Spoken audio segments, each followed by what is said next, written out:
I want to see your face too. You always never show your face. Wow. Legit. You're just gonna have to deal. I don't know what camera's mine.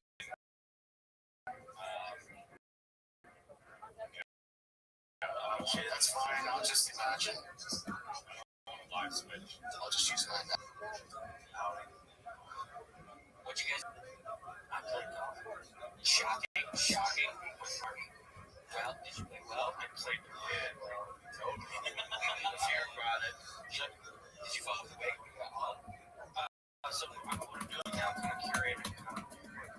I did, 2 weeks during the bubbles and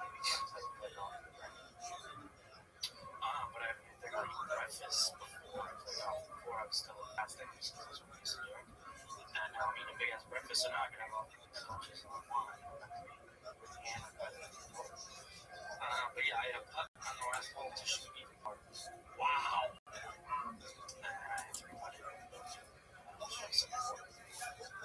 What's your reaction? But are you like really pissed? Or I don't think it is. I'm pissed, but it's like I'm pissed today. I'm pissed, but I'm also like this. That's still one of my best rounds. My best round ever is 73, 74. Just gotta. I think I did let the nerves get to me. I was using a derby, but you try. It was downhill. First of all, my 9-iron went 160, 20 yards for. Now I'm getting back up.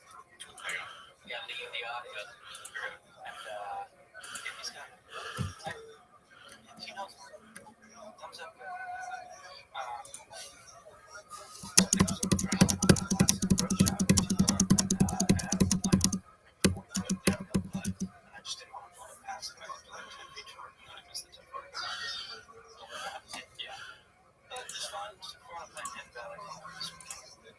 Nice track. I don't know, Marco or something.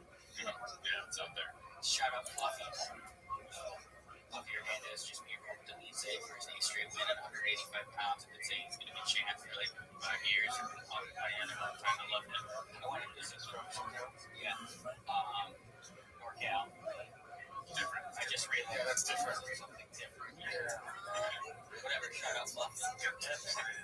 And as I often do, I only ask you guys to tell me what you did on the weekend, so I can say what I did on the weekend. I went to Jurassic Park. Big Jurassic Park week. Yeah, girl. Our network. Golden hour, after hour. Jurassic Park. Which you didn't expect. But it was fucking awesome. Has anybody been to a time? I went to a similar thing. I thought it was the same thing that you did because you saw Jurassic Park. I saw John Williams as like a compilation of the different movies he's done. We didn't see Jurassic Park.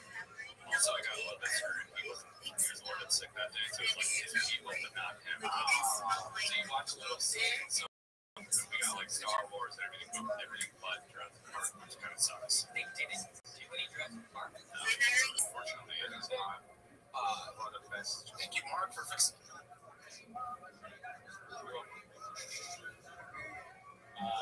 So you eat mushrooms too? Yeah, we ate a lot of mushrooms. Well, when we went to that Valley Labs Festival, there was a stand that had, it's called Toasty Town. Shout out Toasty Town. These little mushroom drinks. And 2/3 of it at the Valley Labs, and that was great. So then I only 20 grams. I think maybe like half eight, right around. Yeah, I think you're close. I think if you had a full one, that'd be a bit much to watch the movie and not like close your eyes or something. But I had the perfect amount. It was great. Tudamel, the composer. Tudamel. I've seen him too. He's a legendary composer, I guess. And it was his last show at the Hollywood Bowl. So that was cool. I saw him for 20 Bennett one time, 50 years to the day after 20 Bennett performed at the Hollywood Bowl for the first time. So this is my 2 times seeing Tudamel. And it was just really fun. It's cool going to a movie like that. Where's my car? Nice.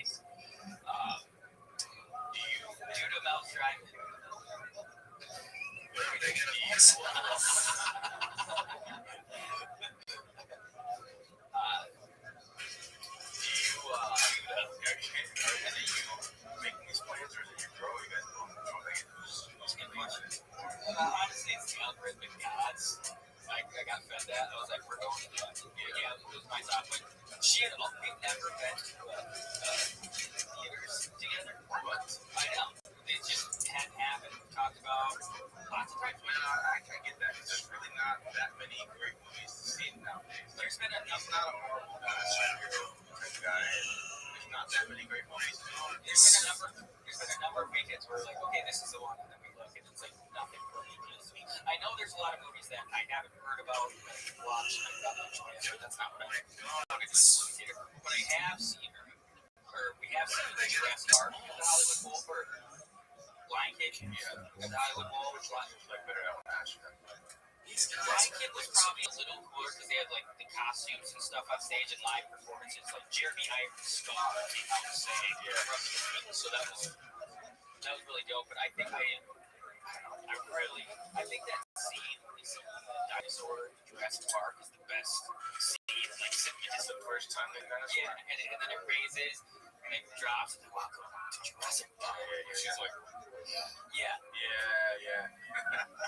There's a older couple in front of us and a gay couple, and one of the gay guys was like 20 years and stuff, so I thought they were together. And then right at Kasmuna the Jewess. We don't have a record of her in Jewish sources whatsoever. We get her only through this Muslim medium. And he says a very beautiful story at the very beginning, that Kasmuna's father was a very educated man. We'll have some opinions as to who he might have been. And he would teach her this particular Arabic poetic style of rhyming, not exactly rhyming couplets, but he would start a poem from her, and then she would have to finish it. Anyway, so the first quotation that we have, her father said to her, "I have a friend whose woman has repaid good with evil, considering lawful that which is forbidden to her." It's kind of a complicated sentence. He says to this young daughter, I have a friend whose woman has repaid good with evil, done something bad to her husband, boyfriend, whatever, considering that lawful that which is forbidden to her. And she's taken advantage of that relationship. Kasmuna then replied, just like the sun from which the moon derives its light, always, yet afterward eclipses the body of the sun. Beautiful astronomical metaphor that fits with the first idea of the poem. And as the Arabic author of the collection of poems writes, her father embraced her and said, my daughter, by the 10 commandments, right, a typical Jewish thing to say, you are a greater poet than I. So this is our first kind of introduction to Kasmuna. You have this beautiful idea of a relationship with her father, a very literary relationship, and one in which she demonstrates wit and sensitivity, and to a certain degree asserts her kind of unique femininity in an unusual way, which we will explore in the course of this lecture. So that's our first introduction to Kasmuna. Any questions so far? Okay, so since we are 11 minutes, I actually had a different talk to start, and I would like to tell that joke because it was in my brain when I started. So if you don't mind, Joseph, you're still awake, right? So I can tell you this joke. So the joke goes like this. This is a joke I was going to start with. It's Erev Yom Kippur, and the synagogue is full of Jews, and they're all thinking about atonement in the year to come, and they're waiting and waiting for the chazan to show up, the cantor to show up. And he's not coming, and finally someone bursts in and says, the chazan, he took another job. He's over in Peoria right now. He's going to lead the services over there. We don't have a chazan. Everyone's saying, oh my gosh, it's almost Yom Kippur. We have a few minutes. How are we going to possibly daven the Yom Kippur Kol Nidre service? And they're asking her, does anyone know how to daven? Does anyone know how to do this? So finally, one guy steps forward, sheepishly goes up to the rabbi and says, Rabbi, I know a chazan that knows Kol Nidre.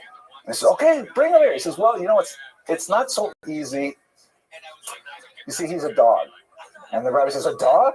He says, yeah, it's a dog, but he has a beautiful Yom Kippur, really. It's a Kol Nidre. The rabbi says, well, I don't know what to do. Just bring him in here. Bring the dog in. It's a boxer with a white, working as a receptionist, by the way, in a firm that just got up. And the congregation is skeptical. What does it mean? So they put a tallis on him anyways. He goes up to Aaron, and he puts his front two paws on the Aaron. And then he kind of gathers himself, sort of clears his throat, he purses his lips, and then he begins, Kol Nidre, and the room is silent. Everyone is overwhelmed with the emotion and the sensitivity and the technical precision with which he enunciates all of the prayers, and people by the end of the service are weeping weeping. They're overwhelmed. What a tremendous cold imagery. They never heard such a thing. So the rabbi says, can you do chakras? He says, sure, chakras, Musaf, the whole thing. Goes through everything, goes through Ne'ilah, finishes the davening. The congregation is transformed. They've all done tshuva. They're going to be tremendously good Jews coming here. Then a committee of the board members come up and they say to the owner of the dog, listen, we love this Yom Kippur service, and we'd like to offer your dog a full-time position as chazan. And the guy says, I'm sorry, that's not going to be possible. And they say, well, why not? He says, well, he really has his heart set on medical school. So that one's more Jewish, but I think I like Dr. Singer's joke anyways. Okay, so back to Kasmona. Here we go. Now, the style of her poetry is a very highly technical Arabic style called, I'll try this once, Muwashasha.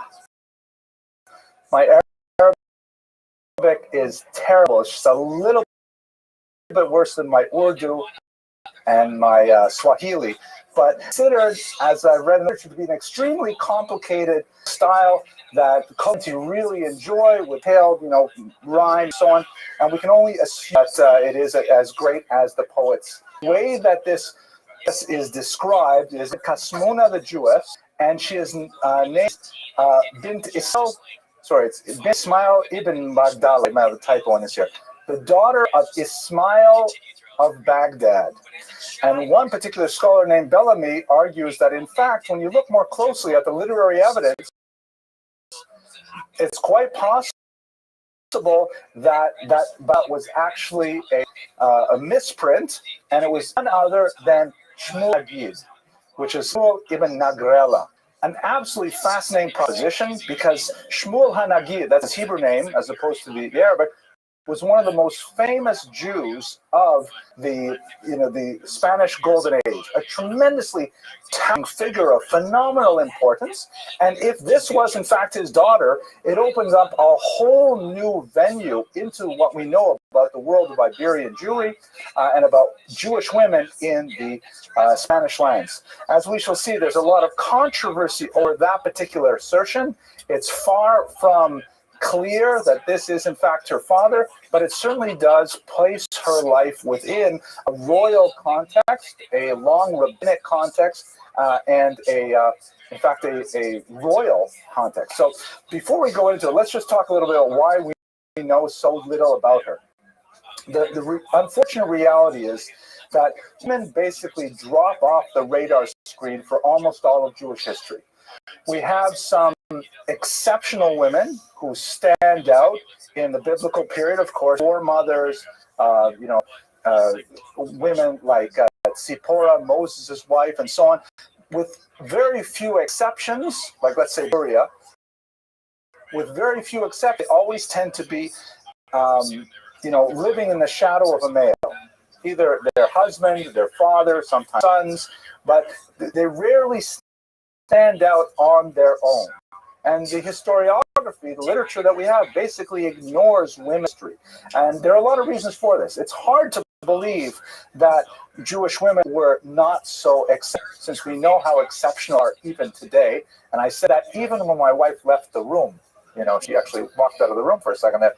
But the fact is, Jewish women are so phenomenally powerful in the structure of Jewish life, particularly traditionally observant Jewish life. It's hard to imagine that their influence and leadership was not felt more dramatically throughout the ages. Why do we have such a small record of their activity? Part of this is because of the tropism of historiography, meaning the way that historiography works. Most of Western Jewish historiography, which follows non-Jewish historiography, tends to focus on leaders who stand out in the public. Judaism as a culture has always emphasized this idea of kol kvuda bas melech pnima. All the glory of the princess is within. This concept called tzniut, or hiddenness, which is considered a very positive value in Judaism, but does not translate very well into Western non-Jewish culture. There is this idea that in Judaism, the more valuable a thing it is, the more it should be withheld, the more that it should be closed off, hidden, modest. Like the classic example the rabbis often bring is the Torah scroll, which is not left out on display, open for everyone. It's closed up inside a mantle, behind a curtain, with a chain, inside a box. And it's only brought out at very special occasions of communal importance in which everyone has to show the correct level of deference to it. So Judaism as a culture has valued that level of selflessness, of voluntarism on the part of women, top of the charts when it comes to recording the very strong patriarchal elements to Jewish culture, which tends to devalue women's activities in general and consider them second class. So one can really approach this apologetic, emphasizing the value of tzniut, the value of hiddenness. One can also point to the patriarchal structures which tend to suppress women's activity. But the bottom line is, at the end of the day, we have very few women who have the kind of historical data describing their lives as we do for men. Looking specifically at the Iberian Peninsula at this period, women do figure in poetry. We'll look at a few female poets, but looking at women in poetry, they tend to occupy certain very classical roles or tropes, if you will. There's the trope of the woman who is a tease, the woman who is leading men on, very libidinous and so on. And then there is the trope of the shrew, the overly talkative wife, the nagging wife, those kinds of things. And so you see those very prominently in the body of Arabic literature that appears from the Spanish Middle Ages. And as we shall see, actually, Krasmuda's poems, though we only have 2.5 of them, we just saw the first half, they really do stand out as being quite different. So part of the reason for this as well, according to Goitein, who was one of the greatest scholars of this period, is that women were largely excluded from the discourse, not only because of cultural norms, but because of linguistic norms. Judaism as a culture basically values Hebrew, with very few exceptions, considering perhaps Maimonides writing in Judeo-Arabic, or Samson Raphael Hirsch writing in German in the 19th century. Almost everything that's written in non-Jewish languages, non-Hebrew, tends to disappear. The Talmud may be another very big exception to that rule, written basically in Aramaic. But if you don't write in Hebrew, you're not writing in the lingua franca of the Jewish people. And you may find that Judeo-Persian or Yiddish or Ladino is really popular with a large population at a given point in time, but after a couple of hundred years, and thinking about the long arc of Jewish history, it will disappear, unless it gets into a Hebrew translation, which is exactly what happened with Maimonides, for example. Nobody studies Maimonides in the original Judeo-Arabic nowadays, only like really sophisticated scholars. Everyone else studies translations of Maimonides, because that's the language that we use forever. So women were largely excluded from formal education in Hebrew, particularly beyond, let's say, primary level, to be able to read the Siddur, for example, maybe Chumash. After that, they weren't given advanced rabbinic training. And so, therefore, their fluency in Hebrew was statistically quite a bit less than men. They didn't leave behind that kind of record, and they disappeared. But luckily, we have women like Carol Shapiro, who you may remember her from the lecture on Babatha. I was truly preparing for this lecture. I was kind of rushed. I was in New York a little while ago, and I saw Carol at the Touro College Library, and I said, listen, I got to give a lecture next week. I know a little bit about this person, but I really don't know much. I just wrote down the word Kasmuna on a piece of paper, a little slip of paper. I said, could you please get me some information? And she sent me like 20 articles. Amazing. So we have women like Ms. Shapiro, who is really helping us out today. Okay, now what's so special about Spanish Jewry?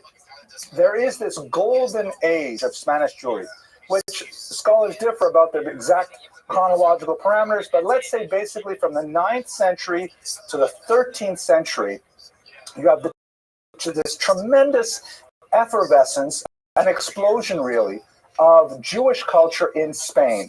This is what creates a a cultural movement that persists 1,000 years later. There are people who call themselves Sephardic, even after they've been exiled for 500 years. It's primarily because of the activity that occurred in the Golden Age. It was the principal sociological reason for this tremendous explosion of Jewish activity, which is, by the way, kind of like the explosion of Jewish activity and creativity at the turn of the 20th century in Europe. When you looked at how does that joke go? You look at the great minds of the turn of the 20th century who changed our nature, our understanding of society. Like, for example, take the four top minds, right? You have Freud, Sigmund Freud, who changed the way we think about the unconscious, changed the way we think about ourselves. You have Albert Einstein, changed the way we think about reality, time, space, all that. Karl Marx changed the way we think about politics, distribution of wealth. And then you have, of course, Charles Darwin, who changed the way we think about the very origin of our human species. And as the joke goes, 3 of them are Jewish and 1 of them was wrong. Can't get away with these things, but I have tenure, so I can say things like that. Okay, so what was special about Spanish Jewry? It was, first and foremost, a triangular culture, which is something that Jews did not exist for the vast majority of their history. What do I mean by that? With the exception of the period when the Jews lived in their land, in the biblical period, Jews are always a minority in every other land. And they're almost always a minority in a binary relationship, meaning there is a massive population of, let's say, Christians, and then there's a Jewish minority. And there's a tiny little minority of, like, maybe non-sectarian Christians, things like that, but basically it's one big population and the Jews. Or in Muslim lands, one big population of Muslims and the Jews. The Jews constitute a single minority, and they don't have the plurality of the population to be able to assert themselves effectively in that environment. The Jews are always negotiating with a state power that's far larger than they are. And so Jewish culture, for most of these centuries we're talking about, tended to develop in an insular fashion, inward looking, developing mystical thought and internal Jewish ideas and so on. Spain, however, was quite different, because Spain is a more or less 3-way split of 3 distinct populations: the Muslims, the Christians, and the Jews. And of course, for much of the really about 600 years of history, they were contesting with each other for control of the peninsula. And as a result, because the Jews were not the only minority, and they could play themselves culturally and politically and even militarily against 2 other populations, they found they had a unique power base from which to express themselves in all of these various endeavors of human activity. And this is why in Spain, for example, you have tremendous Jewish statesmen. You have Jews who are generals of armies, who, as Jews, completely observant Jews, who are nevertheless leading armies. That hardly happens anywhere. The only place where you could see things like that is, let's say, in communist Russia with Leon Trotsky, and he's not exactly an observant Jew who ends up leading an army, but here you have traditionalist Jews very much at home in the Jewish community and also taking massive leadership positions in the culture as a whole. You have Jews who are very, very, very comfortable in the outside culture and in Hebrew culture simultaneously. You might think perhaps in America, where there's something like that here, it's very different because we have, of course, democracy, which changes everything. But we also have this idea of, although this is largely a Christian country, we have very large minorities of non-Christians and of multiple types of Christians as well. So Jews have a unique amount of power in this country as well. But I'm going to go past that. You have the real Joseph model of leadership in Spain, just as we have in biblical Egypt, where the Jews can come in and because of the conflict between Muslims and Christians, they can occupy a role that allows them to exercise leadership, typically in a viceroy fashion, that is unprecedented for most of Jewish history. So that's really when you have this flowering of Jewish culture. The most important of all of them is the man who is thought to possibly be Kasmuna's father. The famous Shmuel Hanagid, who lived from 993 to 1055. There's a lot of beautiful stories about his origins and his rise to power. Basically that he was a small merchant, a spice merchant, who had tremendous literary prowess, and it was noticed by a serving girl for the king, and he was eventually promoted to become none other than the viceroy and the leader of the armies of Granada. It's a really fascinating story. I gave a lecture on it a couple of years ago, if you look it up on the web. But what's interesting about him in our context, we know that he had 3 sons and an unnamed daughter, so it's not impossible that the daughter was Kasmuna. But he's also a tremendous poet, leaving behind nearly 2,000 poems to this day. So again, it reinforces the idea that he would have taught Kasmuna how to be a poetess. And he's also a rabbinic scholar, writing an introduction to the Talmud that is still published in Talmudic tractates today, called Hamavo, the Introduction, which is a masterful piece of research describing how the Talmud works as a document. If this is really Kasmuna's father, then we understand so much more about where she could have gotten these unusual talents and what it meant about Jewish leadership in a literary as well as political thing. Anyways, let's go to her poems themselves, okay? There's only 3 of them, 2.5, so I should certainly read them to you. We know that she lived in Granada, either the 11th or the 12th century. That's, again, from this Arabic author who gives us this anthology. Her poems are written in Arabic. They're not written in Hebrew. The story that the brief descriptions in this Arabic anthology say that her poetry was so beautiful that it especially motivated her father to find a husband for her. That will actually be a fact of tremendous significance in trying to identify Kasmuna, whether or not he succeeded, or whether or not he even tried, as we shall see. It appears that she never married. She may have died young. But let's look at the poems now, and you'll get a sense for yourself. So here is the little introduction by the Al-Siyuti, who was the anthologist, writes, she looked in the mirror one day, right, Kasmuna. She looked in the mirror one day, seeing that she's beautiful and had reached the time of marriage, but that she was not getting married. She said, and here is her poem, I'll read it out loud. A garden whose harvest time has come. No harvester can be seen to extend a hand to you. Alas, youth passes and is wasted. If she said, and is wasted, then you know for sure she's Jewish. While one remains, I will not name him, who is alone. Now, what's troublesome about this poem, especially the last part? Someone else, right? What's going on? Who's this? I will not name him. So I found out in doing my research that apparently in Iberian Arabic poetry, it was very common for women to refer to themselves in the 3rd person singular masculine.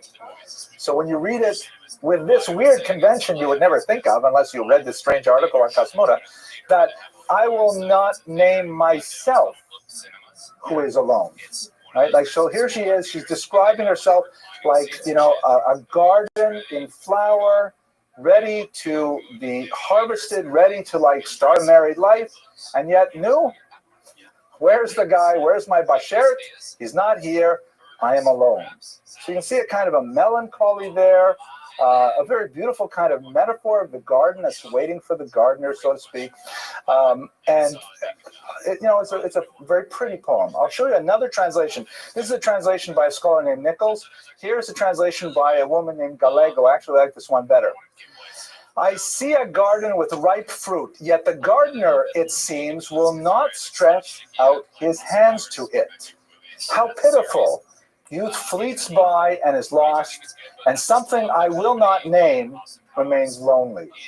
So Gallego managed to kind of fudge the 3rd person masculine part, but again, it's expressing a desire to do what, you know, a typical Yiddish Mädel wants when she's in that stage of life. She wants to find her bashert. She wants to, you know, like American girls have 1.1 children, which is basically like a child and a poodle. American That was not very funny, but thank you for laughing anyways. But the idea here is that, right? So this is a sense of her. Let me show you the other poem that we have. So far we're 2/3 through hers. This one, according to Al-Sabi, is something that she thought of when she happened to see a deer in the woods. She saw a deer, and it inspired her to write this poem. Oh dear, you who graze constantly in the meadows, I resemble you in wildness and in blackness of the eye.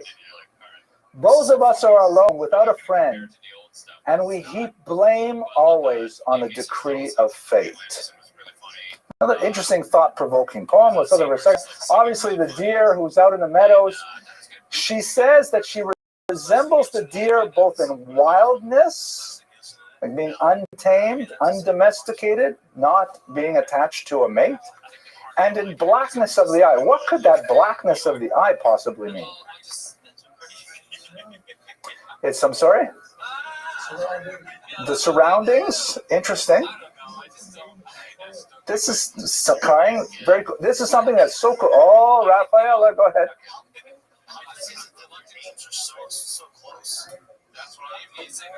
Oh, that's pretty good. She's quite bright, isn't she? Yes, absolutely. This is why, for all of you watching on the internet, this is why you really have to learn foreign languages. Because when, in English, we have certain words to say things that don't in other languages, but there are concepts that we don't even know exist because we have not found a word for them. So I had to figure this out. There's this word in Arabic called khawar. Khawar is considered a very beautiful characteristic which refers to the contrast between the dark iris and the white of the eye. Like when we only say in English, oh, she has beautiful eyes. Well, we can't say much more than that. But they have a unique word, khawar, and again, you're thinking about Spanish Jewish women with dark eyes, presumably. The contrast between the dark iris and the white, the clear white eye, the outside of it, that's considered very beautiful. So she used the word khawar here to say, like the deer, which has a very black iris and a white eye. So I am like you in this beautiful way. I found this fascinating. This is worth the whole lecture for me. Everybody can go home now. The second part here, this is Galego's translation, the other scholar. O gazelle, which always grazes in a garden, I am comparable to you in loneliness and despair. We are both alone, without companion, but let us wait patiently for the decision of the Almighty Providence. So all of a sudden, this translation you can see is quite different. First of all, she skips over that whole khawar thing, which I think is so beautiful. I would keep that, but I'm not a translator. And look at the ending here. Let us wait patiently for the decision of Almighty Providence. Compare that to the other translation. We heap blame always on the decree of fate. Right? I mean, go ahead. These are not translations, they're interpretations. So there is a famous commentary, I believe it's by the Ravad, who says in Hebrew, show me a translator and I will show you a liar. Translations are always going to be, like the word here, I'm guessing, I don't know Arabic, but heap blame can be the same as assign responsibility. So does assign responsibility mean heap blame, or does it mean wait patiently for the decision? I don't know. Still, because unfortunately I don't know Arabic, I'm relying on the scholarly translations that exist. These are two that I found. We nevertheless look at things that are common. First of all, she has some belief in either Almighty Providence or in fate, right? Like it's something that happens in the stars or with Hashem, something like that. And we also see that kind of melancholy sadness coming through as well. She's waiting, where's my bashert? And there's my bashert with a question at the back.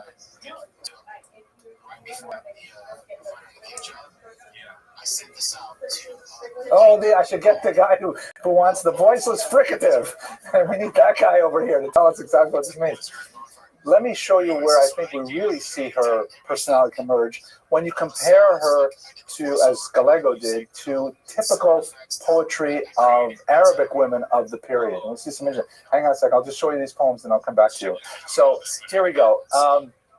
So James Manfred Nichols, who actually provided some of the translation, he says that there is this whole genre of women's poetry in Arabic, because then again, that was the vernacular. They were speaking Arabic. It was not so difficult for them to write Arabic, unlike Hebrew.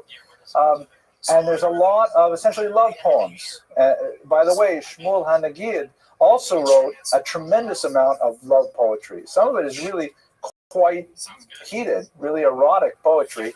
You can visit that lecture, you'll see I quote a couple of them there, and the ones I didn't even include on the internet are even worse. But really, very hot poems. And her poetry, though, is characterized, as he put it, by its delicacy and its melancholy.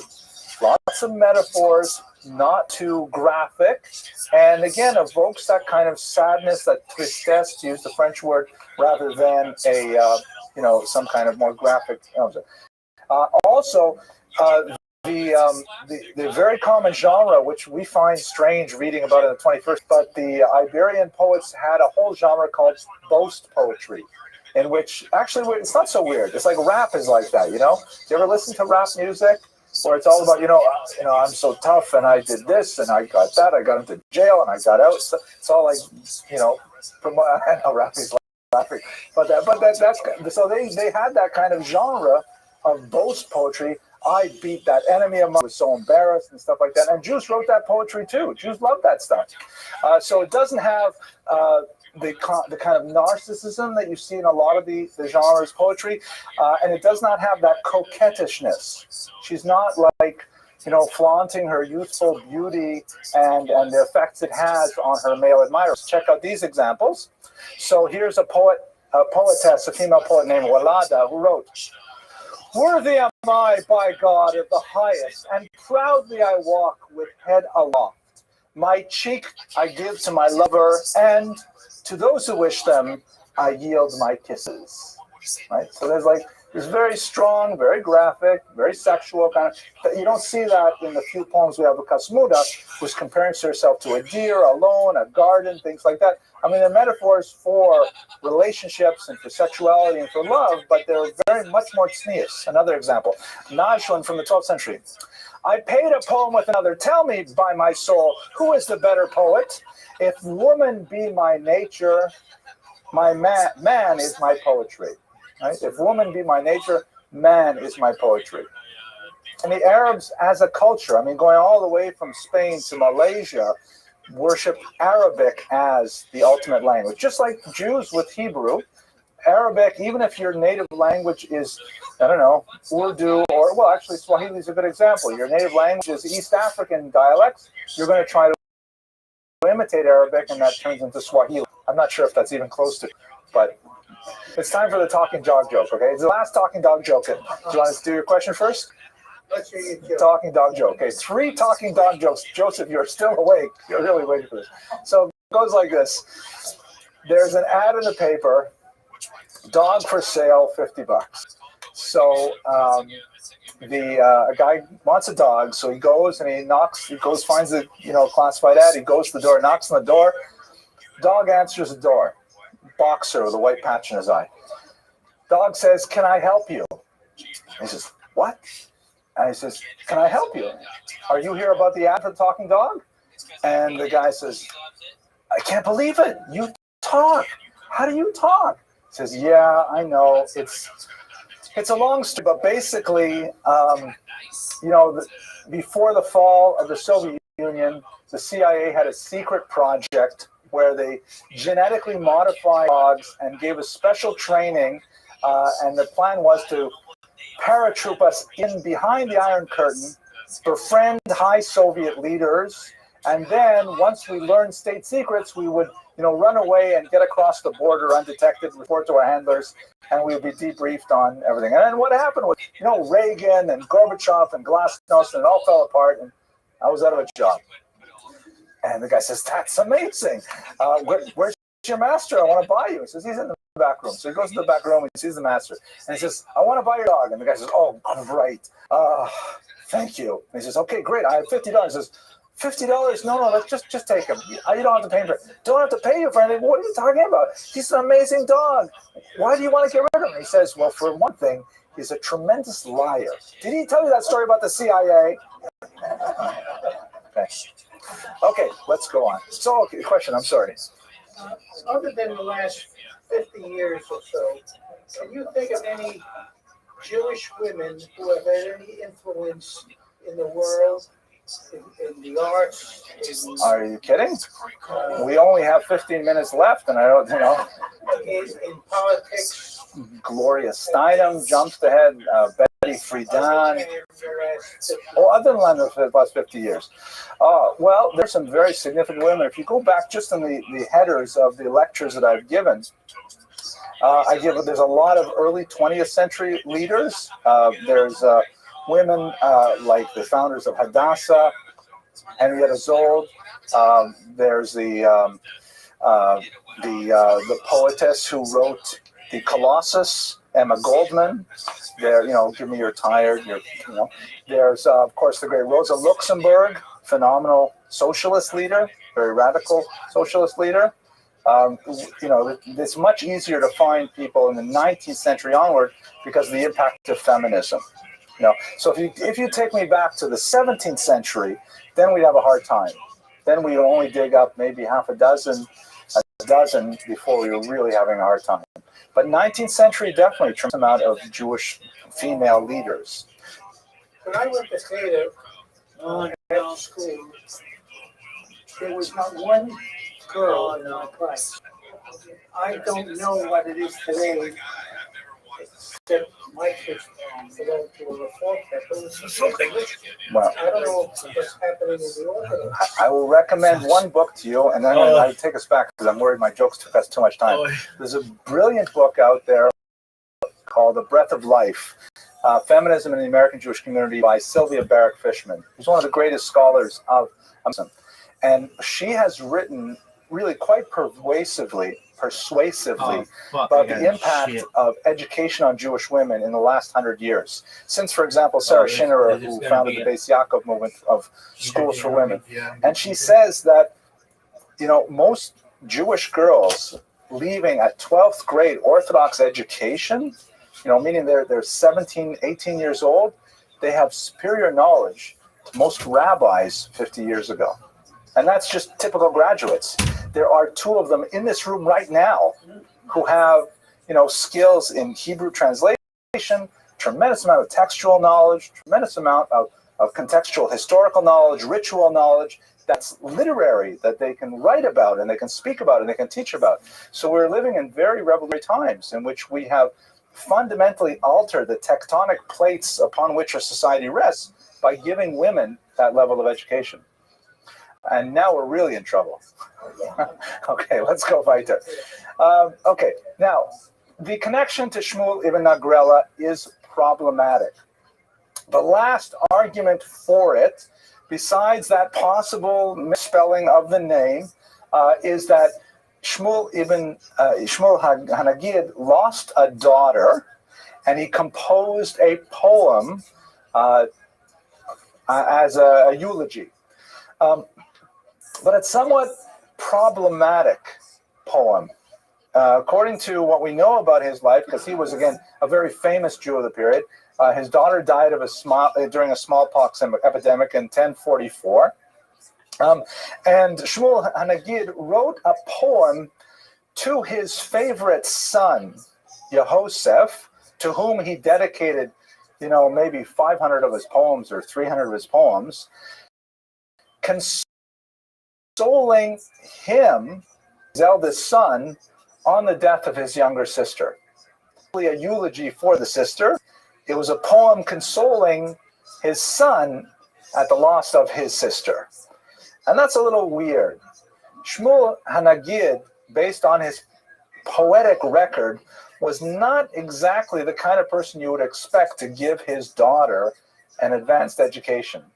For example, in one of his poems, he writes, "My son," and this is hard to believe, but part of this is within the genre. He says, "My son, beat your wife every day, lest you become a wife to your wife." So that's not exactly dripping with 20th century feminist ideology. That's kind of a nasty statement. And when you put together these two little bits, that he writes a poem to his son, consoling him on the loss of his sister. And he has these other poems that are definitely, decidedly not proto-feminist. It doesn't exactly fit the mold that we saw at the beginning of the father who's, playfully teaching his daughter how to write poetry. He's kind of like just ignoring her. So you add that to a lot of the circumstantial evidence, the misspelling of the name, the problem with the dates, because the 15th century believed that she lived a little bit later. It's not as plausible that she actually was Ibn Nagralla's daughter. We also have a problem over whether or not he got her a husband. If you recall, that was, the primary concern of her poems. The daughter of Shmuel Hanagid died apparently too young to marry, whereas the Kasmuna described in the Arabic anthology got a husband because she was such a great poetess. So to try and connect these two together, say, here's a moderately famous Jewish poet, and here's a famous Jewish political leader, they must be related. It's a bit of a historical stretch, and although it's appealing, it may not be possible to make that. So when we look at the legacy of this woman, and again, we spent the last 50 minutes really talking about 12 lines of poetry. That's all we know about her, and kind of little tidbits that were written 500 years after she died may not at all be true. It's not possible to say without doubt that she was the daughter of Shmuel Hanagid. Bellamy wrote an article saying, yes, she was. Gallego, we've seen her translation, say absolutely no. Another scholar, Garula, says maybe a descendant, because perhaps, the wealth and the power of that family might have carried on. But ultimately, if we can abandon that whole discussion, my question is, does it really matter? Here we have a tremendous literary treasure, a moment of the expression of a Jewish woman living sometime in the 11th century. She tells us what's important to her. She shows us how her approach to life is distinctive from other Arabic poets, or women, Muslim women of the period. And all these things together just give us a tiny glimpse into the reality of life for women in the Iberian Peninsula in the Golden Age. So with that, I'm going to conclude. I want to thank you all for your endurance and your attention, and I look forward to seeing you next week when we talk about the Rashba. Now, thunderous applause, please, so that I don't have to add it to the track. Thank you very much. Okay.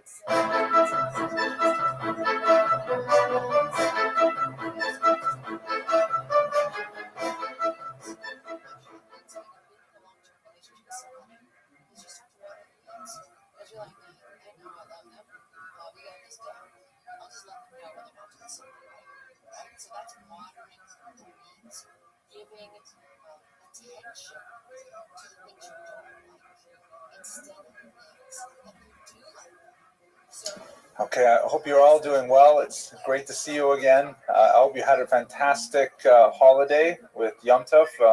I especially love those 3-day Yom Tovs. I mean, I wish we could have them one after another. I really do.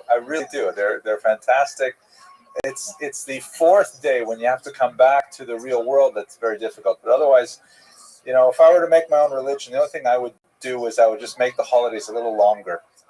At any rate, by the way, I was able to do so much reading on Yehuda Halevi. Not enough for this presentation, but nevertheless, a lot that I really enjoyed. And I will, regale you with a lot of his poetry. And of course, we have to start tonight with the most famous, perhaps, of all pieces of medieval verse in Hebrew.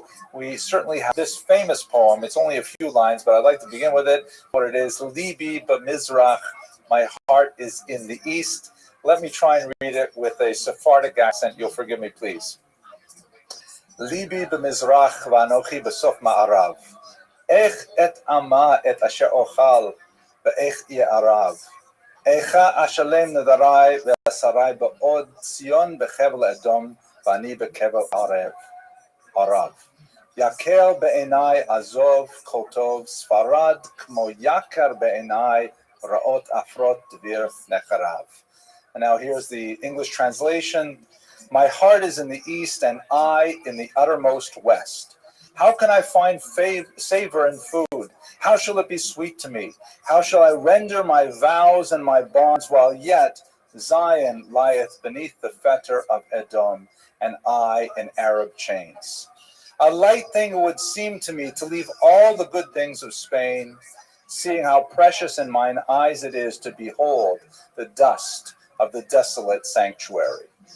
What he is expressing here, of course, is a famous lament, and he lived this in his own life. He's a person of tremendous fame and success in Spain, which was like the Brooklyn of the medieval world. I mean, it was like the center of the Jewish world, where all literature and all sophistication came there. Baghdad was already a distant dream, and now Spain was, Cordoba and Granada were places of great culture, and yet he longed for the backward, desolate sanctuary, the desert areas, the arid spaces of Jerusalem. And of course, as an older individual, he gave it all up, and he made his way to Jerusalem, where, according to new research that has come out of the Geniza Library, we know that he did actually make it to Eretz Israel, but he died within months of his arrival there. Nevertheless, this famous lament, Libi Mizrach, Bani Besof Ma'arav, my heart is in the east, meaning in Israel, and I am way out here in the far west, is the refrain that has echoed through the last 800 years of all Jews who wish to make Aliyah, to live properly in the land of Israel. So we're going to see how this is expressed in the great Yehuda Halevi's life over the next hour or so, and I hope you'll find this fascinating as I did. Let's begin, though, with some of our standard good and welfare for tonight. First of all, thank you to our sponsors.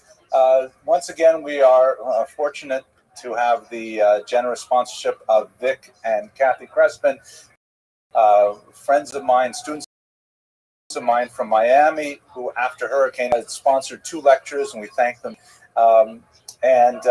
We also got, I'm really excited because, we filled up all of the sponsorships for the fall semester, which is really nice, and people are still giving money. That's really amazing. Getting these anonymous donations coming in, and I have the screen here, but I took this yesterday, and I got a couple more today, so we are right now at $9,998 for the scholarship fund.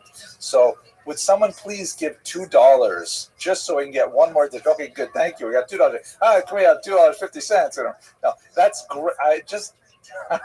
Here it comes right now. Professor Levine, thank you. We have now made $10,000 with this donation. That's great. Okay, thank you. I will deposit it in the scholarship account after we're done. So, and I'll send an email to Rabbi Krupka right away, the executive vice president, that we made $10,000 right here now.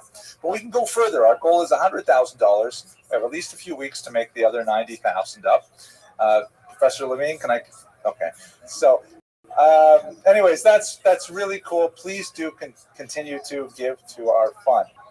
Okay. Other really cool good and welfare thing. I'm very pleased that after an inordinate amount of time doing research and writing, my new book has finally appeared. Thank you very much. This is an advanced copy. We're going to have a book launch right here in this room on the 30th. All invited, of course. Have a regular lecture beforehand, and we'll have some, food and drink and things like that as well to celebrate the appearance of this book, which I hope will be useful for the scholarly world.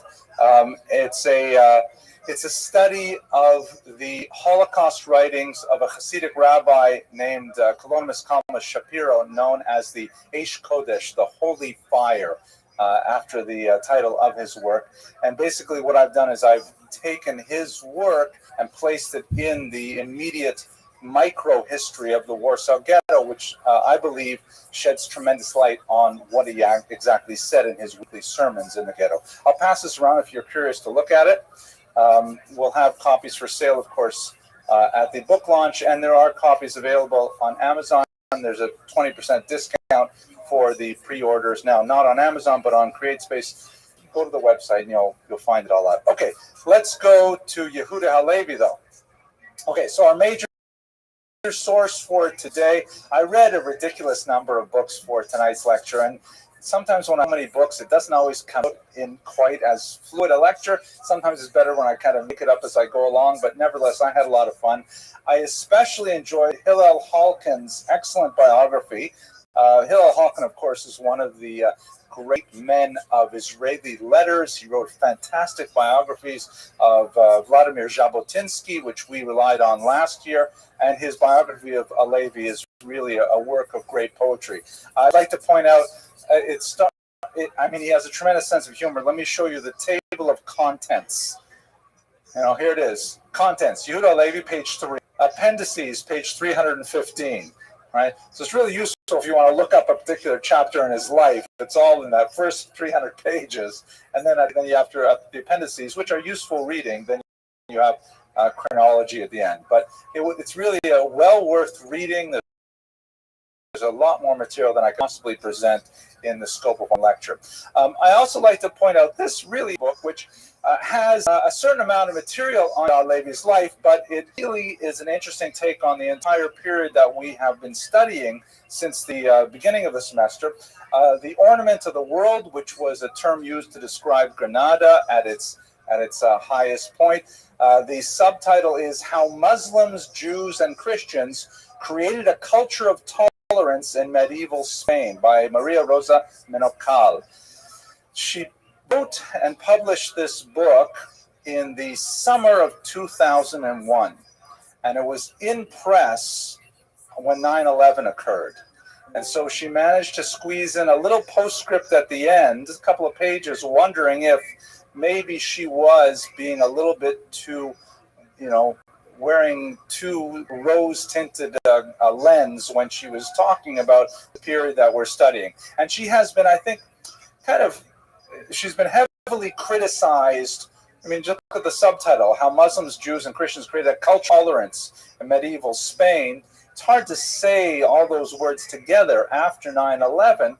I think the criticism directed her was I don't feel very good about that criticism, but I can see how she was sort of pushing a particular kind of image of the period.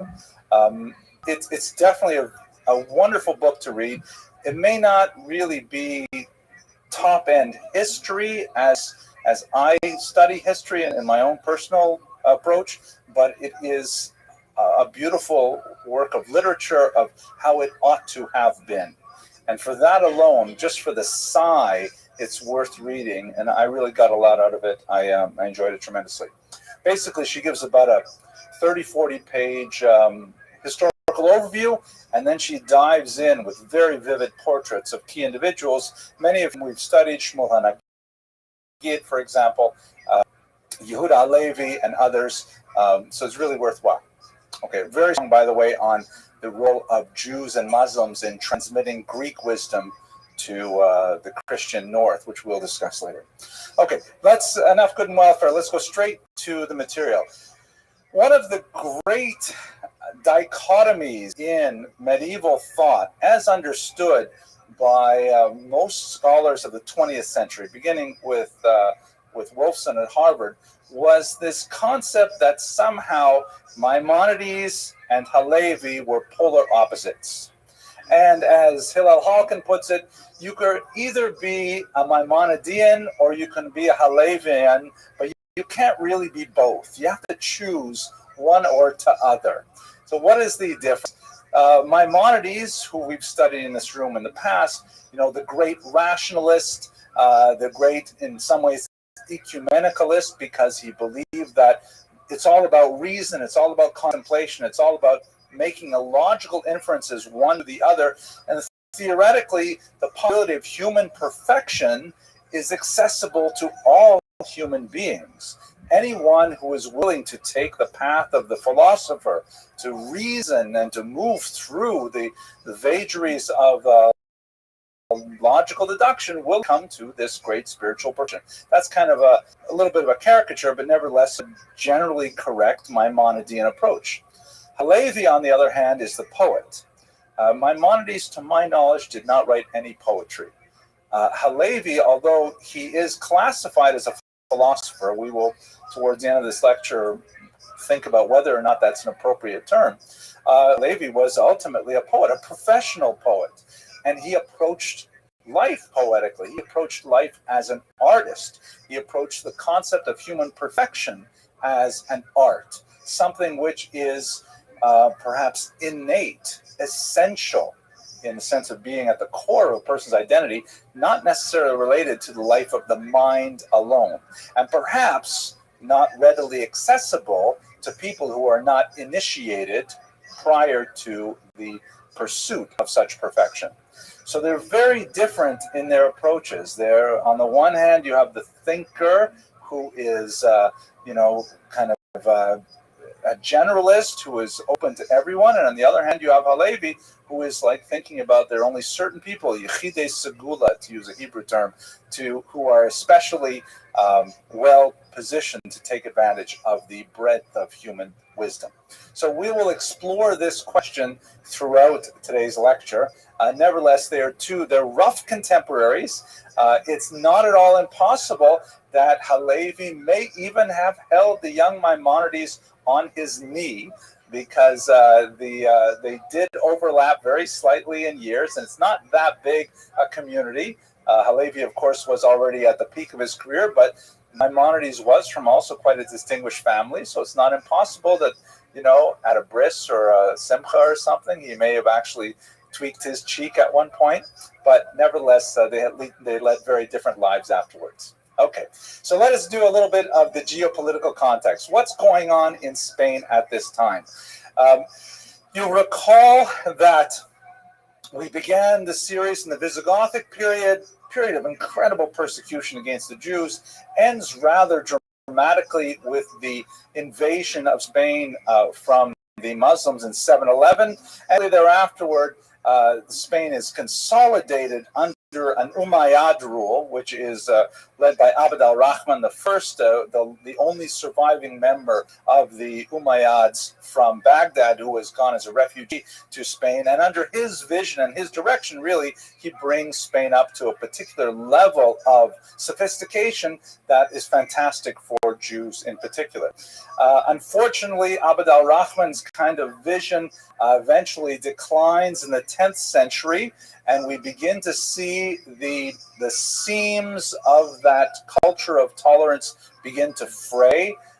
We spoke about it 10 years after the death of Shmuel HaNagid, the great pogrom that occurred in Granada, that is really a pogrom on a kind of a modern sense, with a popular uprising against Jews as a class, as a social caste. And we see more and more of this kind of violence, which of course would ultimately be expressed in the intolerance of the Inquisition and but the political nature of Spain at this point was beginning to fall apart, and it is in this chaos, as Muslim Spain is beginning to collapse, that the Jews find their voice, particularly in people like Yehuda Levi.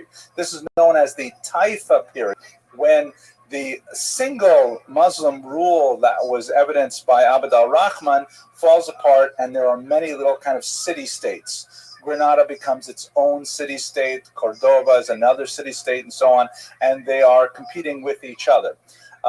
This is unfortunately followed by the darkest period, the invasion of the Berbers, and they come in two flavors. I'm not exactly sure about the detailed differences between the Almovarids and the Almohads, but the basic idea to both of these Muslim invasions from North Africa, you'll recall we spoke about them with Shmuel HaNagid, these are not Arabs, these are Africans who had converted to Islam, and they did not come with the kind of cultural sophistication ideologies of Baghdadi image or the Syrian image of a cosmopolitan Islam. They came with a much more rigid definition of Islam, and one of the things that puzzled them tremendously was the degree of tolerance that the Umayyads in Spain had shown for non-Muslims. As you'll recall, we discussed, non-Muslims are protected under Muslim law, particularly Jews and Christians,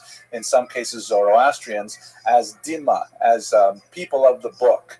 And they are granted special protections. They're allowed to observe their religion, certain symbolic discrimination, wearing certain color clothing, and building their synagogues higher than mosques and things like that. But in general, they're granted a tremendous degree of toleration. Sometimes that it's surprising even for me when you read about it. Like, for example, the degree to which Jews and Muslims and Christians would drink alcohol together.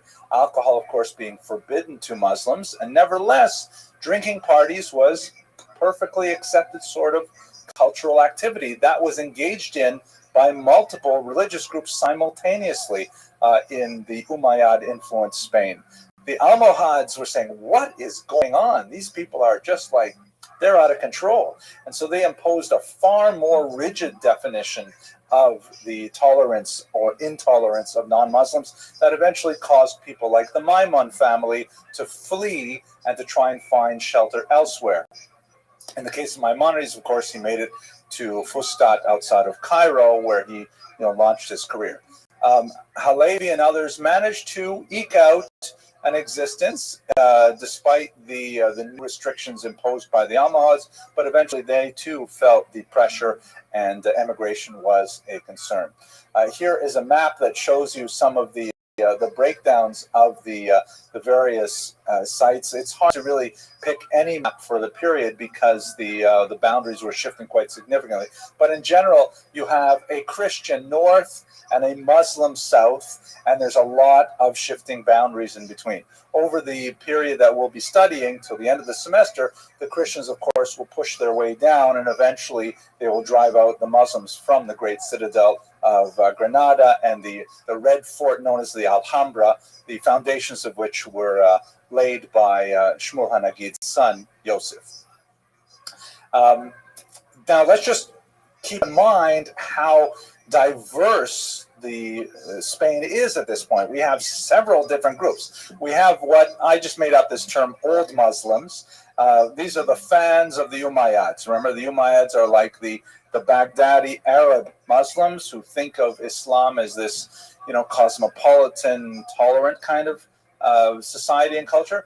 You have the Berber Muslims. These are the Africans who are far less tolerant, coming up from the south.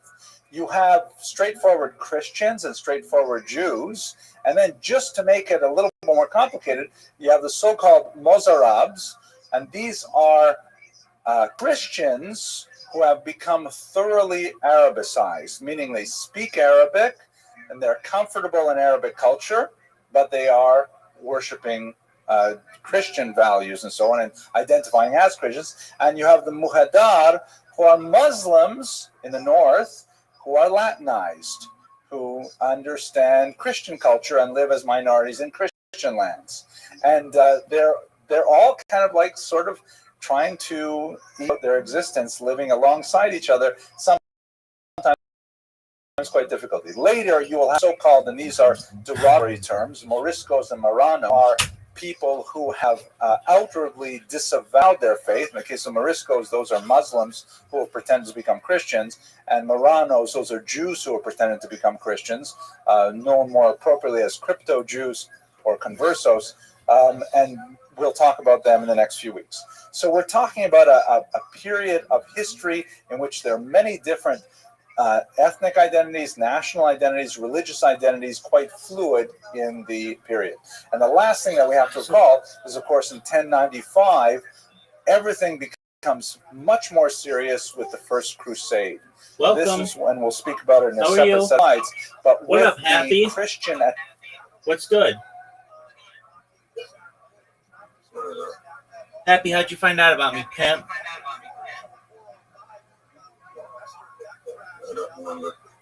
Come on, man. Who gave you the link?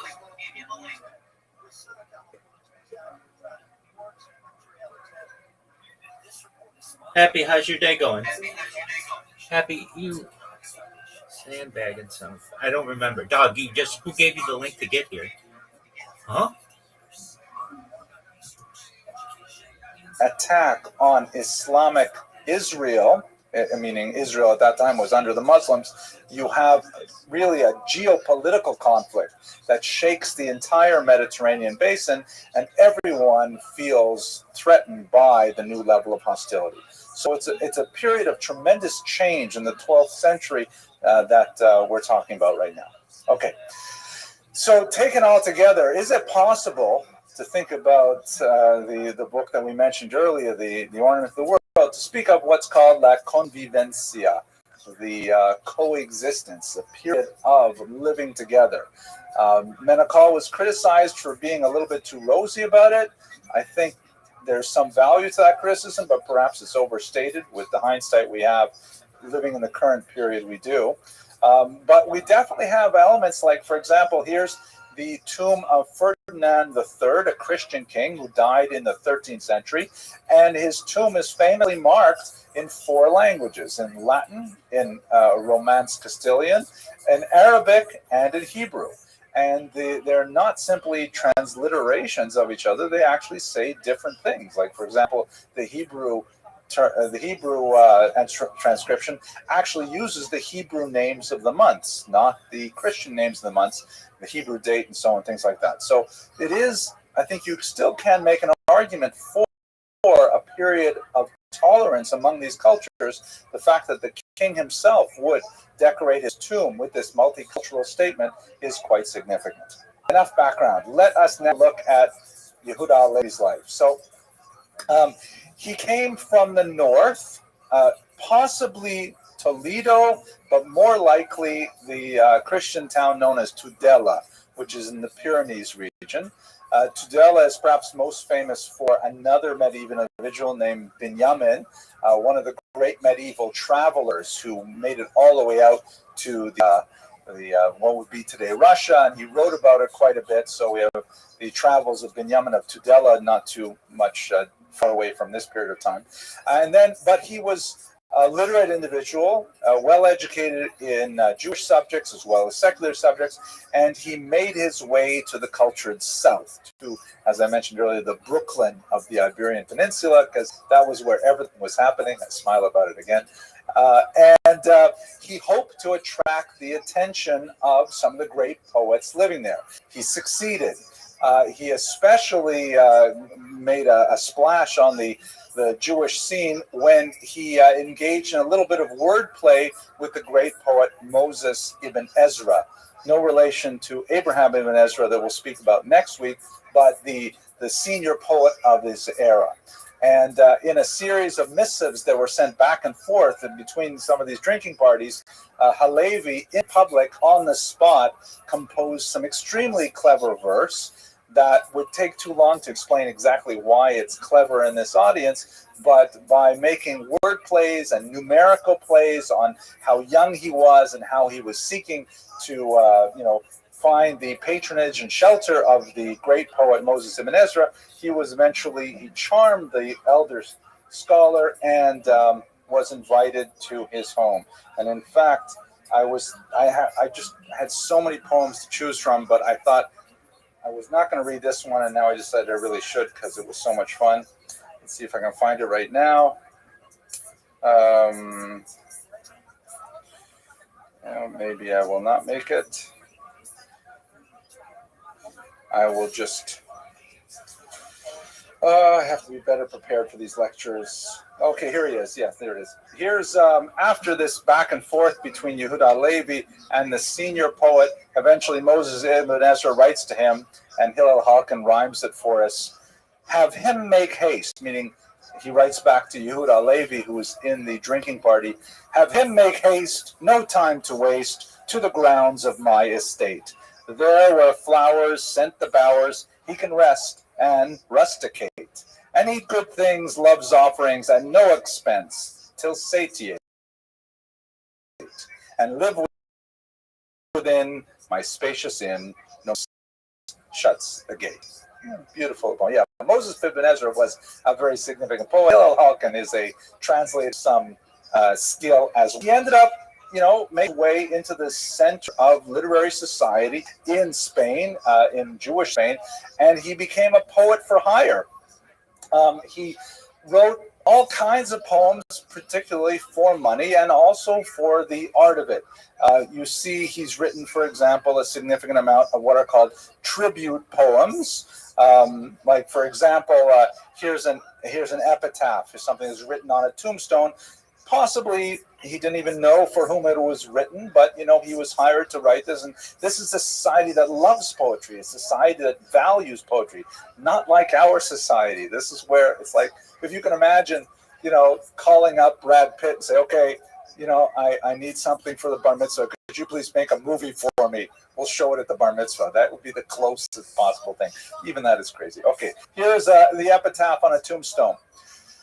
Does the tear know whose cheek it runs down, or the heart by whom it is turned? It turns to its light that is now in the ground, and the ground knows not who has returned. Returned our town, who feared God and wait and learned it. And of course, it rhymes beautifully in the Hebrew. Here's another one. This is a wedding poem, right? Someone's making a big chasana. Call up the poet of the poet laureate of Spain. Come on by. Please recite a poem, and we'll give you who knows how many thousands of dollars.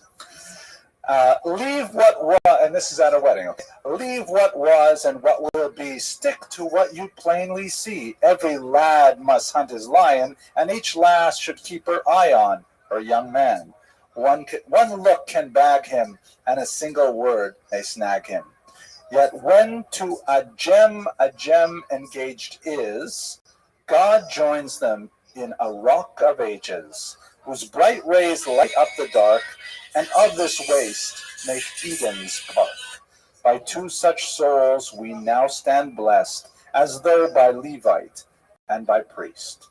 Oh, beautiful. I mean, if you're not in love at that point, it's all over now. Right? I'm sorry? It's for a chasana, for the actual wedding. You could say it at a fort too. It would cost a little less, I think you would. But that's the idea.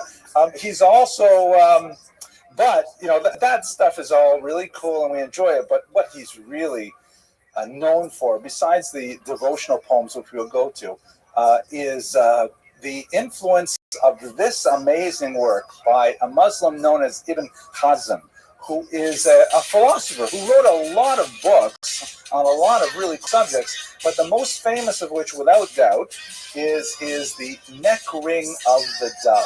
It's translated in different titles, but it makes them, how these doves sometimes have a little neck ring, like a slightly different color around the neck, and these are poems of love, very moving, powerful poems of love. And even Hazm's work is seen very strongly in Yehuda Levi's very intense love poetry. Here's one that I especially like. It's short, and I want to analyze it a little bit more with you. It's called Oprah. Yes, Oprah.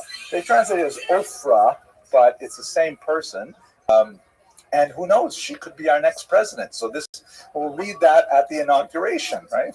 Here we go. Now, I'll read it in English first, and then the Hebrew, and let's just look at the meter, because the meter is so clever. Oprah washes garments in the waters of my tears, and spreadeth them out in the sunshine of her radiance. She demandeth no water of the fountains, having my two eyes, and no other sunshine for beauty. Again, what's going on here? He's saying that he, as the unrequited lover, we don't know who Oprah is. Hillel Halkin suggested it may have been a slave girl. Interesting kind of thought, but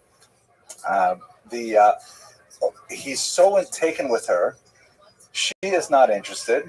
She says, my mom said, never marry a poet. Look for a doctor. He became a doctor later, of course. But he says that, she doesn't have to wash her clothes because I cry over her so much that she can just use my tears. And drying her clothes, no worry. She is like the sun, and her radiance will dry them off. A beautiful metaphor. Now listen to the meter, which is just gorgeous. What's really beautiful about it is that the rhyme occurs in the first word of the following stanza. So you feel when you read it like you're just falling off and then caught, and then falling off and then caught. Listen to this. Ofra techabes et bekadeha b'mei dim'i. V'tishchatet l'shemesh zahara lo sha'ala me ayanot im shtei einai, velo shemesh leyofi sa'ara. I wish I could express this better. The end of the line is b'mei, in the waters, and then the next line begins dim'i, of my tears. And then the following line, it ends in imshte, with two, and the next line, the fourth line, begins einai, with my eyes. So the rhyme is in the first word rather than in the last word, and it makes you feel like when you're in love and like you can't quite control what's happening to you, and you're like, everything seems like you're being carried along by forces greater than you can control, and you're just falling off into the arms of your beloved, so to speak. This is a religious college. We're going to be careful about how we talk about such things. Okay, but I mean, this is the feeling of Ibn Hazm translated into the Hebrew idiom and by a master of incredible proportions. So this is really the kind of work that he is doing. Ultimately, he ends up going into medicine like any good Jewish boy. Poetry, okay, he gets a lot of fame from it, but I mean, he's always schlepping from one simcha to another. What kind of a life is this? Medicine, you will recall at this point, is not a very advanced science. Basically, just being literate is halfway there. This is doctors are generally not performing surgeries. They're more being kind of like lifestyle coaches, where they look at people's diet, they look at people's activities, and they prescribe, medicines, ground up herbs and things like that. And so much of it is basically knowing herbology and knowing, what kind of herbs have what kind of impact on diet and things like that. So it's not the same kind of field that it would be later in the modern period, but nevertheless, that's what he ends up doing. So he ultimately makes more of a living as a doctor. He is an uninspired doctor. He feels badly about being involved in the profession at all. He feels like he's just kind of slid into it because, what else is a literate kid supposed to do? But he's not inspired by it. He's inspired by his poetry. He's inspired by ideas. He's inspired by the land of Israel. Those are the things that motivate him. Okay. We know a little bit about his family life. We don't know his wife's name. And in fact, if you looked very carefully at the schedule of lectures for this semester, there's one massive omission, and that is that we're not speaking about a single female character. I searched in vain to find any woman of significant stature that we could speak about her for any amount of time. There is one woman that I've spoken about in the past, a poet who is reputed to be the daughter of Shmuel HaNagid, named Kasmuna, and I did not want to reprise that particular lecture because we only have about 8 lines of poetry that are attributed to her.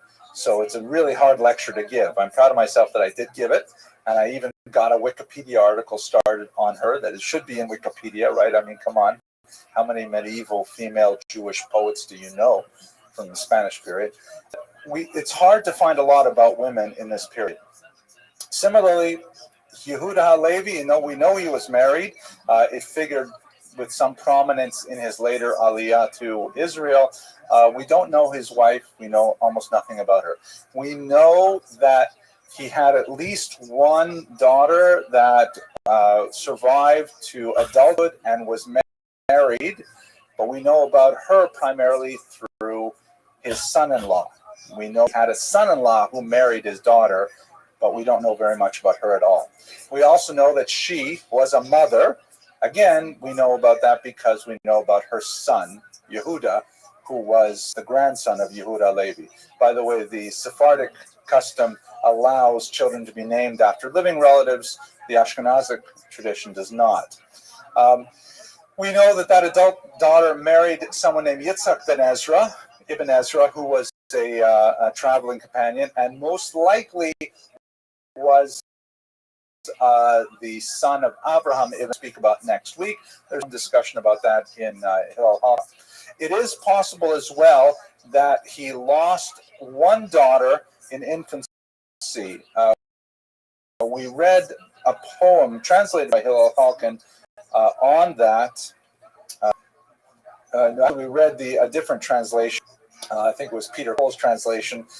We know because Yehuda Levi wrote a funereal poem dedicated to a small child, small female child, and it's written with such phenomenal pathos that it's hard to imagine it's not written about his own child. Let's just have a quick look at that poem again. I'm only going to read it in the English, I'm sorry. We did last time when we looked at this in the context of an earlier lecture, we looked at the meter, but let's just hear the words of Yehuda Levi speaking about what appears to be his infant daughter who died at a young age.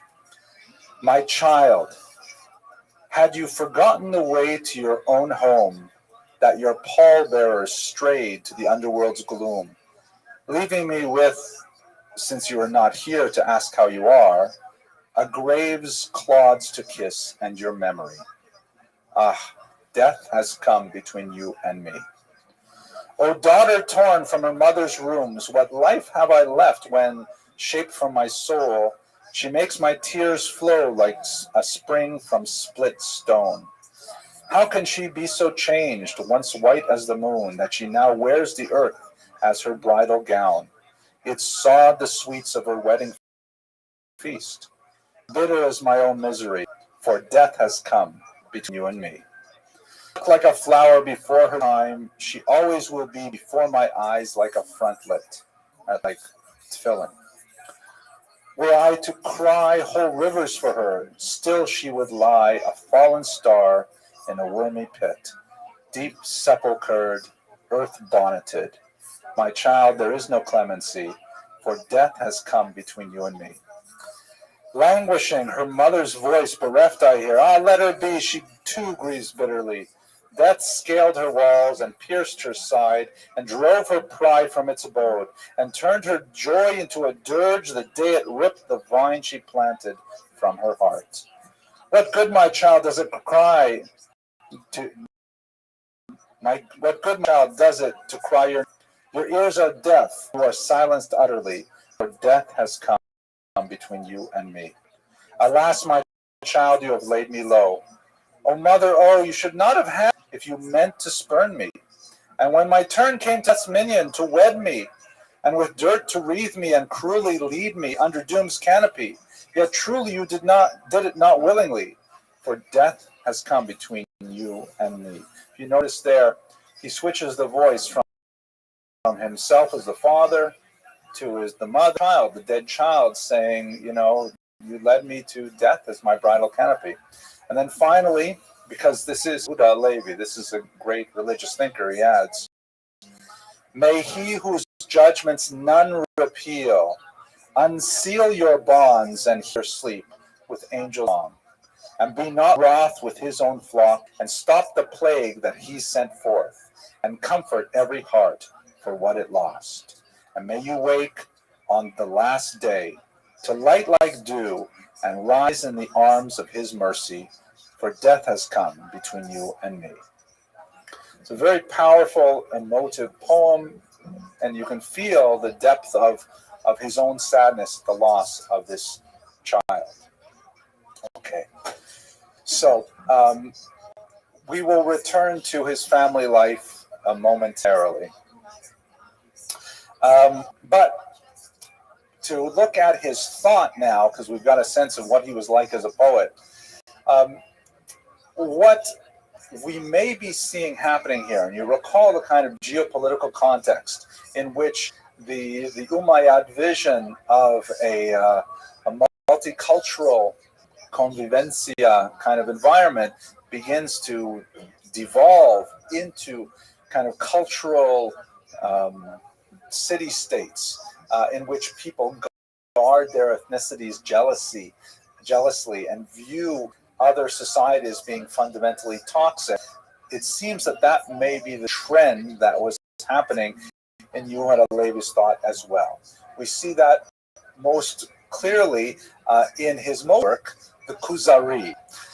You recall we discussed the Chazars with Hasta ibn Shaprut, which was clearly a major influence on Yehuda Levi in creating this great work, the Kuzari. Just as a very quick reminder, the Chazars were a well-known historical people who ruled in Eastern Europe, north of the Caspian Sea, for 500 years. This is not a small or inconsequential civilization.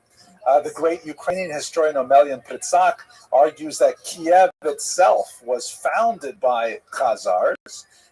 And if you go to Kiev, you'll see that there is an area called the Jews' Gate, which is, in the direction of Khazar regions. The Khazars appear as Jews in the Eastern European writings, the Povest Vremenia, many other works.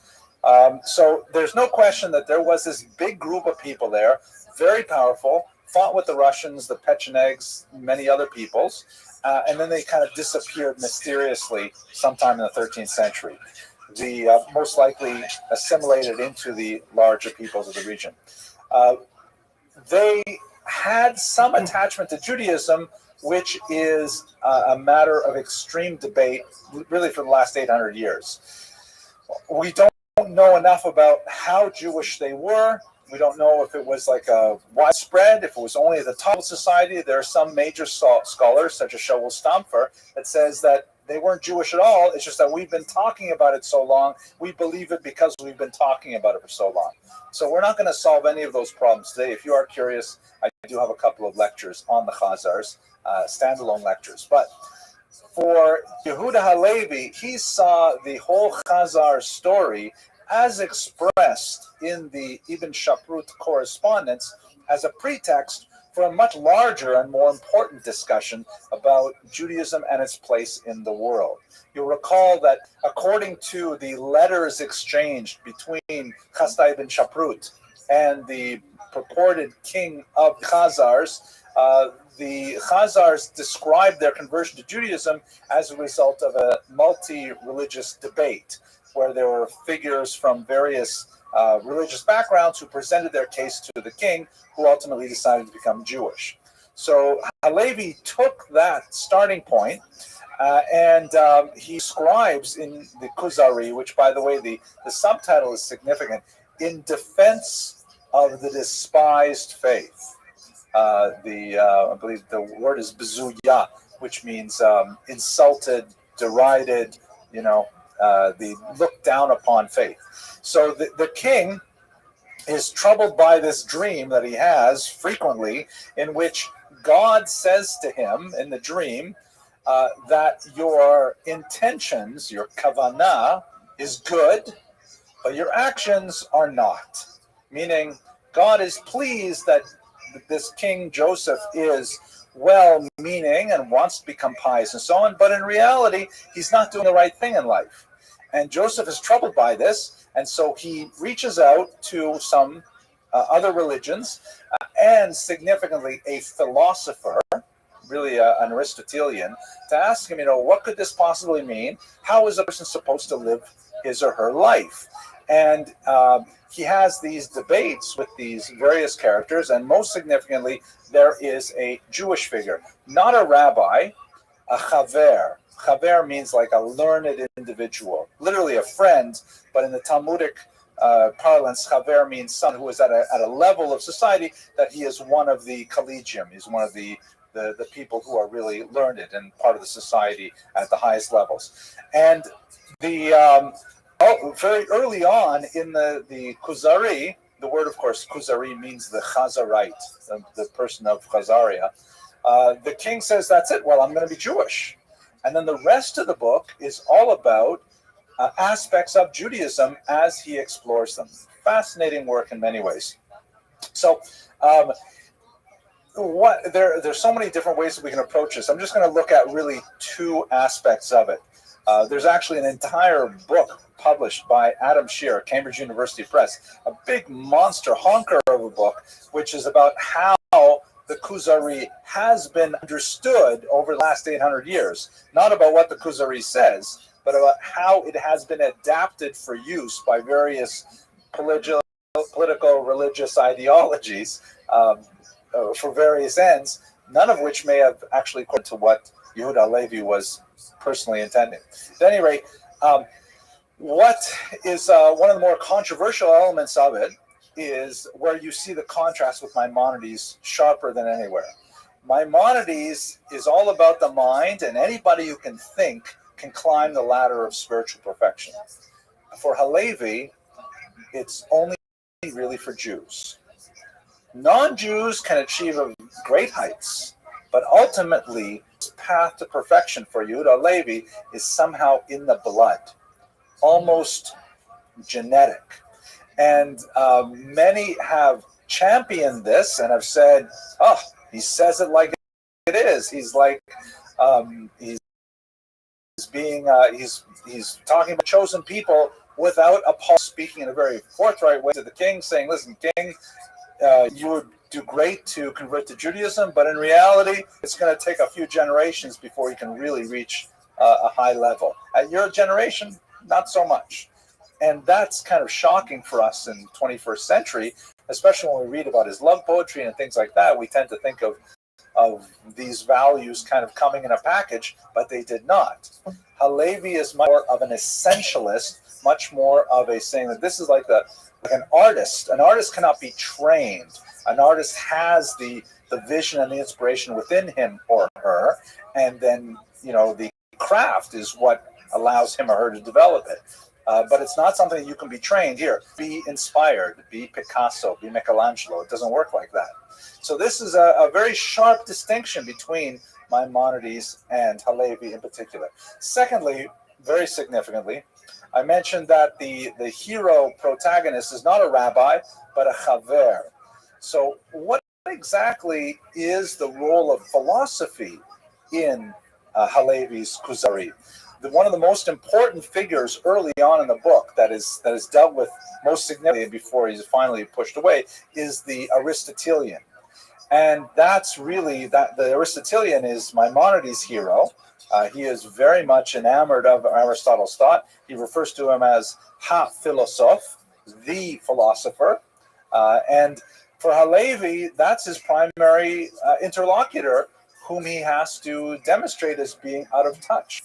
To give but one example, when the Chazar asks him, when the king asks the Chaver, like, who do you worship? The expectation is that he would say, I worship the Almighty God, creator of heaven and earth, which is a very Aristotelian kind of thing to say, because it refers to God as the prime mover, God as the first origin of all existence. But instead he says, no, I worship the God of Abraham, Isaac, and Jacob, who took the Jews out of Egypt. A God of history, a God is particularly associated with the Jews, a God who intervenes in mundane affairs, not an Aristotelian God who walks away from creation, but a God who gets his hands dirty, so to speak, with creation. Very different kind of image of God that comes across here. It's quite likely that he originally wrote this book first as a polemic against the Karaites. We know from some of the Geniza correspondence that he had an earlier version that was circulating that he was faintly embarrassed about. But then in its maturity, some 10 years later, it's a much more well-developed work in which the other elements, a much broader approach is taken by the work as a whole. So we get a sense of, what exactly is the Kuzari? Is it a philosophical work? Is it a poetic cri de coeur? What kind of book is this? As I mentioned earlier, Adam Shear has written an entire book on how the Kuzari has been received. Very significant work. Naturally, just off the top of our heads and looking at the time, you could see how it would very much be appreciated by Zionists, not only because of his own life example in making Aliyah, but also because of the sort of integral vision, in the sense of integral nationalist vision of the Jews as having a unique destiny, not one which is kind of like connected with the liberal values of tolerance and the expansion of human civilization, but rather the unique destiny of the Jewish people as a body politic. So there's quite a bit to say about specifically how the Kuzari has been approached by scholars over the generations. Let's go to the final chapter of his life. We mentioned earlier that the Crusades fundamentally altered the the medieval world, excuse me, and one may say, in fact, with a high degree of confidence that we're still living in a post-Crusade era, that the hostility between Muslims and Christians, large the Muslim civilization and Christian civilization, of which here in Brooklyn we are a part, we still feel the ramifications of this attack in 11. Can you hear me? Yo, Jossel. How are you? Jossel. Can you hear me? How was your day? What are your favorite things in the world? Do you like the Supremes? Yeah, well, fuck you. And the Supremes say fuck you too. 11th century. Basically, what was happening is that the Christianity is divided between two major groups: the Roman Catholics over here in this kind of yellow color, the Orthodox, sometimes called Greek Orthodox, which are in this sort of like peachy color. Of course, Islam, Muslims, which are across the southern part of the Mediterranean basin. The Roman Catholics and the Greek Orthodox don't get along.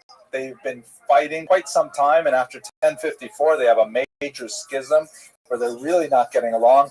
But at the end of the century, the Patriarch in Constantinople, which is the leader essentially of Greek Orthodox Church, reaches out to Pope Urban II in Europe, the Roman Catholic leader, and says, we need some help because we are not getting free access for Orthodox Christians to visit the holy sites in Islam, which are under Islam.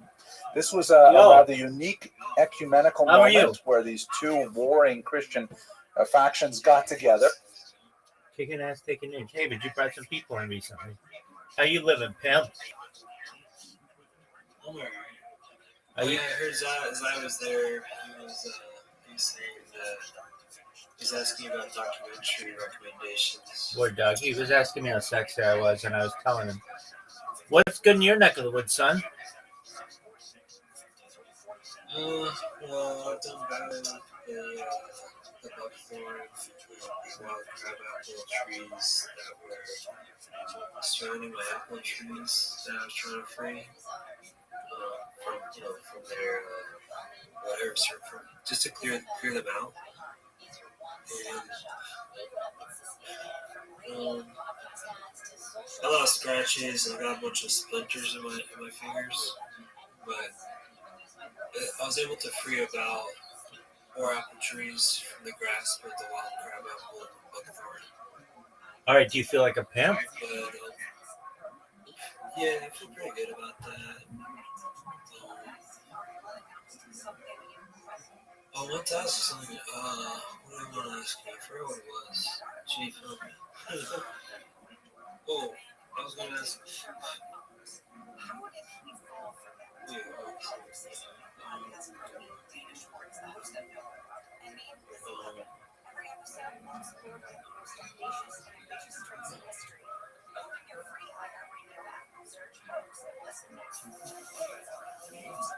Yeah, what's this thing? Oh, I was going to ask, is one of your motivations to be remembered? I don't really care about that. I would rather just have the data remembered, like the time capsule of what I'm creating. I'm pretty sure I'll be remembered, but that's a great question. I don't necessarily do things to be remembered because it's up to the people who watch it whether they actually will remember me. I do it for my future family. I want them to remember me. But at least, how would I even put it? It's like before I even meet them, it's like a gift to them. So it's like more for people of the future who I've never met. Does that make sense?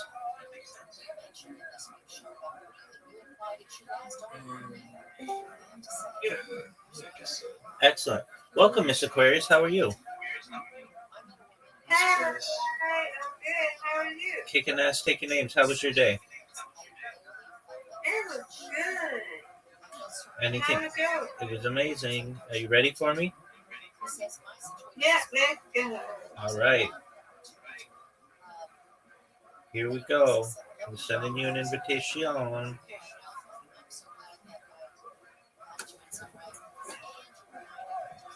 I like to stream because, I like to talk to the people. You know, it's kind of entertaining and stuff. And it's like, I don't know, Nice bear. I just like it. On what? Thank you. On what? Hi, David. Hello. You good? On what platforms do you stream? Just Twitch. But I'm thinking of trying Kick. But I was thinking, like, I don't know, because you have so many accounts. You don't want to talk to your chat. I try to filter them to the Discord. Oh, okay. I don't know. I like talking to chat and stuff. I mean, I do get people who talk to me in chat, but normally I can't see them because I have things on the screen. So I just say, come in my Discord to talk with me, and they do. If they really want to talk to me, they figure it out. It says it in the title of the stream where they can contact me, so I think that should be clear to them.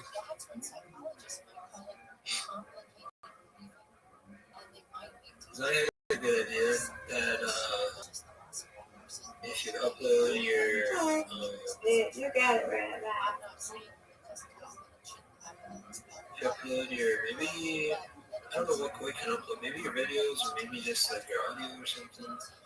But if you upload something that shows who you are to like ChatGPT or something, create an AI off of a GPT or something off of your own words, sounds and stuff. Nice strike. Maybe that'll be kind of similar goal or something. Okay, where do you do that? I don't know. I haven't researched it, but yeah, I think like Dick Dangler, he was telling me that he's gonna make an AI off my voice. Okay, I've done that, So, and I've had people do that, especially with Grok. It works really well. yeah, he's telling me not to be so sensitive. I don't know what I was sensitive about. I'm not sure. But Yay! That's what I'm talking about, Miss Good Aquarius. job. That's what I'm talking about, Miss Aquarius. Yay!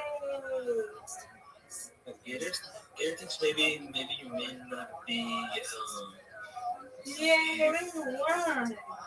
Yes, ma'am. I won, you won. You and I win. Yeah. Yeah. All right, Mr. Aquarius. Round 2. Reload. I like it, but I'm not a gamer. you stream Mr. Chris. No.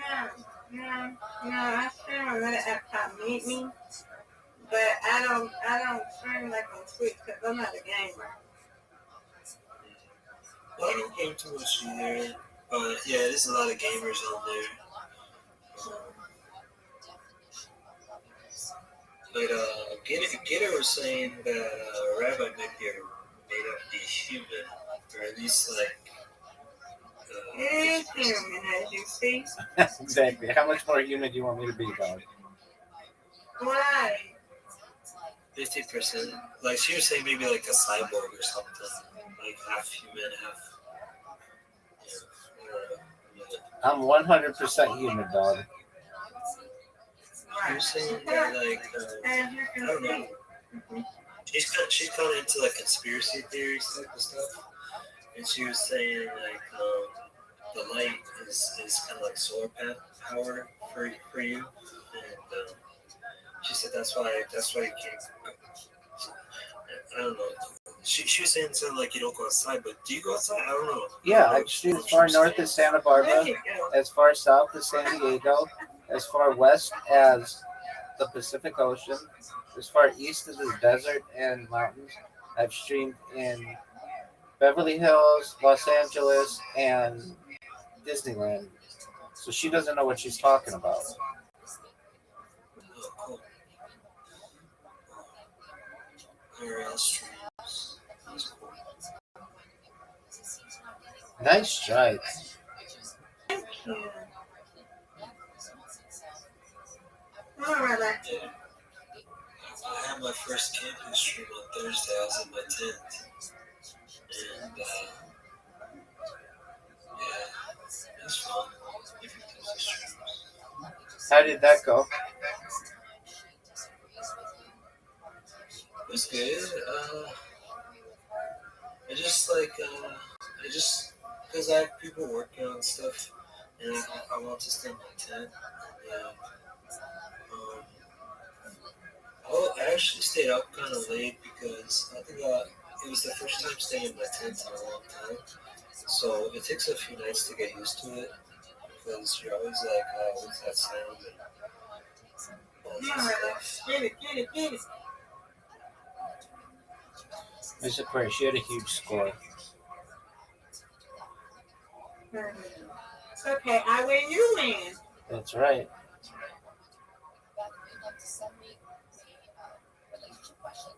Yeah. There we go. Nice job, Miss Aquarius. You win, I win. Thank you. You too. All right, sweet dreams. Best wishes with physical therapy tomorrow. Yeah. Hello. There you go. Okay, I'll see you later. Take care. Yeah. Good night, Harvey. Night. Rabbi, how long did you study to be a rabbi? For 4 years. Do you want to have your own, I don't know what it's called, congregation, temple? Perhaps someday.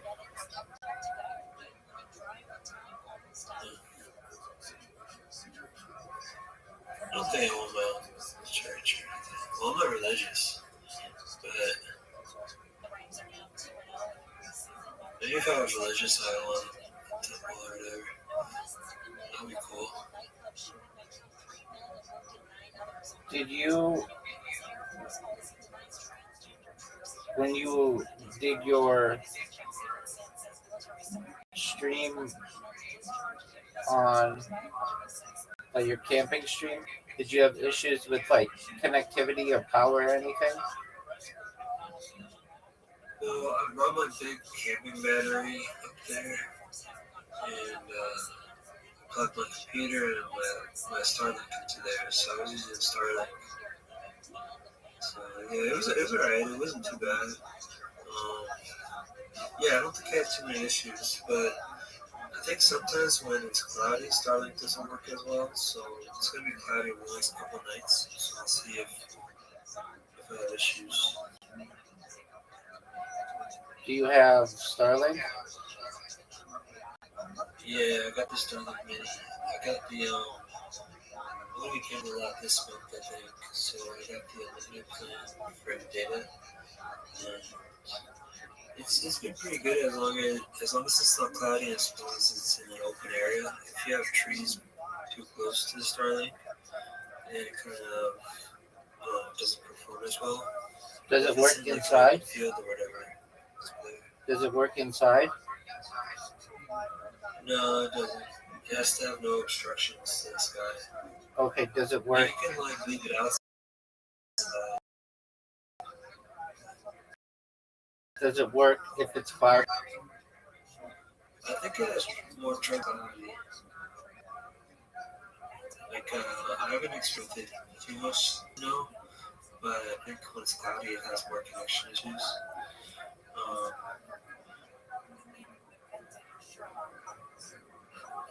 let me see. So Zach wants to know who is your recommendation for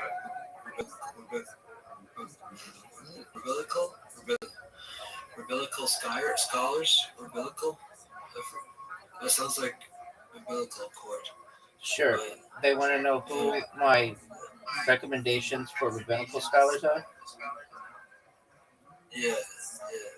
Okay, that's a great question.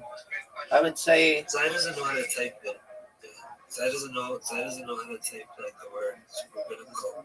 So that's why I got confused. He doesn't know. yeah, sure, I understand. So, right. I would start with Hillel, and Rambam is a personal favorite, so that's Maimonides. Um, I'm a major learner, just in general, of the Shonim rabbis. So that's like rabbis of like 500 years ago or so. I would say that probably more modern ones who well, like Rabbi Akiva as well. He was a sage of the Mishnah. Um, I would say that Ask what kind of things do these people does like do they try to interpret the Bible in kind of different way? Do they focus on like one part of the Bible and they just like explain that part? yeah, so like Rambam, he in addition to being a rabbi was a philosopher, a legal codifier. So he wrote something called Mishnah to Torah, which basically wanted to give people an easier way to understand the laws that are encoded in Torah.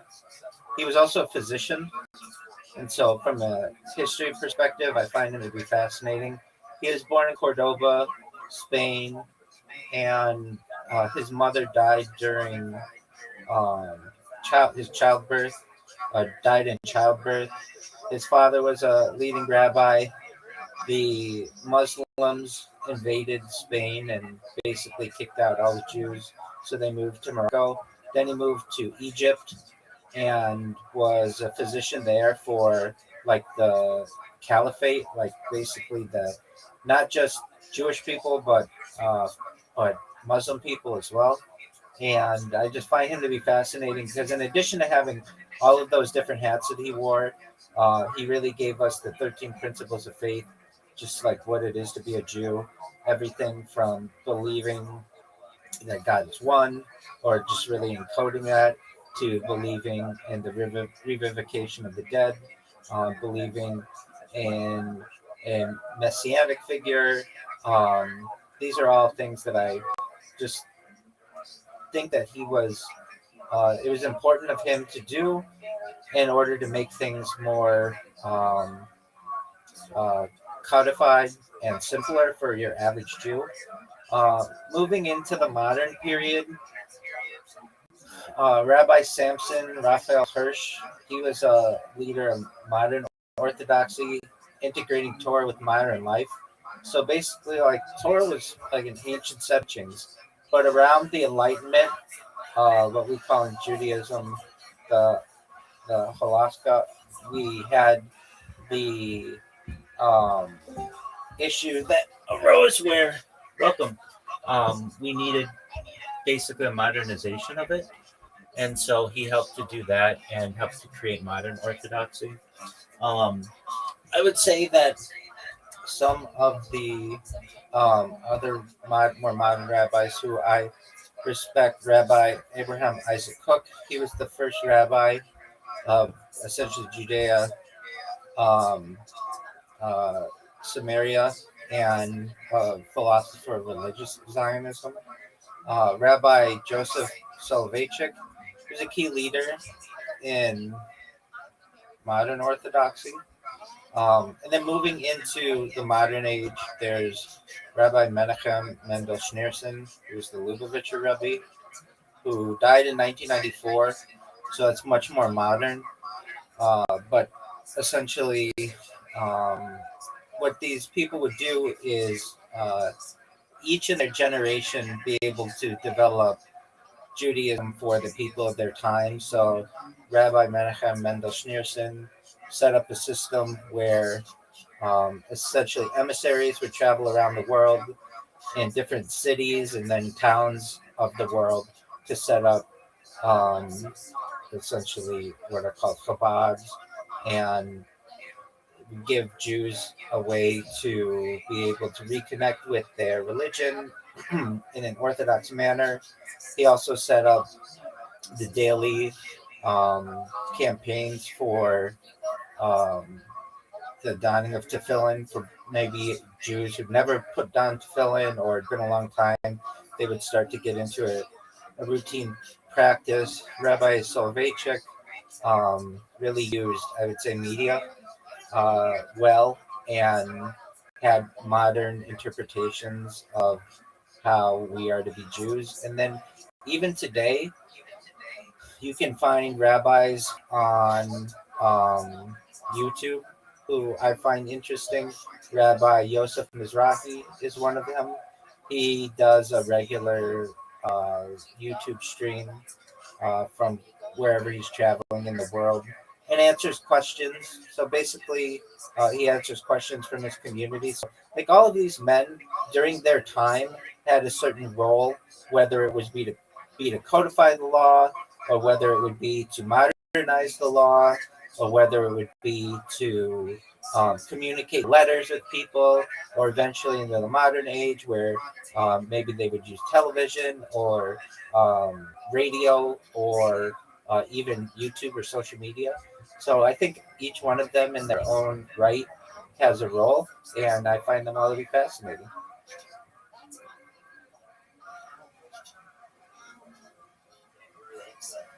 100%. How are you, pimp?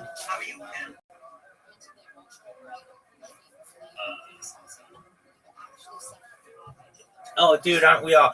Rick Sanchez, how'd you find out about me? Oh, right. Okay, very well. Are you a fan of Haven? Rick was here last time. Okay. All right, very well. I don't memorize it. Everybody who's in here, I now kind of remember that. Okay, very well. How long have you been? How long have you been watching Rick Sanchez? I've watched here for a couple months. Yeah. Tight. Very cool. So you've been a fan for a couple months. These all wants to know: is it true that what did he say that Rabbi Finkelstein admitted that Jews put that us Jews we put human remains in McDonald's? It's just like in McDonald's. If you wanna believe that, fast food. In McDonald's specifically, if you want to believe that, look up his teachings. There's like a famous debate. I'm not very familiar with Rabbi Finkelstein. I've heard this debate. It's with some pastor. So I'll leave that up to other people's interpretation. That's not mainstream Jewish teaching. Yeah, I thought he was just kidding. I didn't even know it was a real thing. Well, I'm not saying that it is. I've never known anyone to do that. But if Jews don't own fast food places. No Jew owns a fast food place. Well, actually, that's incorrect. I've known some Jews to own fast food franchises, but there are some questions that arise when this happens. We're not supposed to make money off of things that are violations of Jewish law. So, like I knew a Jew who wasn't Orthodox who owned a franchise of McDonald's in like Long Beach, but he wasn't Orthodox. So, if you're living in an Orthodox life, you would not do that because then the mixing of milk and meat, and that's a prohibition within Jewish law. Yeah, we're supposed to own like medical practices and lawyer practices or something. I don't know. There was Greeks own diners. Greek people, they own a lot of diners. There you go. Everybody needs something. Rick Sanchez, what are your favorite things about our man Havens? No, please. I can't think. No. I don't have any favorite things. I really just like the guy. Very well. Havens, did you find out about me from Twitch? No, Kick. I saw one of your messages. Your Tight. yeah, one of those messages. Tight. Okay, very well. How and Havens, how long have you been streaming on Twitch? Oh yeah, I follow you on Twitch too. So yes, sorry. No. For how long have you been streaming on Twitch on Twitch? Pardon me. How long have you been streaming on Twitch? Streaming since I didn't do it frequently until I actually don't know. I kind of lost track of time. I think it's been a year. It's been around a year. Okay. I've been doing it frequently. And how frequently do you do it? Oh man, like all the time. I'm addicted to it. Like Very well. What do you like so much about it? I don't know. It's just entertaining. Okay, but what about it? Like, What about it entertains you? just the people come and they say hi to me and stuff. Okay. And, I just like it. Are you interested in streaming on Kick more often? I may do Kick. I'm thinking I may do like I may try like different types of channels or something. I have the propaganda channel on Kick. It's going 24/7. So I don't know. I may do Kick in the future for just like normal streaming. Are you ever gonna do YouTube? I don't know. YouTube I'm kind of scared for some reason. Why is that? She's allowed to drink Coke, but I gotta tell you before you do it. Hey, Christians has been wait. Diesel says Jews hate Christians and they spit on them. That does happen. Yeah, That does happen. they gotta tell you before they do it. I think he meant they gotta tell you that. I think he was talking about the people in fast food. Because he said they gotta tell you before they do it. But I don't think he meant the spitting. I think he meant the people in the food. Jews are allowed to drink Coca-Cola that has the yellow cap. Yeah. So You heard that one? yeah, no, that's common. So that's really around Pesach. So between essentially Purim, which is an early spring holiday, and Pesach, which is a spring holiday, we avoid having any kind of bread that would be leavened, and also included in this is anything that could be interpreted, and really from an Ashkenazi perspective, something called kiryot, and um, this would include things like corn, and because of that, with the corn syrup that's in modern Coca-Cola, we avoid drinking any kind of liquids that have or foods that have any kind of corn syrup in them. So around the spring, basically usually from like March to April, the Coca-Cola company produces a type of Coca-Cola that is made with sugarcane, and you can find this. It has a yellow top, and so that's the kind of Coca-Cola that we'll have at Passover. But for the remainder of the year, Yeah. What's the big deal about kosher Coca-Cola? No, Diesel think the kosher Coca-Cola is what gives Jews their superpowers or something. Okay, I mean you can buy. I mean, generally, it's all Coca Cola is considered kosher. It's just the question of kosher for Pesach. You can buy it yourself though. You don't have to be Jewish to buy the yellow cap Coca Cola that's kosher for Pesach. So just any time between basically March and April, go to the store and go buy yellow Coca Cola, and you'll be able to have the same cola that any Jew would enjoy. Lisa said this is of great significance. I don't get it. What's going on with this Coca-Cola stuff? Anyway, he also said, what's with the Jews putting up Christians? Well, it's something that's done. It's essentially pretty focused on Israel.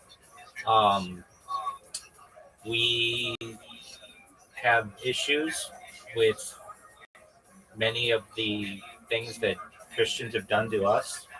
There's blood libels, and there's the Inquisition, where Christians forced Jews to convert to Christianity, and essentially we haven't gotten over that.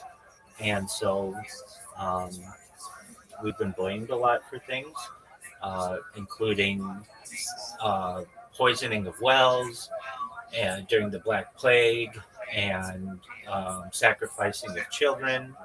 And so we treat people, many times Christians, sometimes Muslims, um, we get back at them because of that. He has another question. Let me just say this: in the same way, I get shit from Christians every single day. While they don't spit on me, uh, every day I get people who say mean things to me. So it's basically just the hatred that goes on in the world. If you're in New York, you'll get spit on as a Jew just for being Jewish. So by Christians or just people of all different makeups. What's your next question? He said, what do you think of non-Jews? I know non-Jews. I have had good interactions with non-Jews. I wish that non-Jews sometimes would change their ways, but I understand it's the way of the world that I live in a world where there are Jews and non-Jews. Yeah, but how do you feel about it?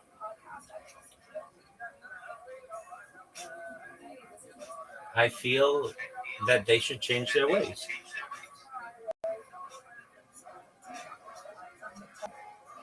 You mean change their religion or change like their actions? Yeah, in some ways. I mean, um, let's just take Christianity for instance. Like in my opinion, it doesn't make sense that they. It depends on your sect of Christianity, but they believe God died for 3 days. In my view, God doesn't die. I don't understand how you could live in a world where you think God would die. Because if God died, then are they really God? That doesn't make a lot of sense to me. There's something in Christianity known as, or I think in Catholicism known as the transubstantiation, where they believe that Jesus's body is the real body in the Eucharist, the the holy wafer, and that his blood is the wine. And if you don't believe this, then you're not really believing the true tenets of Roman Catholicism. That doesn't make sense to me. The idea that like even like 30 years ago within the Roman Catholic Church, well, um, you like homosexuality was like um, wrong, and now like they've changed their opinions and that they've embraced it. They're just like it's like not the same religion. It just keeps changing. And one of the things that I like about most aspects of Judaism is we do our best to maintain traditions and stay consistent. Um, and what else don't I like about it? Um, I mean, I really just wish that they would recognize, like many people in Christianity who recognize the Trinity, would recognize that there's an aspect, maybe not exactly this, but it's close to polytheism, and I don't like that aspect about it. I believe in one God. I don't even know what that is, but at least I'm fairly certain that it's not someone who died 2,000 years ago. Because if you can kill God, then is he really God? Then it's deicide. So those are some aspects that I don't like about it. I mean, there are some aspects that that we share commonly um, that I respect. That at least up until maybe like 50 years ago, having large families was important. Um, Sanctity of life to some extent was important. Um, Aspects like loving your neighbor uh, were important, or treating others the way that you want to be treated. Those are all Jewish interpretations that have been um, either shared or borrowed by Christianity. So there are some things that I like about it, but there are other aspects that I don't. And so I wish that they would, like many Christians, would come back to their roots. If you really study Christianity from 2,000 years ago, it's just a branch, a break off of Judaism. And so ideally, I would like, if I had the opportunity to be able to speak with Christians in mass, that en mass, not in a mass, but like en space masse. I would want them to recognize that many of the statues that they create could be interpreted as idol worship. Um, some issues with this with saints can be interpreted as idol worship, and I think if they heard what I had to say, or just in general, they would recognize that a lot of these aspects are perhaps um, moving away from what is a common or a core tenet of their beliefs, which is monotheism.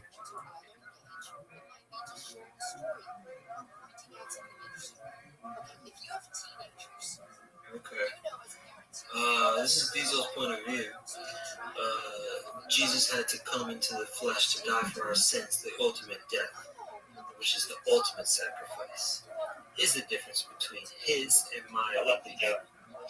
They can't understand the sacrifice. Jesus is king of the Jews. Okay, I What mean, do you say to that? cool story, bro. I mean, we all have our different interpretations, and that's neat. I just don't think God could die. If God dies, then they're not God. So, how about other people that have sacrificed?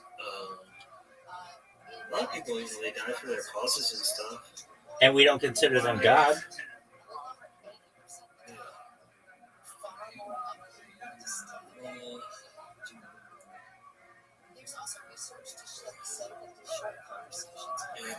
And Zai wants to know, what do you think about the black Jews? I don't know if he means the black Israelites, the guys, the yellow people, or the Yeah, like the Ethiopians who go to Israel. absolutely. Yeah, so we'll take both of them. To the black Israelites, they're welcome to believe whatever they want to believe, just like anybody else. I embrace the idea of B'nai Israel, the Ethiopian Jews. I'm fascinated with them, as a lot of Jews are, that they were able to have a basically an unchanged form of um, the Torah that was discovered in the 20th century, and that they essentially, there's a very good chance that they were either one of the 12 tribes, or um, were in exile following the destruction of the Second Temple around 70 of the Common Era.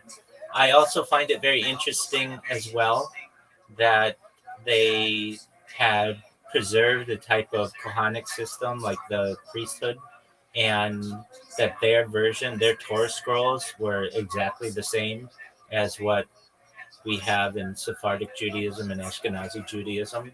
Um, and I see them as other rabbis have interpreted as our cousins, basically, and welcome them back to Israel.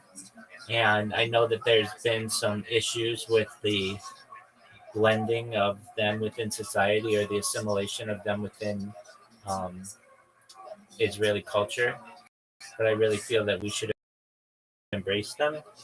And um, I think it's really interesting as well if you study colonialism of Africa, that the Ethiopians were one of the few countries that was never enslaved. And so basically, they were able to preserve the Ethiopian Jews specifically, were able to preserve their um, religiosity for 2,000 years. And while it's not exactly what we have in today's Judaism, it is very similar, and thus, like, they're as welcome as any other Jew within society.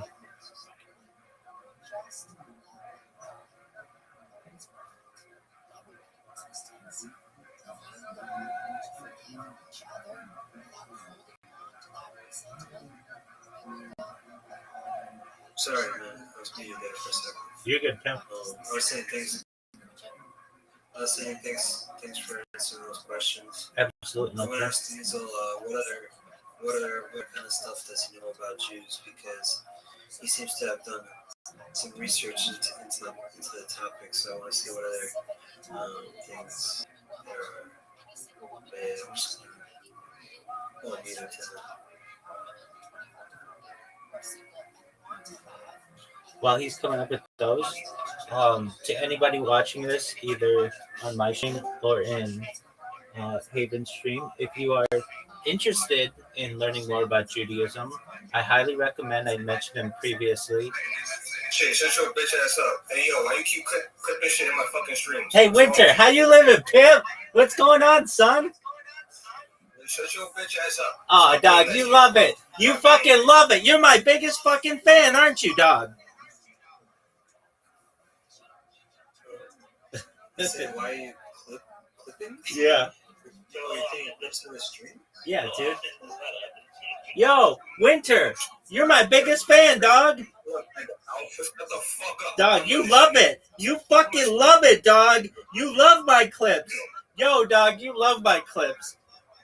I'm going to tell you what, Winter, he's been talking about how big of a fan he is of mine and how much he loves my clips now in reality. So I created these robots. That's how, Havens, you find out about me, that clip people's kick streams. And obviously Winter did not like that. And so we had to bark at each other like What's the matter with clipping from a stream? Like, wow. I mean, I don't. Is it the same thing as YouTube, where you just take a clip and it's like 30 seconds or a minute or something? 100%. Yeah, but you put something. Yeah, I put in the title to follow me on YouTube and to join my Discord. So those are those are those are reasons I people like me. As I was saying though, anyone who's interested in learning more about Judaism, particularly in Orthodox Judaism, should watch Rabbi Yehuda. Rabbi Yosef Mizrahi's streams on YouTube. They're fascinating. I love them. I watch them as often as I can. And then also what I love and what I've been doing is watching Professor Abramson's stream. So you can find this just under Professor Abramson's streams on YouTube, and I made a playlist of like 700 of his YouTube lectures that he has.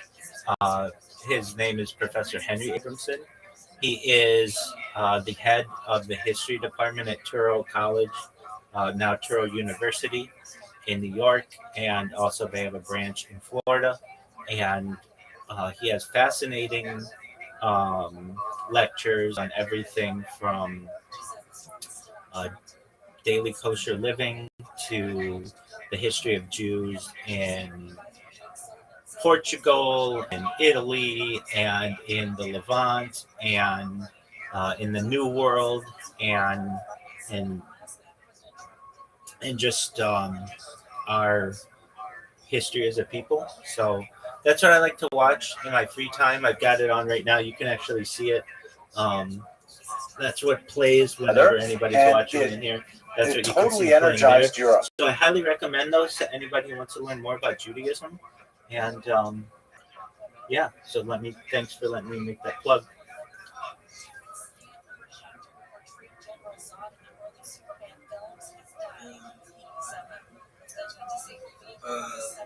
Diesel wants to know, do rabbis get zero interest rates? Well, this is a good question. So it wouldn't just be rabbis; it should be all Jews. So we have a law that essentially we don't charge interest to other Jews. However, Christians have the same law that you don't charge interest to other Christians. So these are common within uh, the religious bodies that they encapsulate. So how do we get around that?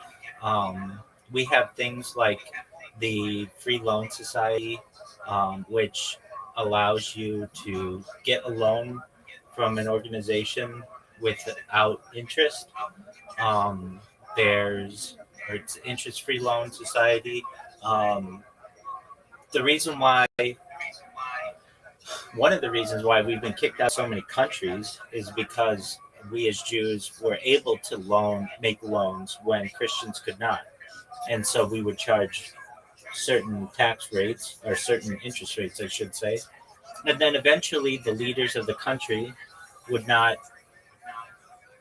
like that we were essentially creating debt and they would kick us out of the country. So that would essentially eviscerate or eliminate all of the interest that was owed. That's one of the reasons why Jews have been hated so much for thousands of years. And I can tell you that uh, I know many Jews who do pay interest to bodies that are not Jewish owned.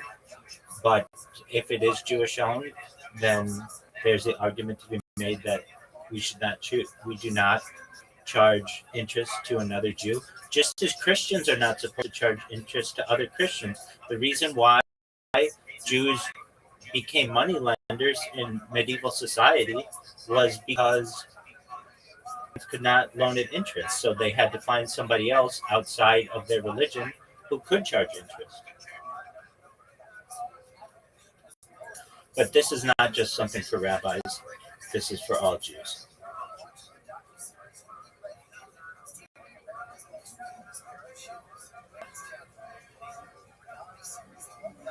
To follow up on that, but Christians can charge Jews interest and corporations can charge Jews interest. It's just if we are loaning to another Jew, we are not to charge interest on that. Excellent question, Diesel.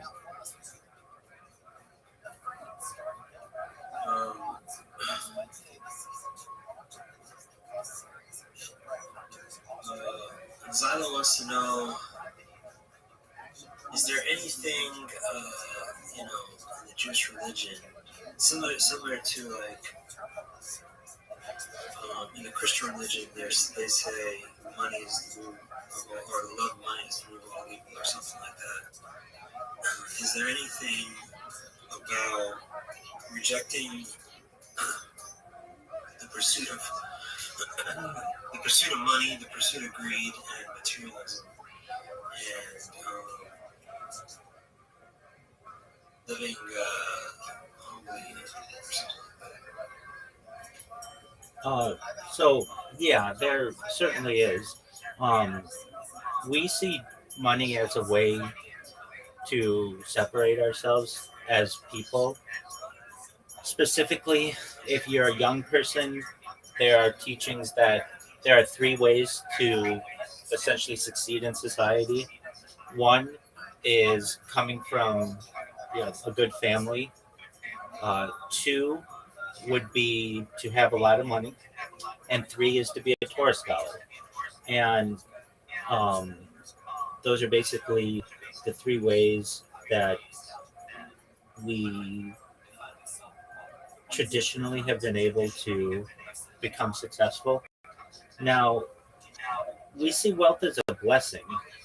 So, especially in Torah, um, wealth is seen as a blessing from God, to Shem.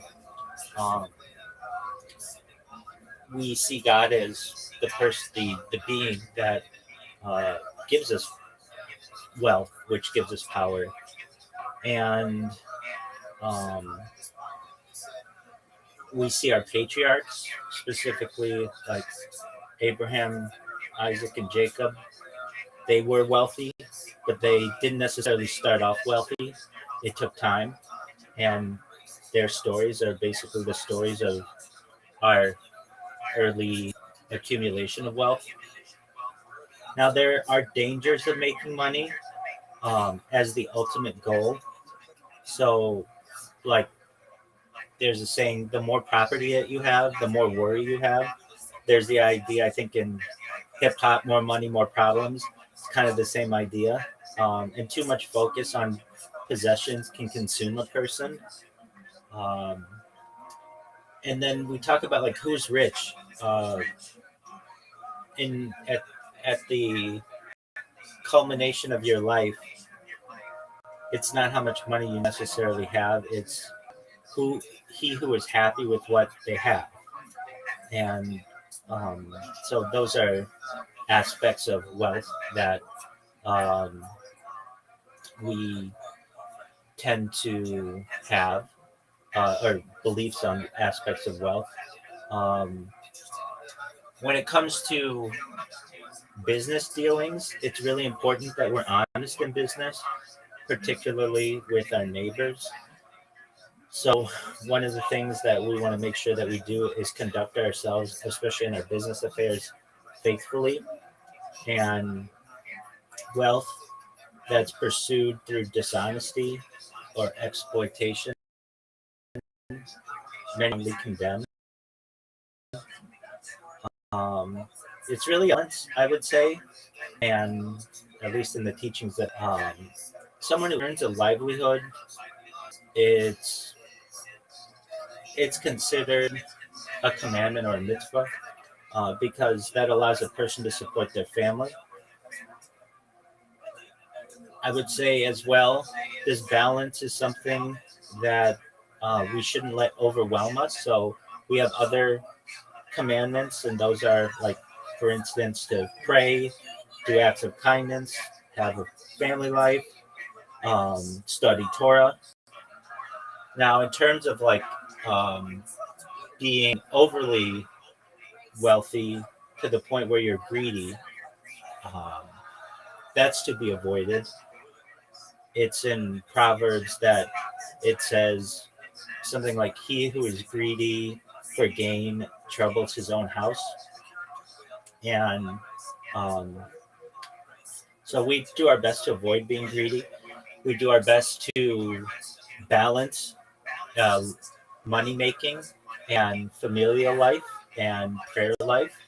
Uh, and but we don't have a saying like they have in Christianity that it's something like this. And I'm not Christian, so I don't know the exact phrasing, but it's something like there's a better chance of a camel making it through the eye of a needle than a rich man to get into heaven. We don't have those same types of thinking. We just believe that if you are going to making money is important, but you should do so in a honest and moral way.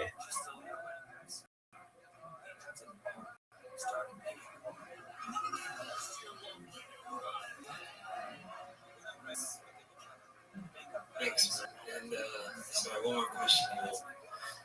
Maddie wants to know who's worse, the Christians or the Muslims? I don't know if it's about. He's Muslim, so he's a Muslim. Yeah, I don't know if it's about worse. It's just I wish that both sides. I honestly see both sides as branches off of Judaism, and it's true.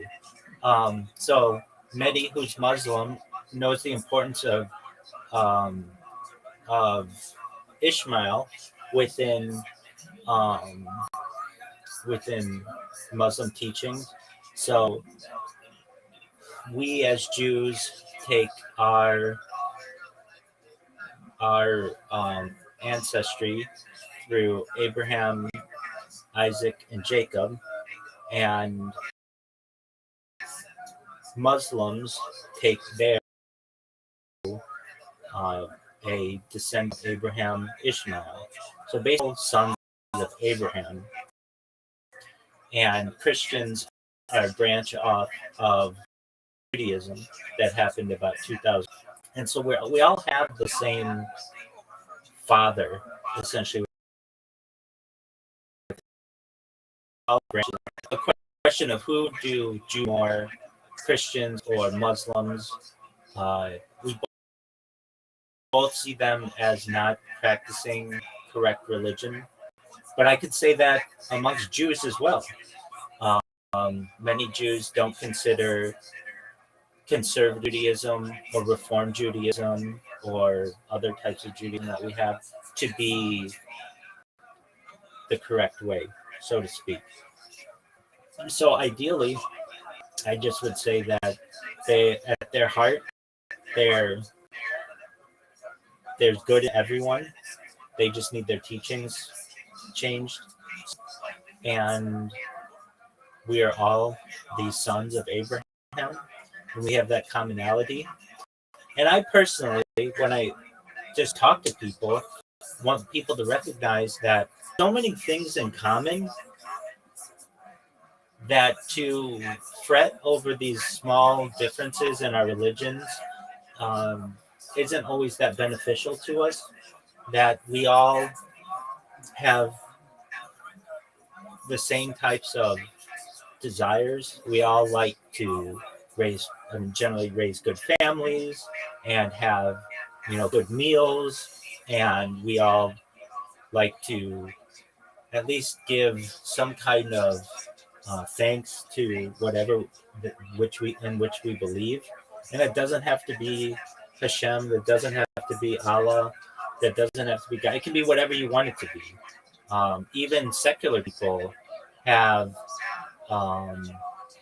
appreciation many times for the animals that gave their life if they, are perhaps an omnivore or specifically like a carnivore. But even people who are vegetarian or vegan have appreciation for the people who made the meals and being with people they love. Those are all commonalities that we have in as humans. I can get into why one group is better than the other. Really, I see Christians and Muslims as our brothers religiously that may have strayed, and I'd like to see them come back to the mother religion. Whether they want to do that or not, that's up to them. But in reality as well, I can be challenged on my beliefs as any rabbi can, or any imam in Islam, or any priest or pastor in Christianity. When we're asked, well, how do you know that you're better than everybody else, or what you believe is right? We don't know. And in reality, there's some humility that we all must have. Nobody really knows. Nobody really knows anything. So at the end of the day, while I consider myself a monotheist and an Orthodox Jew, and I know that imams believe that they're monotheists and Muslim and either Sunni or Shiite Muslim, and you could have Roman Catholic priests or Orthodox priests or Protestant pastors. They don't know. None of us know. And if anything, we're all agnostic. And if we all recognize that, when I say agnostic, that just means that you don't know. even people who are secular or atheists who say there is no God or God doesn't exist, we don't know. You don't know. And if we recognize that, I think it would give us all a lot more humility. So I can say, to answer the question, I think of Christians and Muslims equally. I recognize, though, at the end of the day, nobody knows. So we're all kind of on the same playing field. I hope that answers a very good question.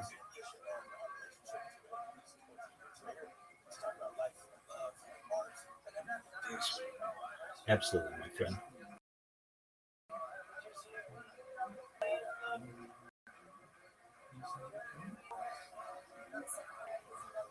Let me add one thing to this, though, actually, to that question.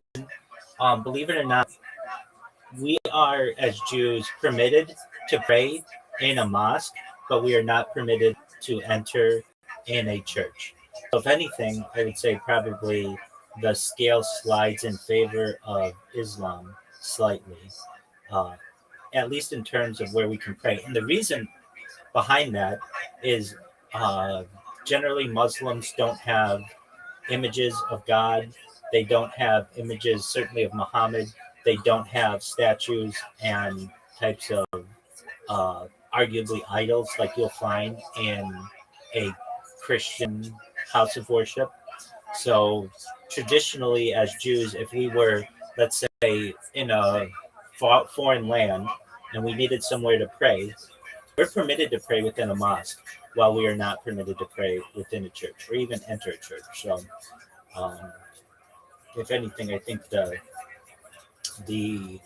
um, the majority of Orthodox Jews would probably say, at least from a praying standpoint, we would side more with Islam than we would Christianity.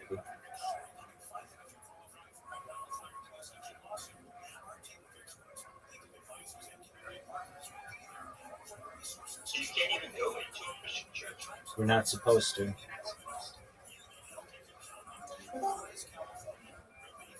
Oh, dude, it's Winter again. I bet they're here to tell me how much they like the clips I made of them. What up, Winter? How you living, pimp? Winter, did you like the clip that I made of you? You want me to give you a chance to talk? Here we go, Winter. I'm going to give you a chance to talk.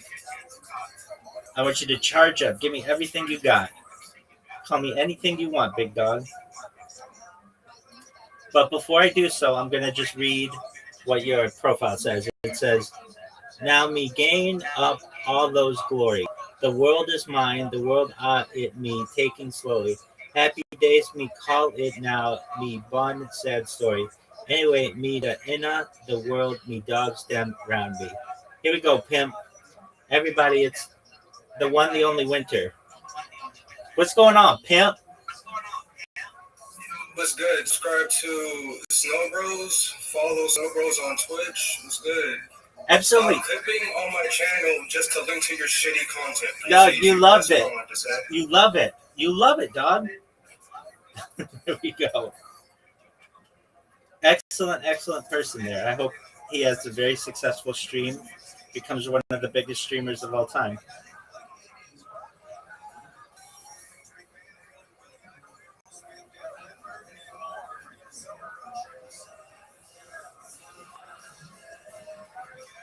All right, friends.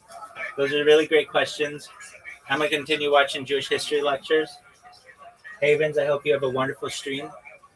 And if you guys have any other questions, what up, I pimp? don't love it. None of your clips were actually any good. None of your clips make any fucking sense. Stop. No, of course they don't. It's a bot that literally just clips random shit. Do you think I'm watching your shit? Fuck no, man. I'm here answering questions on Judaism.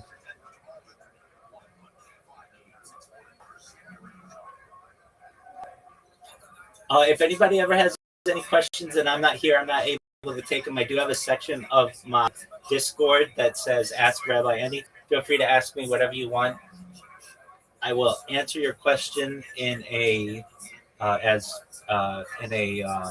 timely fashion, usually within 24 to 48 hours or so. And I appreciate the opportunity to be able to speak with the audience of Havens and Rick Sanchez. Shout out to Rick Sanchez for being a pimp, being here earlier. And hope everybody's just having a really good night. Hope you guys all have a really great week ahead. And thank you for the opportunity. And again, if you ever want to watch Jewish history lectures, I highly recommend Professor Henry Abramson from Truro University. All you have to do is just look up he's henryabramson.com, but also just you can YouTube him, Henry Abramson, and you can find all of his content. It's fascinating. He does a lot of traveling in the world to many of these locations, so that's fascinating. And then really for some really great content, check out Rabbi Yosef Mizrahi. His content is can just be found under Yosef Mizrahi on YouTube, and he has a great website as well, so check it out.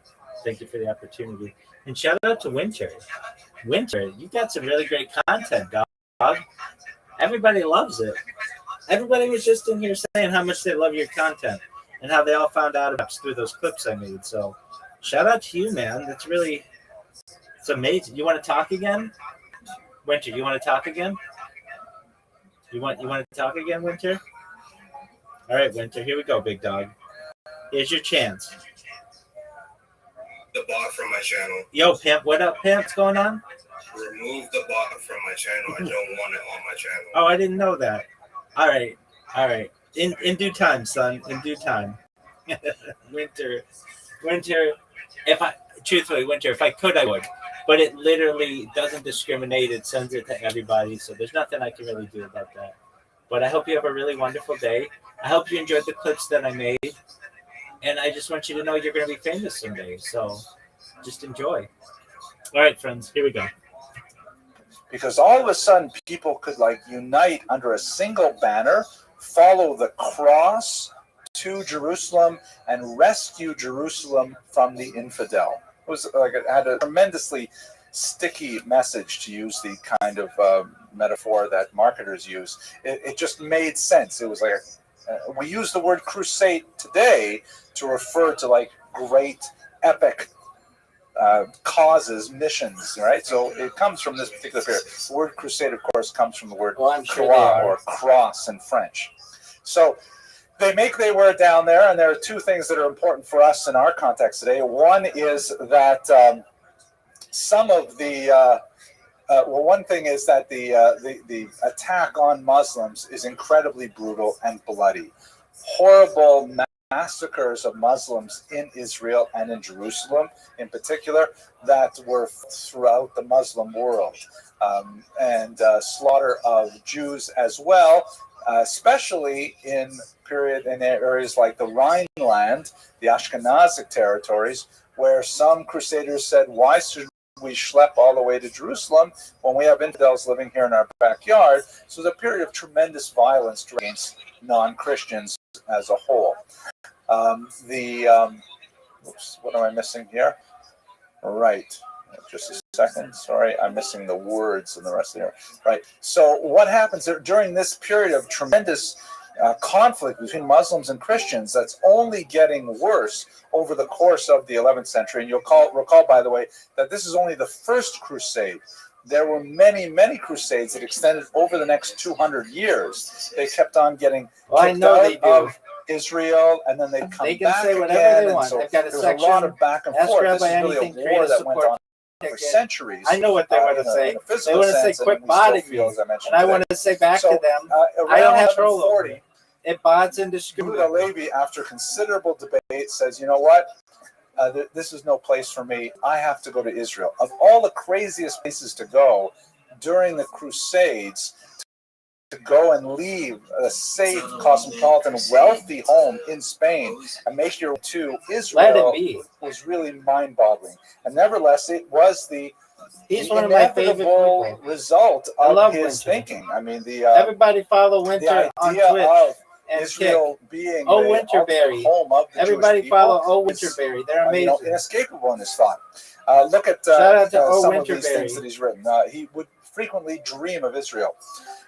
Your dwellings, Lord, are places of love, and your nearness is clear as things seen, not guessed of.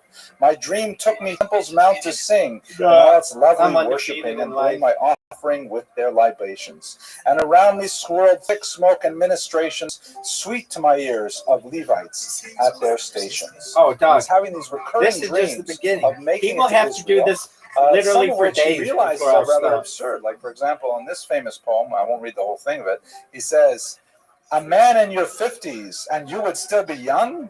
Soon your life will have I'm flown gonna check like out a his bird stuff from a on branch. Twitch. Everybody Yet you check out shirk Old the Winter service Berry of on God Twitch. and crave the service of men, and run after the many and shun the one from whom the multitudes of all things come, and laze about instead of setting out on your true way, and for a mess of pottage sell your immortal part. Has your soul not had enough?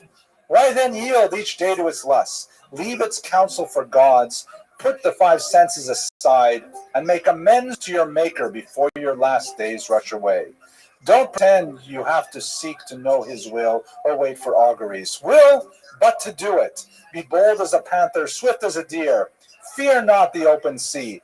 Through mountains of waves crest and crash, and hands shake like rags in a gale, and shipless speech courageous quail, and crews leap to the task, and in dismay stagger back, trapped in an ocean where nowhere to flee, while the sails flap and crack, and the deck creaks and groans, and the wind whips the water into haystack-high bales. One day it towers like ricks, and the next it's flat as a field. Oh, I just could go reading. I got to stop, though. He wrote quite a few poems, by the way, about his fear of the sea.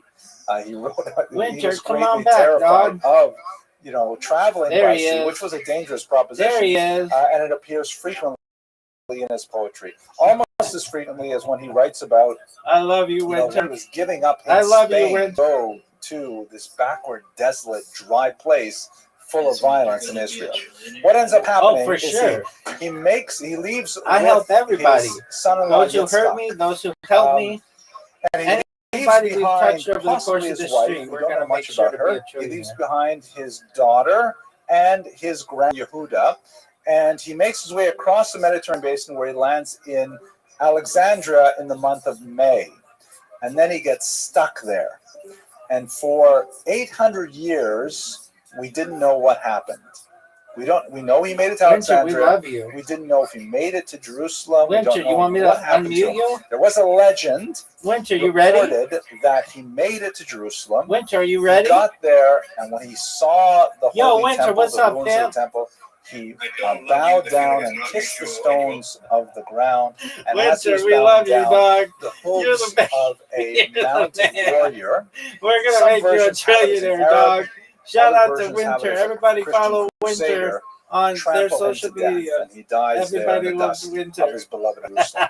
But it was a legend. We Winter, don't know what happened. you're the man. Luckily, Everybody we have loves the Cairo you. Geniza, You're and amazing. amazingly, in the last You're an all-star, 40 dog. odd years, Everybody we do loves know what you, Winter. happened more or less with Yehuda Halevi. Winter.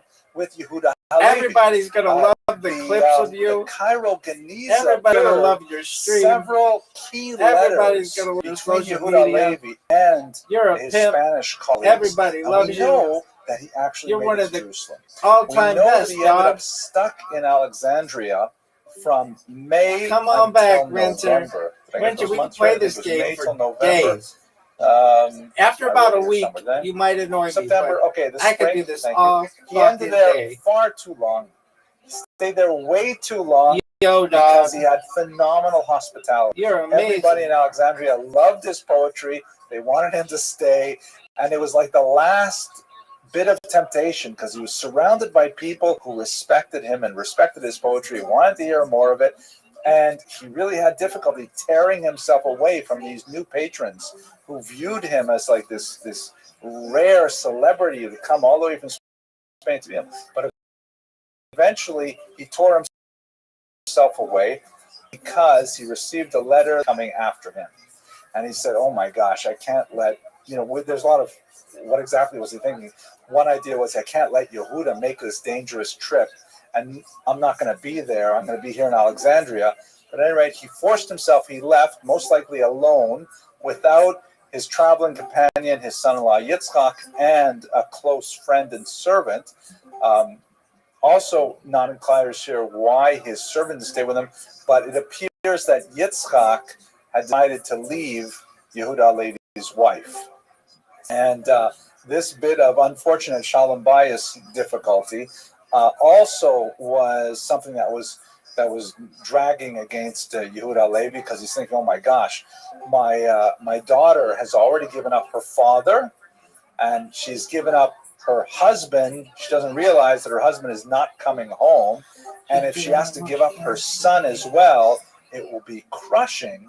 So he says, I have to follow through. I can't die here in Alexandria. He makes his way to Jerusalem, and then 3 weeks later, a letter is sent from Alexandria, which refers to Yehuda Levi 3 months later, with 3 key letters after his name: Zion Tzadi Lamed, Zecher Tzadek Livracha, of blessed memory. So these 3 letters indicate that Winter, he died we're talking to you. in Israel after he left. How exactly he died, we don't know. There have been sightings of his grave, but these sightings are not reliable. Allegedly. And medieval graves in general are hard to attribute nowadays. It could well have been the legend of being trampled under the hooves of a warrior's horse was in fact the end. Winter, you can talk. Fundamentally, no. Winter, you can talk. At any rate, I'm very grateful for the attention you've given this topic, and I thank you as always, and I look forward to seeing you next week.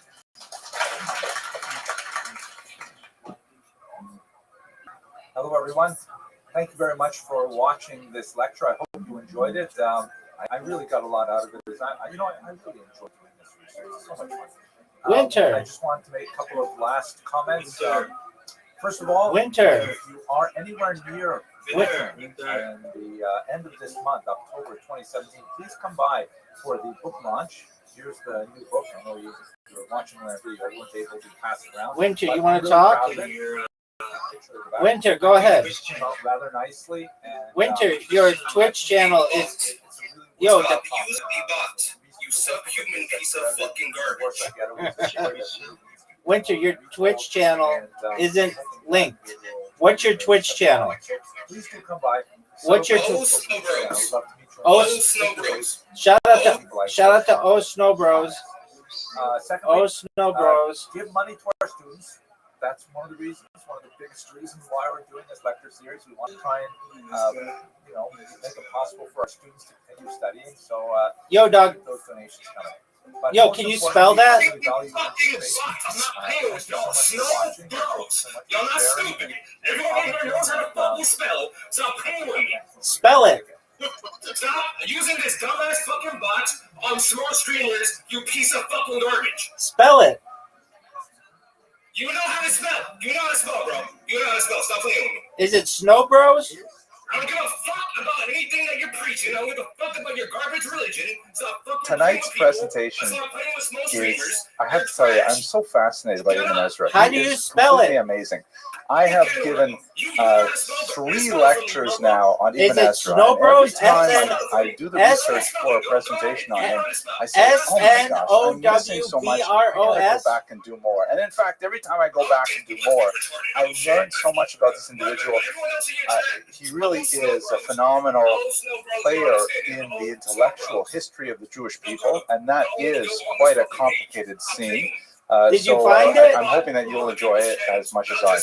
But in response to some of the people on the internet who asked for a joke, I will tell you a joke now. It's possible that I may cut it out of the internet version. You can check later. I'll judge by how well chilling, baby. This is, Just I think, chilling, one baby. of those quintessentially Jewish jokes that captures a certain element of unique Jewish development that can't adequately be translated into other cultures. Have you seen it on anybody else's? And when you get to the punchline, you'll see what I mean. So the joke goes like this. It's a little bit of it's got some black humor to it. So there's the older woman with her grandchild, and they're visiting Miami Beach.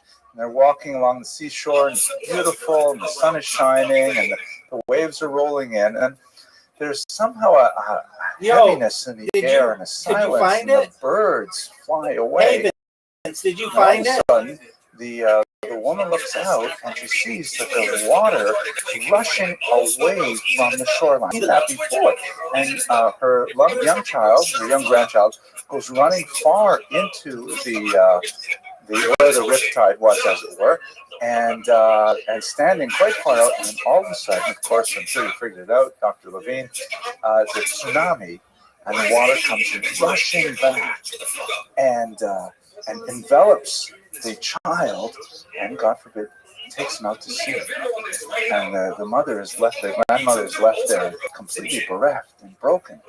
And she falls to her knees and she raises her hands to heaven and she says, "Ribono shel olam, you know what I have gone through in my life. You know what I have sacrificed. You know how I've always your Torah and your values central to my way of life.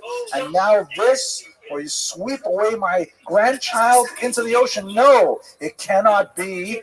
I protest. Bring this child back to me because you know I have been a loyal servant all my life." And there's a rumbling in the clouds, and there's like lightning far off, and all of a sudden the sea comes rushing back, and the child flies out of the waves and is deposited straight at her feet. And she picks him up and she looks him all over, and he's okay and he's fine.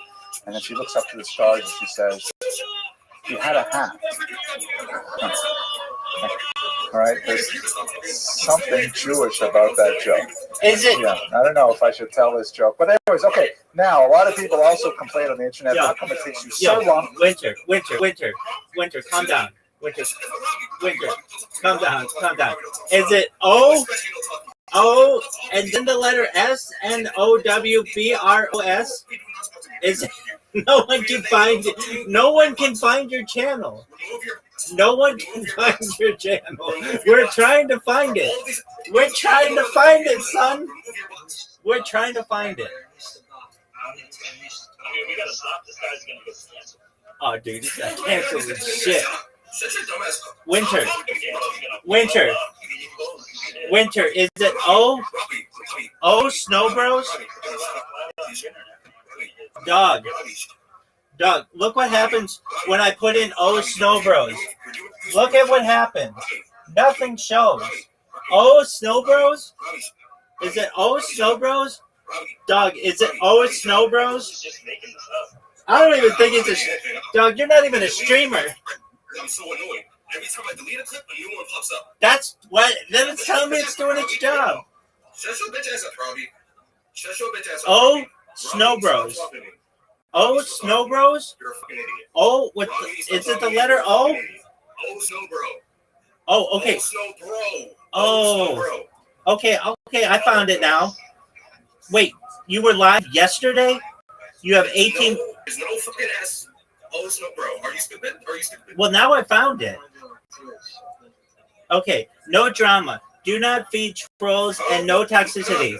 We're very Mary Jane. Doug, I love this shit. We're very Mary Jane, Michael Jackson, Michael Jordan friendly. That shit's tight. That's tight. If you know what I mean. Don't be a narc. No bullying, racist, homophobic, or derogatory comments. Be respectful and courteous. Respect the mods. If they tell you to stop, stop. If you don't disagree, it's beyond my power at that point. No trash talking, disrespecting other streamers. Learn to leave it in the game. No spamming. No political discussions. Please keep this a safe space for all. The Ghost enjoys gaming with you guys. They'll allow you to join a game once a week. No more chat spamming if you can join. You will be muted from chat. Have fun. Be your best selves. Just try not to be little gremlins. We stream every day, baby. Usually in the afternoon to midnight. That's in between the time frame of 12 p.m. to 12 a.m. New York and Jamaica Eastern Time. Yo, Snow Bro, why does it say that you were live yesterday? Are you going to stream today? Yeah, I was live yesterday. I saw your clip that you clipped 4 days ago, and that shit pissed me the fuck off because I've been trying to message you for how long, and you keep ducking me. So now I'm here in your fucking face. Dude, stream again and I'll clip your shit. Please do it again. All right, well, start streaming. I can't do it if you're not streaming, son. Just, Please fucking do it again, Robbie. Doug, just stream. Just stream. I'm telling you, I'm recording all this shit. Good. Good. That's what I want, dog. This is content, baby. This is gold. No, you're a fucking piece of shit, is what you are. Winter, we love you, dog. And Winter, you want to be friends? I don't want to be your friend, buddy. Let's be best friends. Winter, let's be best friends. I love all the shit that you love. I love Michael Jackson. I love Michael Jordan. What you care about, brother? We're not the same. What number did Michael Jordan wear? He wore 4 numbers, dog. He wore 4 numbers. What were the 4 numbers Michael Jordan wore? Dude, it's some Michael Jordan trivia. Oh, so we use racism now.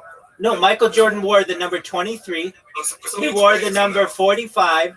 People don't know this. Oh, bro, you want to see this shit? I like Michael Jordan, and I'm teaching you something about your... Shut your bitch ass up. Hey, I'm teaching you about Michael Jordan, okay? He wore... I don't give a fuck about Michael Jordan. The only reason you're bringing that up is because I'm black. No, it's in your... Get the fuck out of here. It's in your profile. Nigga, what's up with Michael Jordan? Is not my fucking profile. Oh, Snow Bro, Are you Oh Snow Bro? Hold on. Are you Oh Snow Bro? Is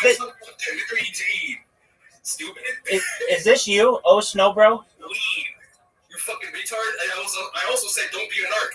Oh yeah, so that is you. So it says we're very Mary Jane, Michael Jackson, and Michael Jordan friendly. I said candy. So what the fuck are you doing? What are you talking about? You don't like Michael? Why am I giving a fuck about Michael Jordan? It says in your profile, we're very Mary Jane, Michael Jackson, Michael Jordan friendly. What am I missing here? God, that shit says Michael Jackson friendly. Is this nigga retarded? It says Michael Jordan friendly.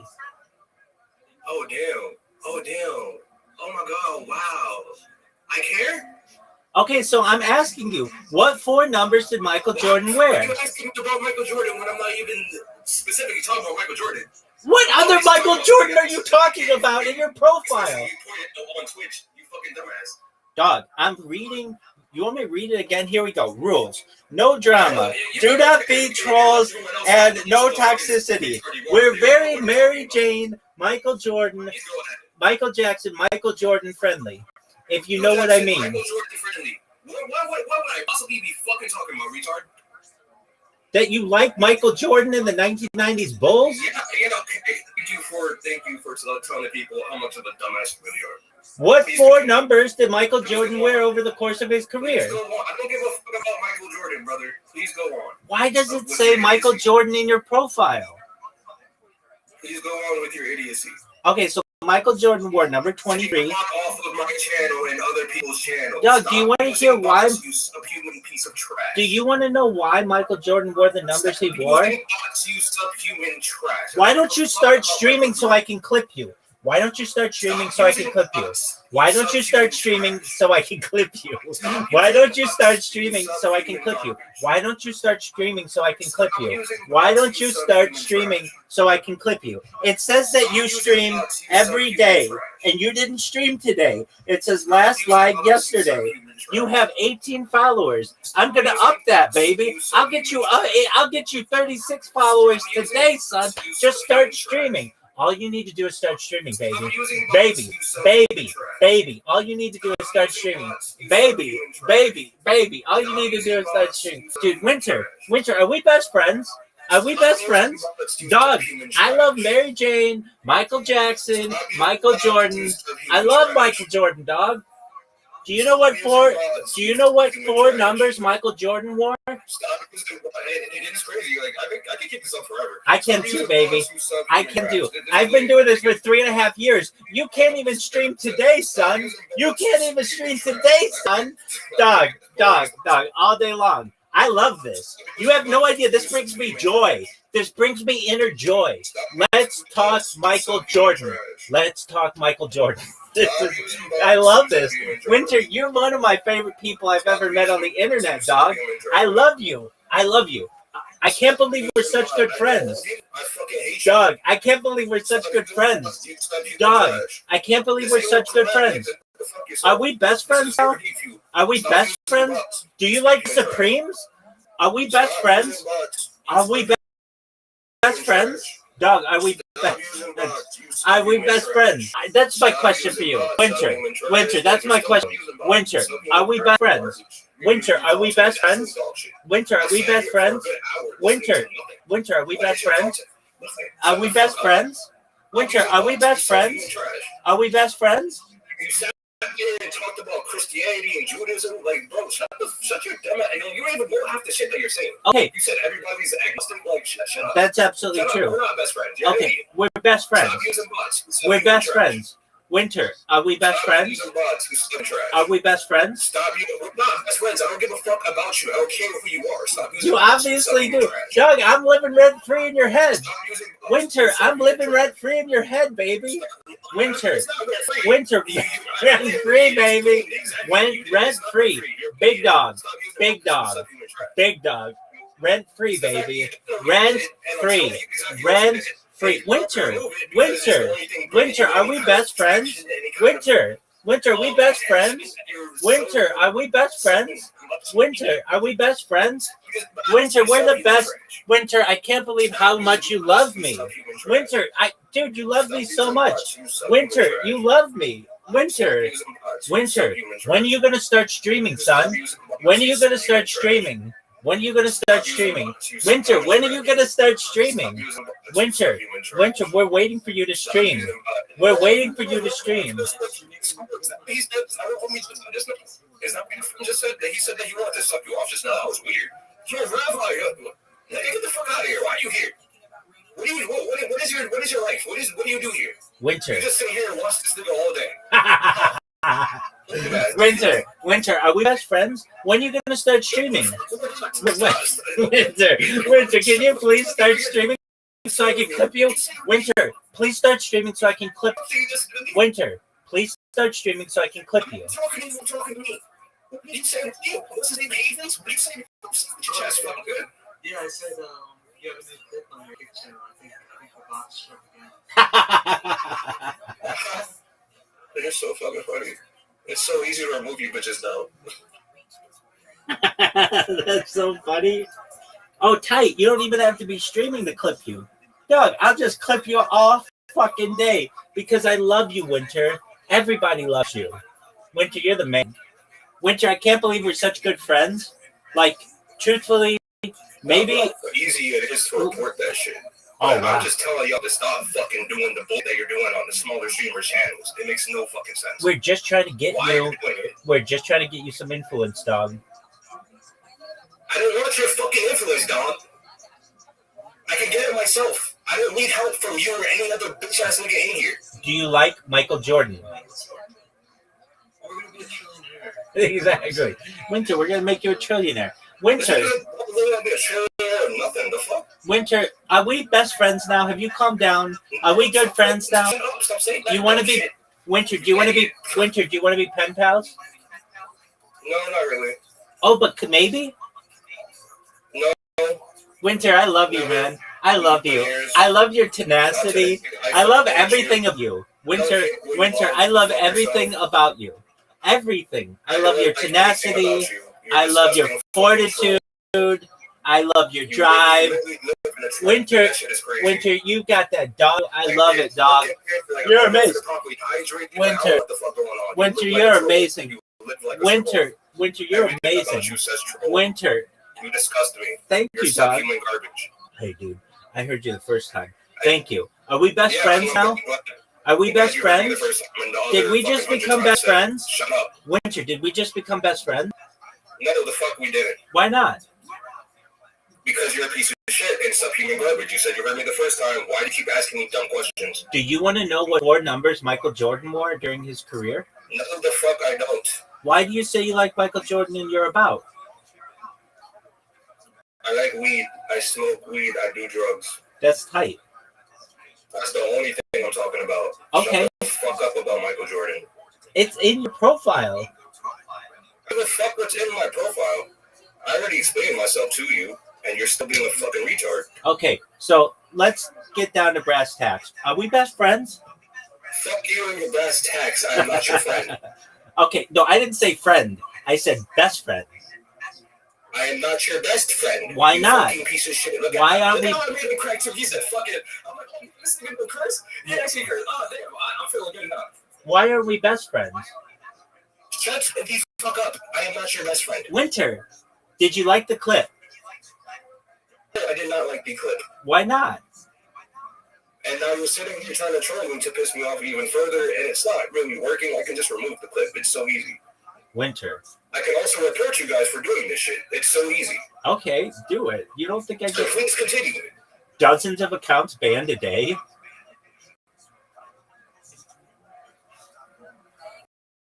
Winter, thank you so much for being such a good friend. Thank you so much for being such a good friend. Winter, thank you so much for being such a good friend. You're one of your friend. you right. We're best friends. We're not best friends. We're the bestest of friends, dog. It's like I'm Michael Jackson and you are like Michael Jordan. We are just fucking dominating the 90s. He called himself, "You will never be MJ, don't ever." Robbie, do you Get treadmill before you call yourself Winter, thank you so much for being best friends with me. like the mind control type of massage type of technique? Yeah, this is actually they teach you this. They They teach you this the first day of joining massage. They teach you all these comebacks. Here's a good one. Cool story, bro. That's a great one. Here's another one. I know you are, but what am I? That's another good one. Some of my other favorite ones, though, are we're best friends. Winter, we're best friends. We are the bestest of friends. Winter, I'm wearing you down. I'm wearing you down to the point where we're going to start doing dual streams together. We're best friends, man. We're best friends. Would be me leaving and giving up. And Dog. Dog. Winter. When's your next stream? Winter next stream. You're not. I've been doing this for 3.5 years, dog. I'll do it for another 3.5 years and have one more viewer than I had previously. Winter, are we best friends?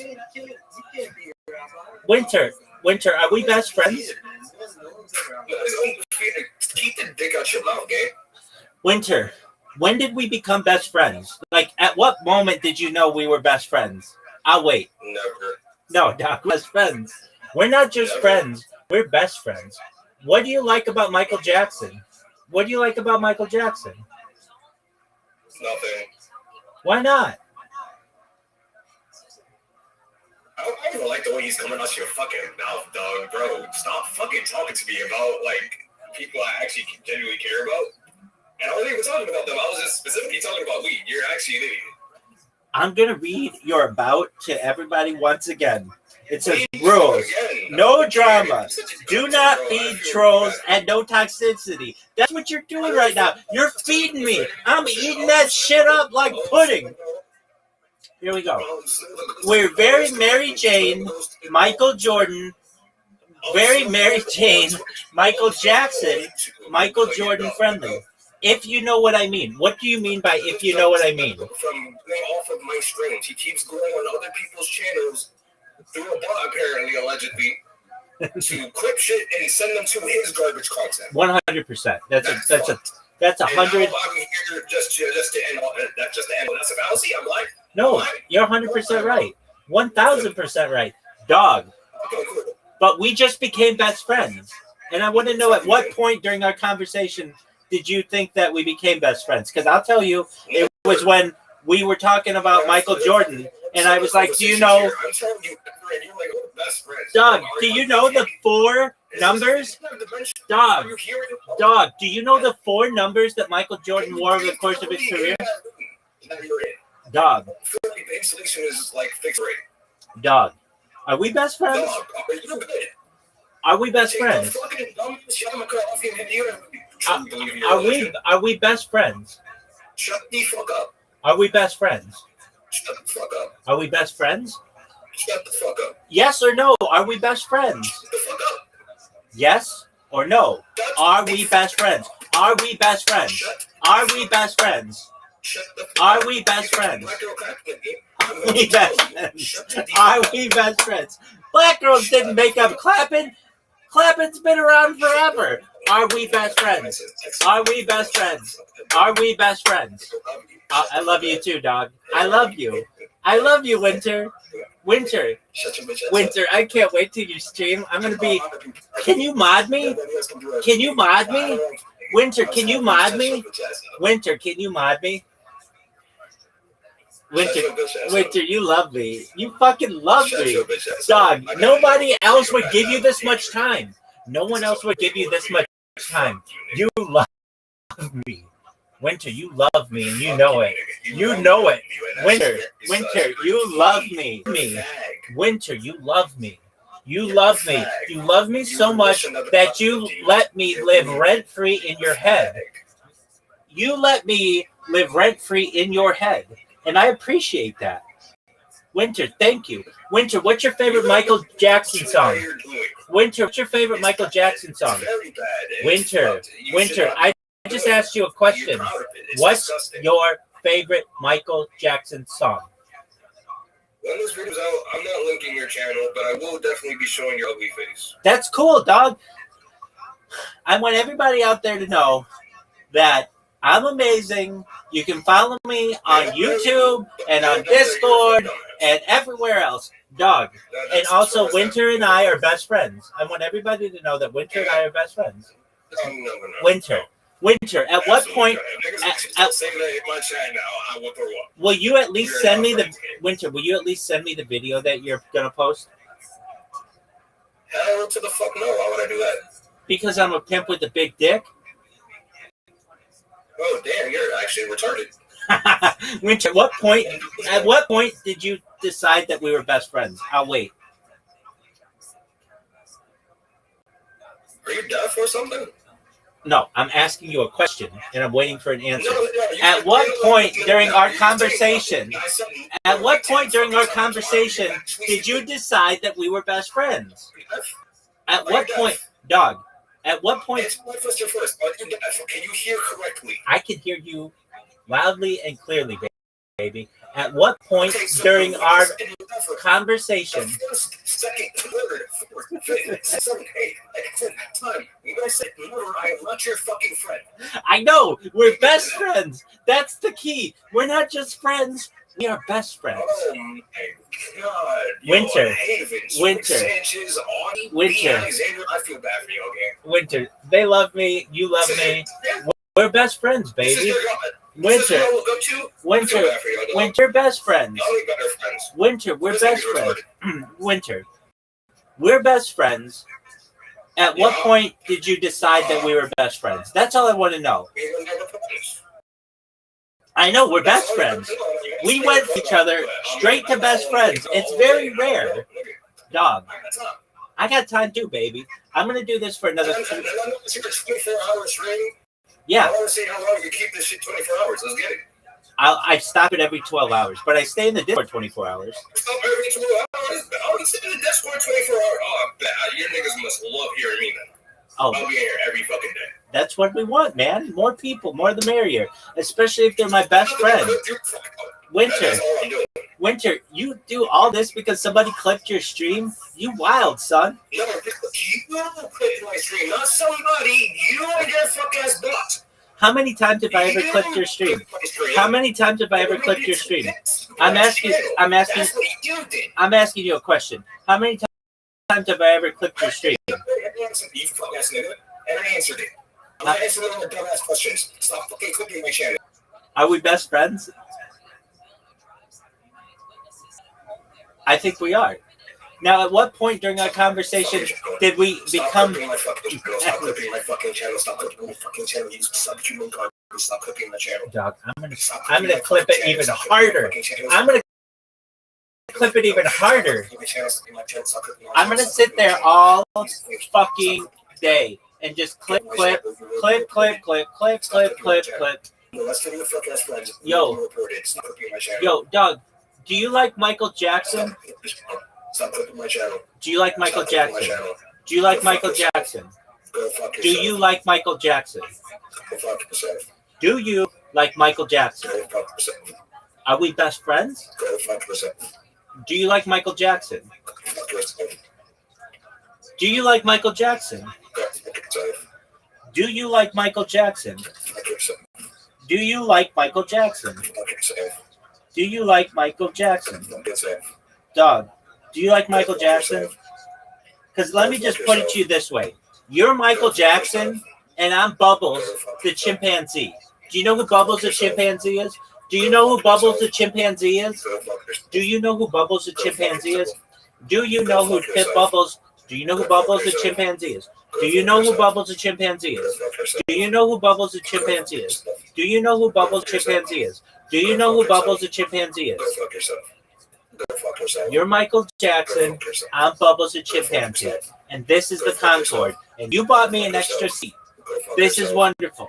Go fuck yourself. Winter, I love you, man. I love you. I love your tenacity. Go fuck yourself. Dog, you're amazing. You're amazing. You're amazing. Everybody loves you. Go fuck yourself. Winter, everybody loves you. You love me. Nobody You just said Go fuck yourself. you just said I Go love fuck you. yourself. These words just came out of your mouth. I love you. You just said I love you. I just heard 3 words come out of your mouth. I love you. I love you. Dog, this is the best content I've ever had. This is fire content, dog. Winter, do you know what 4 numbers Michael Jordan wore over the course of his career? Dog, do you know what numbers Michael Jordan wore over the course of his career? Dog, do you know what numbers Michael Jordan wore over the course of his career?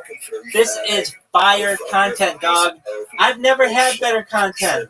This is the best, dog. This is the best. This is the best. I've never had better content than this. This is the best content. This is the best content. This is the best content. This is the best content. We're best friends. Winter Rabbi. We are best fucking friends, dog. Best friends. Best friends. Dog. We're best friends. We're best friends. Best friends. Not just friends. Best friends. We are best friends. Dog. We are best friends. We are best friends. We are best friends. You love me? Do you love? Do you love me? Winter, do you love me? Do you love me? Winter, this is the best. Never had a better time with anyone in my entire life. This is the best. This is the best. I love this. This is the best, most fire content anyone's ever had in the history of humankind. This is wonderful. I love it. You love it. Everybody loves it.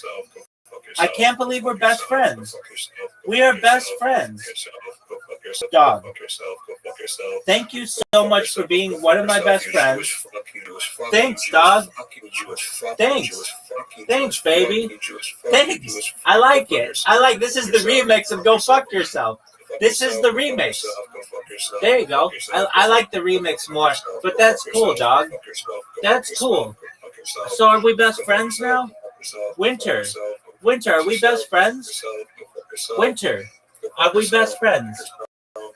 And if so, during what aspect of our discussion did you have realization that we were best friends? Dog, are we best friends? Are we best friends? Did you have to clear yourself because you had cum in it? Hey, dog, did you have to clear your throat because you had cum in it? Dog, are we best friends? Are we best friends, dog? Dog. Here's my question. Here's my question. Are we best friends now? Winter, you love me. Winter, do you know what the mere exposure effect is? You're showing it right now, dog. I'm living rent free in your fucking head. Winter. Mirror exposure effect. Mirror exposure effect. Mirror exposure effect. Mirror exposure effect. Best friend. Best friend. Best friend. Best friend. Best friend. Best friend. Winter and Rabbi are best friends. Winter and Rabbi are best friends. Winter and Rabbi are best friends. Winter and Rabbi are best friends. Winter and Rabbi are best friends. Yo, what up, Havens? Shut your dumb ass up. Anyways, go fuck yourself. Go fuck yourself. Go fuck. You can order me do anything you do because you're a fucking old. Winter, are we best friends now? Go fuck yourself. Winter. Go fuck yourself. And I hope you'll keep me in here because I'm being here every day. Every day I want you in here. Winter, I don't want you to leave. Go fuck yourself. Is he? Go fuck yourself. Go fuck yourself. Go fuck yourself. Go fuck yourself. Go fuck yourself. Winter, do you love me? Winter, do you love me? Winter, do you like the Supremes? Winter, do you like the Supremes? Winter, do you like the Supremes? Go fuck yourself. Do you like the Supremes? Wait, go fuck yourself. Do you like the Supremes? Go fuck yourself. Do you like the Supremes? Go fuck yourself. Do you like the Supremes? Do you like fucking yourself? Do you like the Supremes? Do you like fucking yourself? Are we best friends? Do you like fucking yourself? Are we best friends? Do you have intercourse with yourself often? Are we best friends? Do you fuck yourself often? Are we best friends? Do you fuck children? Oh, don't talk about that. Yes, you do. No. No? No. Oh, so you can't marry me. But I know you do. Are we best friends? Do you fuck children? Are we best friends? Do you have unsolicited texts with minors? No. Are we best friends? You definitely do. Are we best? Right here, brother. Are we best friends? No, you don't. I got the links right here, man. Okay. Are we best friends? I get fucked up minors? Are we best friends? Dude, it's not for all stream. Are we best friends? Minors, children. Are we best friends? Are we best friends? You fuck kids, bro. Dog, I don't let people say that I do that because I don't do that. It was all cool until you want to bring up untrue things, and that's not cool. We can play all you want, but I'm not going to sit here and let you blast like that. So keep talking all you want. We're going to watch Professor Henry Abramson. Oh, it was good. It was very good. I love it. I love it. Yeah, an orgasm twin.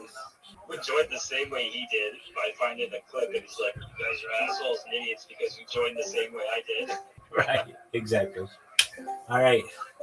So we're going to let him do that until he wears himself out. Long to get to the material. So the material tonight is about Avraham ibn Ezra, one of the most famous of the Andalusian poets, and a great commentary on the Bible, and also a phenomenal scientist, as we shall see.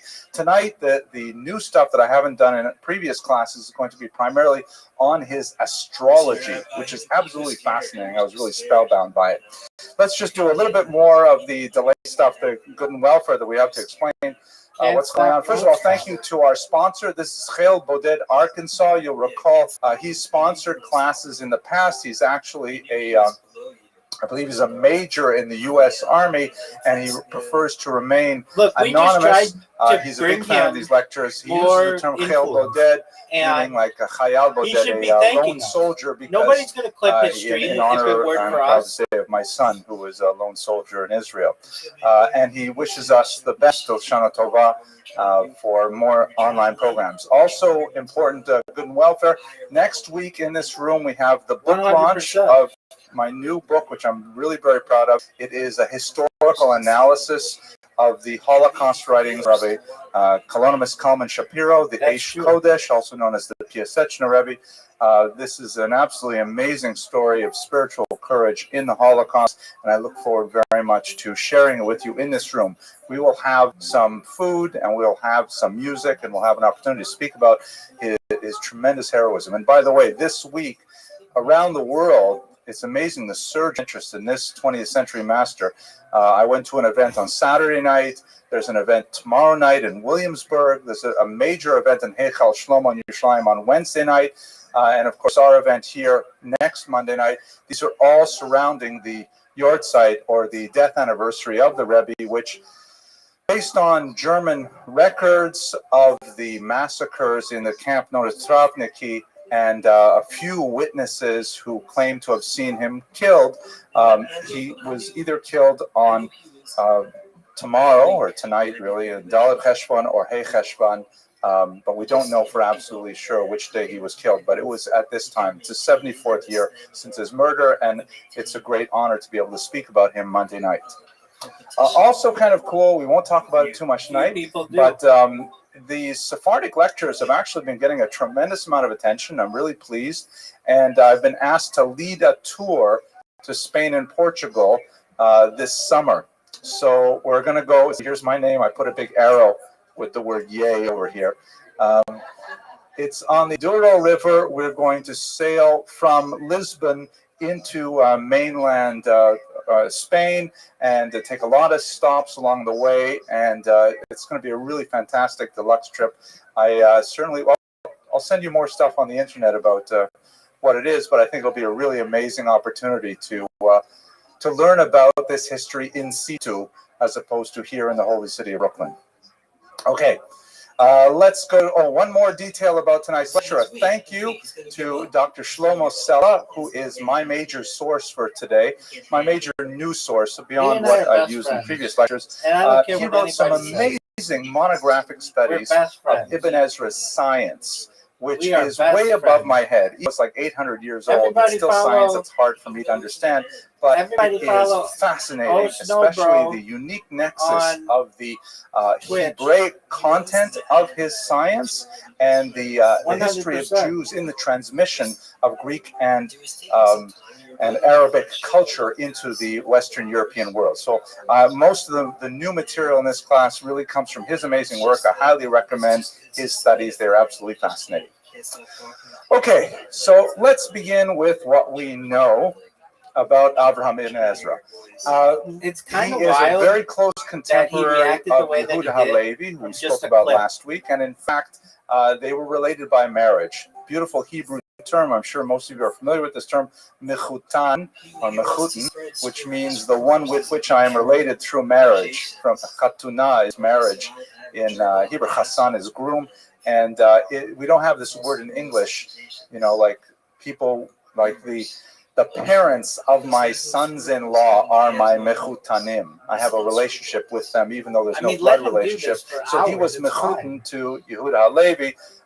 Ibn Ezra's son married Yehuda Halevi's daughter. We saw last week how poorly that ended when Yitzchak ben Abraham ibn Ezra decided to leave his wife and stay in Egypt rather than go back to Spain. It ended even worse, as we shall see shortly. He eventually ended up converting to Islam, which was, to use the Arabic word ashanda at the time. But we'll speak about that in due time. But Abraham, the father, was, like Yehuda Halevi, came from the Christian north, most likely from Tudela, the same town as Yehuda Halevi. And then he made his way to southern Spain, to Cordova, and possibly Granada as well. He was then driven out of the region in the 1140s Almohad invasion. You'll recall we spoke about these two groups of Berber Muslims who come up from the south, and they impose an altogether more rigid Orthodox interpretation of Islam upon the much more cosmopolitan and tolerant Andalusian Muslim culture. When I say Orthodox in this sense, I mean not in the Jewish Orthodox, which is of course synonymous with very good, superlative, excellent, things like that. In this sense, Orthodox in the sense of orthos, doxos, one way, one way, meaning my way, or the highway. So they were very, very strict. They did not agree with the Andalusian tolerance of drinking alcohol, which is itself forbidden to Muslims, but also drinking alcohol with Christians and with Jews, with the tolerance of Jews in high positions of authority, like we looked at Shmuel Hanagid and other figures like that. So there was a period of intense persecution where the Jews who had enjoyed up until this point, until the 1140s, a relatively secure existence, they were driven out of southern Spain. A large number went to the Christian north, one thing I did not understand over is the Pyrenees into what would be France. Your username Others, like the Maimon family, with their son Moses, made their way across North Africa, then to Egypt. And in the case of Ibn Ezra, he made his way to Italy, and then to France, and then ultimately to England, where he most likely passed away. I'm going to watch his stream ironically, although he was a very gifted poet, and I would like to read you some of his poetry momentarily, and that's kind of like the way in which so many of these Andalusian Jews made their fame. He really came into his own in his 50s when he was in exile, when he was forced to stop communicating in an Arabic cultural environment and had to translate much of his knowledge into a Jewish environment in Europe where they did not have access to Arabic learning. And he had to begin to express himself much more extensively in Hebrew, which turned out to be, ironically, the very linguistic fact that saved much of his knowledge. So let's get a sense of his poetic sensibility, because that's where he started from intellectually. And you'll also get a feel for his unique personality, quite acerbic. Actually, it's ironic I should tell you that joke about the tsunami, because it really is an Ibn Ezra-esque kind of joke. That's a great word, Ibn Ezra-esque. I just have to say it faster so it sounds like I didn't plan and make it up. Ibn Ezra-esque. Ibn Ezra-esque. All right, okay, here we go. Here's a poem that is really exemplary of his poetry of exile, describing his feelings after having been exiled from Spain. Lament for Andalusian. This is, by the way, the brilliant translations of Peter Cole. Calamity came upon Spain from the skies. I know. And my eyes pour pour forth their streams of tears. Amazing. I moan like an owl for the Lucena, where exile dwelled, guiltless and strong, for 1,070 years unchanged. Because the Andalusian Jews had originally come with the exiles from Jerusalem. So 1,070 years means, since the exile from the destruction of the temple in the first century. Until the day that she was expelled, leaving her like a widow, forlorn, deprived of the scriptures and the books of the law, and as the house of prayer took folly in. Some men murdered, and others sought shelter. For this I weep and mourning wail, if only my head were a fountain of water. I shave my head and bitterly keen for Seville's martyrs and sons who were taken, as daughters were forced into strangeness of faith. Cordoba's ruined like the desolate sea. Its nobles and sages have perished. I'm watching a stream from yesterday. There are no yesterday. Jews left in Jaén, Mallorca, views. Malaga, and Almeria. All traces of life are gone, and those who survived were beaten down. For this I wail in my grief and mourn, for they have melted away like water. For this is a hard one. Let's see what he's got to say.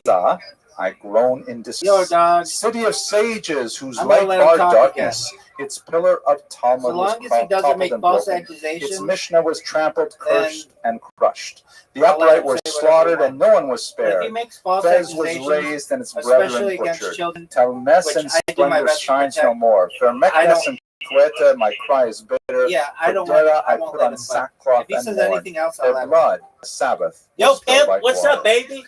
What How could you I living, hope Winter? or possibly You fuck children for a living. That's all you. Okay, so he's gonna say that. I'm not gonna let him talk because that's absolutely fake. He's looking for the way out. He's looking for a way out. Word, dog. Debate me. He knows he's Don't- no longer- Don't make false accusations. 100%. That was fun, though.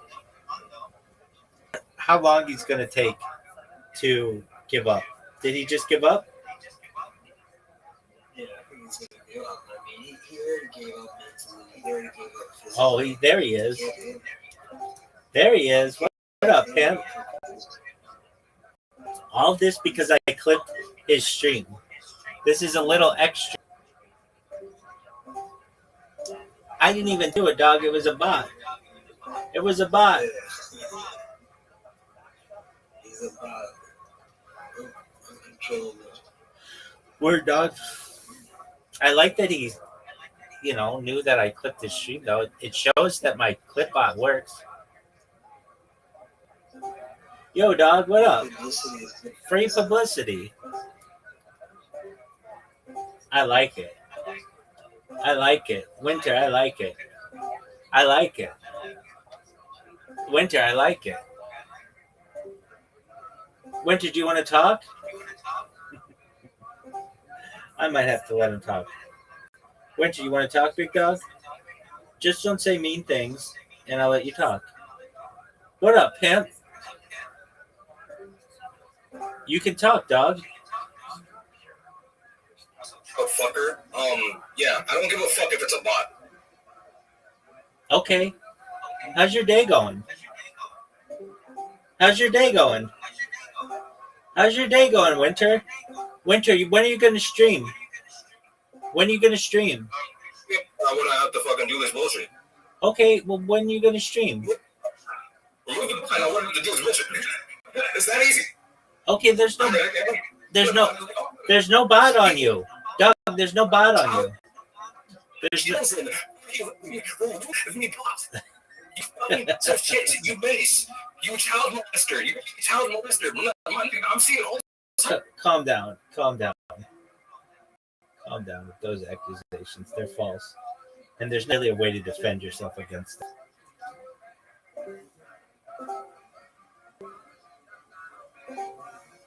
Fun. Please say, when this is the work of my own hand. From God this calamity has come upon me, and now within me my heart's aflame for my soul which is strayed from longed-for lands, and silently grieves in her trouble and shame. She hopes for mercy from her rock and strength, for refuge beneath his wings' shadow. Whenever she thinks of his name, she revives, though she'll face the hail of her handmaiden's arrows, till the Lord with compassion looks down from the skies. This motherfucker is off the chain. So you see, in the very end, there's a little bit of a bitter note. It is my own fault this happened, referring to the concept in Jewish theology of mipnei chata'enu, because of our many sins. This has happened to us. We've been in exile, forced to suffer these things. So that's on the darker side of his poetry. Quite often, though, his poems are heard with a bit of black humor. So here, let's hear some shorter poems that give you a sense of his worldview. Now, let us recall, by the way, I should tell you that when he was exiled, he became tremendously impecunious because he made his living, like so many of these Andalusian poets, he made his living with his Arabic pen by writing poems. Winter. Yo, Winter, you want to speak? I'll let you speak. Winter. Winter. Winter, you can talk, baby. Winter, you can talk. You can talk. When are you going to stream, Winter? Winter, when are you going to stream? When are you going to stream?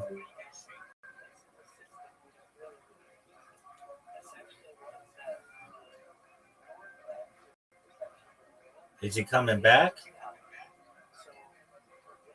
Moses was born in the Pharaoh was defeated. Winter. Come on, baby. Talk. Poems for hire. We can play this tribute poems, night, marriage dog. poems, epitaphs. I really thought we were starting to bond there. And when he was definitely exiled from the Iberian Peninsula, he didn't have any more customer base. So what could he do? He was extremely.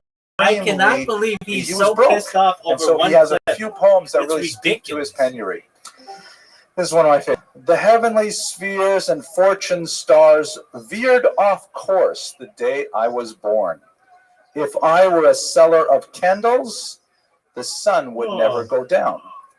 I Winter, struggle to I love manage you. and even succeed, but I'm I love your thwarted by the tenacity. stars in the sky. I love everything If about I were you. a dealer in Winter, I love shrouds, everything about you. no one, as long as I lived, Winter, would die. Winter.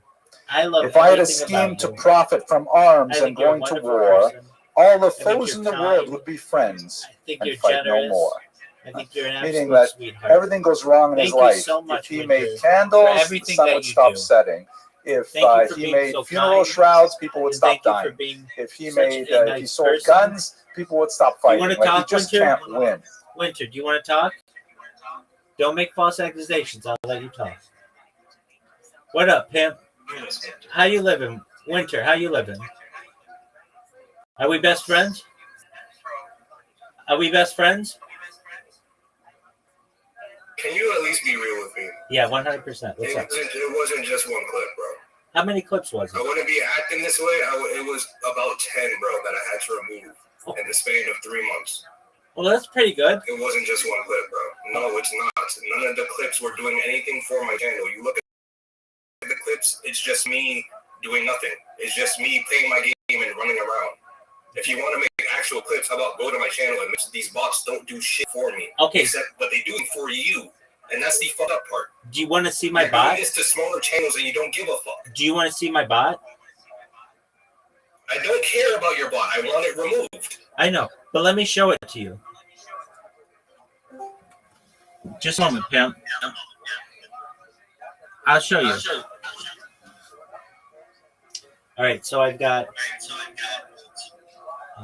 Flip it. 5 of them here.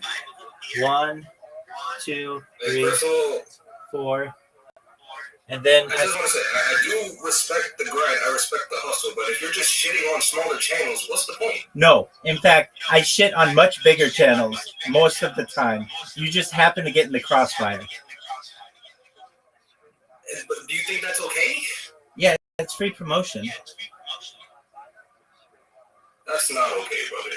You're actually a piece of shit. You love me. I see why you fuck kids. Dude, calm down with that. Okay, I so see exactly how you fuck children. dog, quit with those I accusations. see exactly how you're a molester. Dude, calm down, dog. I've been going through your whole shit. I'm seeing. Dog, I don't do anything like that. If you knew anything about my streams, know that I like MILFs. Straight up, big bimbo MILFs.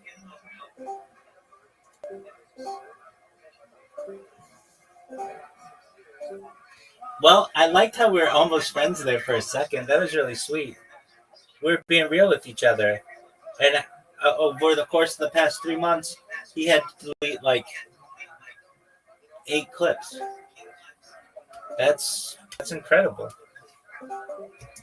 That's kind of an Ibn Ezra-esque sort of sentiment. It's also especially noteworthy. Let's recall this when we talk about his astrology. So much of this has to do, the stars veered off course, you know, things were set in stone by the celestial heavens and so on. Here's another one that describes his experience trying to put together, a few rubles from his poetry. I get up and head to the patron's house, right? Because wealthy people would pay for these homes. I get up and head to the patron's house. I arrive and they tell me he's gone. And then they tell me he's sleeping in the evening when I return. Either he's out of on his horse, or else he already turned in. Pity the poor creature born under the sign of He said he respects the grind. Once again, referring to himself. Thanks, baby. My You're fortune, amazing. my stars have put me in this case. Here's one last one. I'm sorry, I really enjoy these poems. Well, there's 2 more here. I won't read both. There's too many. One of them here, he talks about how his cloak is so full of holes that if a fly were to land on it with its full weight, it would collapse and all kinds of things like that. But here's one talking about his flies as well.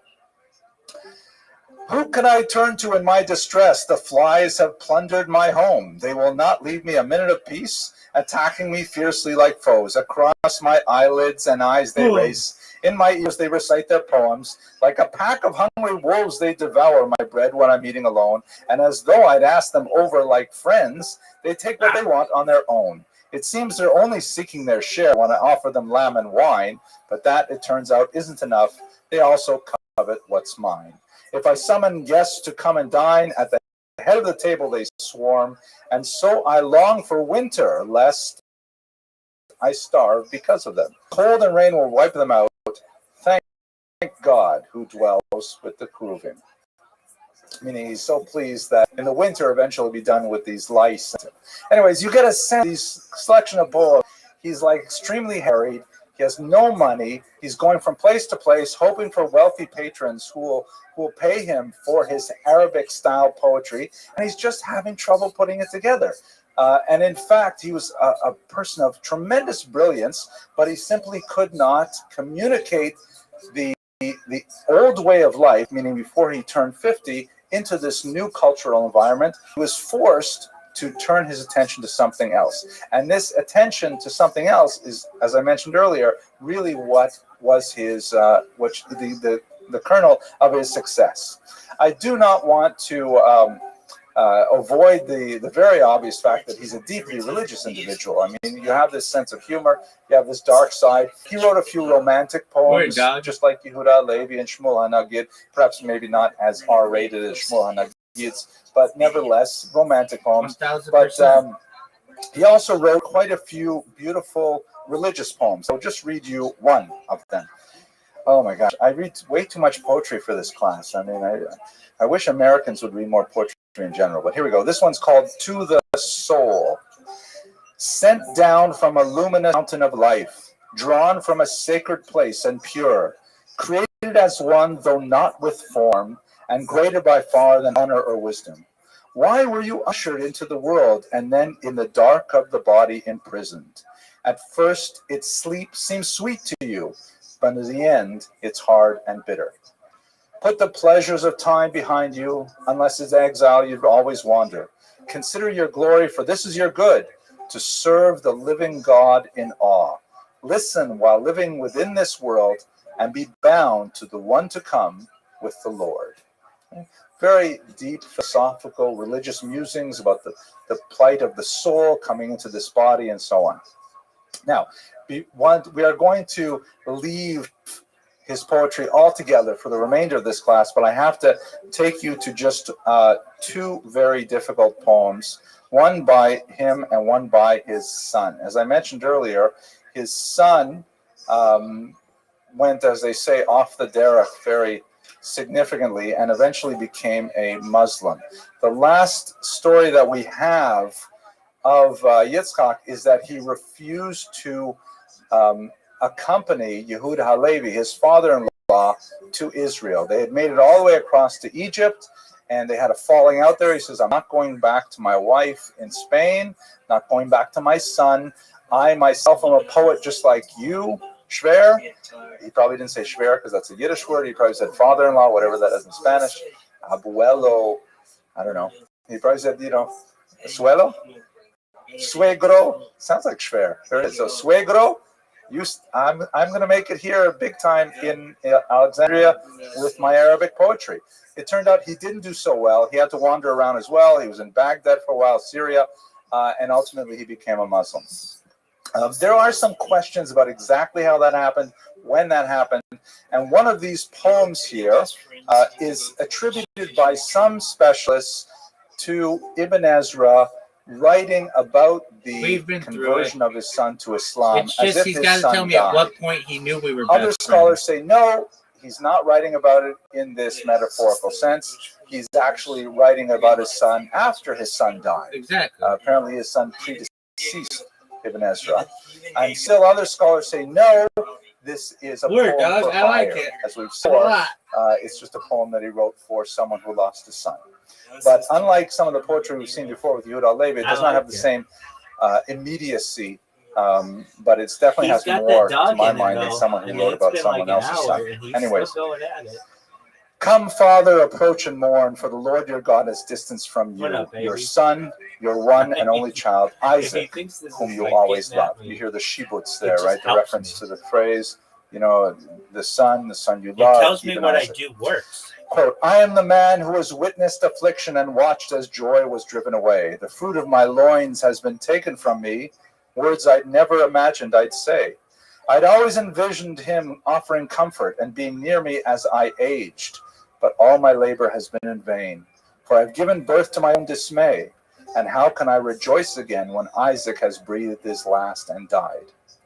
Moment by bitter moment I weep and send up a mournful cry and lament, thinking of how 3 years ago he died alone in a foreign land, after he'd wandered from place to place. And so my soul for his spirit moaned until I'd be able to bring him home. All night and day alone I grieved. What pain and suffering I knew then. And this is the story of Isaac, my son. Be kind to me now. Bear with me, friends. The comfort you offer adds to my grief. So do not speak of my heart's desire or even utter his name to me. Time has quenched my final ember. How could it do any worse to me, having decreed my ruin forever and taken from me the light of my life? Now my flesh and heart are failing, as Isaac's heart gave way when he died.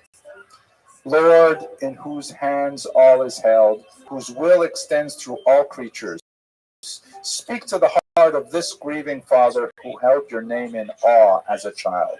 Waken the spirit of confidence. Let it pass through a heart now broken. He taught with his wife his son to fear you. So would he follow on the path they do. While he was a boy, you set it before him for the sake of your servant, Isaac, their son. Very powerful poem. We also have in the corpus of poetry from Andalusia, several of Isaac's poems, the son, including this one. And this is the final poem for the evening. I apologize for so many. I just get overwhelmed with how great they are. This is the last one. This is a poem by Yitzchak ibn Ezra, his son, entitled Conversion, which many scholars say represent his late in life regret over his conversion. So in other words, he became a Muslim and then became unmuslimed. Whatever. Here we go. They contend against me for having abandoned the Lord's covenant for godless injustice. But Amram's son in anger destroyed the law's tablets in his disgust, meaning Moses broke the tablets. And the lion, Yehuda, went to Tamar, and Amnon to his sister, a virgin.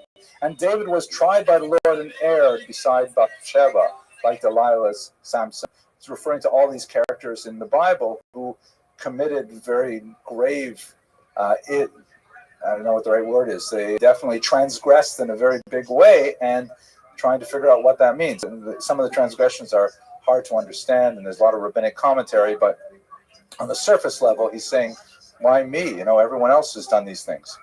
I never tasted impure food. I always thought it a rotting carcass. And if I tell you the prophet's mad, meaning Muhammad, but acknowledge him with every blessing, my mouth speaks, but my heart replies, you're lying again and bearing false witness. I've sought the shadow of the presence's wing and ask of you now, my Lord, forgiveness. Okay. Also really fantastic, fascinating stuff. I wish we had more time to explore. But let us go back to where we are with Ibn Ezra. He referred to himself, as always, Abraham Hasfaradi, like Moses Maimonides referred to himself as Hasfaradi.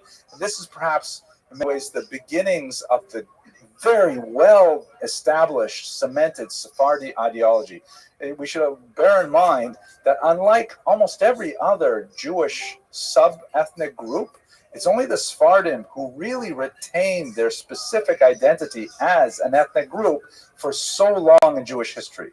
I mean, I'm a Litvak and Lithuanian Jew, but I don't know if my grandchildren or great-grandchildren will really think of themselves as Litvaks. They may think of themselves as, I don't know, Canucks, because, we had a few generations in Canada. But will they really think of themselves as Litvaks? I don't know. But Sephardim really stick close to this idea, and you can see it early on that he refers to him always as Hasfaradi, the Sephardic one, the Spaniard, because he spent, of course, most of his life in Europe. Okay, let's look at his biblical commentary, which is absolutely fascinating, astounding, and completely surprising. As you shall see here, he is one of the most important of the classical biblical commentaries. This is a copy or a page from a book called the Mikraot Gedolot, the Great Scriptures, which is kind of like the standard, traditional, I won't say exactly critical edition, but the primary reference edition of the Bible that you'll find in scholarly Jewish homes. And there's that are always represented in Mikraot Mikra regardless of whoever publishes it. You will always have Rashi there. You always have Ramban, Nachmanides, there. And then depending on the printing, you may have a few others included or not included. Ibn Ezra is one of the commentaries that is always included. You can see here he is. Ibn Ezra is central to the traditional interpretation of the Bible, and he's included with the greatest of the greats in terms of their commentaries. This is extremely surprising in many ways because he differs so dramatically with his peers. Sometimes with tremendous disrespect, apparently, referring to his contemporaries as fools, as blockheads, as ignoramuses, speaking of them in very contemptuous terms and dismissing their arguments in a manner that really wouldn't be tolerated in the yeshivas today, in my humble opinion. And moreover, more significantly, he says a lot of really controversial things. So much so that in many yeshivas, even though he has pride of place in Mikra Gedolot, the systematic study of Ibn Ezra is discouraged. Because when you study Ibn Ezra, you will come up against some very difficult hashkafic, philosophical problems.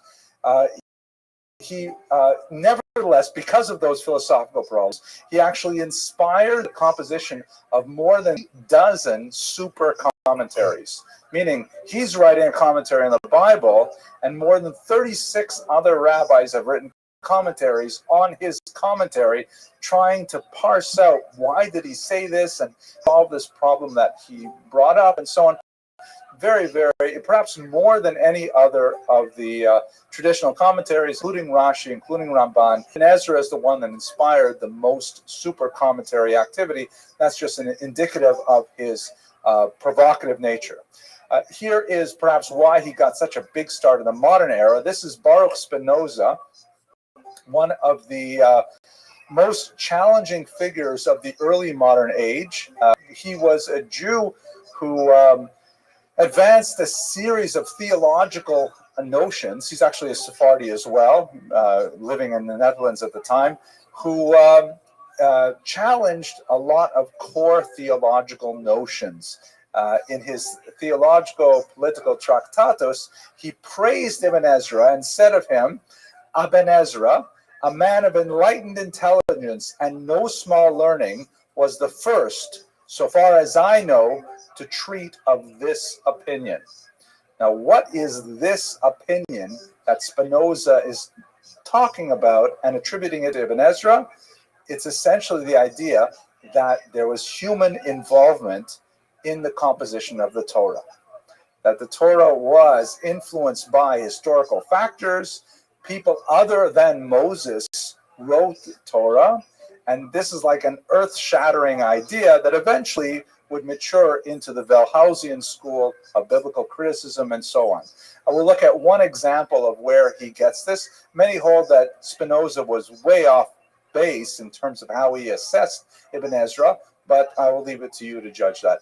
Here is another figure who's perhaps not so much on the kosher v'yosher list of Orthodox Jews, Abraham Geiger, widely considered the founder of the Reform movement. This is the beginning of the 19th century. It was more of a grassroots movement than a movement with a single leader who kind of directed which way it went. But nevertheless, Geiger wrote of Ibn Ezra, is it then any wonder that everywhere one readily takes him as a member of his own sect? Which is true. If you go into an Orthodox synagogue and you say Ibn Ezra, people say, "Oh, Ibn Ezra, fascinating." You can cite an Ibn Ezra in the greatest yeshivas of Yerushalayim, of Lakewood, even here in Brooklyn. You can, and you can also go to temples and you can talk about Ibn Ezra as if he was some kind of proto-Geiger figure several hundred years before the Reform movement was born. How is it possible that one person can be the genesis of such a diverse world of opinion? We have to agree with Geiger that he's surprised, like I am, that so many people claim Ibn Ezra as their intellectual ancestor. So let's look at one passage. This mysterious passage on Deuteronomy 34:1. This Deuteronomy 34:1, if you're familiar with the numbers there, you realize we're at the very end of the Torah. And this describes Moses, gives a last admonition to the Jewish people. He has a flight of poetry. And then there's a description of how he goes up to the Mount Nebo and he looks out over the Holy Land, and then he dies and he is buried there. So Ibn Ezra just says flat out, what happened to the last 12 verses of the Torah, which describe after Moses' death? And Ibn Ezra says simply straight out, Joshua wrote them, not Moses. Someone else wrote them. Of course, all the other commentators and the super commentators go to town on Ibn Ezra, saying, no, it can't be like that. Didn't you read Rashi? Rashi was before Ibn Ezra. Rashi writes, and he's quoting the Gemara, it's not a secret. Is it possible that Moshe died and he wrote and Moshe died? If he's dead, how could he write that Moshe died? Rather, up to this point, Moshe wrote, and afterward Joshua wrote. Rabbi Meir said another opinion, like in other words, this is essentially Ibn Ezra's opinion. Then Rabbi Meir says, Rabbi Meir is a Talmudic rabbi, is it possible I should be missing anything? Meaning we call it Torah's Moshe, right? The Torah of Moshe, and we believe that it is whole and complete and authoritative. So really what it means is, according to Rabbi Meir, rather the Blessed One spoke, telling Moshe what to write down, and Moshe wrote with tears, meaning Moshe did in fact, he did write what was dictated to him, and Moses died there and was buried and so on. No one knows where his grave is and so on. So we do have a traditional approach, but if you look at his passage on Deuteronomy 34:1, that's not the only passage he refers to. He says in that passage, if you know the secret of the 12, and he's referring to the last 12 verses of the Torah, and then he lists about 5 or 6 other places in the Torah where the text itself seems to imply a chronological gap, meaning there's a reference in the text that it doesn't seem it could have been written logically at the time that it said it would be written. In other words, and you can look at it yourself and you can puzzle over it with you. I don't want to take too much time with it, but he's pointing, according to Spinoza, he's pointing to the idea that the Torah was possibly written by other people at other times and put together. That seems like a big stretch for reading Ibn Ezra. But the very idea that the Torah may have had some kind of, multiple stages in history, which is an anathema kind of concept to traditional Judaism, is nevertheless where a lot of the non-Orthodox movements look to Ibn Ezra as their intellectual parent. There's, of course, 36 plus commentaries that will tell you it's not so in Ibn Ezra, but the fact that you need 36 plus commentaries says something about the degree of controversy that he inspired. And this is where Ibn Ezra really comes into his own. By the way, his biblical commentaries, he would not even have written them had he not been forced into exile. Because what happened is when he was living in the Iberian Peninsula, he was making his living with Arabic poetry. When he got into Christian lands and he hung out in the Jewish communities there, nobody was interested in those things. But he was an educated guy. He had literary skills. They wanted something, so he started writing Hebrew manuscripts, including his biblical commentary. Because he was so poor, he often sold those copies that he wrote, including the original copies that he kept for himself. And so we actually have multiple versions of many of these books, which he was forced to rewrite from memory over time. But included in this period of his life, when he's writing biblical commentary, he's also taking his scientific knowledge that he acquired in Andalus and is now transmitting it into a Jewish environment in Hebrew, making it possible for Jews to study the far more advanced civilization that the Arabs had. Their science could not be compared at all to the Christian science of the day. And so Ibn Ezra was this kind of cultural transmitter.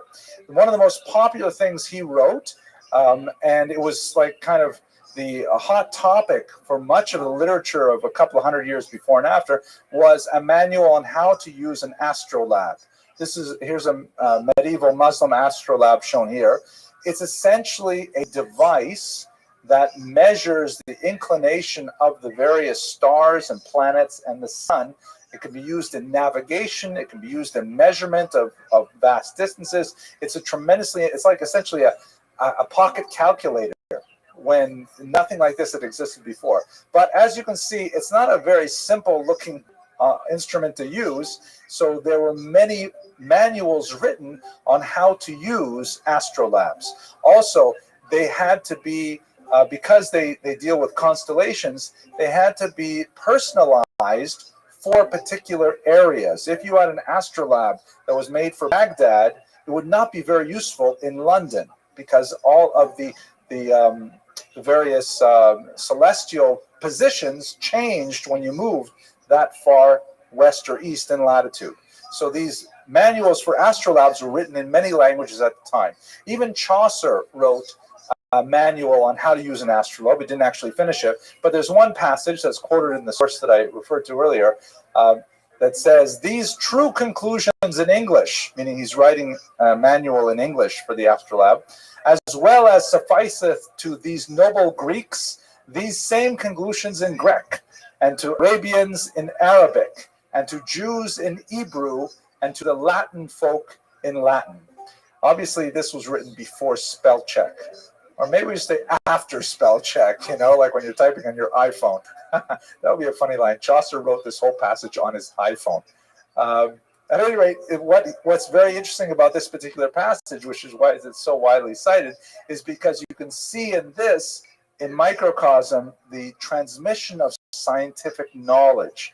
First starts out with the Greeks, because the ancient Greeks, the Periclean period was absolutely over the top in terms of their mathematical and scientific advancement, and much of that information was then absorbed into the Roman world and the Arabic world. The Christian world lost it altogether. That's the Dark Ages. And the Arabic world was the Jews in Hebrew, like Ibn Ezra, who then brought that knowledge out of Al-Andalus into European countries in Latin.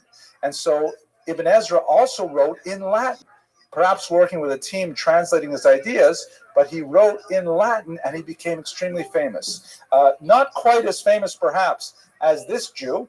It's not a very good kind of pixel. Petrus Alphonsus, who was also a Jew from Spanish derivation, who went to France and converted to Christianity and essentially sold his knowledge. He was a great Jewish scholar who was letting the Christians know what kind of scientific advances they had in Arabic culture. By comparison to Ibn Ezra, however, Petrus Alphonsus, also known as Petrus Judaeus, was a complete ignoramus. And he had basically a high school education, whereas Ibn Ezra was a tenured professor. And so Petrus Alphonsus was kind of making things up as he went along, errors, very superficial and so on, but because the Arabic science was so advanced, he was the principal conduit for many to the beginnings of Arabic wisdom. But Ibn Ezra's wisdom was far more sophisticated, far more accurate, and so his scholarship really prevailed over people like Petrus Alphonsus. It is interesting, however, that the trope of the Jew who abandons Judaism in order to become an agent of cultural change or cultural transmission in a foreign culture is one that goes way back to the ancient period and continues even to the present day. If you go to the local bookstores, by the way, for those of you who are born after, a bookstore is kind of like a store where you can actually walk in and buy paper books. You can find lots of these popular books about Orthodox Jews who leave the fold and then explain Orthodoxy to the secular world, usually with a kind of a negative bent associated with it. It's a long, long story in Jewish history, and we can maybe one day we should, kind of catalog these individuals and see what's psychologically similar about them. At any rate, let's focus in on one of his most famous scientific books, and you have to place this within the context of 12th century science. This is a period, of course, when people believe very deeply in astrology, the power of the stars to determine a person's fate. And we saw it in his Andalusian period in many of his poems, talking about how the stars determined his fate, that he should be poor, and so on. So he wrote many books, actually most of them within the space of one extremely productive year. He wrote many books on astronomy and astrology, one after another, and he made a huge amount of money with them. He actually sold them several times over, principally in France.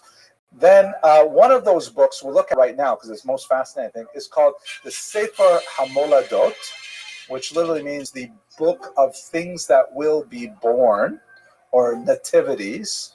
And because the astrolabe can be used with astronomical tables to determine things that will happen in the future, we have here the genesis of a scientific calculation of what could happen to a person's life, and in fact the entire world, over a period of time.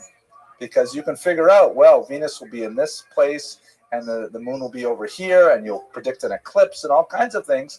So he wrote a book on how to figure out what is going to happen in the future astronomically, and then what that means astrologically. And this is the foundation essentially of horoscopes. Right, but it's tremendously more sophisticated than what you read in the newspaper. So in this section here, he writes about, yeah, this is true. This is the way it works, that everyone's life is determined by the stars. There is actually a huge discussion in the Talmud about it, a question of whether or not Ein Mazal Yisrael, is there, we say in Hebrew, we say Mazel Tov, right? Which means literally good constellation, meaning the stars are aligned. If someone gets married, you say Mazel Tov, meaning, oh, may this be an auspicious moment of the constellations for your marriage. Mazel Tov doesn't mean congratulations or good luck. It means auspicious astrological moment. As we would say in Canada, we would end that with A, auspicious astrological moment, A. So the Talmud has this whole debate. Ein Mazal Yisrael or Yesh Mazal Yisrael. Does this apply to the Jewish people, that they're bound by the stars like this? The Gemara concludes yes, but there are some exceptions. So in Ibn Ezra's Sefer HaMoladot, he goes through 8 exceptions to the rule.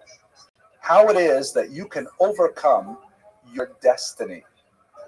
Okay, so I thought we should look at some of those. Okay, let's look at some of those. So the first one is, he says, you got to understand that the stars give a destiny both to entire nations and to individuals. So it's possible that you may be born under an unfortunate constellation, but you will be swept along by the general positivity of your national horoscope. Meaning, and he uses the sense of nation, by the way, really more synonymous with religion or ethnicity than with what we would call nation. But he says, like, the Jewish people are destined to survive. Netzach Yisrael lo yishaker, right? The eternity of Israel is not a lie. But individual Jews, chas v'shalom, may have a different horoscope, because the stars predict an entire people as individuals. So even though these, in many ways, these are kind of like reasons why you shouldn't feel bad if you don't get the horoscope it says in the newspaper, because there are all these exceptional rules. But if you were really an expert, you would be able to figure them out. So the astrology refers to entire peoples as well as individuals, and sometimes they come into conflict, and you don't know which one is going to win. Borders and climates. This is another aspect which I didn't want us to take too much time on, but he was also very, very particular about vocabulary, and he was unusual in that he refused to adopt Arabic words to express Hebrew philosophical concepts, which made him sometimes very difficult to understand. People like Petrus Alphonsus would just borrow terms from Arabic and then would use them in Latin, and then people would say, okay, that's the word for it. Like the word for one of the most important Arabic mathematicians is algebra, and so that becomes algebra, right? So many of these words just sort of transfer. Another one is the Arabic Aklim, which is kind of like a region, or a zone, which becomes Aklim in Hebrew. Oh, I'm sorry, in I think Klim was, I forget whether it was him, perhaps, and that becomes Aklim in Arabic, and then it becomes climate in English. But he refused to use that term. He used the term boundary in Hebrew. And so he was really quite, what's the right word for it? Not ethnocentric, a stickler, but I'm trying to say something like, he was like national pride about this. He says, the Hebrew language says everything. We don't need to borrow nothing from nobody. We take only Hebrew words. Like the famous word in Hebrew, you know what they call the rear axle of a car in Hebrew? It's rear axle. Right? You know how you say the front axle? Rear axle hakadmoni, right? The rear axle that's in the front. Right? So, yeah, the French are that they have an academy where they're very particular. They don't accept words into French. They try not to borrow words from other languages, and they invent their own that are French origin. And in Hebrew too, especially in the 1950s, they had an institute that tried to keep Hebrew pure. Instead of using a word like economia, right, economy, they'll use the word kalkala, which is, totally different origin. Anyways, off track. Borders and climates, how can this affect it? Well, as I mentioned, the astrolabe is like specifically associated with particular areas. So if you're living in one area and the stars are aligned for your horoscope in that particular area, what happens if you move to a significantly new place? Well, the stars are aligned differently for you over there. And in fact, anyone get the reference this week's Parsha? I think you did, right? Meshana Mako, Meshana Mazal. Literally, you change your place, you change your Mazal. And in this week's Parsha, Avram is forced to go to a different land because the Gemara says, hey, where you live right now, you'll never have kids. You must go to Eretz Yisrael because over there, you'll have a different Mazal, a different constellation that will apply to you. It's really cool stuff. Another thing that can change the world year. There's a whole cycle of years. It's not 304 and a quarter odd days. A whole cycle of years where the general position of the Earth with regards to other planets can change on like a 500-year horizon of change. And so even though you may have positive horoscopes individually, nationally, in terms of climates, it could be that the entire globe is in that particular period of world year that could change everything as well.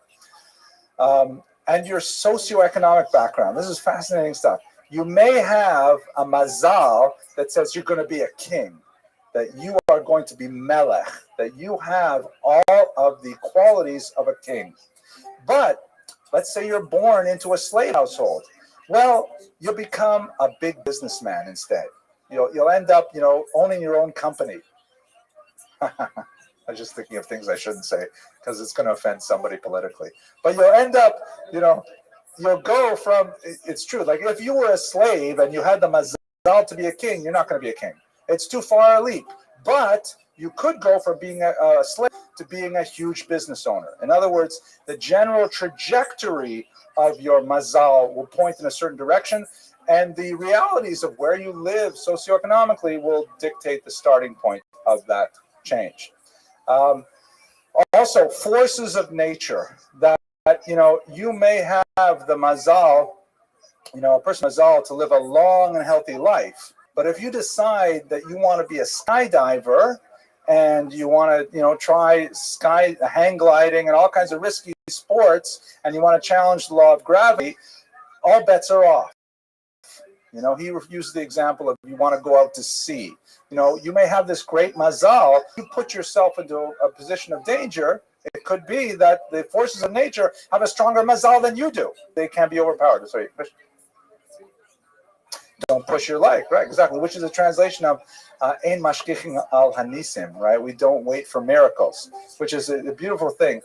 In Muncie, New York, I lived there many years ago, and they have very few street lights in a lot of suburban streets. And it's a good thing the Hasidim there, they dress in very bright, vibrant colors, so at night it can be quite dangerous, right? Because people are driving and the Hasidim are all in black, right? So the local Judaica store, he's still there, I think. Tuvia's. He sold these fluorescent bands that had, it said on the Ein Mashkichin Alanes, we do not rely on miracles. Right? It's a very beautiful thing. Anyways, so the forces of nature could overwhelm a person's mazal as well. And here's the last one. This is perhaps the most important one for us. The wise soul. Because he says that we do have this concept that I referred to earlier of Ein Mazal Yisrael, that there is no sign for the Jewish people, meaning the mazalot, the stars, do not have power over the Jewish people. He says when a Jew is occupied with Torah or mitzvos, with chesed, with kindness, then they remove themselves from the gravitational pull of the stars. And when they are engaged in the study of Torah, that's possible to remove them altogether from the entire gravitational pull, and the mazalot during that time do not affect them, which gives rise perhaps to the concept that we have in the Talmud of shluchei mitzvot einan yakin, right? A person who's involved in doing a mitzvah is not harmed at that time, nor on the way back, and so on. There's a lot more to say than we can in this brief period. But anyway, here is a quick selection of Ibn Ezra's thought. You see both the influence of astrology and also the influence of Jewish philosophy and Jewish texts very much involved in determining how astrology works. It's a book that's definitely really worth studying. I want to spend some more time with it. Anyways, let us go now to his legacy. And one of the more amazing things about Ibn Ezra is that he is the only medieval rabbi after whom a crater on the moon is named. There is actually a crater on the moon named Ibn Ezra. And the reason for it is because it looks a little bit like a matzah ball, as you can see. I thought that was funnier than it actually was. But his contribution to science, even though, we Jews tend to think of Ibn Ezra, we think of his commentary on the Chumash, the short commentary, the long commentary. We think of these things. But in the larger world, his introduction of Andalusian Arabic science to the Christian world was incredibly important. His description of how to use the astrolabe, his description of the way that you chart the stars was so significant that modern science is deeply indebted to his contributions. And so much so that when, they mapped out the craters on the moon, he was a leading candidate for whom should be expressed gratitude. It is ironic that we know of him only in one smaller maybe aspect of his activity. It's closest to home, but nevertheless he was a figure that strode tall on the world scene. I have you want to talk, dog? You want to talk it out?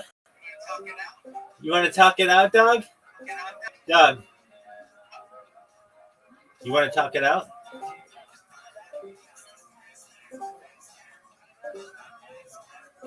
Yo,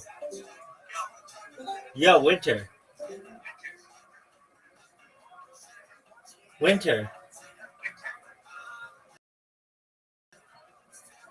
It's fucking hilarious. Winter, you want to talk? Winter, you want to talk? Winter, do you want to talk? Winter, do you want to talk? Winter, do you want to talk? Winter. Here, I'll let you talk.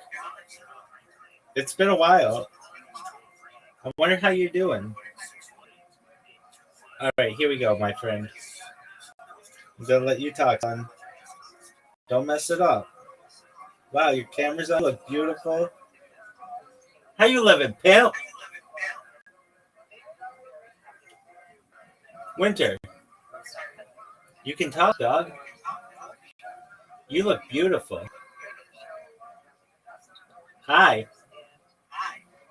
How are you? Are we best friends again? All right, well, you can continue listening to Jewish history lectures with me if you'd like. I didn't listen to shit. Are we friends again? We were never friends. Doug, I watched some of your stream. It was pretty good. I don't care. You like playing Marvel Rivals? Yeah, enjoy the fuck out that game. Good for you, man. We're gonna be friends. Just you watch. Are you gonna stop Doug, I haven't with your shit? I haven't clipped you in at least Huh? in at least 4 days.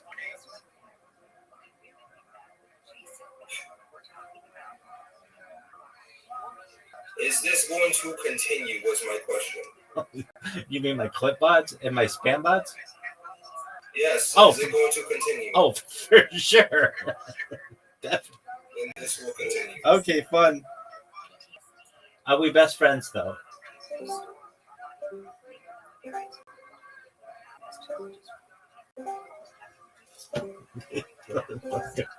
Hilarious. Many other aspects of his work. He influenced Changey Lex. poetry. My Even there's a favorite John Lennon lesbian song that is taken from some of his early poetry, Kick. because he influenced a tremendous amount of Christian thought, far beyond the much more narrow audience of Jews in Christian Europe that he appealed to. So with that, I'd Is like this to going to conclude. continue? I hope you found Oh, the fuck life yeah, of Ibn Ezra as baby. fascinating as I do.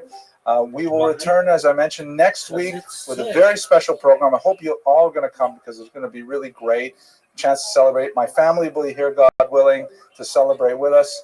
And I hope you have an excellent week. It occurred to me, I haven't really told you what is this book about. So here is the book. This is the very last plug for the book that I will put into these lecture series. Basically, the Piasecki is a very holy individual. Here's this iconic photograph of him that you see all over the place, a very holy-looking individual. Was a major Hasidic thinker of the 20th century, had already published a very important book called Chovas HaTalmidim, The Obligation of Students, that was extremely popular in the 1930s. And he had this grand plan for reinvigorating world Jewry with more enthusiasm for their Jewish background. Why? Unfortunately, it was interrupted by the Holocaust, and he found himself in the Warsaw Ghetto and ministering to his followers for the duration of the war.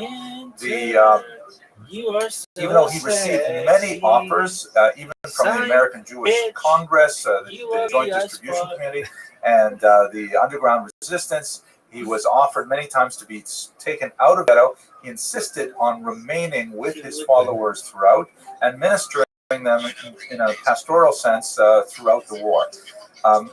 Luckily for our purposes, he recorded his weekly sermons, and when he realized that the ghetto was going to be destroyed, and he along with it, he gave them to the secret Oneg Shabbat Society, which was documenting the Jewish life in the ghetto, and they were buried in this tin milk container that I put on the cover of the book. They were discovered in 1950 by a Polish construction worker, and they were published under the title Eish Kodesh, or Holy Fire. A fascinating story overall. Now, the small contribution that I've made to the research on Eish Kodesh is, the way he describes his sermons. There's no reference whatsoever to Nazis or Germans. I mean, there's a lot of discussion of death and destruction and persecution and suffering, but if you didn't know the specific context, you might think this is just a really depressing 19th century Hasidic work. It's only from the context that we know he's talking about the Holocaust. However, since we know the dates when he delivered each of those sermons, what I did is I went back to the various journals and memoirs and newspapers and German documentation, and I found out what was happening in the ghetto that very week, street by street, micro-historical level, and then I compared it to what the Rebbe said on Shabbat, and I saw that in many, many cases, he was speaking directly to the concerns of his congregation. In other words, he was using his pulpit as a way to offer consolation and guidance and theological direction to assist specifically with the processing of the horrible events of the past week. And it's absolutely fascinating. It's a sustained work of spiritual heroism. And I believe that reading his drashot, his sermons, within the context of their historical setting is really the best way to appreciate the book and to appreciate his words. Because then you really see to use a Yiddish, a Hebrew term, gadlus, his greatness.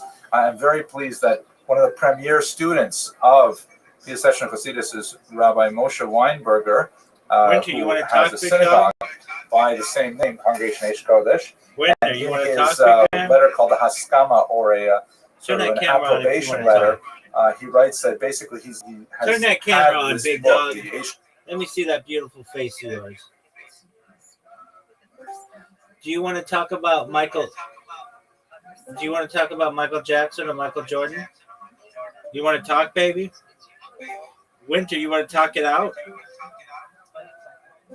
Winter, you want to talk it out? Winter, Winter, you want to talk it out, big dog? Winter, you want to talk it out? Winter, you want to talk it out? Winter, you want to talk it out? Winter, you want to hug it out, bitch? Winter, you want to hug it out, bitch? Winter, do you want to hug it out, bitch? Winter, you want to hug it out, bitch? Winter, you want to hug it out, bitch? Winter, you want to hug it out, bitch?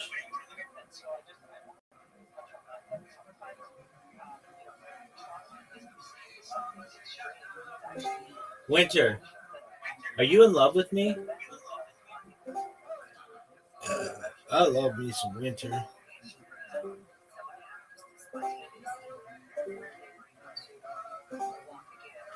Winter, do they call you Winter because you cold as ice, motherfucker?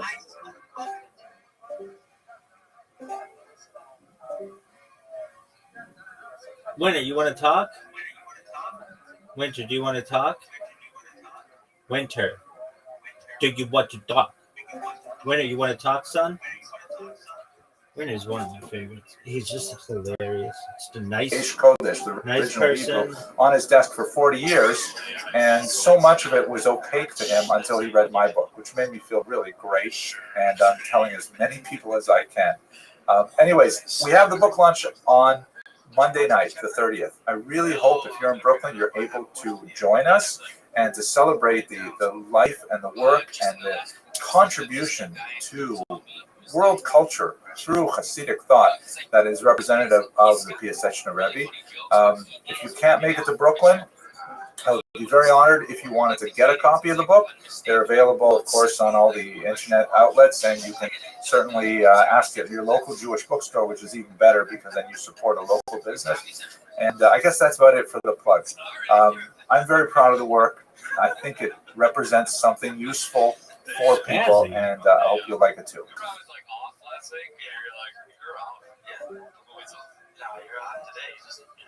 Sometimes chocolate rain is too.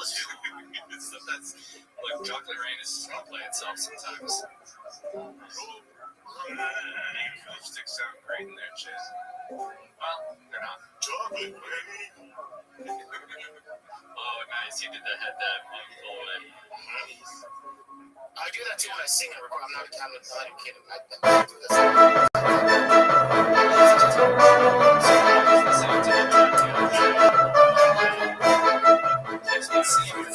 Welcome everyone to the last class of the secular calendar.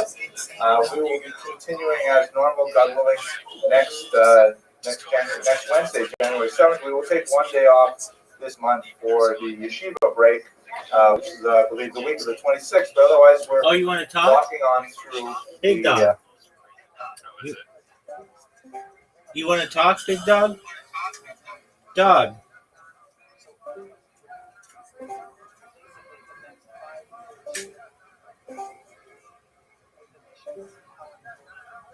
He sent me right next to me. This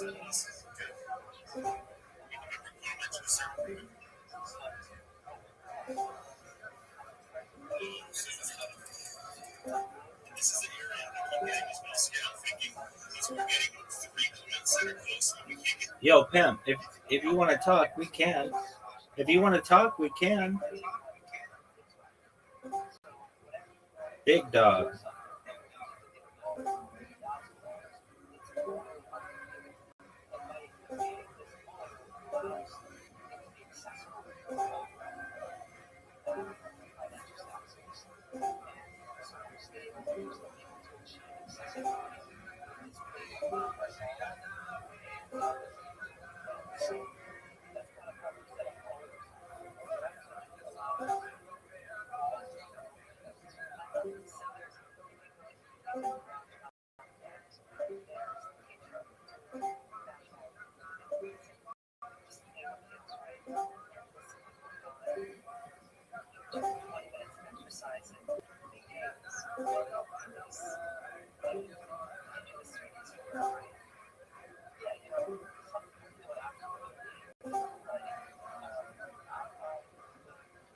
You want to talk?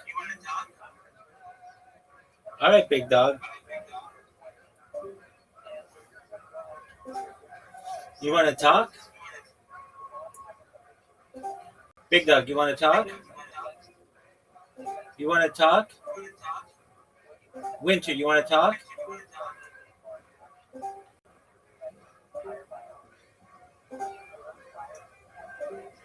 Now me gain up all those glory. The world is mine, the whole IT me. Taken slowly, happy days we call it now. Me born said story.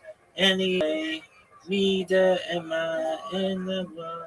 Me those that were me.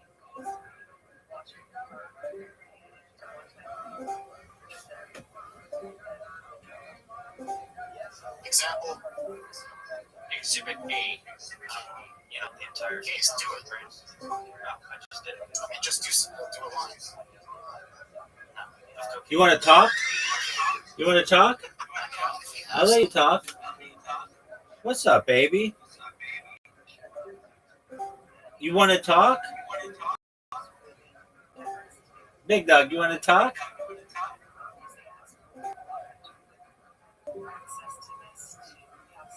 Big dog, you want to talk? Do you want to talk? You want to talk? What's up, pimp? You can talk.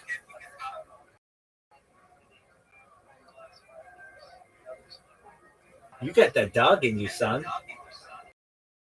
I love it. Yo, dog, you want to talk?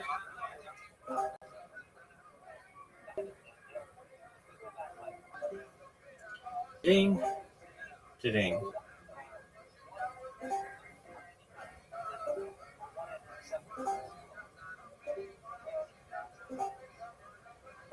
He's got that dog in him. The cusp of the secular new year. And I hope you enjoy the extra and special foods that we have prepared. I'm not allowed to tell you that we have a special donor who wishes the donation to remain completely anonymous. Even the fact that there's an anonymous donor is supposed to be anonymous. So you have to wipe that entirely from your mind. But obviously, in honor of the auspicious occasion that this is the eve of the fast for the 10th of Teves, we had to have a special meal with champagne, things like that. So. If I knew, I would have eaten it earlier. But it's also, life is tough, as my father, Arnie Karsmishkov, always used to say. And whenever we have a chance to get together and wish each other any happy occasion, we should definitely cup Rhine and wish each other a happy new year, secular calendar-wise, and let's hope that we should share tempers together over coming years. Okay, so that's the good welfare. The joke, today we're talking about a Talmudic topic, a very important Talmudic figure. So I'd like to tell a Talmudic joke. It's been a while since I told this one. It happens to be one of the funniest jokes I know. Therefore, I repeat it quite often. So I hope that you'll forgive me if you remember this joke. The joke centers around this halachic device that many communities use, including our own here in Surfside, of the Eruv. Right? So you remember the joke? The Eruv is, I hope you don't remember the joke. Okay. The Eruv is essentially it's a construction. Usually it's a wire, or it can use natural phenomena, rivers, things like that, to create a single courtyard, so to speak, so that all the Jews who live there are, as it were, living in a single entity. And this has tremendous utility for the Sabbath. Oops, lost the image. I have to make sure I do this occasionally. This has tremendous utility for the Sabbath because the Sabbath rules otherwise prohibit Jews from carrying on the Sabbath, like keys in their pockets, things like that, or pushing strollers, things like that. So it's often filled with controversy. quite often people, because these are difficult things to construct, people do not rely on them, especially people of a very high level of piety. They say, you know what, I'm not going to rely on the Arab, I don't hold with the Arab. It's also a lot of controversy because quite often when you build an Arab, that makes a neighborhood more attractive to Orthodox Jews. And if you don't happen to like Orthodox Jews and what they do for the property values, then you may oppose the Arab, as happens quite often here in the United States. So the joke goes like this. There are two Chavrus, two study partners sitting in yeshiva learning together. And they're learning and studying the Talmud back and forth. And one day, Ruvain says to his friend Shimon, I have to confess something. We've been for many years, and we've grown in Torah and so on, and I have to tell you, I've been hiding something from you, and I think it's time I actually fessed up and told you the truth. And Shimon says, what are you talking about, Ruvain? He says, well, I'm not Jewish. And Shimon says, what are you talking about? You are so careful with your kashrut. You're sitting here learning Talmud and yeshiva. Your Hebrew skills are amazing. Your Aramaic is great. You can pass daven from the Amud. You do all these religious things. He says, no. The truth is, I'm not Jewish. It just happened like that. I was walking down the street in Jerusalem one day. I was traveling on my way to Saudi Arabia, and someone said, "Do you want to have a Shabbos meal?" So I said, "Okay, why not?" And one thing led to another, and I really enjoyed it. And here I am. Nobody ever really asked me if I was Jewish. They just swept me a rhyme. So, and I'm not Jewish. And he says, well, you live a completely Jewish lifestyle. I says, well, actually, the truth is, I violate the Sabbath every week. I don't tell people, but I violate the Sabbath every week because actually, in Talmudic law, a non-Jew is actually not allowed to observe the Sabbath in all its details. I violate the Sabbath every week in order to keep, in conformity with Talmudic law. So he says, I don't believe it. He says, yeah, it's true. Like, for example, I carry my keys on the Sabbath. And he says, yeah, but Ruvain, we have an arrow. And he says, I don't hold that. I need to book that one up a little bit. But okay, here we are.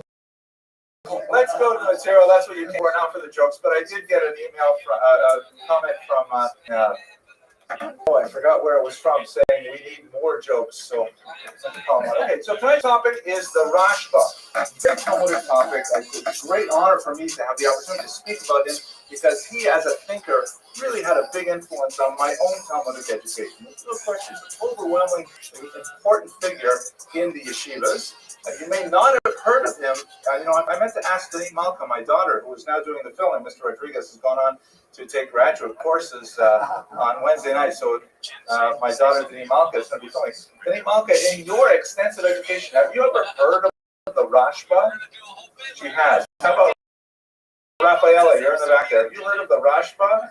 My daughters happen to be exceptionally well educated. But I think outside of yeshiva, chances are you'd never hear the name Rashba because he's so deeply associated with the Talmud, which is not necessarily taught in women's seminary. He was a tremendous leader in the heroic 13th century, right towards the end of the Spanish Golden Age. And as we'll see, he was not only renowned for his incisive wit and his encyclopedic knowledge of traditional Jewish law, but also for his tremendous leadership qualities. In many ways, he is eclipsed only by figures like Nachmanides, his teacher, or like Maimonides, who comes from the same era. If we lived at this time in the late 12th century, we would have regarded Rashba as, shining stars of the Jewish constellation. And in fact, his extends even to the present day, where we still live very much by his teaching. The name Rashba itself is an acronym, like so many of these rabbis had names that were made of parts of a longer name. Shlomo ben Abraham Aderet, sometimes vowelized Aderet, but he's known as the Rashba. Rabbi Abraham, or Shlomo Abraham, the Rashba.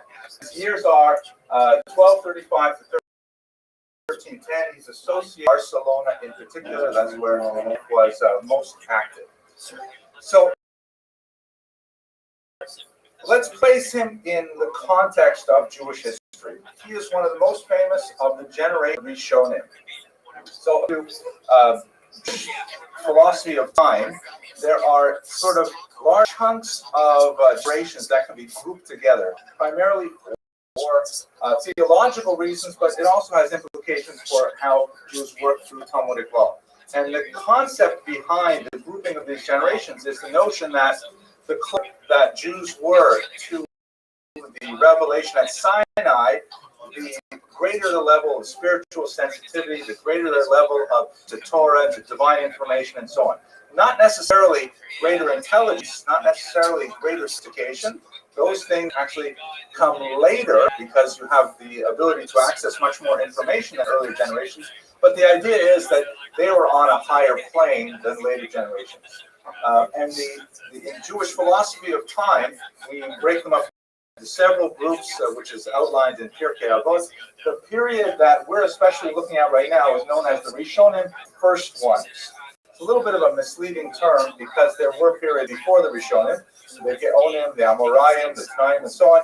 But the Rishonim is really the first major generation after the Talmud has been completely written.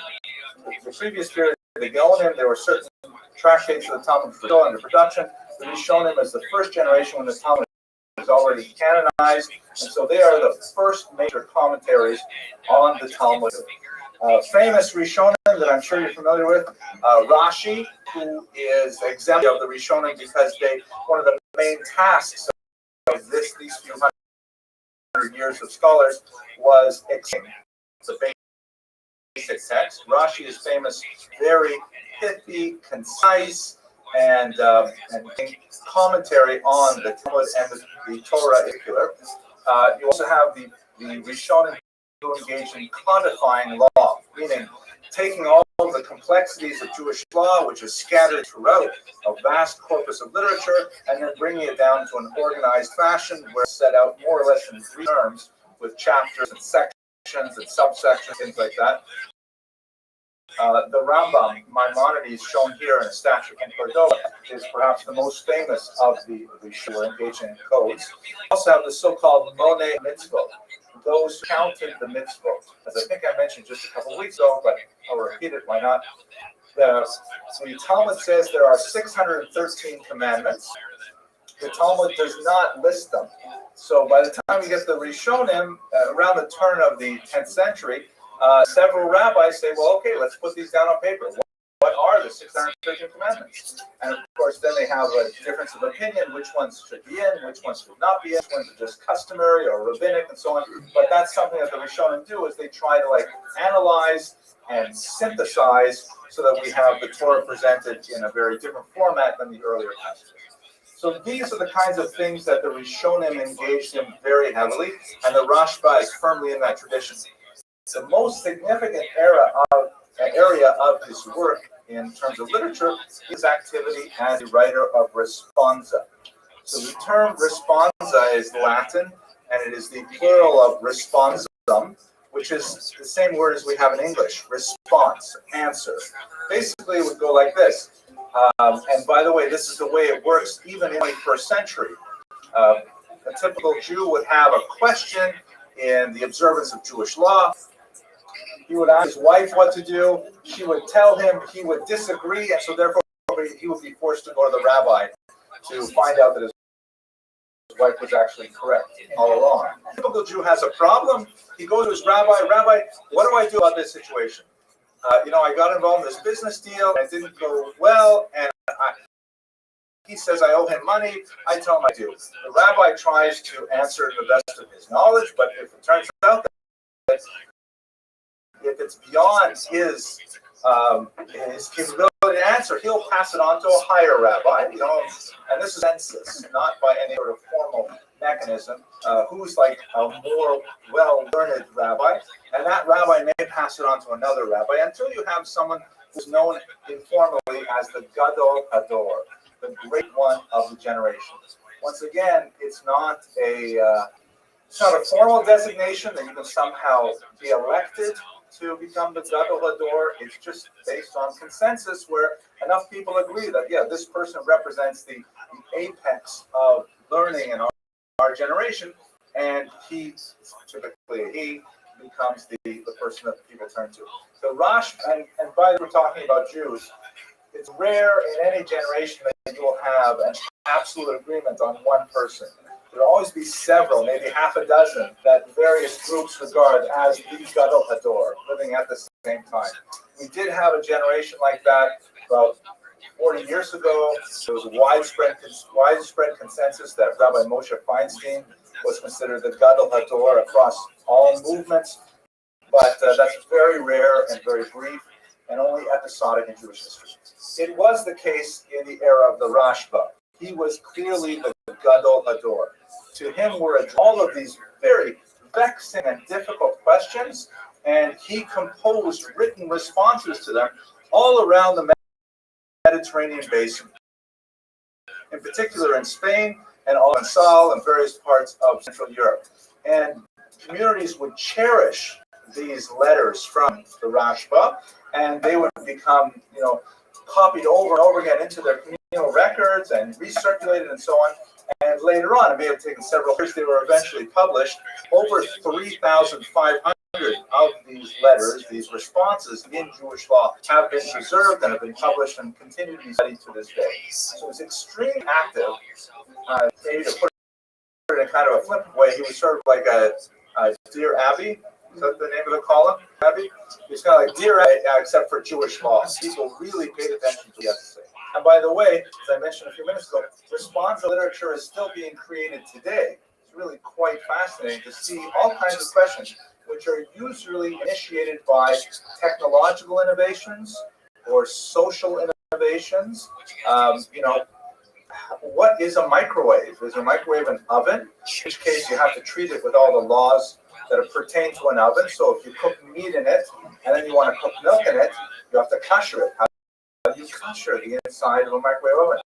Not the way I did it one Passover, putting a cup of water in the thinking that was the right way to do it. And in fact, I actually broke the glass plate and the metal buckled on the inside, and it was history. Okay, so let's go on. His background. He came from a very well-to-do family of money lenders. We spoke about them a couple of weeks ago in the lecture of Aaron of Lincoln, talked about the institution of money lending as a practice. He was actually quite gifted in his business acumen. Already at a very early age, he achieved tremendous success, building on his wealth. And among the people who owed him money were, in fact, the king of God. Like, even as a young man, he was already parlaying his way into tremendous use. But he ended up leaving his wealth to become a communal rabbi. He retired. By the age of 40, he took the position of the rabbi of Barcelona, which was one of the most communities of Jews in the Iberian Peninsula. And this is really when the Rashba becomes the man that he would be renowned for many centuries. He was especially known for his impeccable integrity and his absolute unswavering dedication to the law as he saw it appropriately interpreted through Talmudic tradition. Early on in and he was especially impervious to bribery. There was nothing that could shake him from his position, regardless of the forces arrayed against him. To give you just a couple of examples, in one case, on his career, he was called to adjudicate a case where an orphan who had a substantial estate was disputing with some wealthy Jewish aristocrats and their wealthy Christian nobles who were supporting the Jewish aristocrats, arguing that they were unfairly encroaching upon his estate. And here's a young child without parents, and the Rashba staunchly defended early on in his career this young child against much greater powers that were arrayed against him.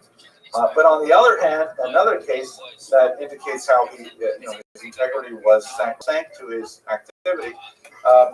There was a case fought against a Jew who was accused of informing against the state. And the Rashba did not want to hear the case. The secular state, Aragon, drew him in and said, "We want you to review this case and tell us what you think." about what we should do with this Jew. After an exhaustive review, and again, he tried to recuse himself, but the king demanded, so he participated. After an exhaustive review of the evidence, he ruled that the person was in fact a traitor and deserved death. This is a very, very grave ruling, particularly in Jewish law. The idea of putting someone to death, especially without a Sanhedrin of 71 judges, is considered a very, very difficult, almost impossible thing to do. But there are some rare exceptions where it would be permitted if it presented, for example, a community as a whole, the ticking time bomb kind of example. So he ruled against the Jew in this case and ordered him to be put to death. The family appealed, and the king agreed to forward the Rashba's decision to the great Maharam of Rothenburg in central Germany. Very important figure we spoke about a few years ago. And the Maharam upheld the ruling of the Rashba, and in fact the Jew was put to death. But we see on the one hand, here he is defending the innocent orphan against tremendous wealth arrayed against him, and at the same time we see him standing up for the rights of the state against an individual Jew who was accused of informing on them. He was so well regarded that King Pedro III actually called upon him quite often to adjudicate the communities, that the state regarded him as the Gadol Hador, kind of like Lord Sachs in England, that sort of thing, where his moral authority was so great that it penetrated the Jewish boundaries and went well into the non-Jewish world as well. He was regarded as, the Dalai Lama of the time, that everyone regarded him so well as a paragon of virtue and intelligence, and someone who could not be swayed to render unfair judgments. He established a yeshiva and attracted some brilliant minds to him. I should mention, by the way, his background in terms of his education is quite fascinating. He was educated at the feet of two of the greatest scholars of the era. One was Rabbeinu Yonah of Gerona. I think Gerona is pronounced Gerona. Is that correct? Gerona? Gerona. Okay, that's good. Actually, there's a gas station, Chevron, Chevr, and my youngest son always pronounces it Chevron. It's like, Abraham's birthplace, Chevron, there it is. So, anyways, Rabbeinu Yonah is especially known for his glorious book, Sha'arei Tshuva, The Gates of Repentance, which is one of the classics of Jewish literature, which is called The Gates of Repentance because it describes in tremendous detail how to repent for the wrongs of your past. Like, for example, in the section on regret, he lists 20 different forms of regret. 20 different, ways to express your regret, and 20 different sort of nuances of regret. And the book tremendously the tone of that nature. Very, very good for introspective. Big dog. And at the same. Big dog, you want to talk it out? All right, talk it out with you. Just one moment. Big dog, you want to talk? Do you want to talk? You got that dog in you, son. I love it. You got that dog in you, son. This is great. At the same time, he was also educated by Nachmanides, Ramban, who was, the older scholar, the last Gadol Hador before the Rashba, who was extremely involved in all aspects of Torah study, including the Talmud and including the Kabbalah, which we're going to get to shortly, one of the acts most famously associated with the Rashba's activity. So he had really tremendous teachers behind him, the Rabbeinu Yonah and the Ramban in particular. And then when he established his yeshiva, he was able to commit these values to a later generation. And a few of his students include the famous Ritva. Again, if you spend any time in yeshiva, you will study the works of the Rashba and the Ritva. They seem to go hand in hand altogether, and they really did, because the Ritva was the Rashba student. And also Rabbeinu Bachaya, who wrote a very famous interpretation of the Torah, a commentary on the Torah, that is studied to this day.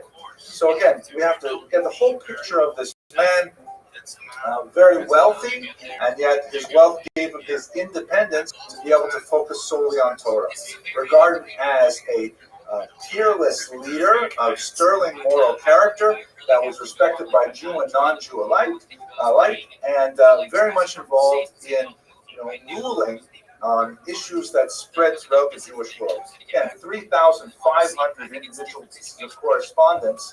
If you work that out, if his career lasted about 40 years, so let's see, how many is that? 3,500?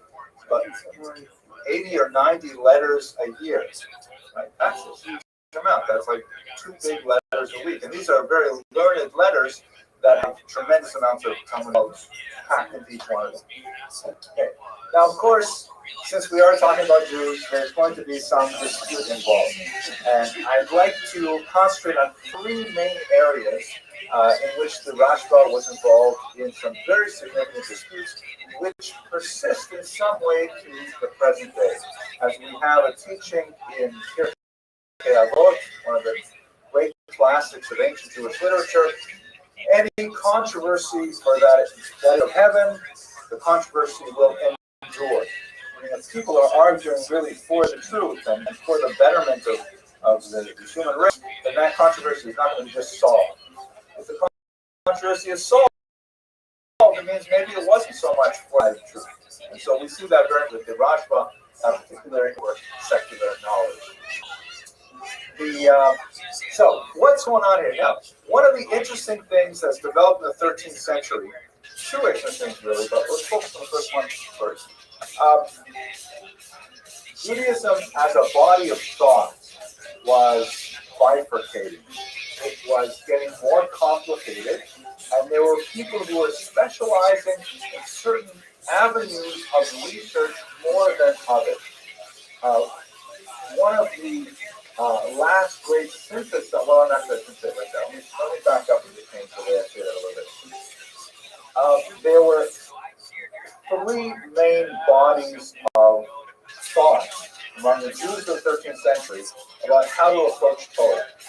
You had the allegorists, many highly rationalistic Jews, many of whom came from Arabic lands and also from Spain, who felt that the Torah as a whole must be understood as a massive allegory, kind of like in a Philonic sense, that it's not everything that's said in the Torah should be taken exactly as it's written. It's all meant to mean something else. And of course, the danger inherent in that way of thinking is that you can, all of the commandments then become debatable. Well, mind you, we debate them anyways. But there's no hard and fast rules. There's no horizon. There's no common denominator. If you want to say that, like for example, if you want to say that it's forbidden to let's say, I have to find an easy one. Thou shalt not steal, let's say. So he says, well, I'm not actually stealing if I photocopy this book and then sell it. That's not actually stealing, right? Because I didn't actually take anything away. It was a library book. I put it back in the library. Now I'm making money from the photocopy I made of this book. Right? And you can make all kinds of allegories. You can say when it says this kind of word, it really means something else, and so on.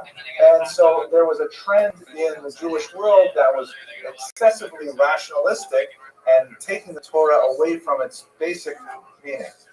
Then there was a group on the other side who were highly Kabbalistic, who were reading everything not as a rationalist allegory, but as a mystical allegory. And reading everything meaning something totally divorced from the simple text it says.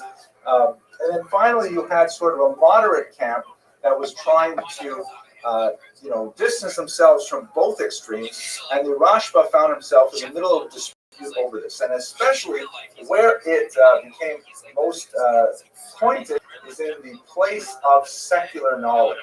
What do you do with mathematics, physics, chemistry, astronomy, all of the sciences that were growing in this 13th century? What exactly what is their place in the Jewish curriculum? So as you might assume, the rationalists said, wow, it should be, deeply entrenched in the Jewish curriculum. It should be, lots of study of physics and of astronomy and so on. Jews should know tons of stuff. The Kabbalists, not at all, because all of this stuff, this is Chochmas HaGoyim, non-Jewish wisdom. It is Metame, it defiles the Jewish soul. Jews should just stick to the 4 cubits of the Talmud alone and not study any of the secular wisdom. And the moderate camp in the middle was really, there are arguments to be said for both in some ways, because the rationalists, when you study some of these things, there's worry that you'll be drawn away from basic faith and you'll be drawn into heresy, especially if you're studying, let's say, Greek philosophers with multiple gods and things like that. So they were concerned, how are they going to negotiate the two extremes here? Now, if I can jump ahead to the 21st century, the debate rages in Jewish schools even today. How much Torah belongs in a Jewish school system? Do you have Torah, for example, only taught in the mornings when the kids are a little more fresh, and that way they get their best energies devoted to the Torah, and they squeeze in the secular subjects later in the day? That's a very expensive endeavor, especially if you hire full-time teachers and you can only employ them for a few hours a day. Or do you say, no, we'll mix up Torah here and secular studies there, and you might end up coming to school and do math first thing in the morning, and then when the teacher is free at the end of the day, then you'll learn a little bit of Chumash. Do we say that the balance should be 50-50, that if you have an 8-hour school day, 4 hours is secular and 4 hours is, or do we say, no, you know what? It's just enough that they come here and they learn a little bit, so let's have 70% is secular and 30% is Torah. And so the debate is still very much alive today. What exactly do we hold? What ended up happening is the Rashba was the only figure who had the stature to be able to set down a ruling in the so-called compromise of 1305. What up? He made a ruling. I can't go to sleep now. And I can't even go to sleep. Okay, well, don't. I'm coming in here and out with him. Yeah, so that's my friend Winter. We just met tonight. He hates me. I made a clip of him on Kick, and now he's determined to annoy the shit out of me. And that's cool because I appreciate the attention. So he's doing his thing. There he is. Do you want to talk? Winter, you want to talk? Winter, you want to talk? You want to meet my friend? Hi, Winter. Hi. Are you all right? We'll let him talk. We'll let him talk. So long as he's respectful. If he gets disrespectful, then he's going to be muted again. What up, Winter? How you living, pimp? He's got that dog in him, Miss Aquarius. He loves to. He loves to. He's been doing this for like 2 or 3 hours. What up, Winter? How you living, pimp? How you feeling, Miss Aquarius? It's crazy how he's talking about disrespectful, but he started right after being disrespecting me. I love you, Winter. Fuck up. Okay. So, Winter, what? I'm talking to Miss Aquarius. How you feeling, Miss Aquarius? I am not okay. He knows exactly why I'm not okay. He can go fuck himself. Okay, well, calm down. You're talking to me. Calm down. It's okay. How's your day? Pretty shit. Dealing with this fuckhead. How's your day? It's good. That's good to hear. Miss Aquarius, I made a clip of him Shut the fuck up. Shut the fuck up. 5 days ago. You fucking bitch. Fuck up. Shit, calm down. That's my friend. I don't give a fuck if that's your friend. Your friend is a piece of shit. Calm down, dog. He's a child molesting piece of shit. Oh, don't go making accusations like that. I don't do that. I don't hurt children. In fact, I do my best to protect children. We get him out of here. That's it. It's disturbing the peace. Exactly. Well, I enjoy his efforts. Okay, you can afford it. Okay. I want to see for how long he goes. How much energy does he have?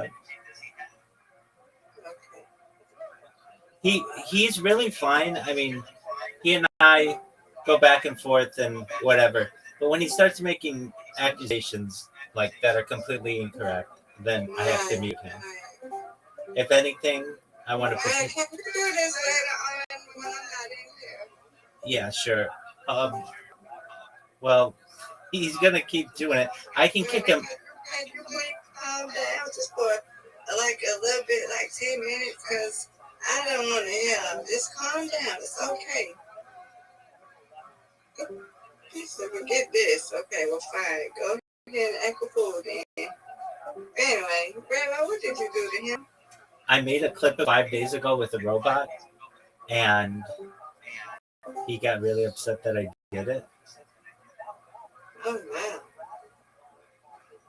Technically, I guess I made 8 clips of him in the last 3 months, but I didn't know I did it. And then he found me, and he was like really upset, like over the top upset. I had some other people who found me, and they've become my friends. And I think Winter and I will become friends. It's just a matter of time. I like talking with him. It's just when he makes accusations like that, I can't have him talk. But yeah, that's what I've got going on. So they wouldn't let you sleep and socialize? You want to? Well, sometimes. Oh, wow. I'm going to go back to socialize so this man can get down. That's okay. I'll time him. Go to socialize. I'll time him out. No, you okay? You all right, Grandma? No. It's okay. That bothering me. I'm going to sleep. You'll be all right. It's okay. It's okay. It's okay. I timed him out. Oh, you want to do it? I'm not going to start nothing. I know you I know. was talking about socialize. You got nothing to do with me. Okay, maybe I'll untime him then. Bring him back. I'll bring him back. Yeah, I'll time him out. Yeah, bring him back. He all right. Let him do his thing. There he is. There he is. I brought him back. Okay. Well, just turn the sound down and you get your sleep. All right, I will. Sweet dreams. Sweet dreams, Mr. Aquarius. Good night, Winter. Basically held to the present day in many communities. Basically, he said, Winter, I love you. Nobody is allowed to study Thank you for being philosophy my friend. until they're 25 years old. You want to study philosophy earlier? No way. It's too dangerous. There's too many crazy ideas. There's too much, Narishkeit. So young people who want to study philosophy, you've got to wait till you're 25. Presumably, by the time you're 25, you'll be married, you'll have kids, you'll have had Chinese food many times, you're very secure and stable, and then you can handle the questions of philosophy. But before that, definitely not. This would later feed into a ban on the study of Kabbalah until you're 40 years old. However, he exempted many non-Jewish sciences from the ban. Mathematics, okay from the very beginning. Physics, okay from the very beginning. So certain hard sciences, as we would call them today, that did not have any potentially ideologically risky components were permitted from the youngest ages. But any kind of sciences, and again, at that time, the distinctions between philosophy and mathematics were not that clear. But he was saying that anything that has an ideological tinge to it, it's all right, but only when you're older. Younger kids are not allowed to study that. And that compromise has basically directed Jewish education for the last 800 years. Okay, questions or arguments at this point? Right. Astronomy is fascinating because it involves a lot of the hard sciences of mathematics and things like that, but it also slides over into astrology and the zodiac and all kinds of things. Astronomy was one of those sciences that he banned until 25. You have to be 25 to get that. But a very important statement, and it essentially set to rest all of the disputes, because it was a ban that was clear, was easy to follow, it was not too strict that people couldn't abide by it and so on. There's also an interesting sort of political dimension to this as well, because at this time, France in particular was beginning to centralize its government. And one of the issues that was of concern to the French community, I'm kind of rounding up France as a whole here, was that it's possible that we have Jews in our country who are ruled by our hated Spanish rivals. Here's a Jew in Barcelona who's telling our French Jews what to do. That's not okay. And so, the Rashba was living in a time where these kind of political disputes spilled over into religious ones. That the Rashba's ruling was an illustration of the Talmudic proverb, the Rishonic proverb, Ein simcha keheter haspekot. There's no happiness like the resolution of doubt. Like when you don't know what's going to be, yes, no, is it going to work, not going to work? Once you know, that's a special kind of simcha. And so the Rashba, he resolved the doubt, and he had the kind of shoulders that could say, this is what we're going to do, and everyone agrees to it. Okay, so he also was very involved in defending Judaism, particularly from attacks from without. This is a period when it was very popular to host so-called disputations, in which the church, usually with state support, would arrange these debates in which Jews were forced to participate in a debate against a Christian interlocutor, usually a Jewish convert to Catholicism. Perhaps the most famous of them was the Barcelona dispute of 1263, in which Nachmanides, the Rashba's teacher, faced off against Pablo de Cristiani, a convert to Christianity. And Nachmanides, we have both the Hebrew and the Latin account of what happened. Both sides say they won. What we know is that the court ruled, or the judges, who were all the Christian judges, ruled in favor of the Christian debater, but the king gave Nachmanides a huge amount of money and said, you better get out of the country because you're in trouble now for a very strong performance they showed. And Nachmanides was banished. He ended up in Israel. Go for it. These disputations proved to be very, very popular, and the Rashba was very active in participating in them whenever he was called to, and particularly in writing. He wrote tracts that prized books like the Pugio Fide, the Fighter of the Faith, by Raymond Martini, a very important church thinker who criticized Judaism heavily. And he also wrote tracts against Ahmad ibn Hazm, who was a Muslim thinker who had written criticism of Judaism. So he was very much active in the literary scene in defending Judaism against its detractors from without. And then finally, he was involved in defending himself, surprisingly.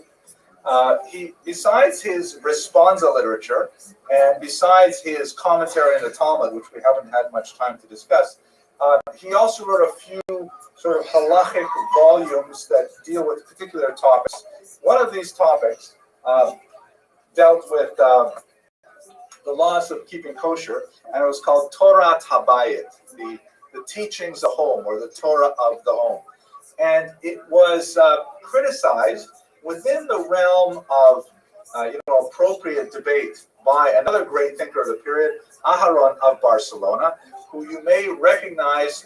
He is widely believed to be the anonymous author of the Sefer Achinuch, shown here in a 5-volume Hebrew-English translation. We have several copies in my house because it's a very popular bar mitzvah gift. It is actually the first, it itself was a bar mitzvah gift. It's a rather amazing book. Let me take a second to tell you what the book is about.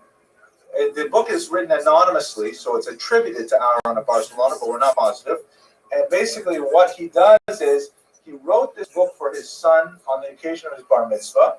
It is organized according to each of the sections of the Torah, the parashiyot of the Torah, and it goes through each of the 613 mitzvot in turn. And it says about what the mitzvah is, how it is observed, and then most fascinatingly and very uncommonly, he says why the mitzvah exists, the reasons behind the mitzvah, which most of the commentaries do not treat. I mean, God says this is the mitzvah, the commandment, and most commentaries just say that's what we're supposed to do. But the Chinuch actually provides reasons, which makes it an unusually fascinating book. At any rate, Aaron criticized the Torah by it. He wrote a book called Bedek HaBayit, which means examination of the house. Like if the house is so good, it can stand up to a little bit of criticism here, in which he took the Rashba to task politely on some of his ideas. So the Rashba apparently was not pleased with criticism, and he anonymously wrote a defense of his work, written in the third person, meaning as if it was some other person wishing to defend Rashba. We find out from a later responsa that the Rashba was actually defending himself, and his book was called Mishmeret Habayit, guarding the house. So you have the laws of the house, the examination of the house, and then guarding of the house, all one kind of like triad of works that deal with it. So he was involved in his own ideas against criticism as well. So when we take all of his works as a whole, we can see that the Rashba has a phenomenal legacy. This, by the way, is the 5-volume set, his commentary on the Talmud alone, separate from the responsa literature and so on.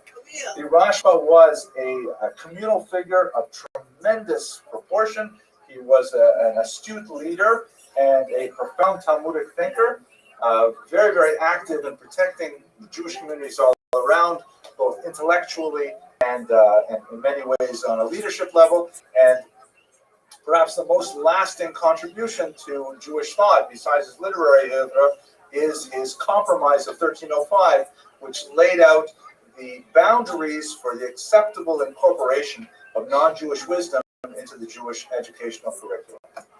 So with that, I want to thank you very much for your attention and your endurance, as always.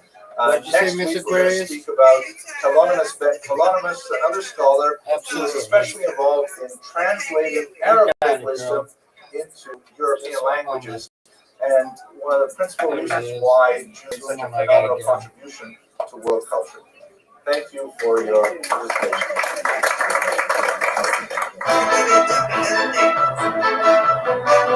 He won't bother you.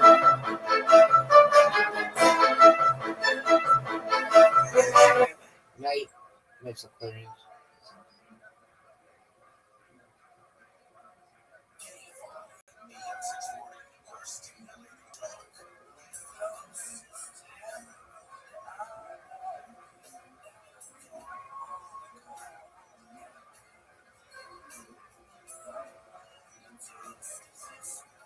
The next stop is Avenue J.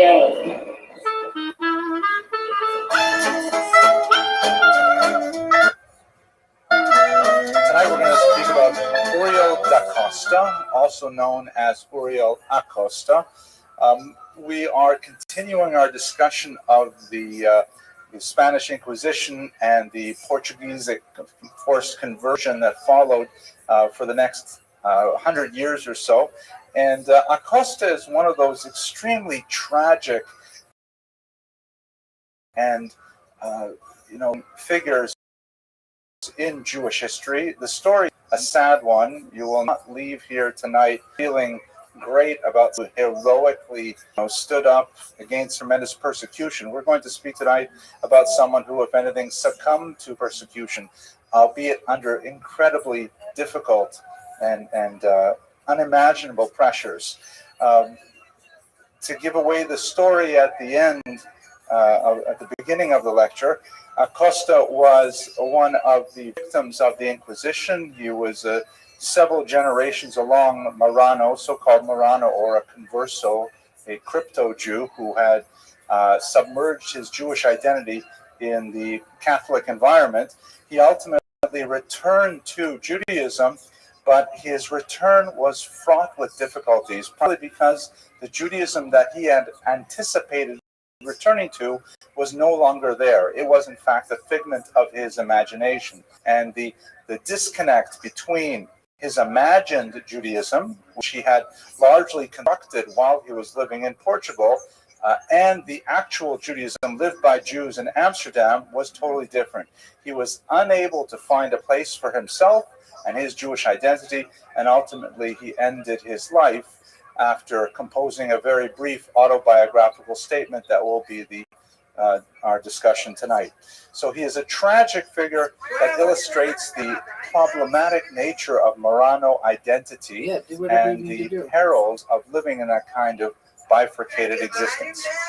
In my humble opinion, perhaps the reason why I'm so fascinated with the story of Royal da Costa is because in many ways it reflects the phenomenon that we note at the turn of the 21st century, the so-called OTD phenomenon, which is an acronym for off the derech, sort of like an internal observant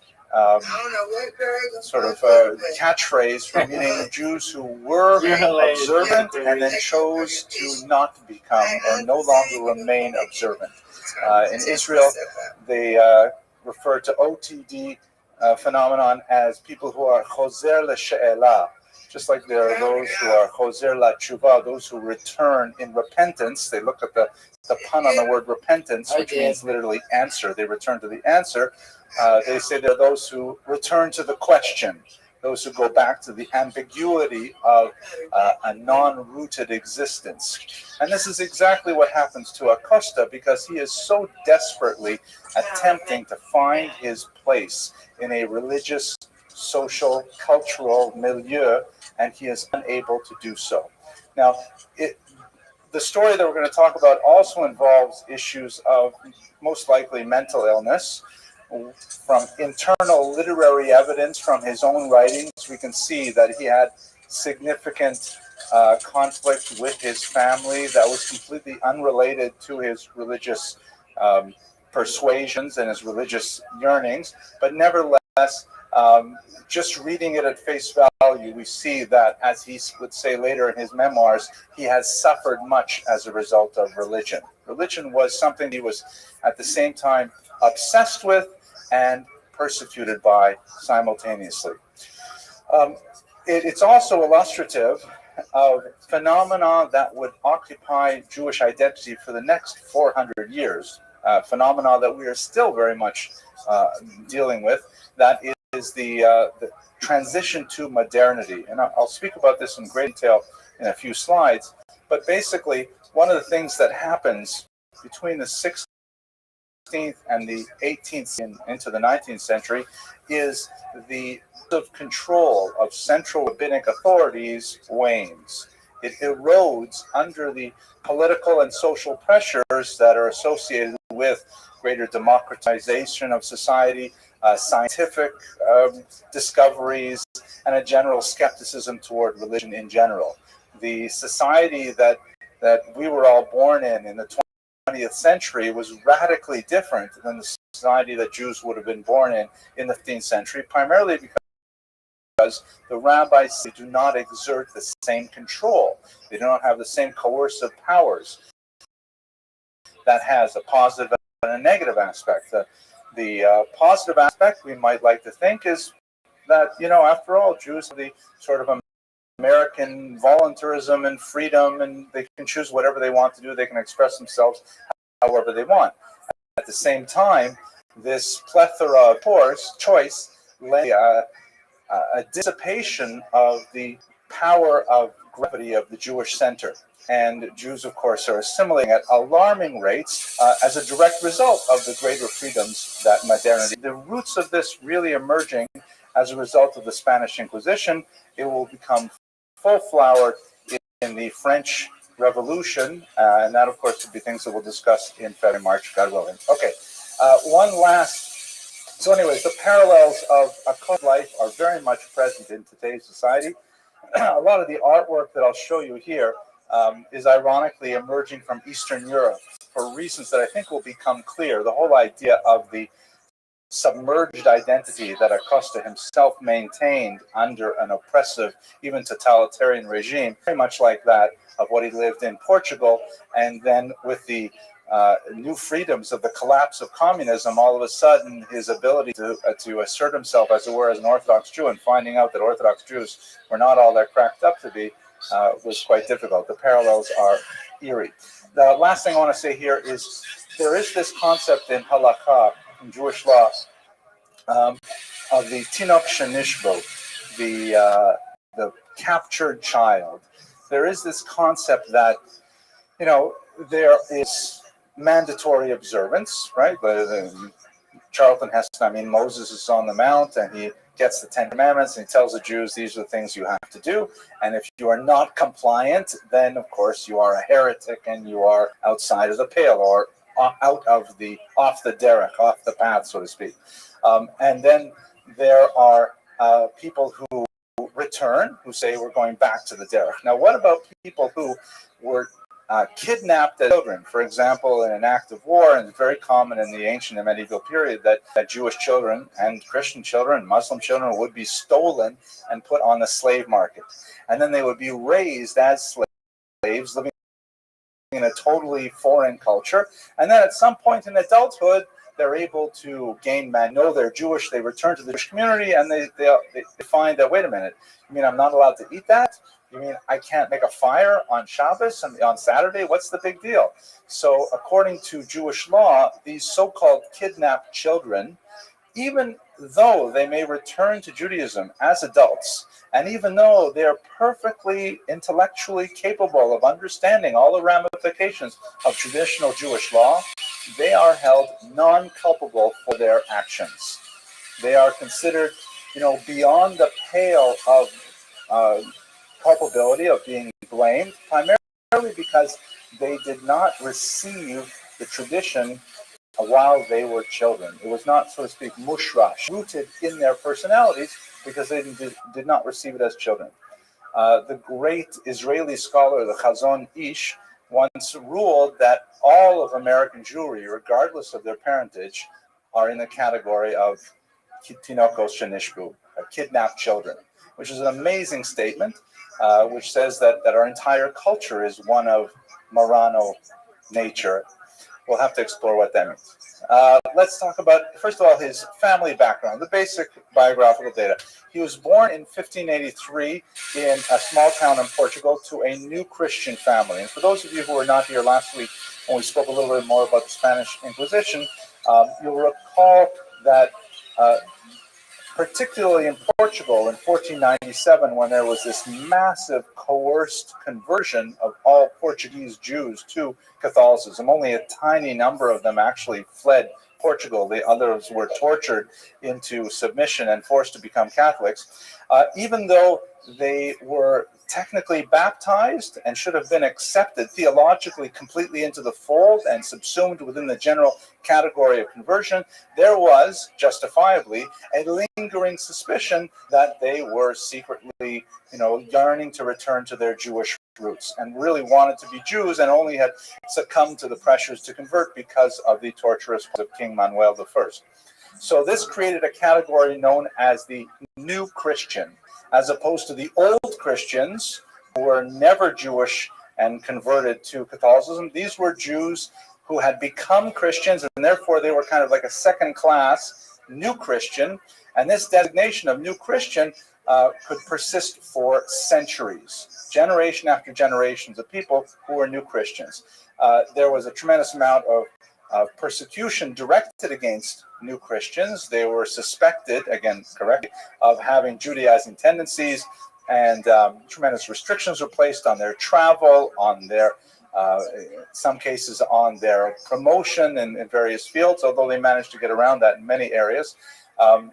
And they themselves, and now we're talking about Jews who have converted to Catholicism, maintained a strong degree of endogamy, constantly marrying within each other's New Christian families, and a whole series of practices which were openly Judaizing in nature.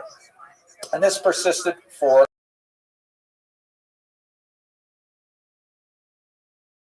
one of these families, putting it in terms of the time frame, you'll recall that the forced conversionist comes to Portugal in 1531. That means the Jews had about 3 decades where basically they could pretend they were Christian only in a very, very thin level, and then later became much more serious.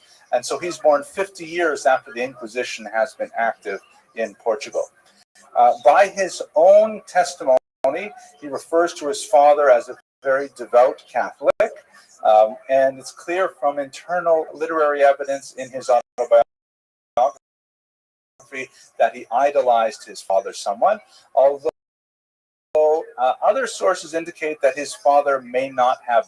He may have been a crypto Jew as his mother was, because his father died fairly young. We don't. Our protagonist did not know much about this, but other evidence suggests that perhaps he was just keeping his own Jewish nature a secret from his son. One of the very things in the so-called Marrano religion, I use that term with some difficulty because it is a term of opprobrium. It means pigs, although it is the most common term for these new Christians or these conversos or crypto Jews. By the way, in Hebrew, they're often called anusim, which means the forced ones, the ones who were forced to pretend that they were in fact Christian.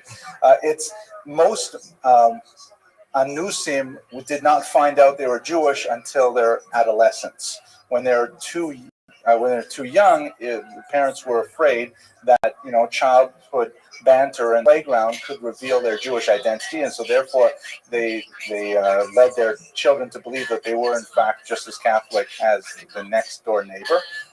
And then when they became adolescents, they let them in on the secret that in fact they were Jewish. And adolescence is a tough enough time as it is. Can you imagine finding out that you're actually Jewish, when all this time you thought you were Irish or something? Must be very difficult. So it's quite possible that his father was in fact a devout crypto Jew as his mother was, but he did not reveal that to his son. The mother we know much more about. She, of course, survived her husband, and she fled with Uriel and the rest of their family to Northern Europe. And we know that as soon as they landed in Amsterdam, they immediately began practicing Judaism again.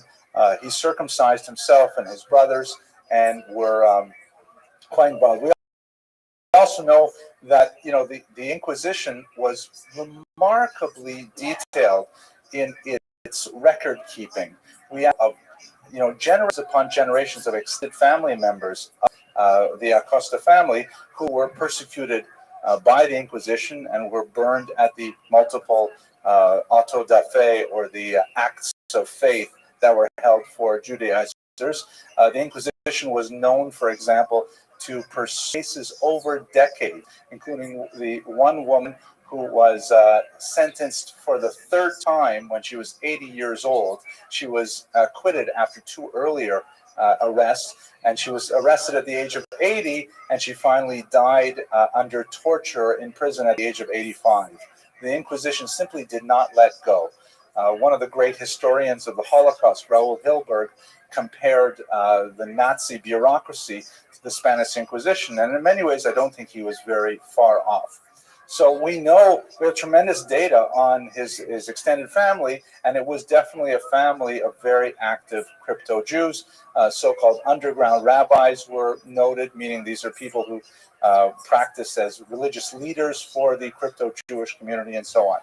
But there is evidence, as I mentioned earlier, that Acosta did not get along well with his brothers and with his cousins, and in fact they were among those who denounced him to the Inquisition later on in life. Now, one of the terms I have not introduced you to yet is the so-called Barak phenomenon. The conversos were also known as Barakos, a very strange kind of reference, which is borrowed from the miraculous steed that Muhammad rode to heaven on his night journey, according to Islamic theology. Barak is a horse that was neither male nor female, donkey nor horse. We talk about a horse, but it's not necessarily a horse. It was some kind of like miraculous animal that is often depicted as in this Persian representation here, with the face of a woman, although it had no gender. And the crypto Jews were called Barakos, Los Barakos, because they were neither Jewish nor Christian. They had no clear place either way. In the Christian church, they were always suspect for their secret practices. And in fact, one of the interesting phenomena that occurred in many Portuguese churches is that when a person was accused of Judaizing and they were forced to wear this humiliating tunic. I showed you a picture of it last week. The San Benito, they would then take this after the person was victimized and burned, and they would take it and they would mount it in the church. It would be like a reminder in a public place for all generations of that family and all extended members of that family that in fact there was a member of the family who was so shamed. So they could never really completely buy into the church. They were not completely absorbed by any means whatsoever. And at the same time, they had nothing to go on Jewishly. And this I find absolutely fascinating. What do you do with Judaism when you don't have any of the key propagators of the elements of the faith? When owning a Jewish book is a death sentence, you'll recall that early on in the Inquisition, doctors were allowed to keep Hebrew books because they were known to have, doctors could consult the Hebrew language medical textbooks. But after a decade or so, even that was revoked, and anyone who possessed a Hebrew book would immediately be accused of Judaizing. Let us not forget that the kinds of things that typically would get you into the clutches of the Inquisition was nothing so grand as like holding a prayer gathering or circumcising your child. That was obvious. But it would be even something like doing your laundry on a Friday, changing the sheets on a Friday. That would be sufficient. Or simply not eating pork with everyone else. And pork was a major part of the Portuguese diet. And to always be this for other kinds of foods, that was absolutely, inexcusable. Fasting on non-Christian fast days, feasting on non-Christian feast days, any of these little behaviors would immediately put you within the clutches of the Inquisition.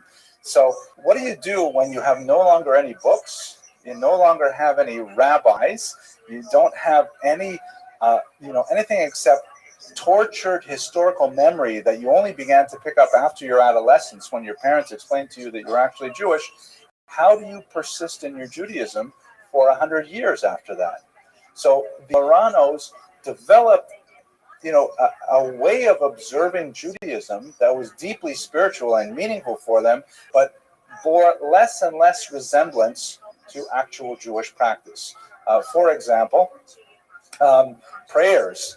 The main text of prayers that they had accessible to them was the book of Psalms, because that's part of the Bible. It's hard to make that forbidden, right?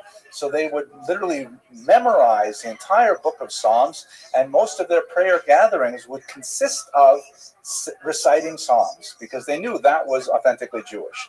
On the other hand, many other things would slip in, like, for example, praying on their knees. Kneeling is completely forbidden to Jews, and except under very rare circumstances and very rare days, like prostrating on the Rosh Hashanah and Yom Kippur and so on. But otherwise, completely forbidden. And they would pick it up from Catholic practice, and that was considered perfectly appropriate. It reminds me, if I can tell you a short, funny story. This is such a depressing topic, so I'll tell you a very short, funny story. When I got my PhD at the University of Toronto. It's a very old-fashioned school based on the Oxford model, and we have this huge tararam, as my grandmother would say, and you have to go present yourself robed to the chancellor, and the chancellor will then take the hood off your left arm over your head, and that's the official, conferring of the degree. So when they stood us up in the rehearsal, they showed how I'm supposed to walk up to the chancellor, seated on a big throne-like thing, and I had to kneel before the chancellor. And I'd say, wait a second, I can't do that. I'm not allowed to kneel. He says, oh yeah, I forgot. We get guys like you every year. Don't worry about it. All you have to do is don't climb up all the steps, because the chancellor was quite high up on the steps. So just climb up a few steps. You'll automatically be lower, and they'll do it. So they call my name up. I walk up there. I stand a little lower. I have my hood, and the chancellor takes the hood and puts it over my head, and she says to me, Mazel Tov.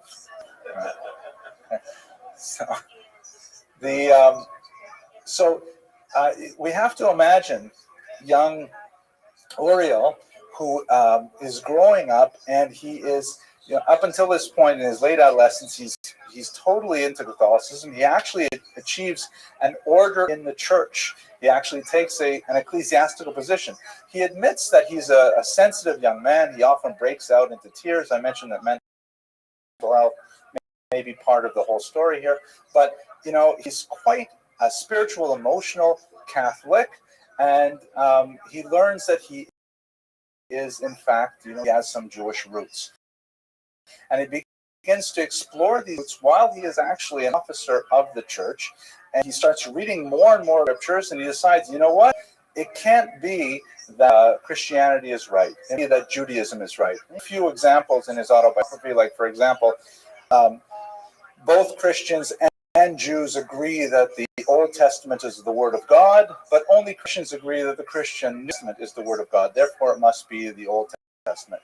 And then he talks about some arguments which may have been derived from Maimonides and otherwise. But anyways, he says, okay, that's Jewish. The thing is, he doesn't know exactly how he's going to be Jewish or what he's going to do. So he ultimately ends up fleeing with his family to Amsterdam.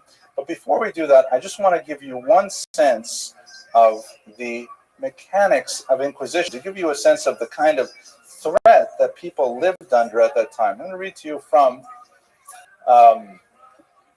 the brilliant work of Cecil Roth, The History of the Marranos, first published in the 1930s. And the main thing is I have to find the actual page. I was going to read it to you. I'll put it here. Yes, here we go. So this is... I'm not going to torment you with the entire transcript. And these are examples of inquisitorial records, of which we have excellent examples. But just to give you a sense of what the incredibly twisted logic of the Inquisition was. This is from the Inquisition of Toledo in 1567, where there was a woman named Elvira del Campo. Her husband was a scribe. And the Inquisition was already convinced of the guilt of its victims before they even began to interrogate them. The interrogation was solely for the purpose of revealing other people that could be drawn into the net. And therefore, the inquisitors were absolutely merciless and would not cease no matter what. It was very Kafkaesque. If you ever read The Trial, it's very much like Franz Kafka's descriptions of what it was like to be a prisoner under these circumstances. So this particular woman received a fairly minor assessment of torture. She was to get one jug, which was a reference to how much waterboarding she would endure, because the waterboarding was used literally in the Spanish Inquisition. So this is a translation. She was carried to the torture chamber and told to tell the truth. When she said that she had nothing to say, oh, by the way, she was accused of not eating pork. That was her crime, not eating pork. She was ordered to be stripped and again admonished, but was silent. When stripped, she said, Signores, I have done all that is said of me, and I bear false witness against myself, for I do not want to see myself in such trouble. Please God, I have done nothing. She was told not to bring false testimonies against herself, but to tell the truth.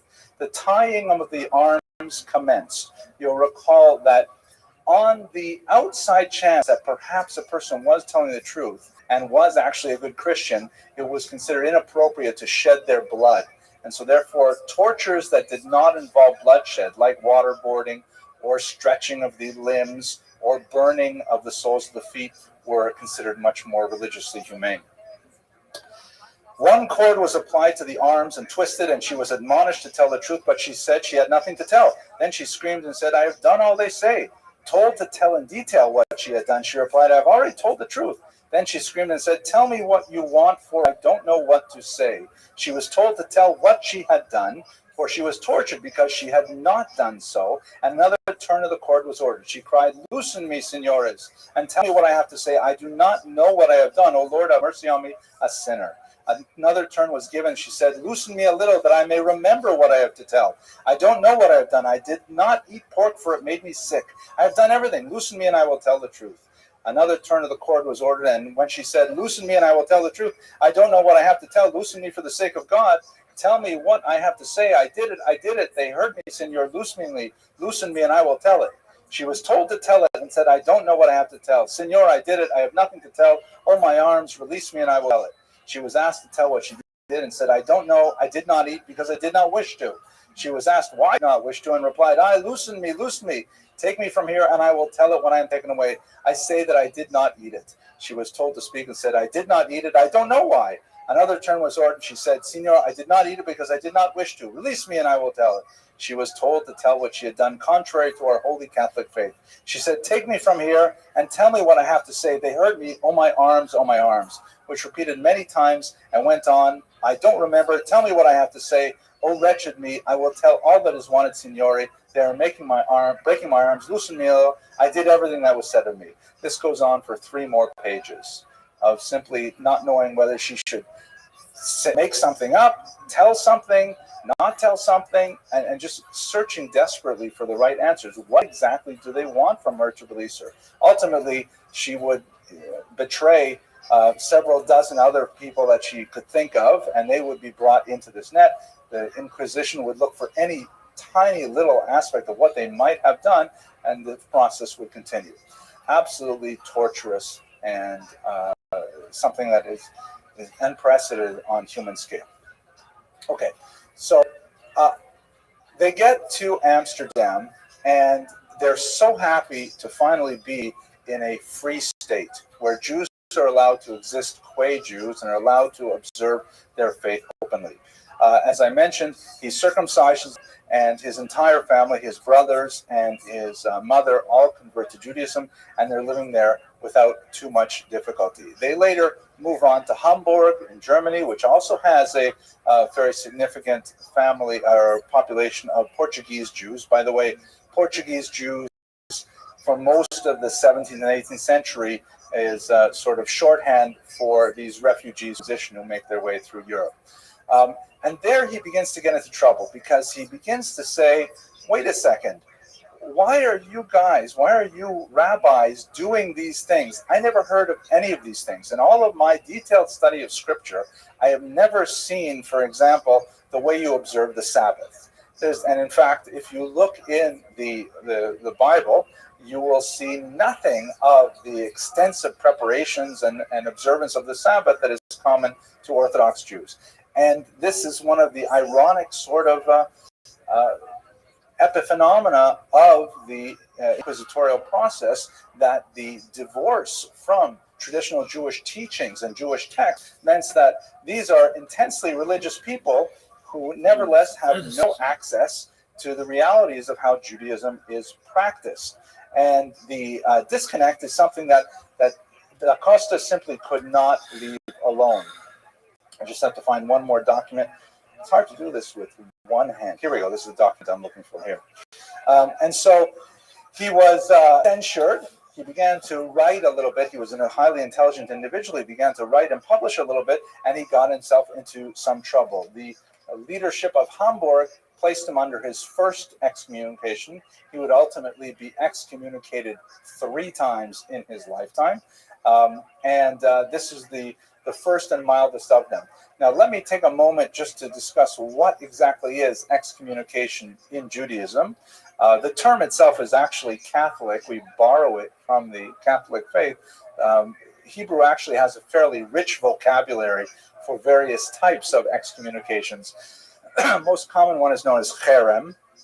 You also have shamta, arur, and a few others that are referenced in Talmudic literature. But it's basically a form of social ostracism that is typically imposed on someone who refuses to submit to the decree of the court. It's kind of like contempt of court, I think, in modern legal terms.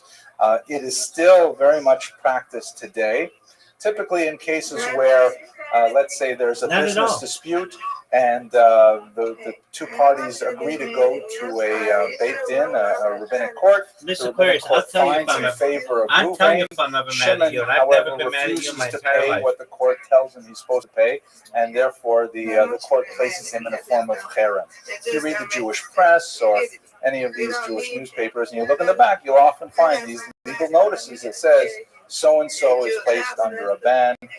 There's a series of various terminologies used for them. And let us understand this within the context on the kind of punishments. They can vary from fairly mild things like he's not allowed to be honored in a synagogue, to no one's allowed to do business with him or speak with him or stand within 6 feet of him, 4 amot of him. So it depends entirely on the nature or discretion of the court. I have an appeal server. If he really wants to come back, he can write an appeal. Is that a word? Cheremi, victim of a cherem, is Baruch Spinoza, shown here, who has a very significant connection to Acosta that I'll explore a little later.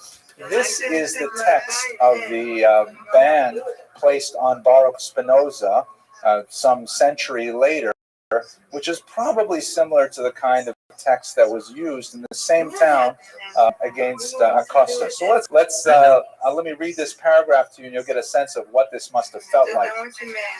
The lords of the Ma'amad, this is referring to the village elders here, the town elders, having long known of the evil opinions and acts of Baruch de Espinoza, have endeavored by various means and promises to turn him from his evil ways. But having failed to make him mend his wicked ways, and on the contrary, daily receiving more and more serious information about the abominable heresies which he practiced and taught, and about his monstrous deeds, and having for this numerous trustworthy witnesses who have deposed and borne witnesses to this effect in the presence of the said Espinoza, they became convinced of the truth of the matter, and after all of this has been investigated in the presence of the honorable Chachamim, the sages, they have decided with their consent that the said Espinoza should be excommunicated and expelled from the people of Israel. By the decree of the angels and by the command of the holy men, we excommunicate, expel, curse, and damn Baruch de Espinoza with the consent of God, blessed be he, and with the consent of all the holy congregation in front of these holy scrolls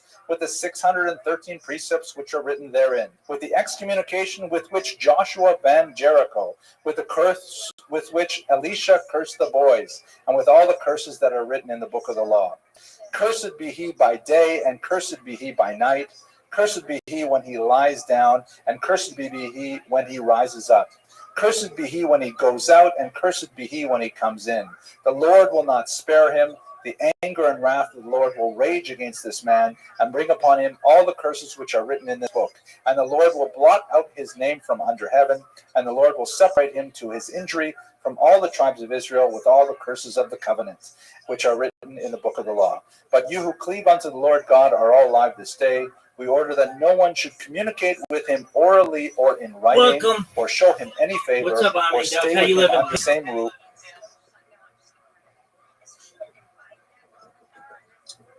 What's good, dog?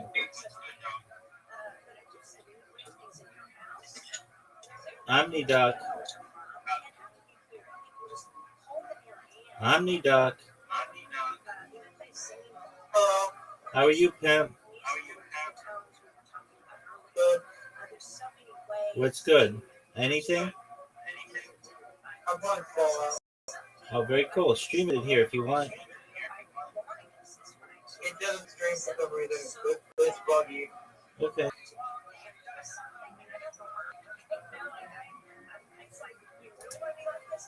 Roof, or within 4 cubits of him, or read anything composed or written by him. Very strong, almost hyperbolic language, and all over the Kulturkampf of ideas that the Acosta, and of course much more famously Spinoza, would later challenge the dominant thinking of the Jewish faith, and would, the Chachamim, the sages, the community would bring the full weight of rabbinic authority down upon his head. Now, for us living 5 centuries later, it seems, perhaps it's just me, but it seems like overkill. It seems like here's some possibly mentally ill individual who is criticizing how we observe Sabbath, and yet you bring a whole ton of bricks on him like that. I think we have to try and place ourselves within this 17th century context where the boundaries of religious authority are rapidly eroding under the assault of these less educated Jews coming from Portugal, who are skeptical and questioning the authority of the rabbis and dominant Jewish practice. Furthermore, they certainly have tremendous street creds for the persecution that they had endured under the Inquisition. And for them to come and say, you really have to do all this Shabbos stuff. And, like my mother, who was a really good Jewess, she only washed the meat. She never, soaked it with salt. She just washed it, and that was good enough. And so the traditional boundaries are under attack from this strange kind of internal threat. And the decision of the sages of Amsterdam was to just be super harsh with them. We can think about whether or not that was an acceptable strategy and whether or not that is an appropriate strategy today, perhaps towards the end of this lecture. But it gets worse. That's my father, Allah Hashem, always said, Henry, it always gets worse. So the second excommunication happened in Amsterdam. He fled from Hamburg. He went back to Amsterdam. Large Jewish population there. He wasn't happy in Hamburg. He didn't speak German. He was having a very difficult time there. And he began to be much more aggressive in his critique of Rabbinic Judaism. And remember, this is not a Catholic critique against Rabbinic Judaism. This is a Jewish critique, an internal critique, where he says, I read the Bible very well, and it doesn't say any of this stuff. He specifically used a lot of Christian vocabulary in his critique, as in this book, for example, the examination of Pharisaic traditions. The Pharisees, that's actually a reference to rabbinic Jews. The Hebrew term is perushim, those who separate. If you recall, we talked about this a little bit when we were talking about Apion. These are the progenitors of the rabbinic tradition, but in the Christian tradition, they are, the word Pharisee is essentially identical with hypocrite.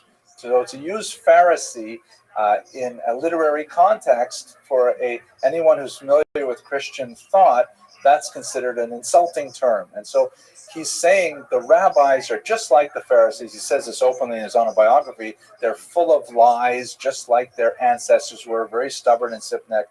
And he's saying that they're just making things up that aren't in the Bible. Some scholars of Acosta have opined that perhaps he was heavily influenced by Karaism, which is a movement that began in the 9th century that argued that the only authentically divine portion of rabbinic literature is in fact the Torah, and everything else is all completely fabricated. It's very hard to draw a straight line from Karaism to Acosta, in my humble opinion. He published this book. The rabbis knew that it was coming out, and they actually anticipated it. They even hit the press. It's not even much of a book. It's really a pamphlet. They published a counter pamphlet that accused him of all kinds of nasty things. The book, as soon as it appeared, was burned by the rabbis, and he was excommunicated a second time, and he fled to Utrecht. He originally wrote in Latin. Portuguese was his mother tongue, but he wrote quite excellently, actually, in Latin. Yes. I don't think there's a Karaite community in Utrecht or Amsterdam at this time. And also, he thinks he is a regular Jew. He thinks he's like mainstream. It happens that these crazy rabbis are off the derech. So the Karaites, I mean, I've read just about everything he's written. He never even refers to Karaites. I don't think he was even aware of their existence. You would have more Karaite communities in the East, but not in Western Europe. Okay, so he flees to Utrecht, and he lives there for several years. Then his mother passes away. He is married for some time. We don't know much about his first wife, but he apparently was very close with his mother, who sheltered him through much of the worst of this. And he decides that, it's just too lonely to try and live in this excommunicated state, which he had endured. It was, no Jew was allowed to stand within 4 cubits of him. He felt absolutely terrible. So he decides, quote unquote, that he will become an ape among apes, meaning I don't believe any of this stuff, but who wants to live alone? So I'm going to go back to Amsterdam, and I'm going to pretend to do tshuva. I'm going to repent. And that way, at least I can live with human beings. I can live among other Jews. At least I can have some kind of society with me. He goes back to Amsterdam, and he he agrees to a rather humiliating ritual in the synagogue, which perhaps I will read to you right now, because this is, I won't read to you in great detail, but I'll read you just one paragraph of what he endured with his second. Now, don't forget, he's already been excommunicated twice. It's not like he doesn't know what's coming here. This is not a first-time excommunication. He says, so he goes back and he says, okay, I want to do tshuva, I want to be reaccepted, and they agree, but they force him to go through this ritual humiliation. Then my sentence was read out of a little book. It declared that I must enter the rest in the clothes of mourning, holding a black wax taper in my hand, to read distinctly before the whole congregation a form of recantation in which they described in blackest colors the magnitude of my crimes. Then I was to submit to a public whipping with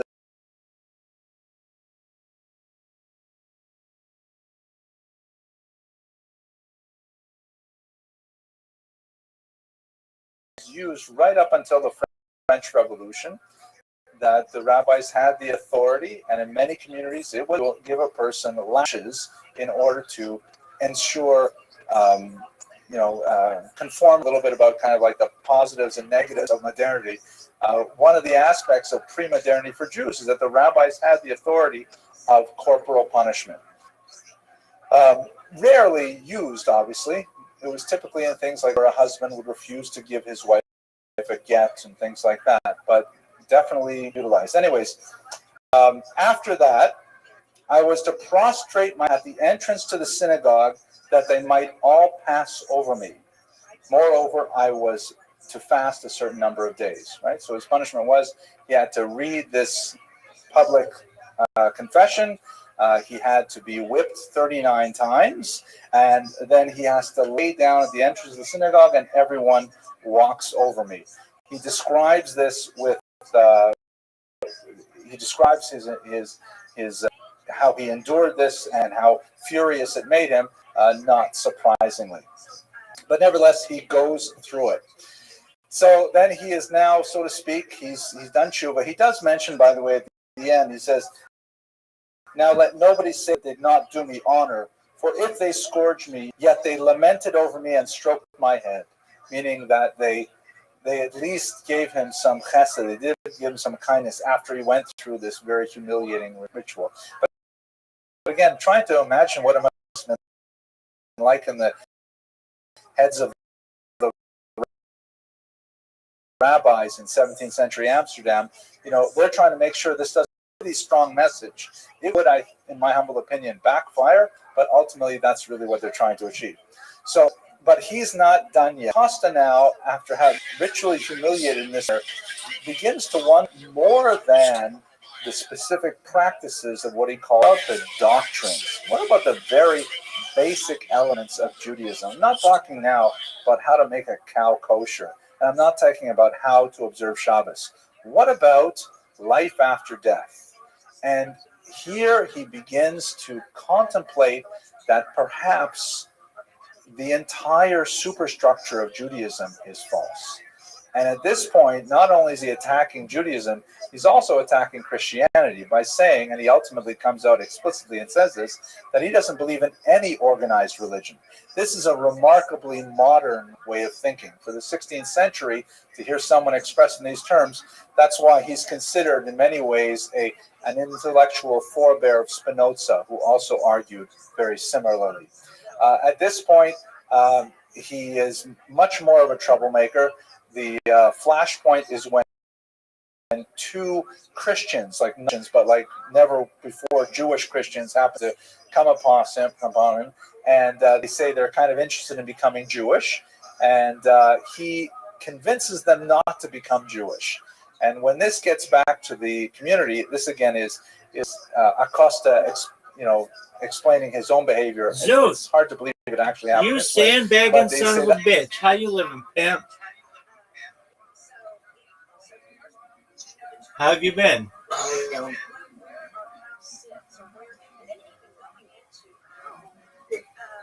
All right. Are you ready to lose? As well. Everything?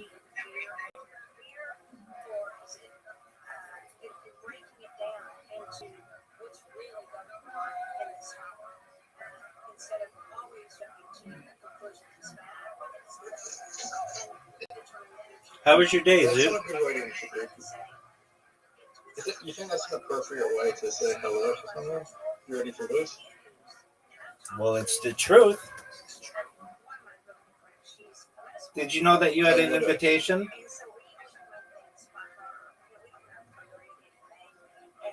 You know, I can find out how your day was by just watching you. Word, dog. Have you ever had a bad day on track? I've had some better than others. I feel like every day is the same. Okay.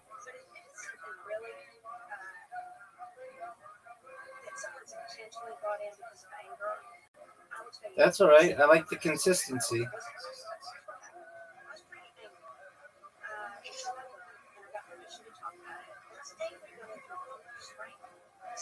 Do you want to get outside the house? I was outside today. Yeah, but how far do you go? I got groceries. Where? Walmart. You went to Walmart today? No, they had them delivered.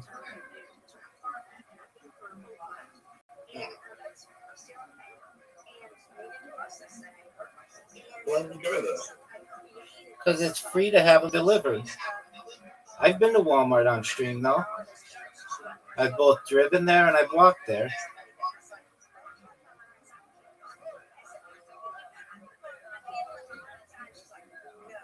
Hey, can you give me a second? Sure. I'm gonna leave. Okay.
Yo.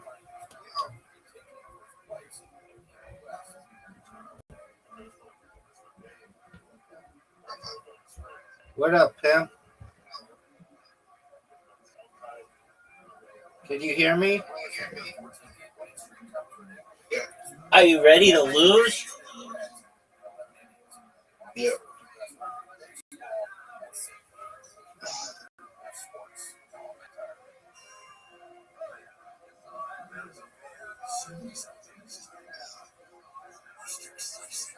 Zoot, are you gonna go? Yeah. All right, bye. What up, pimp? What's Walmart corner in Australia? Isn't it Woolworths? Nope, we don't have Walmart in Australia. Right. Don't you have Woolworths?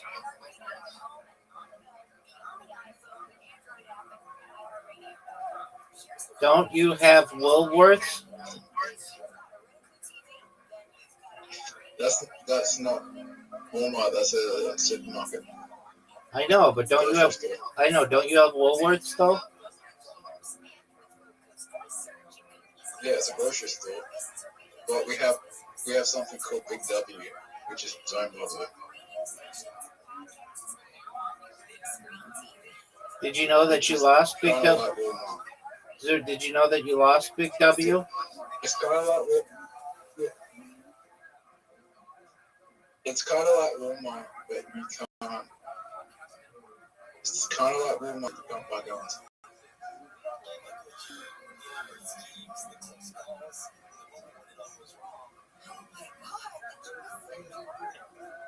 Do they sell guns at your local Walmart? No.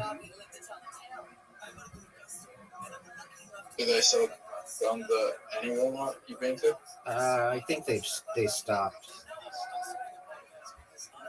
They stopped doing that? Yeah, they stopped like 10 years ago selling guns. Period. Why? They didn't like the backlash they were getting, where it was really easy to buy a gun, and I think it had to do actually with the. I think a lot of states they have to do a background check. Maybe all states, I don't know. So you couldn't just go in there and buy it anymore. You had to wait, and Walmart's about selling, not having to wait for stuff. So they stopped doing it.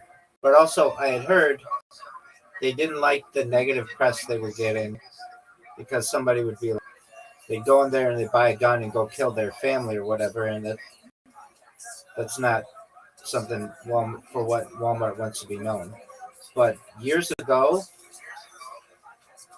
I guess like when Walmart first started, it was big to buy guns there. Now, you know that you're getting your ass whooped? Just straight up whooped. Get it, Zoot. And he checked out. Good move. Good move. We're gonna play the marathon Olympics after this. Okay. Wait, we're gonna complete it?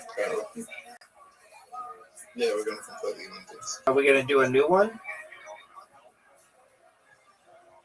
Yep. Are you not gonna be a little bitch and leave? I only left because someone interrupted the last game. Okay, Zoot. Then you have to stay here for 2 minutes while I go to the bathroom so that I can play, okay? Yeah, this is gonna be 2 hours. Yeah, it is, baby. Yeah, it is, baby. That's what I'm talking about, Zoot.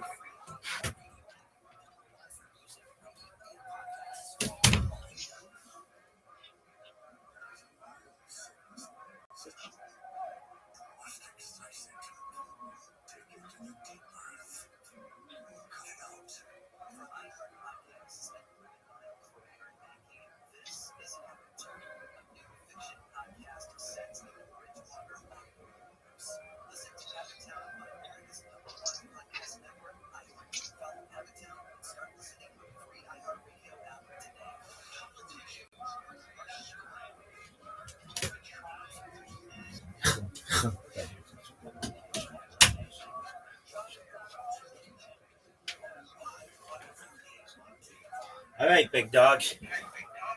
Let's do it.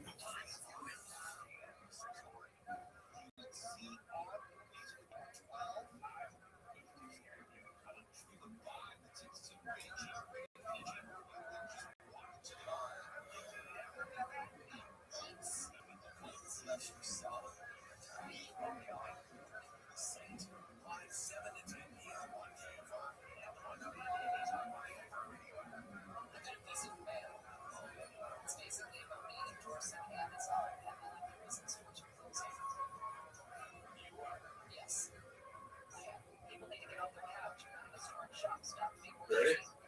Yep. You're ready.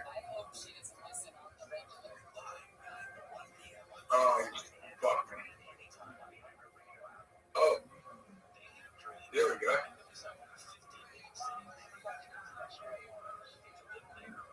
Rabbi, I'm in trouble here. Okay.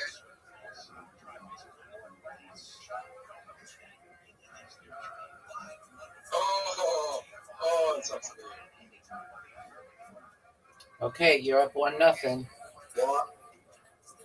One nothing, and then we do pull next.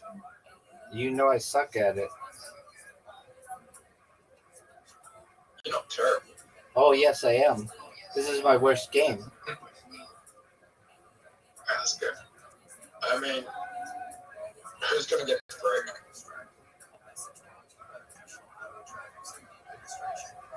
Rabbi gets the break. Do you know what? Oh, but Do you know what pocket pool is? It's a euphemism for masturbating.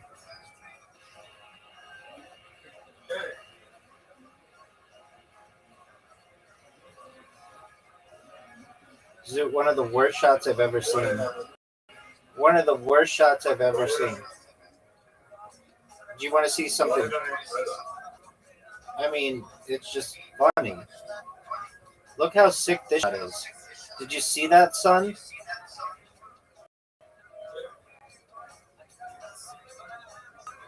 Can you still hear me? Word. Cool.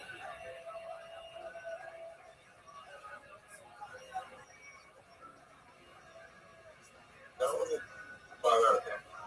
Oh, that was sick as fuck.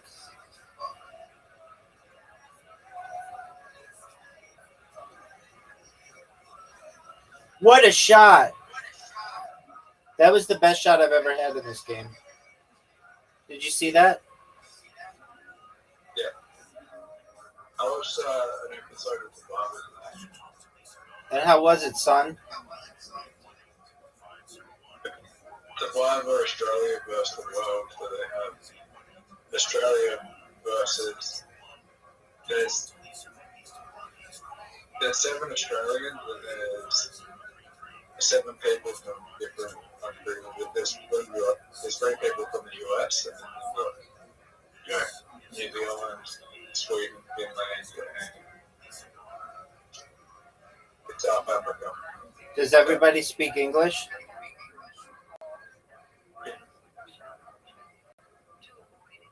Now it's making good. Good shot, dude.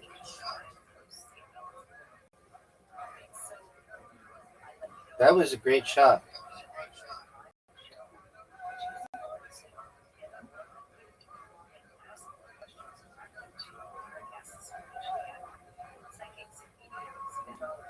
No way.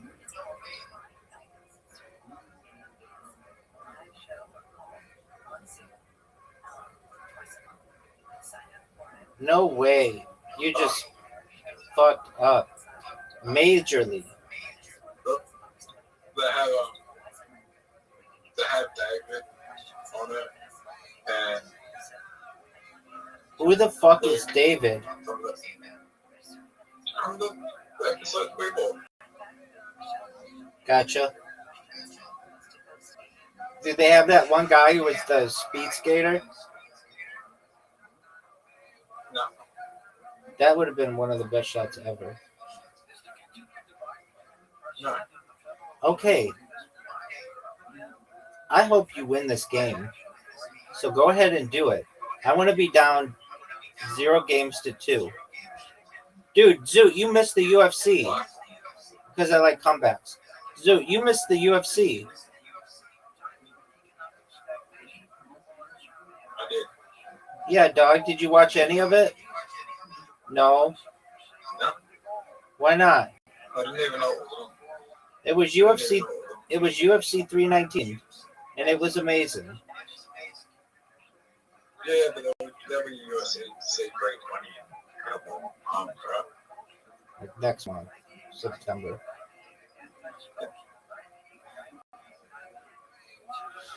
What was so special about this one?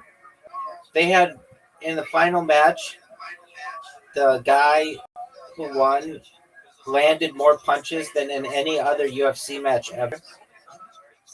But it actually was a really boring fight. And if you're like, how is it that he landed all these punches, but it was a boring fight? All he did was wrestle the guy to the ground and then just punch him like barely. And all those punches count as like real punches. Why was the spot so hot now? Like, why was it so hot now? Like, what was the hot? Like 2 guys who hadn't lost, or hadn't lost in a long time. Dude, you are playing so unbelievably well. Hit this shot, Zoot. Win it. If you make the shot, you win. Dude, Zoot, you just spanked me. I love it. That's what I'm talking about, son. I want to see the best shot. 2-0, now we're going into I don't think I've ever beaten you on this. Dude, look at the best shot. It was so good. All right. I just left. Why did you leave?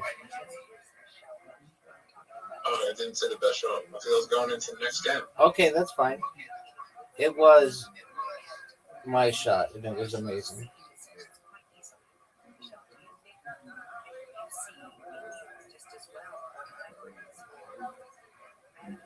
So this ends with it ends with cards, but before that's literati. You know I can't wait that you're on literati. You never know, son.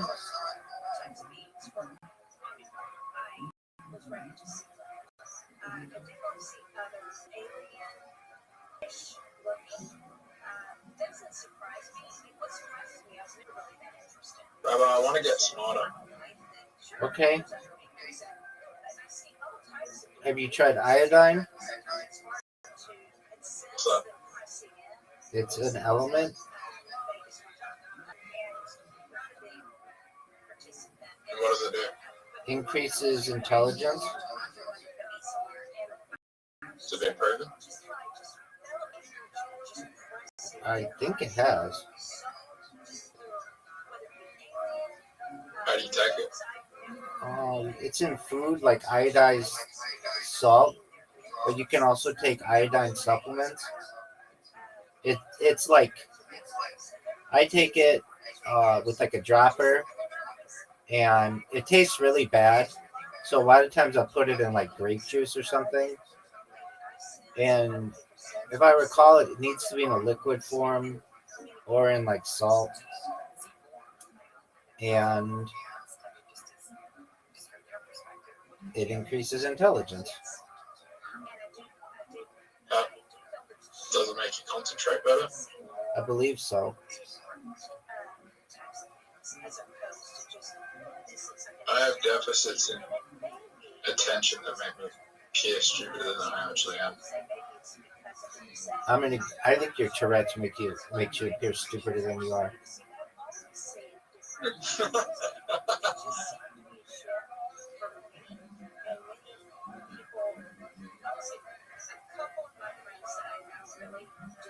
Not just Tourette.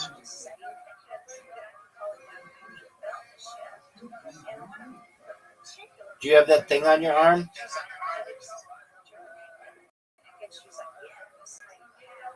No, but it's nearby.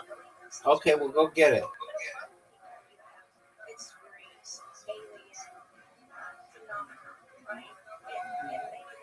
Did I tell you that I kicked in Albert the other day?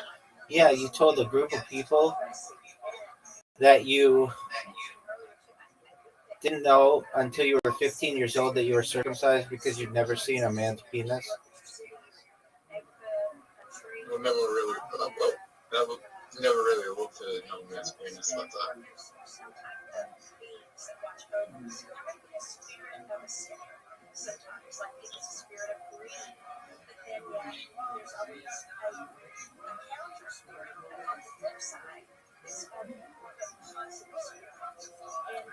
Dog, are you seeing this master class? Like, I knew what circumcision was before that, right? But I didn't know I was circumcised. Okay.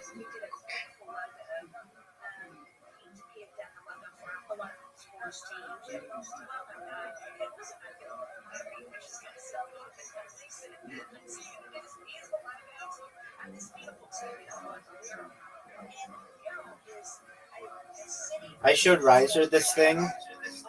It's fucking amazing, and it's going to be a game changer for my stream. So I was watching this Joe Rogan, and I saw that there was this thing that summarized the whole show, and I was like, oh, that's really interesting. Like, it gave timestamps and like a really nice summary, and it was like this website. And so all you do is go to the website, and it'll summarize any YouTube video for you. And so I put this 8-hour video of mine in there, and it summarized it so well. It talked about the Amazon rainforest and AI, and then this music concert did. It was like, and it was super accurate. And every single song that I sang, it had it in there like a playlist. You think it's going to be difficult for you to get in the shop? Yeah. Why do you think that? Because it was up against the wall and it's got a bunch of balls in the way. And I just helped you. Zoot, if you win this game, you will be up 0 games to 3. 3 games to 0. Are you gonna go though? Yeah. Oh, what a beautiful shot. Right, that should have 7, not 10. That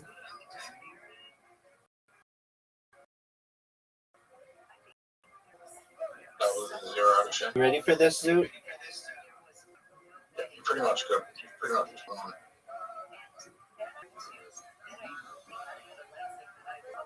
You can't. I don't think that is a hard shot. That's pretty simple. I think it was tough.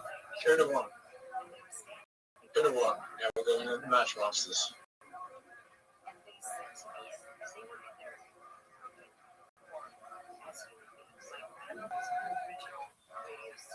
Okay. Grass fire type. He goes grass fire type as well, and we get the worst fucking background for grass fire. Oh fuck! Whoever gets to go first has a massive advantage here.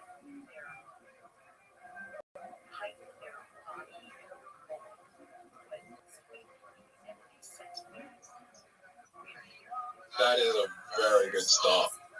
I agree.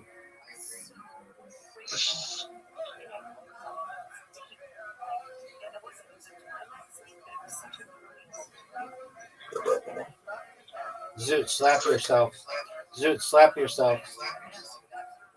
I just hold my hash. Don't do that. You run out of hair. Just flick your hand. Fuck. That was dumb.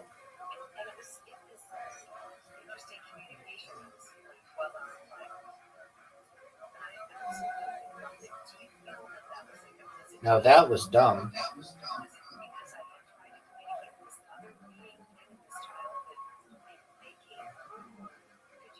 Zoot, You just made a noise. Flick yourself.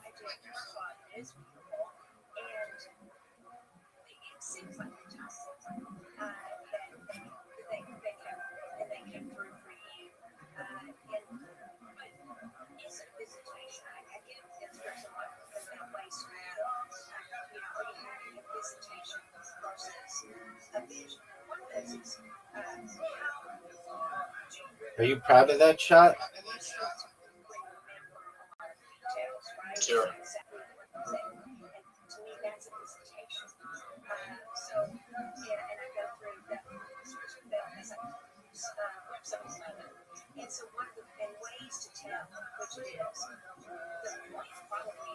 Genius. Flick yourself, Zoot. No, I am a genius. Okay. Okay. Let's see.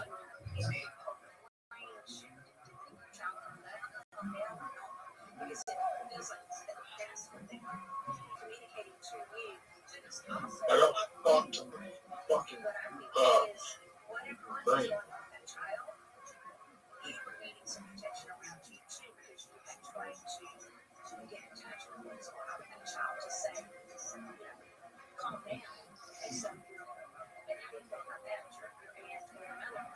You've never able to get killed for Tourette's? Yes. Really? Really?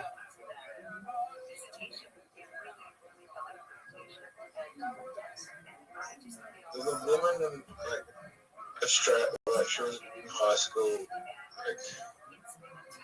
like she had it like 17, but it was a gal when I was in high school. She had a very severe form of Tourette's, and she was on 60 minutes, and she had surgery. And did it work? Yeah. I don't need surgery. Dude, I've seen these people on TikTok. They need that surgery.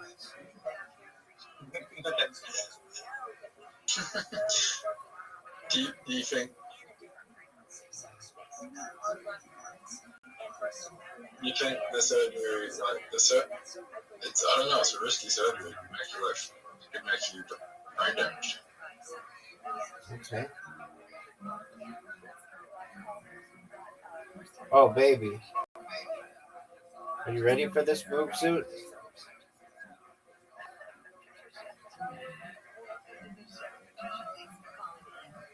What's the severest Tourette's you've seen? This girl on TikTok, she like can't even talk without saying the F word. That would be fun. No, she says like the N word. She says all kinds of bad words. Oh shit. Is she black? No. Yeah.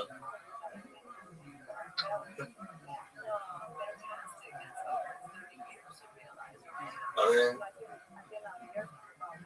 I think Tourette's could be the N-word boss. It does not. Oh, okay. In the right neighborhood. In the wrong neighborhood. Yeah, people will still fuck you up.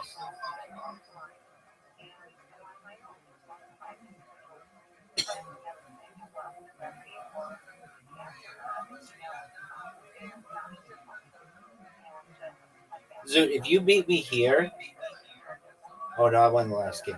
So it's 1-2. You could beat me here though.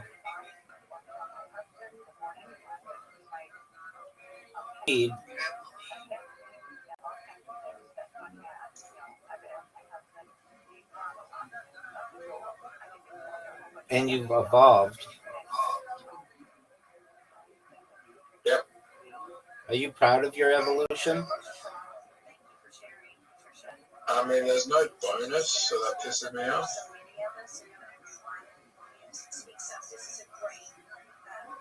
Okay, the best thing I can do is this. You think that was a good move? Yep. I do too.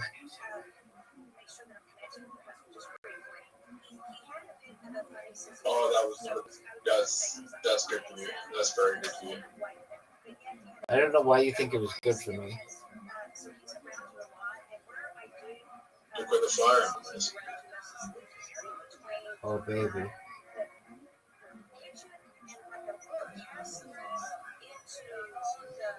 But that's good for you.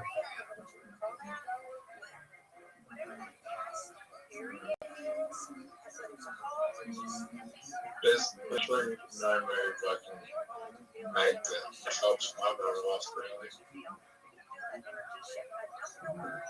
Oh fuck! I just helped you. Yes, you did, son.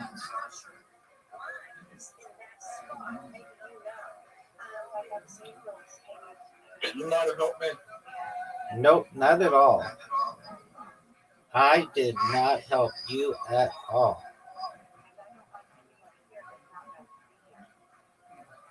None of those are good moves. You're done. Oh, you helped me even more. I fucked myself in.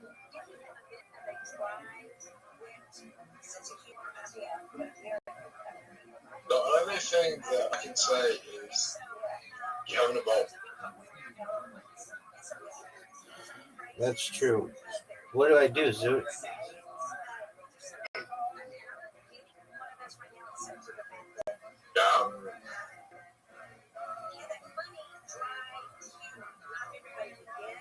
Huh?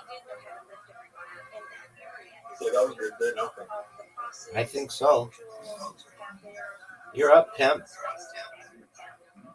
Dude, Zoot, my bots created a clip of a guy earlier today, or actually like 5 days ago, but he came into my Discord today and was just yelling and yelling and yelling. For 3 hours, he was in here and just kept leaving and coming back, leaving and coming back. And I was fine with it, but eventually it was annoying people. So I banned him, but he was so pissed off. By far the most pissed off person I've ever had in here. Ever. Like, he was so pissed off. It was unbelievable.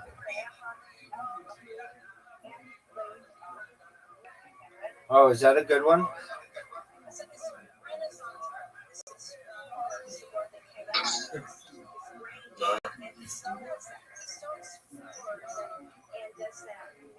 Oh, that was a good move, Zoot.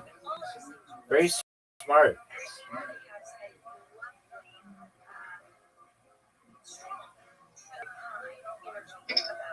Zoot, And you can do a big hit here.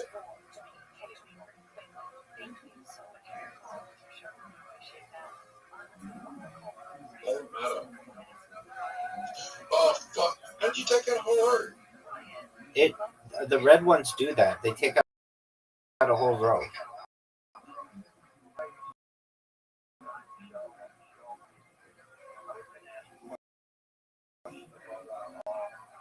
That would be done, man.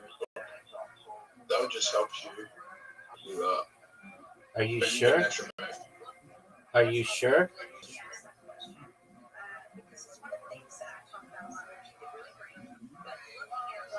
I mean, it's not really going to help you that much.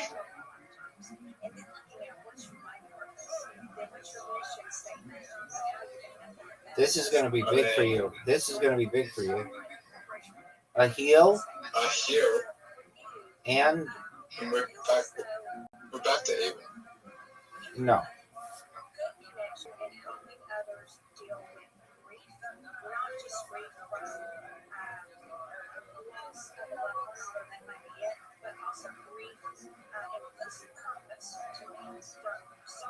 Oh, baby.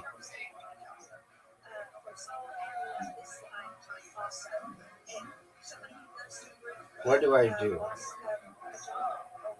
I go like this.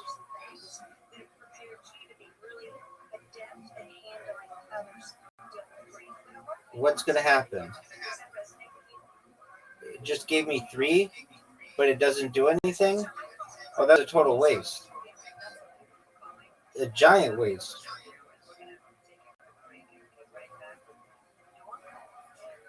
Zoot, that was a giant waste. And you get an extra turn, extra move. Dog, Zoot, you might win. Are you proud of this?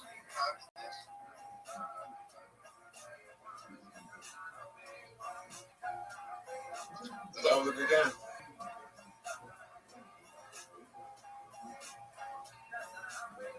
You know what? Why'd you choose that? Because I'm sick. Bye-bye. Yo, Pam.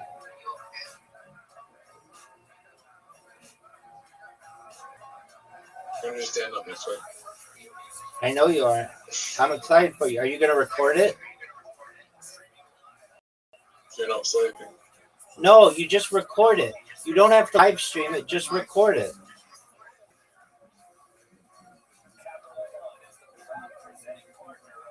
What don't you understand about just recording it?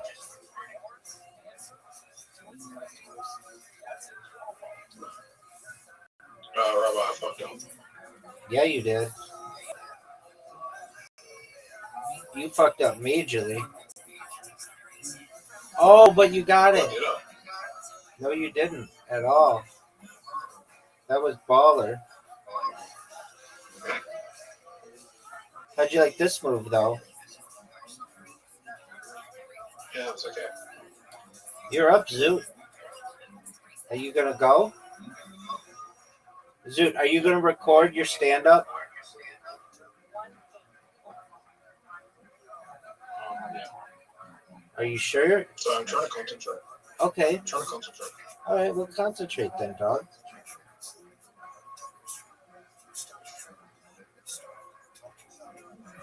I moved that up and that helps you.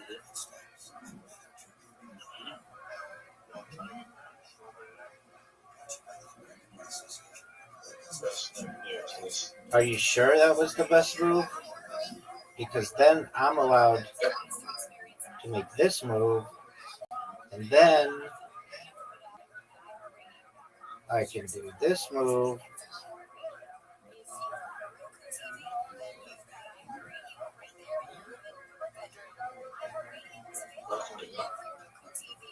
Do you think that was a good move? Oh, that was really good. That was really good. We're kind of tired. Okay. Extra move. The advantage I have is I have more berries than you. Okay. Just that's all. Eat berries. You're up, Zoot.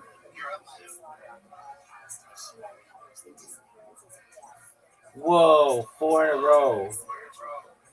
That was baller, Zoot.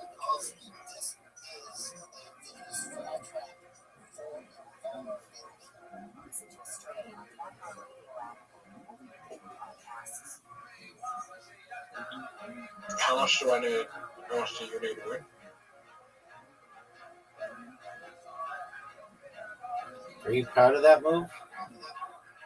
Oh no, it made the green one disappear. I didn't see that.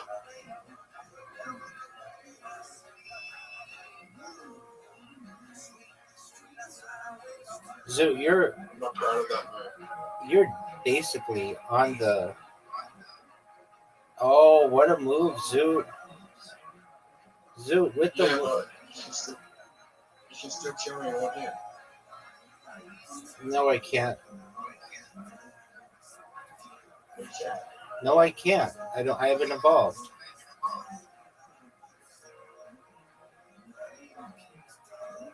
What are you gonna do? What are you gonna do, Zoot?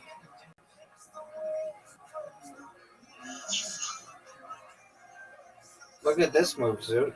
No matter what I did, I was fucked.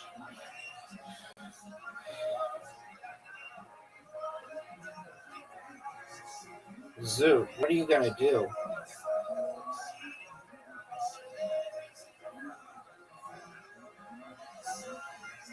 Oh! Are you proud of that move, Zoot?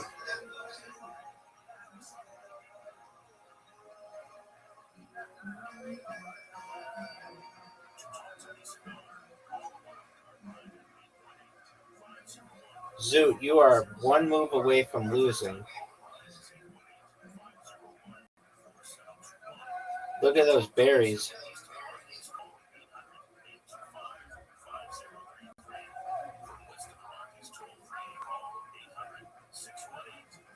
Look at this move, Zoot.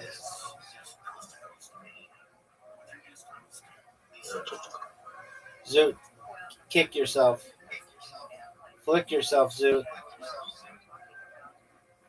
Zoot, did you flick yourself?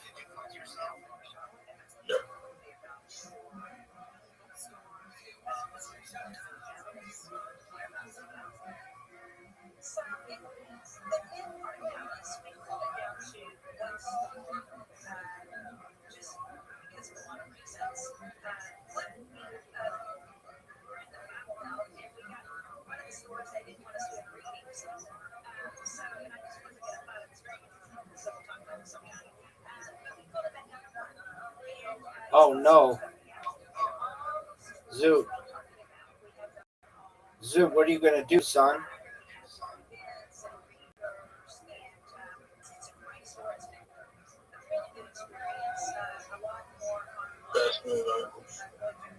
What are you going to do? Zoot, what are you going to do, son?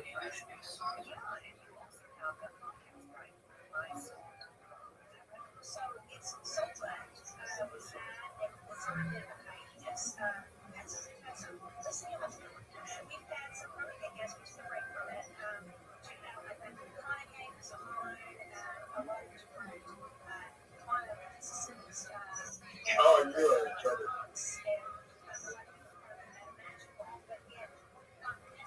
Not long. The only thing about you, the only thing about Alex. Oh, yes. You're done. Oh, no. You're done, son. It's over for you. 2-2, son. 2-2, son. We've got a ballet going, pimp. We've got a ballet going, pimp. I can bet you up for real. Are you sure? Do you remember what happened last time with that girl? It was amazing. You killed yourself your first shot. You think you're gonna do the same thing here? No. Are you going to go?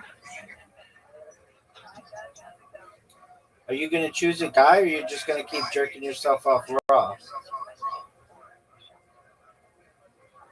Did you know we're playing Neo City, pimp? Dog. Did you know we're playing Neo City?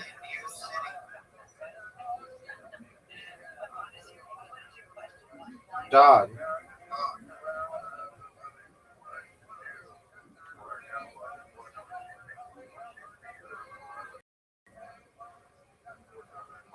Oh. What happened? My hip.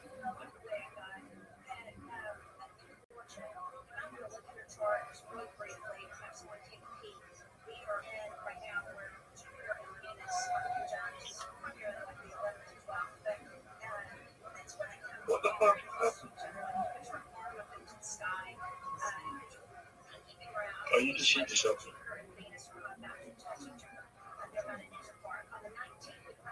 Oh, right.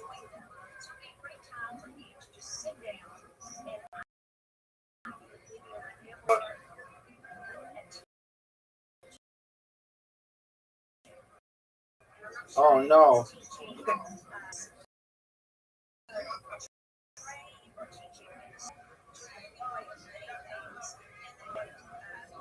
Oh, my God.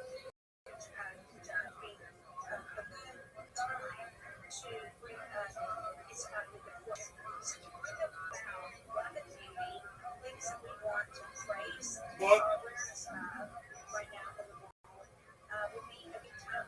Oh, right. Yo, pimp.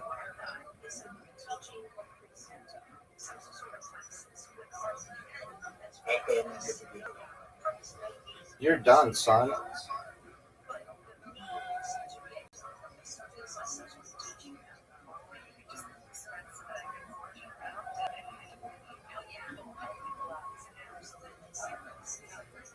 I wonder if this in the background actually says anything in Japanese.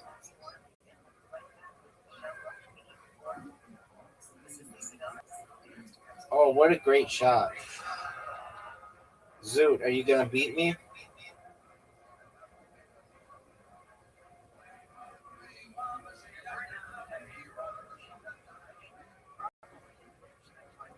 Yeah, that's my friend. Thanks, baby. But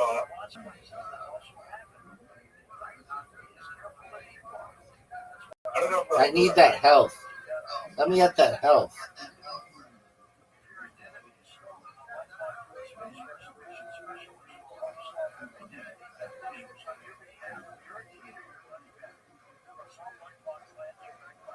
Oh, you got the health?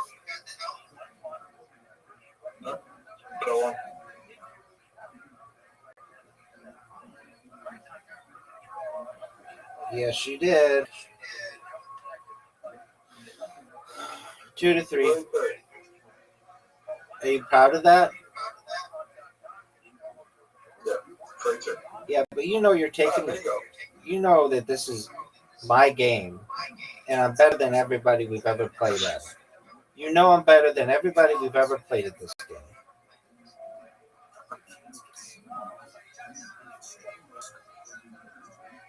I want you to win, but you're not going to do it with a shit shot like that. That's a garbage shot. Garbage. Garbage shot, Zoo. What was I fucking thinking? I played this game how many times and I didn't even did? Doug, I don't know. All I know is that we've got a hole in one right here. Did you see that?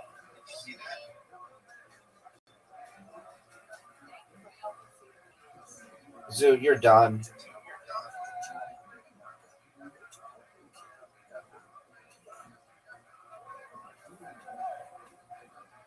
Have we ever, has either of us, has anyone gotten a hole in one on that?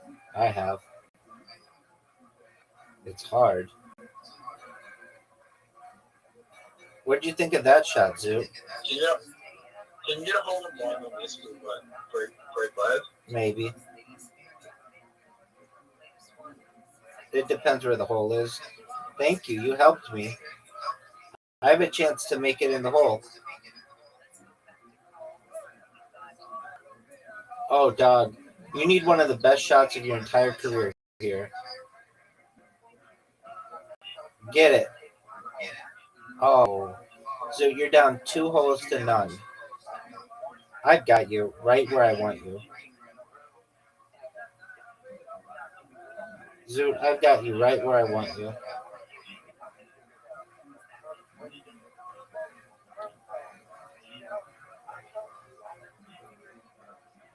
What are you going to do, Zoot?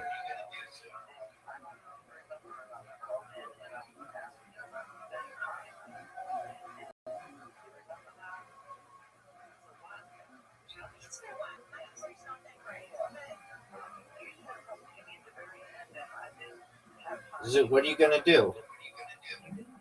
Are you proud of this shot? Are you proud of this shot?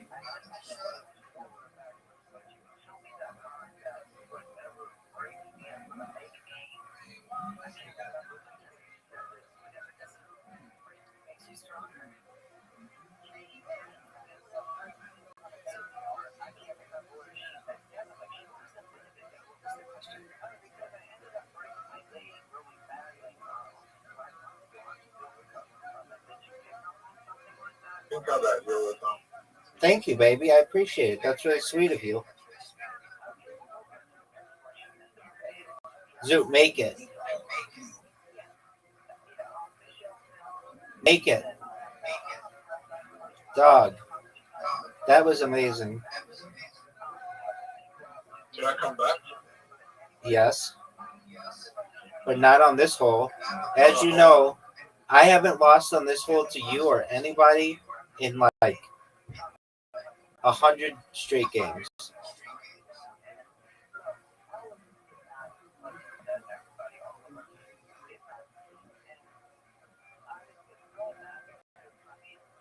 I think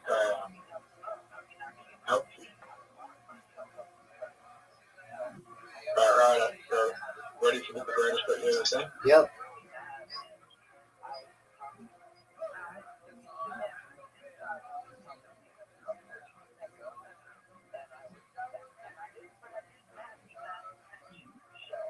Dude, I'm so good at this hole.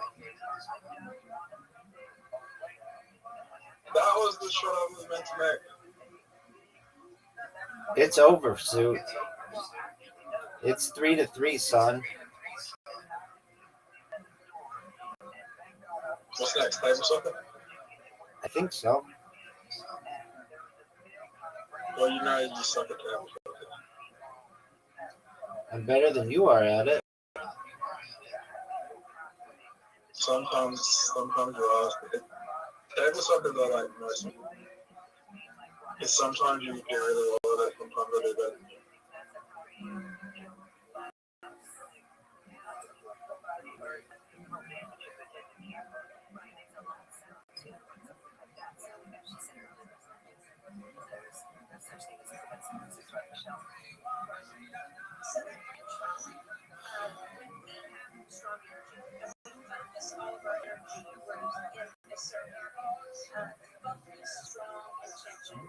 Look how good a shot this is.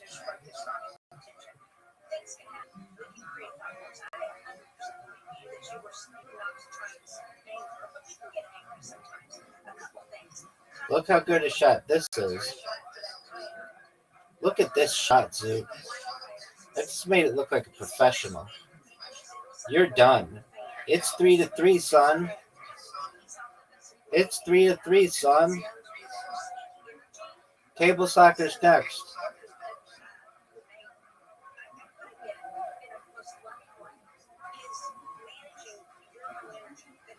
Zoot, are you ready?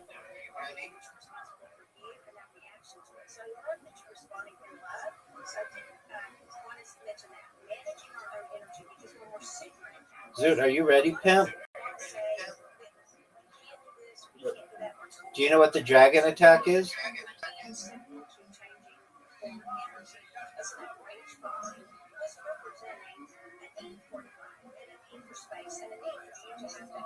I'm going to try to score right here.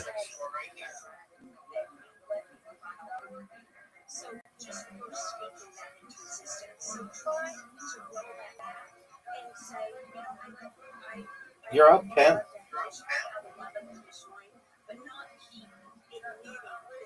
No way you make this.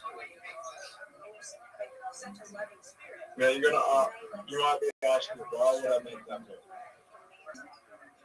It doesn't really fucking matter to me because I'm about to score. Oh, fuck. Yeah, you might be thinking, why did I make that move? Dude, just do it. Just go. Just do it. Go. Go. Terrible shot. You got so fortunate.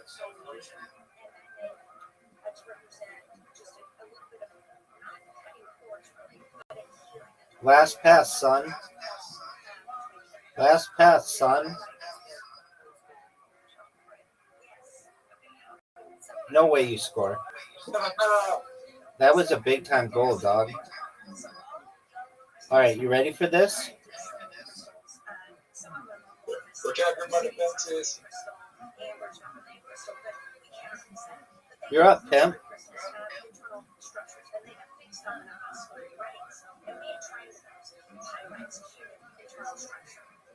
Look at this pass. Did you see that pass? Now you ready for this goal?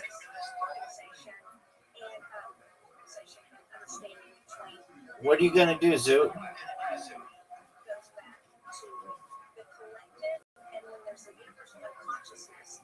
I'm going to get this ball exactly where it needs to go. Whoa. You're up, Zoot.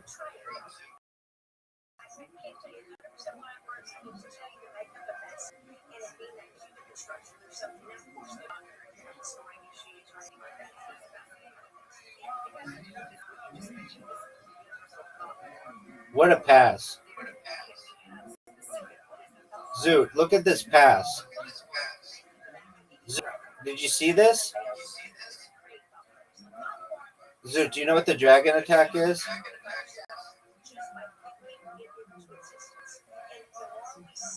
Zoot, do you know what the dragon attack is?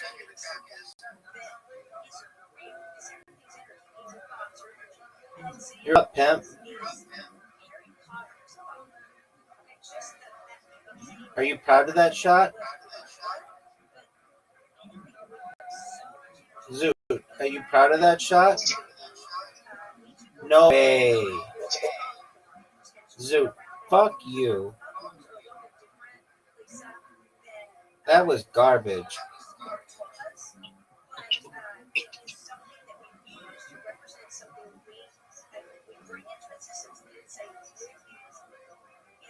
You're up, pimp.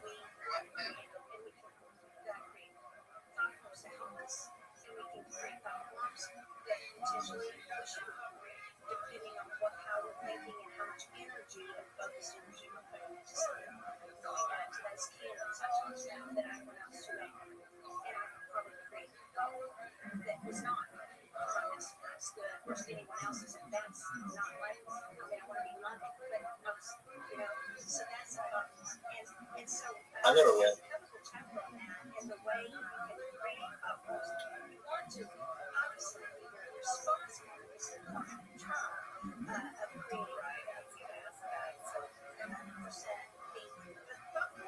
Right, they should have done.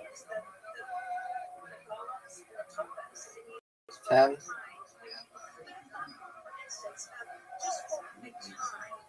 Right? That was a 0 IQ move. Dude, it was a very high IQ move. Now go. I'm going to show you why it was a high IQ move. Right here.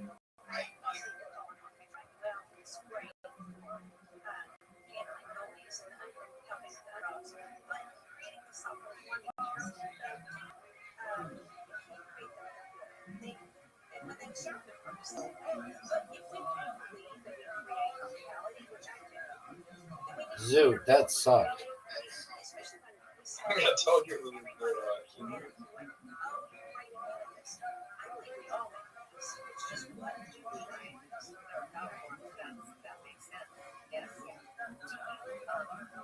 But you got lucky. What do you mean? I'm good, baby. You got lucky. Zoot, watch this pass. Zoot, are you ready for this? Do you know what the dragon attack is, son? Do you know what the dragon attack is, son?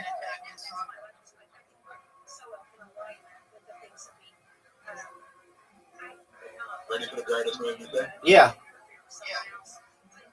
That was dog shit. I've never seen a worse shot in my life. But defense is still good.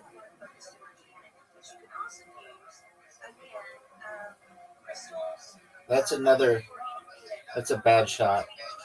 Really bad. Awful shot. Awful. Can you make it from there? Oh. Zoot, you ready for this move? Zoot, are you ready for this move? Look at this pass, Zoot.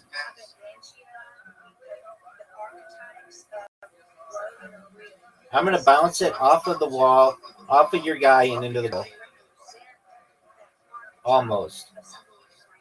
But I've got a huge advantage on you. Maybe one of the greatest advantages in the history of humankind. Oh, Zoot. Oh, Zoot. Are you sure you wanted to do that, son? Look at the scoreboard, Zoot. Look at the scoreboard. Do you want to take a picture?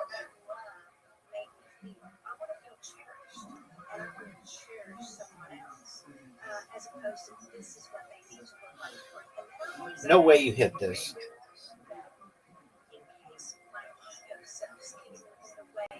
Zoo, look at this move. Did you see this pass? Zoo, are you ready for this goal?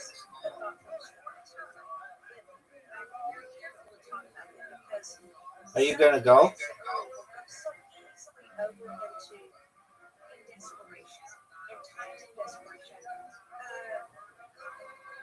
Zoo, you're done. You're done. You're not going to score. You're going to mess up. Big time. Big time. What a giant mess up. Now watch this move, Zoo. This is a pass for the ages.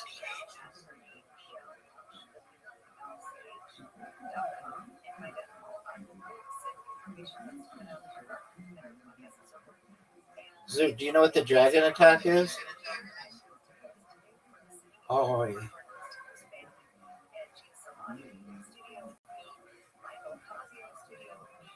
Oh, Zoo. Zoo, do you know what the dragon attack is? Zoo, do you know what the dragon attack is? Zoo. Zoo. Zoo, do you know what the dragon attack is? Yeah. Okay. Because you just got it. Look at the score.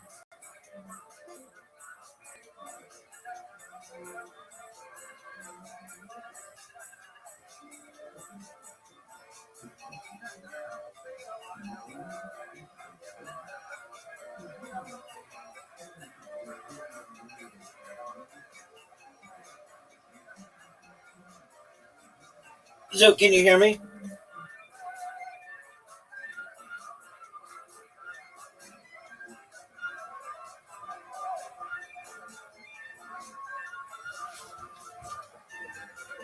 Zoo.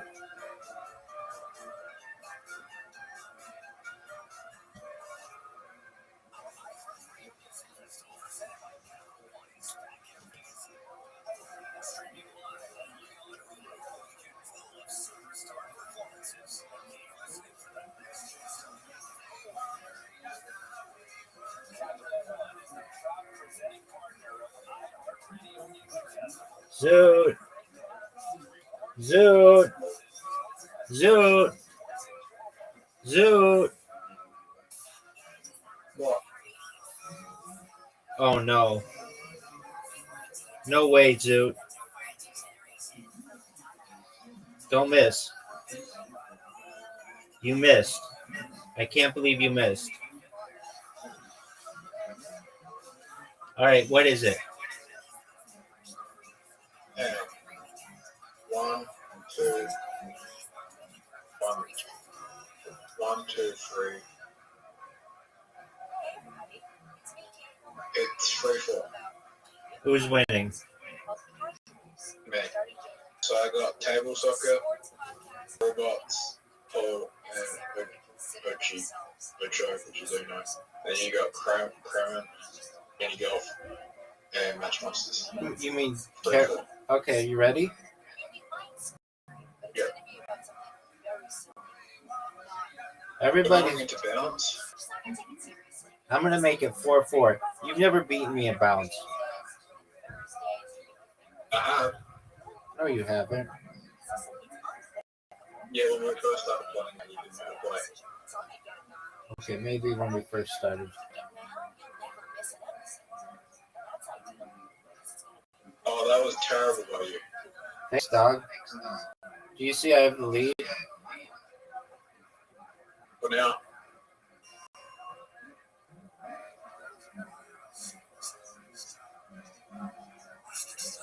Fuck, you got really lucky there. Doug, what do you want me to do about it?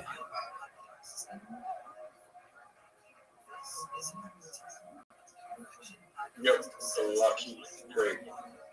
Doug, what do you want me to do? Nothing. So come back. You just got destroyed, son. But I fucked up. It's over for you. I fucked up. I fucked up. Alright. Do you know how I fucked up? How'd you fuck up?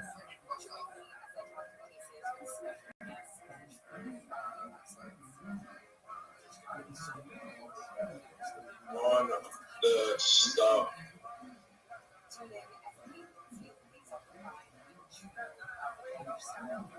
Okay, I am so close to you. Dude, you're not gonna win. I'm literally on the same. Cool story, dog. I like it when you were telling me that story. I really liked it. Yeah, you got smoked, son. 4-4. And it's bowling, and you suck at bowling. It's Rabbi. You go first. You go first, son. I have a feeling You're up. Go. I have a feeling I'm going to do really well. Well, I think you're wrong. I have a feeling this is going to be a spare.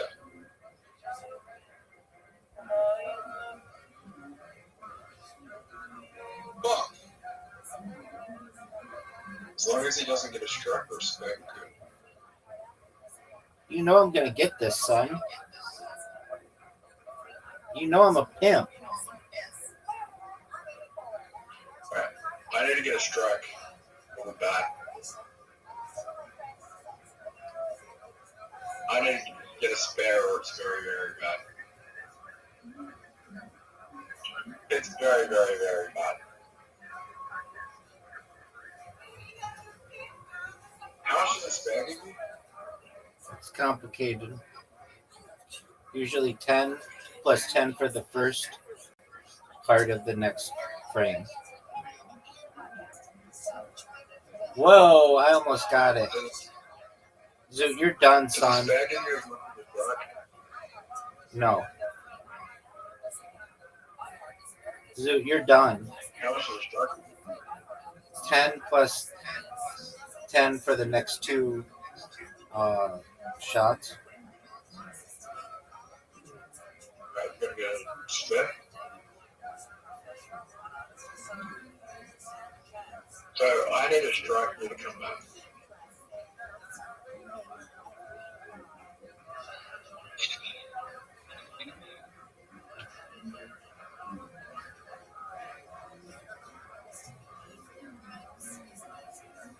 You ready? Yes, sir. You need this. And you got it. That was one of the biggest shots of your career. Too bad. Oh, Zoot. I need 3 strikes. No, you're doing really well. You get an automatic 10 points here. If I get a spare, we're in the game.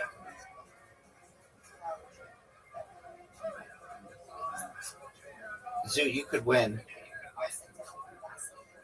I get a strike. You just blew a huge opportunity.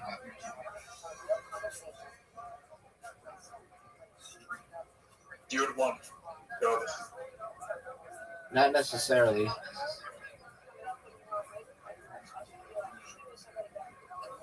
Rabbi, I'm gonna go. You come back. No, dude, you said you were gonna be here. You don't have to do shit. Yeah, How long of a break do you need? Okay, I'll give you a 15-minute break, but you better be back in 15 minutes. Do you understand?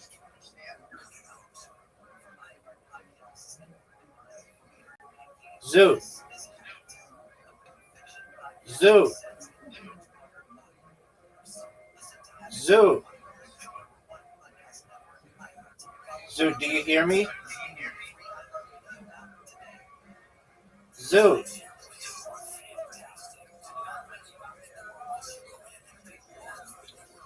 Zoot. Zoot, do you hear me?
Just Jim did.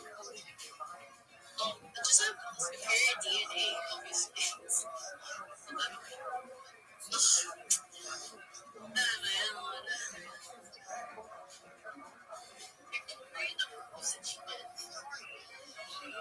I don't know if anybody else plays Restream, but I did start off kind of fishing here with my mate. We just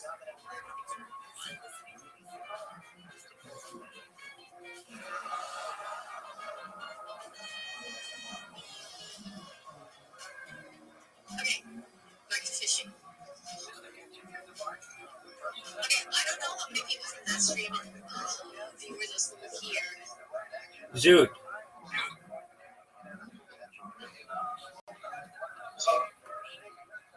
You need 10 more minutes? Are you ready to lose? Ready to win. So you're going to get your ass taken. It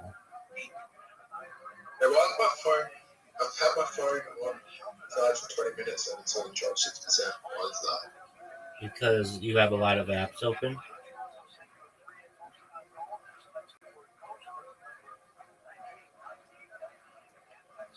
Zoot, are you ready to lose, son? I don't really give a flying fuck about your battery so long as it continues to work. All I care about, which I care, is that you accept the invitation that I just sent you. Have you accepted it, or are you just going to jerk yourself off raw? I had 20, so I had 20 screens. Okay. Sex. I shouldn't have said that. You probably stole it.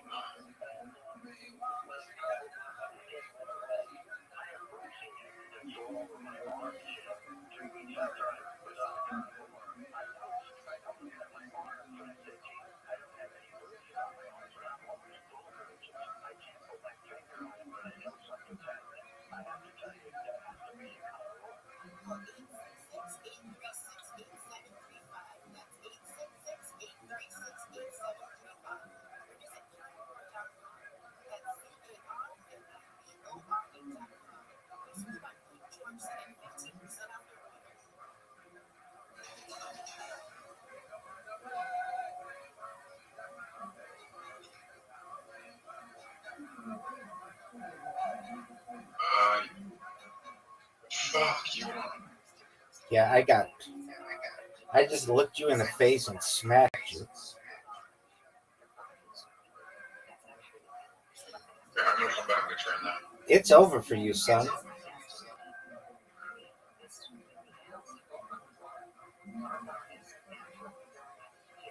Bro, you couldn't use it for me. I know I'm gonna win.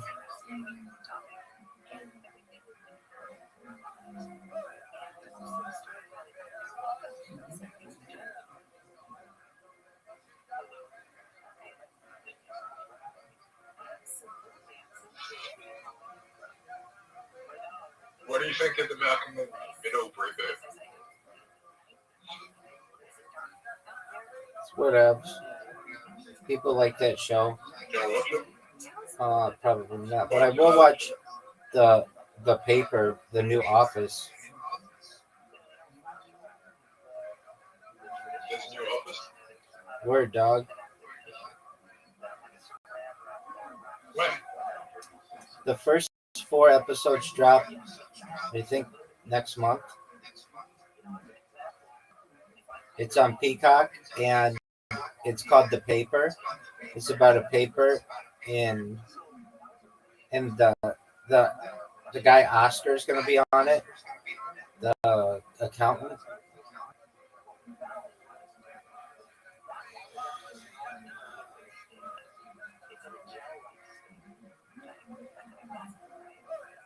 Dude, remember that time? What'd you say, Pimp? But fire. Every time I put on job. Okay, well, remember that time I sent you an invitation and everybody was waiting on you to accept it? Do you remember that time? Do you remember that time? Dog, do you remember that time? It was a pro gang called Blocks that I remember it was one. That's true. Welcome, how you living, pimp? Hello? How are you? Hope you're having a good day. You're annoying. That person is annoying. They're How trying. do you make block go faster? You pull it down.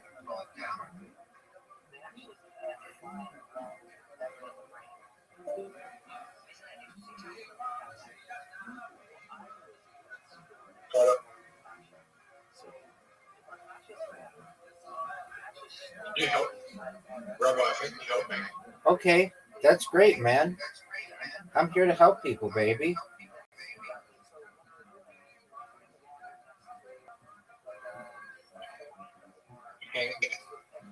Hank, what? Pink. Yeah. It's freedom or yes. Yeah, freedom. So you just fucked me. How the fuck? You just did, dude. I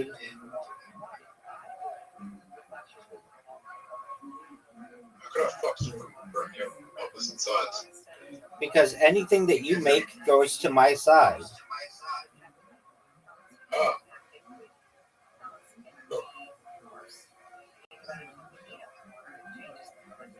I didn't know that. Okay, well now you do. Oh, fuck.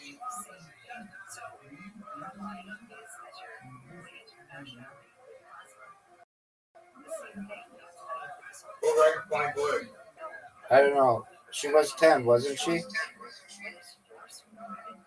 Yeah. How'd you go down so far?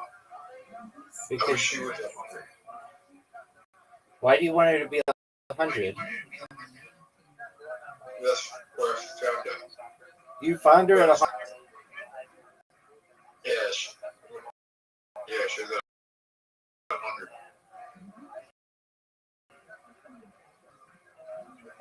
You propelled her all the way up to 4? Yeah. Are you aware of her OnlyFans? Her free one, yeah.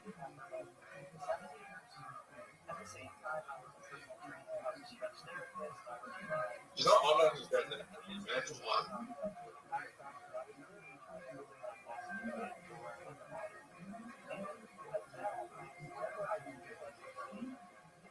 She's bad for OnlyFans. Why?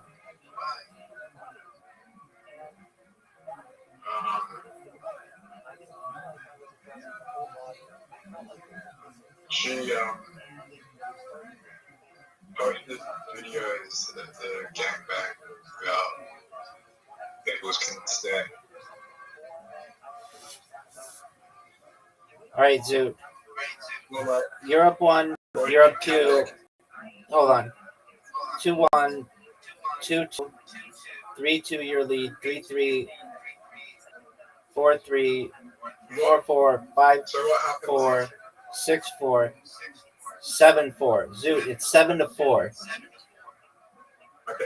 What happens on OnlyFans is when you contact with someone, you need to have, they need to also have an OnlyFans account so you can put them there as well. And not all 1,000 of those guys had OnlyFans accounts?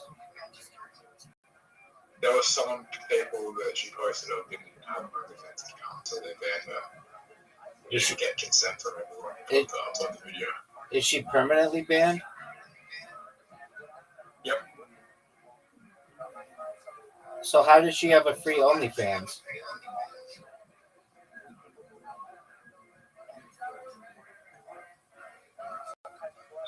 I said awards.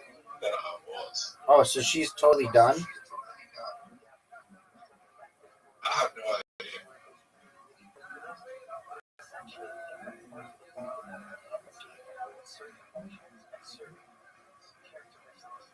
But she's making money from other avenues, which starts in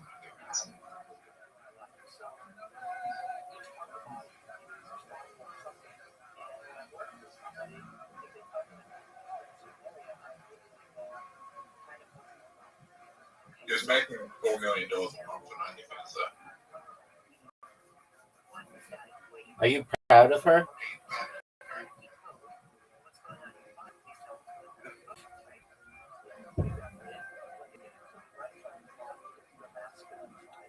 Are you proud of her? Yeah, that's talent. Good for you, bud. Oh, what are I your... was not expecting that. Even a buck gun. Zoot, are you done? Is it over for you? What are you gonna do, son? Son, what are you gonna do? There's one river. Son, what are you gonna do? That's a terrible move. It's over. Hi. It's over. Fucking fucked up. 8-4, son. 8-4. Wasn't paying attention. 8-4, but this is my worst game.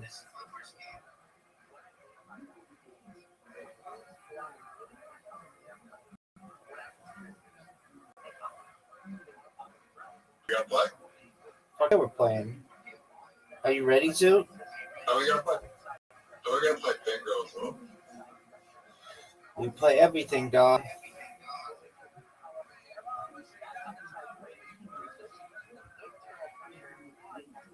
Roll a one. Roll a one.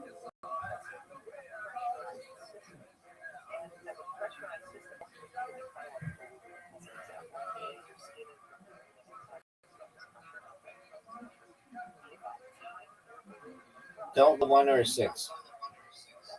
There you go. There we go.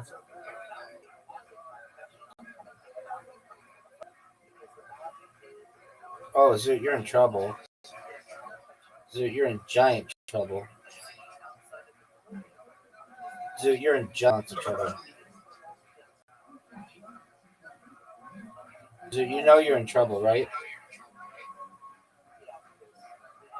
And you got fortunate there.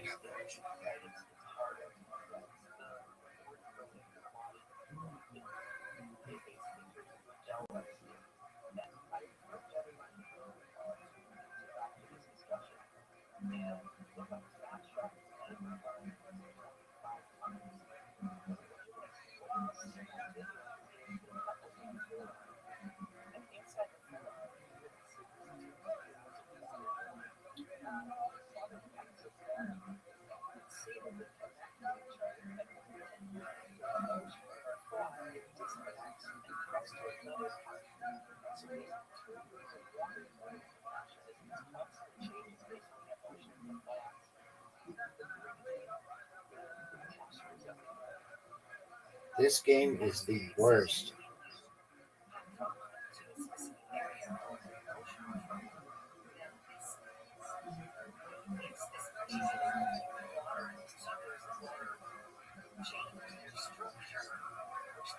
You better watch out, Zoot.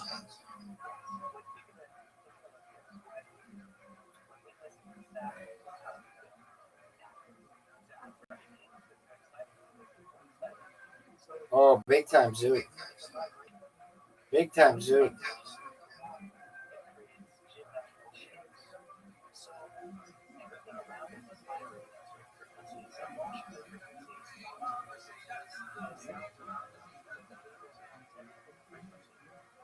Oh, big time, Zoot.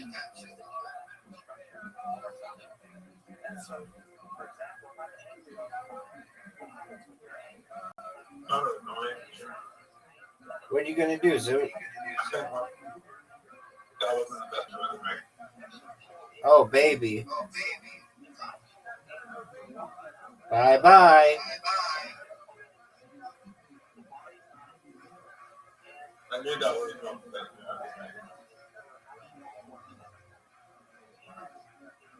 6 on the board, yeah. And then if I roll a 1, I'll be happy. Actually,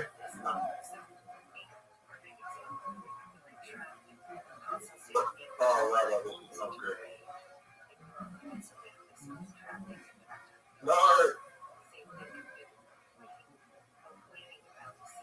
No, no.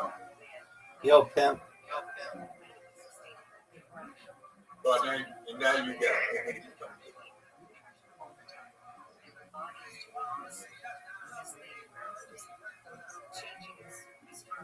I made a mistake. Bye-bye. You're at it now.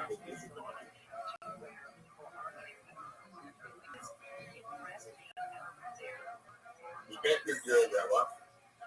I'm amazing, baby. That was a terrible move. Why didn't you let me choose? I don't know. What are you gonna do, son? Oh, fuck you, dude. And I'm sick to death.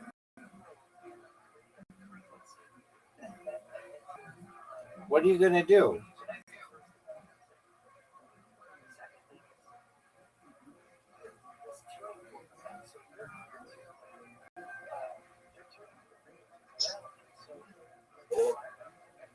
No way. What are you gonna do, son? What are you gonna do, son? Pick the best movie this time. I made a little bit of a mistake. Baby, you're done.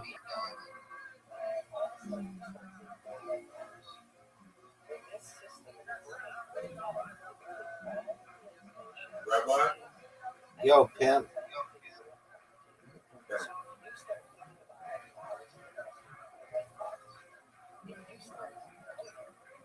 Ready? Yep.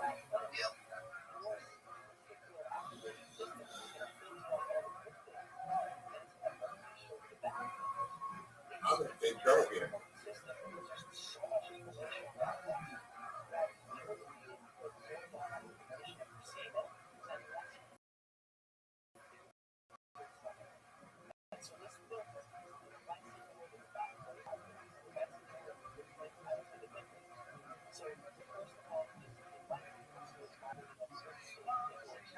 Big dog.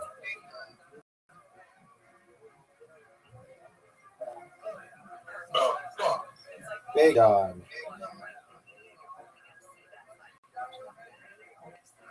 Big dog.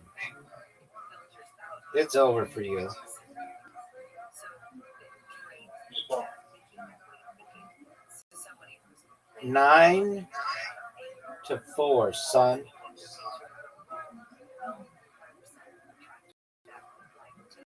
Okay. Yes, sir. Normal. I might come back from bingo. Dude, I mean, this is just a game of chance. Yeah. Look at my board.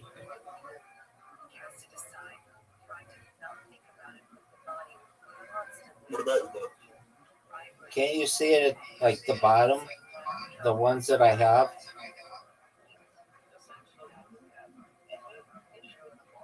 Yep.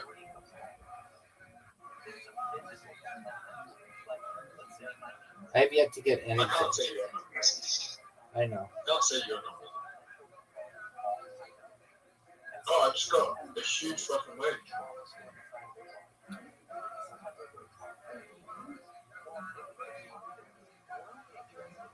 Rabbi, 070? Give me 070.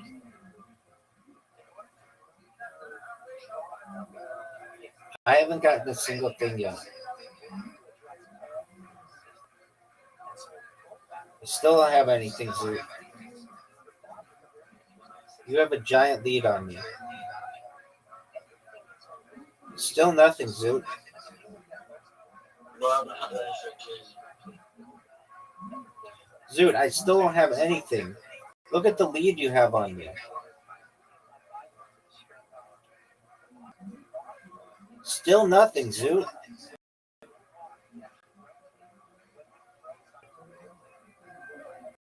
Dude, Zoot, this has to be for me to not have gotten anything. Come on. Finally.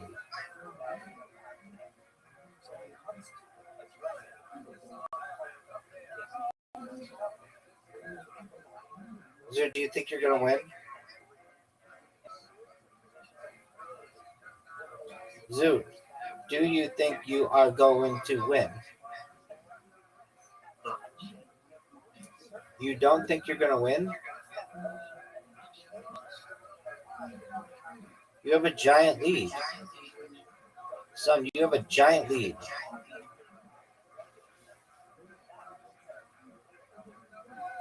Dog, I want to fucking resign. I have nothing.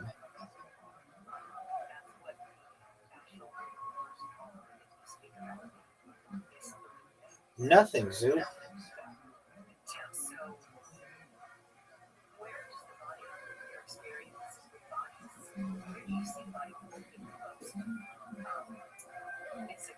Come on, Zoot. Give me something.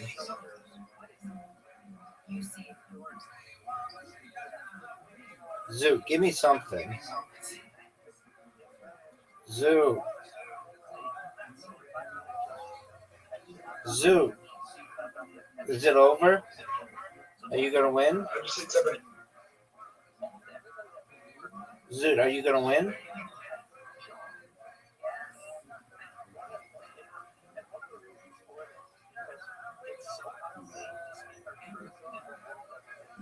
I just hit it.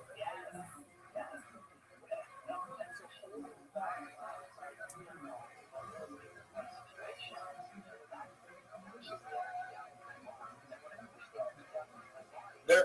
Do I have 23?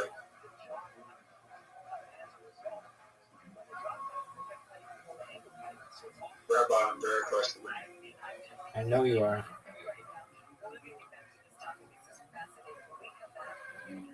Oh, you have a 4? Yeah, baby, I have a 4 because I'm a pimp with a big dick. What do you want me to do about it?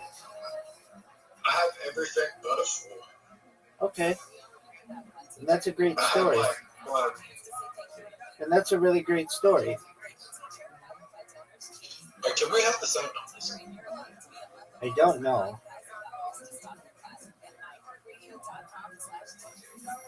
I think the card should be different so that we don't, but you never know.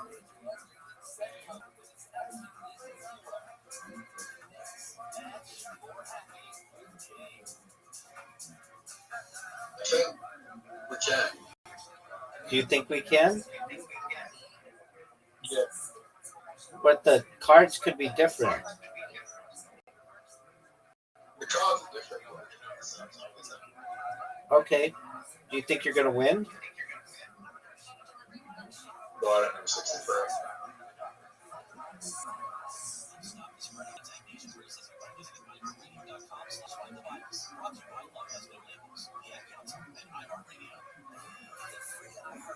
Dude, do you think you're going to win?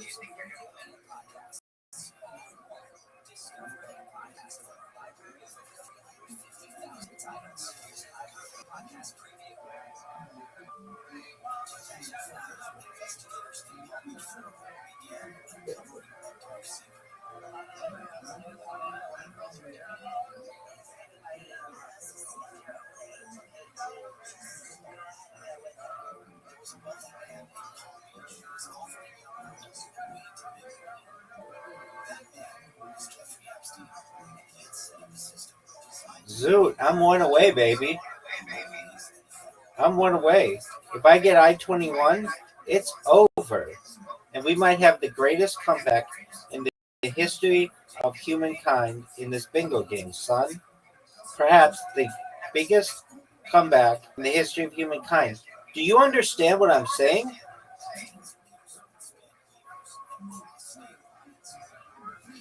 Dog, do you understand that you may be witnessing the greatest comeback in the history of bingo?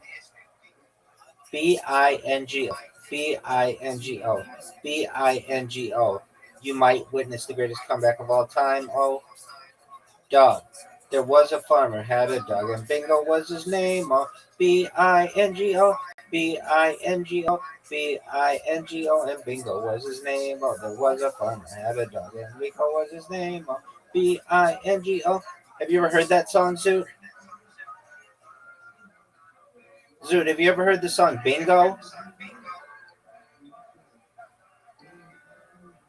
Zoot, I just need a G60.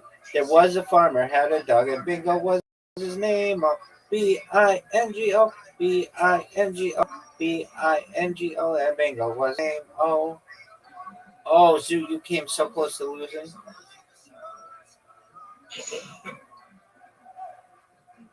Zoo, are you gonna win?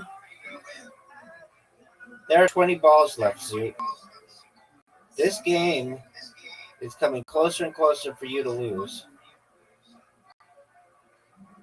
I'm trying to check if I'm It's over, baby.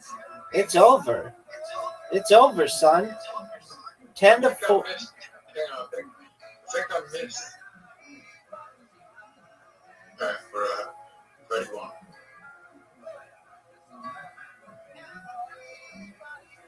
It's 10 to 4, son. It's 10 to 4, son. 10 to 4, son. Is there a 42? I don't fucking know. I'm already done.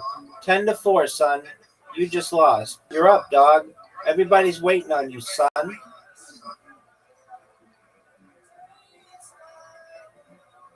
Dog, are you going to go? Dog, are you going to go?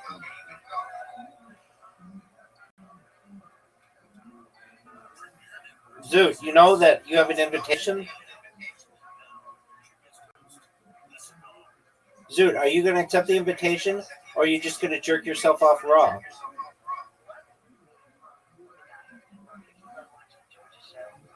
So Bingo just gave a chance. That's what I said.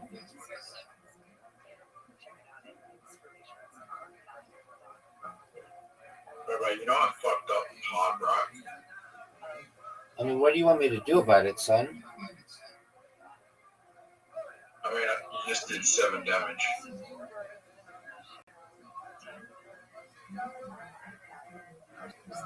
Okay. Bye-bye. Oh, no. Oh, you take a big fucking hit here.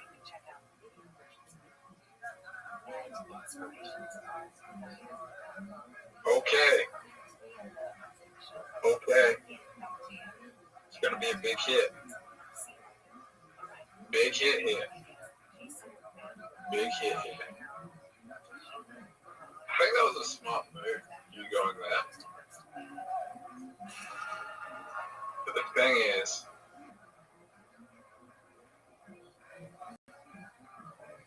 Rabbi, I'm gonna take a little bit of damage here.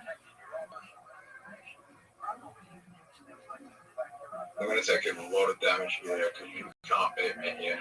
You cannot beat me on this one. Is it over? You just took a big L, but it's not over. You took a big L, but it's not over. You are in big trouble. But you have more bonuses.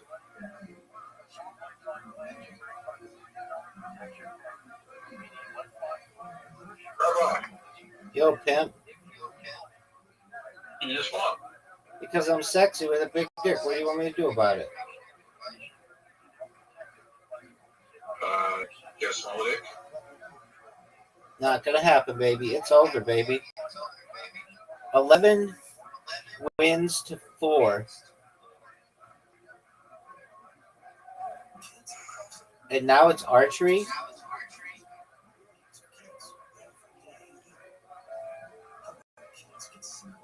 We're gonna play 5 rounds to give you the greatest opportunity to win.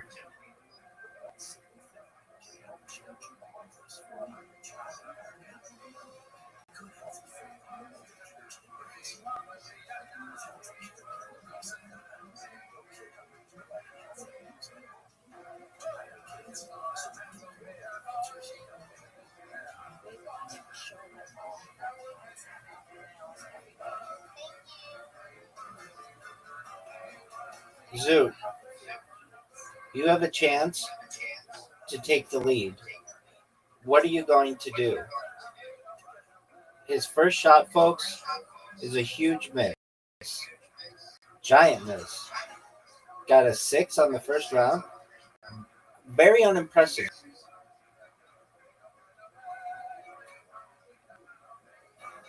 Get it. Get it. Oh, Zoot. Yeah, it did. And he got a 1 that time. And now he got a 6. 22 to 13.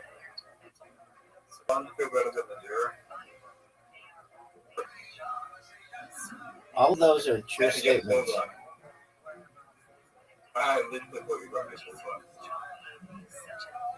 The way you set up that shot, it looked like a bullback.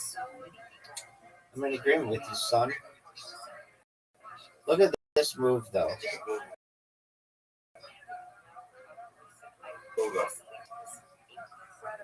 That was terrible. That was terrible. But Zoot, look at the score. Look at the score. Get a bullseye.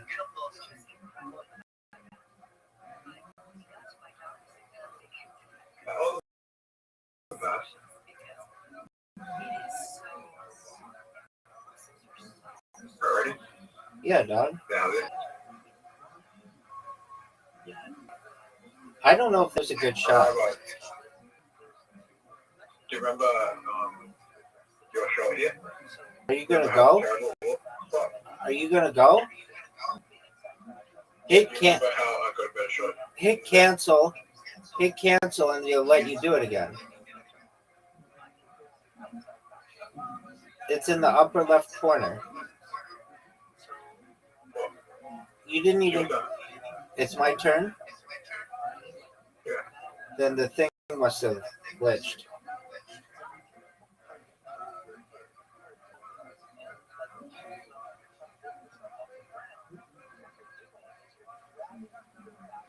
Your turn? Word, dog.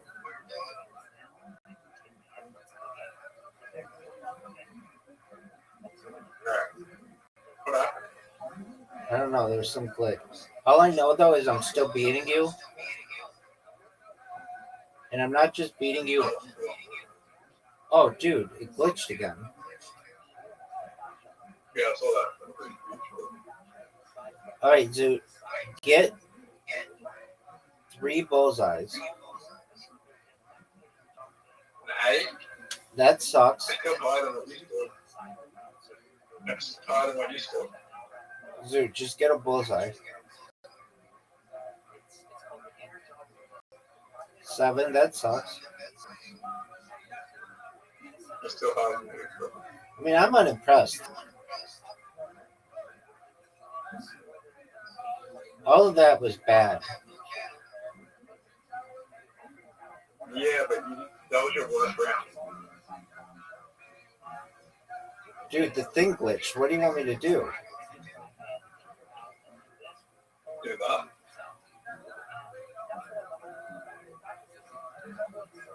Robot? You might have just played the perfect game. I did not. Round. I did not. But I got 9, which is really good. That's the perfect round. Well, 30 is a perfect round, son. Yeah, but you know I'm not going to get a ball like that. Oh, dude, you're not even coming close. You're not even coming remotely close. Not even close. I won. I don't think so. I think you actually lost. That was 1 miss. That wasn't bad compared to what I usually get. Rabbi, short. I know.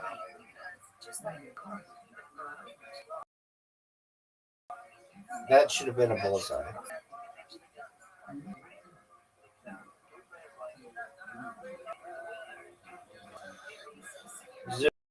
Zoot, it's impossible for you to win, essentially.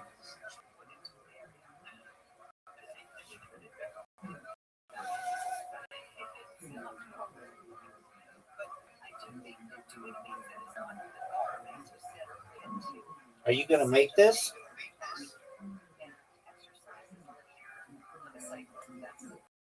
If you get 3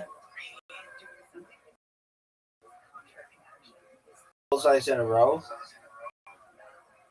you still don't win. If you get a triple bullseye here, win.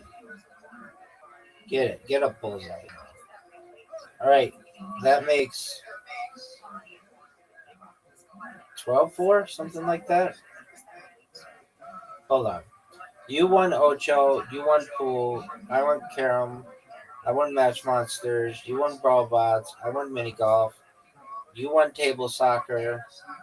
I won Bounce, Bowling, Word Box, Clocks, Disco, Ludo, Bingo. That's 10-4. Blitz League, 11-4. Archery's 12-4. Now Skee Ball, son. Yeah, I've lost 9 games in a row. And we're going to do it with multipliers. Just for you.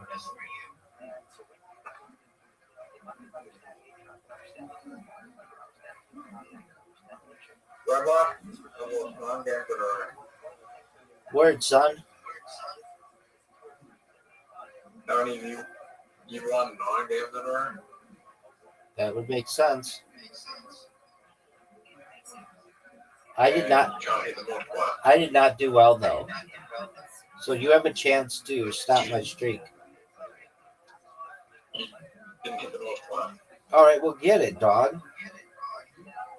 You didn't get it. You didn't get it. Nope. Nope.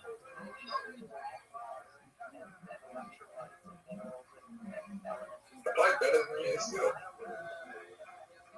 I'm unimpressed.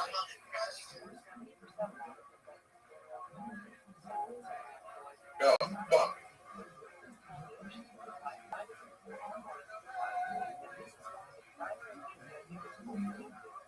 Oh, fuck. Why you go for multiplier?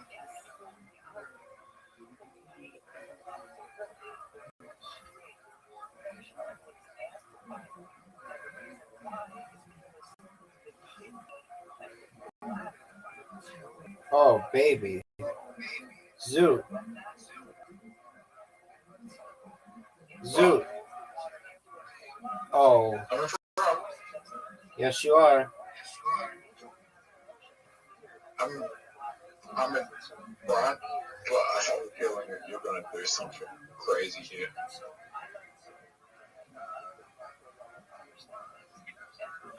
Oh, fuck. Bro, this is bad. This is bad. All right, big dog. Here we go, Zoot. Here we go, Zoot. What? Did you say that? I'm watching. Oh, that was close. Oh, you got 2 going at once? That was cray-cray. Zoot, it's over for you, son. It's over for you, son. Okay, but that's all right. It's over for you. You just lost your 10th straight game. It's 13-4, something like that. And now we've got 4 in a row. You suck. You suck at connecting. I beat you the last game we played. Are you going to accept the invitation? Or are you going to jerk yourself off raw? You're up, pimp. Everybody's waiting on you.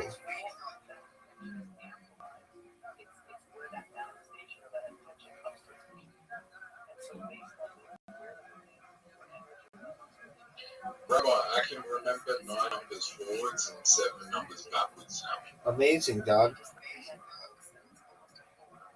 Yeah, the average person can remember. The average person can remember 6 numbers forwards and 4 or 5 backwards. I think it's 4 backwards. That's really cool.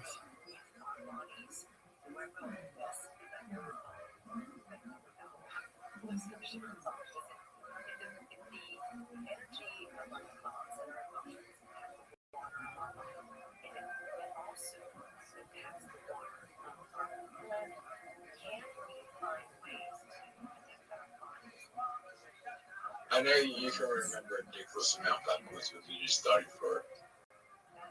Okay, cool story, dog.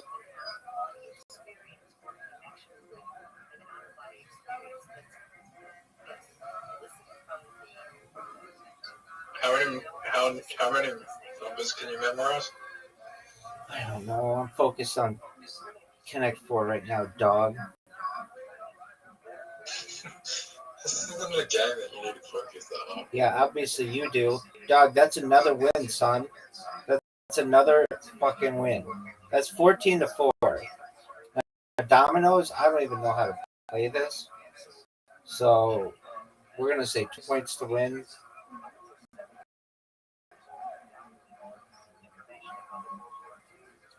All right, Boneyard 14, son. You're up, dog. Everybody's waiting on you. Oh, what a terrible play.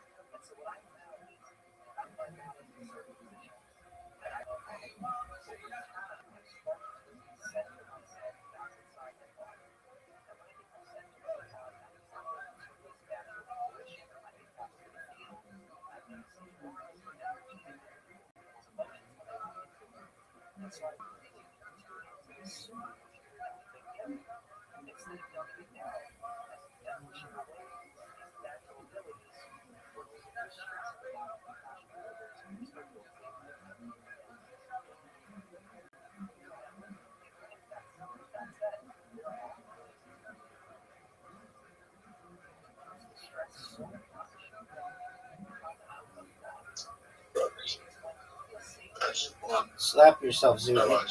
You just said drugs for no reason. Slap yourself, Zoo. Well, you said. Okay.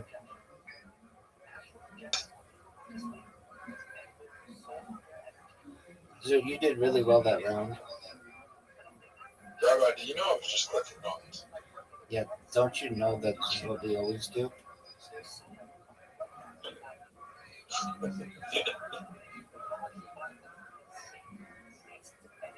Yeah, but I scored like nearly like A perfect game. yeah, nearly. I see how the video of the first round. All right, go. It's over for you, son. Oh, fuck. Really? No. I don't think I can lose.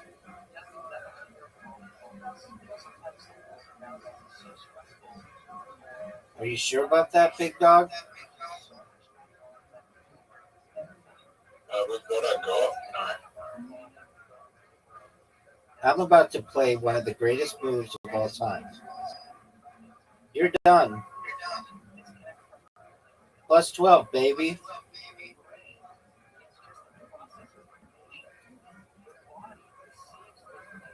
Oh, I don't have a play now. You don't know what the fuck you're doing. Yeah, I do. No, you don't.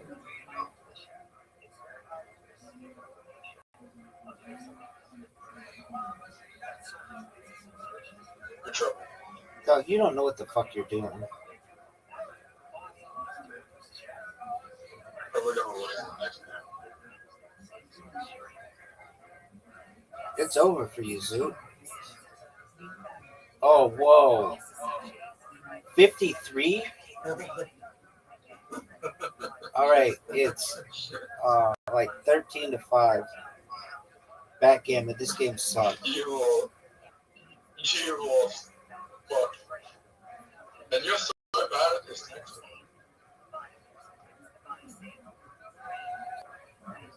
I think I could come back. No way. Not even close. Yeah, right back. Yeah. I can win privilege. I can wait all these months because they look how to play.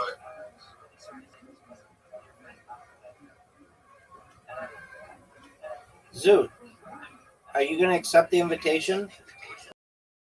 Or are you going to jerk yourself off You have raw? no idea. You don't have no idea how to play this game. No one does. It's simple. But no one knows what to do.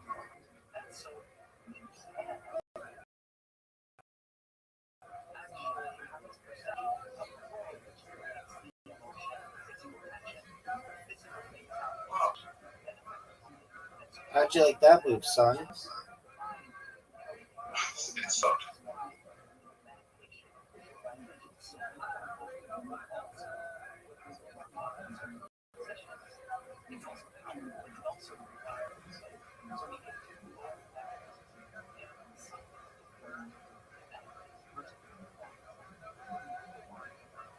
What are you doing? How'd you get multiple things?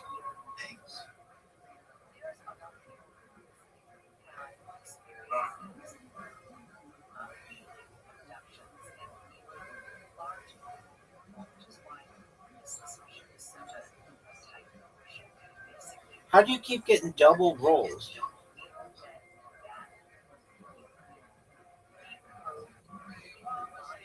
Give me a 1.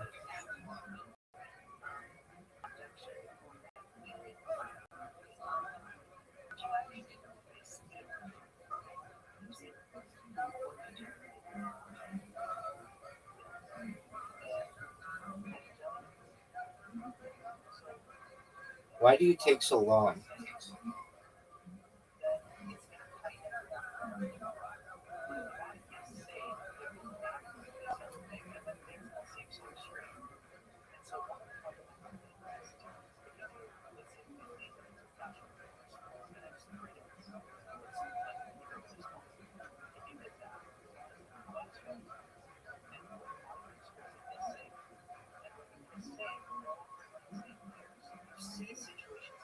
I'm going their way. No one knows.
Dude, F you, dude.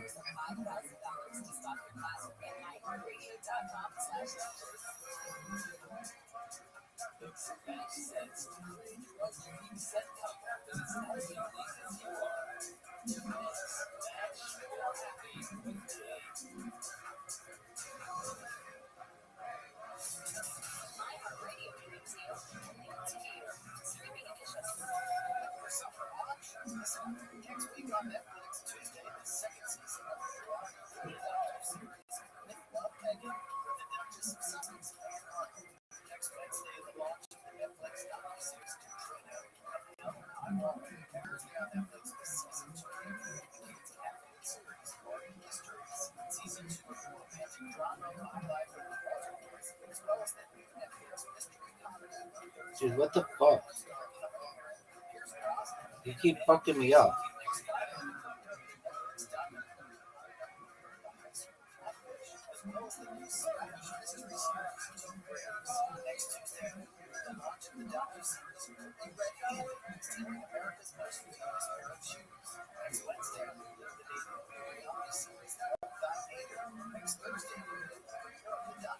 You're up, pimp. Dude, fuck you, man.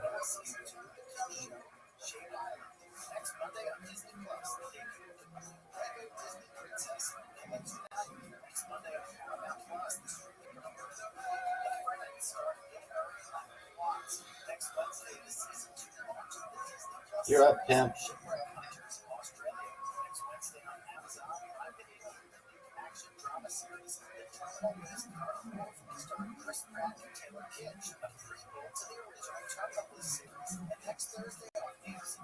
You're up, pimp.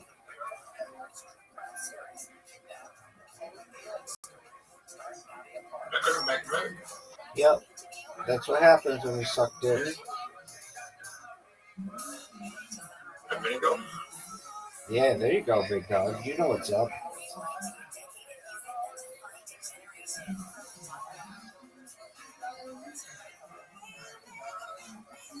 Still think I'm in front of you. No way are you in front of me. Oh, you just fucked me, though.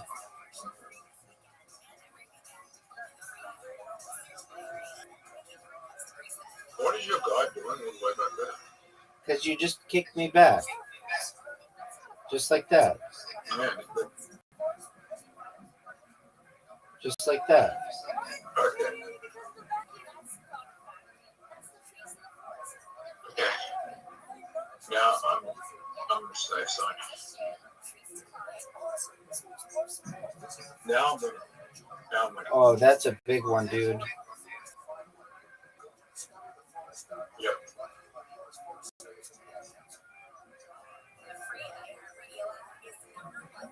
Oh, I caught all the trouble. 100. Right, now you can't get me.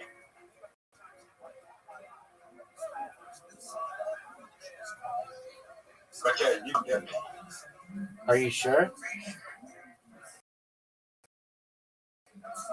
Dude, F you, man.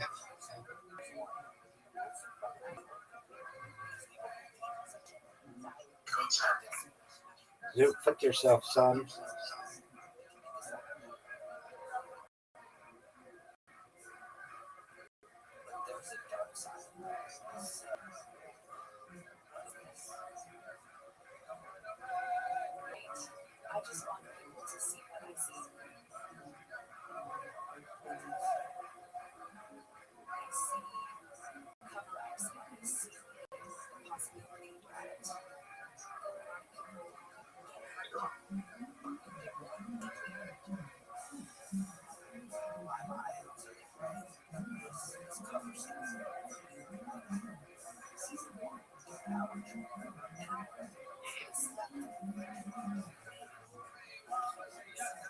I don't know why I can't get that guy. You're up, though. Oh, you fucked me. Fuck you, man.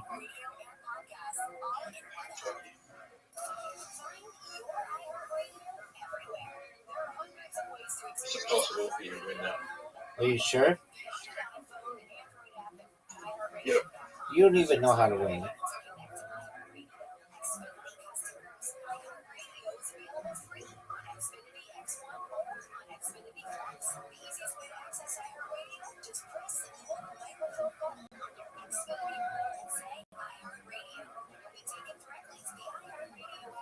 Bye-bye. Yo, pimp.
This game sucks. Alright. I'm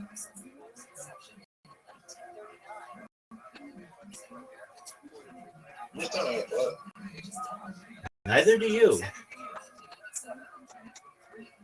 Just why am I winning? What do you call the little triangle things? Triangles? No, shut the fuck up. All right, Bro, like, you didn't score a single point. dog. No one gives a shit. Okay, so you won. That's 2. I won. 2-2. Then Brawl Bocce won 3-2. Mini golf I won 3-3. Soccer you won. That's 4-3. Bounce I won 4-4. Bowling 5-4. Word Box 6-4. Box 7-4. Disco 8-4. Ludo 9-4. Bingo 10-4. Blitz League 11-4. Archery 12-4. Skee Ball 13-4. 4 in a row 14-4. Dominoes 14-5. Backgammon 14-6. Cribbage time, son.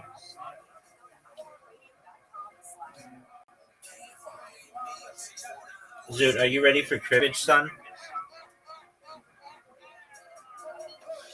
Yo, pimp. Oh, I hate this game. Discard 2 cards into the crib.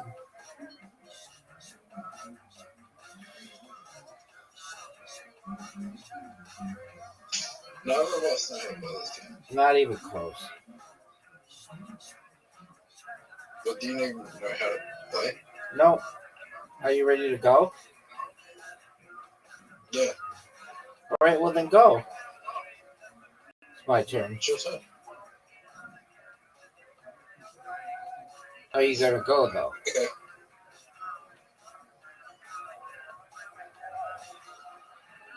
I played a bad card. Oh, wait.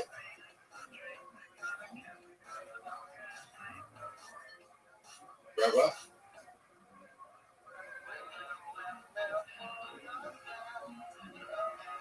What does it mean to be get 21 points? No one knows. What does that mean?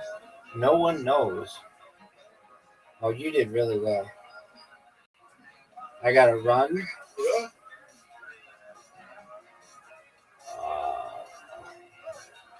Who's winning? You Me. are. But I don't even know how to. You're up, pimp. Okay. Are you gonna go? Stop. Yep.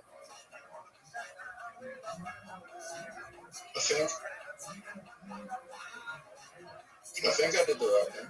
No one knows.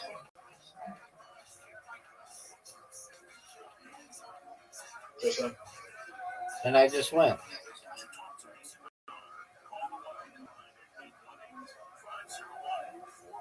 Oh, you're in trouble.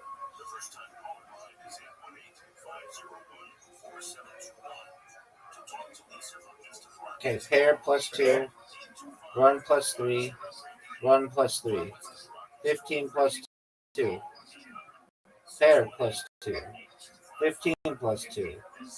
I have the lead on you, son, because I'm a pimp with a big dick. All right. What about? You're up, Zoo.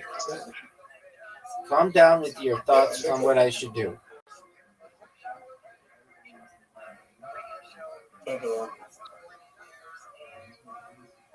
Zoo, you're up.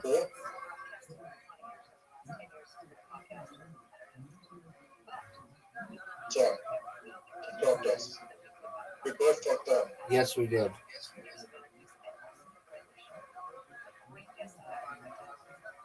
$31. Alright, so 31. You don't know what that.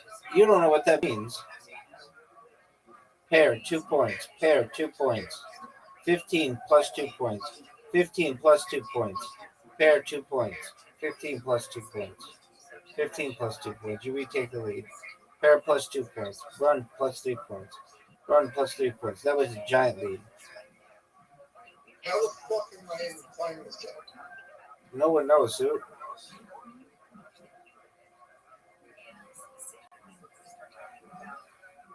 Right. I got a really bad hand.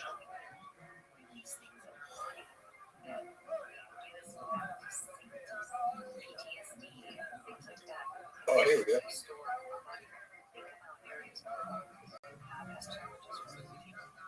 Oh, wow.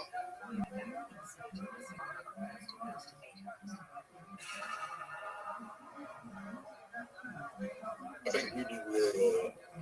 We'll see. Do I get those points or do you? Pair plus 2. 15 plus 2. Run plus 3. Pair plus 2. Pair plus 2. 15 plus 2. 15 plus 2. Nod plus 1. Pair plus 2. 15 plus 2. 15 plus 2. Who got the 3? You're trying to. Yes, I am.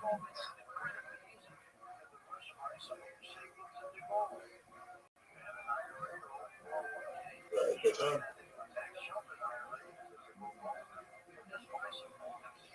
Oh my god. Right. Now I just won. You don't even know.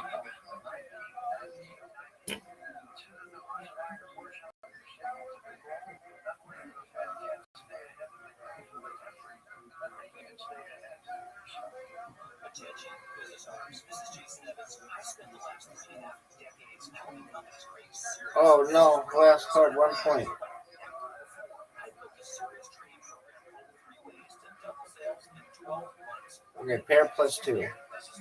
Oh no, you took the lead.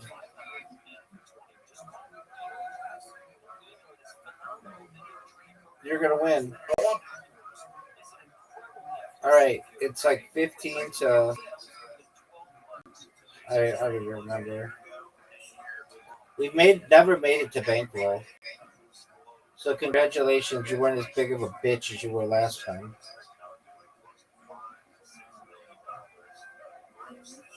Are you ready to lose? Yeah.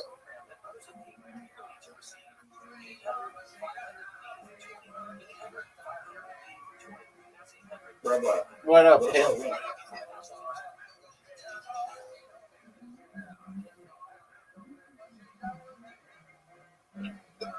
How about next? I'm going to take Jakarta.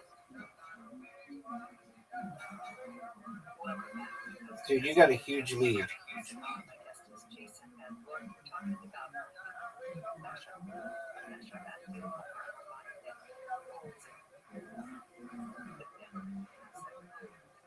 Right.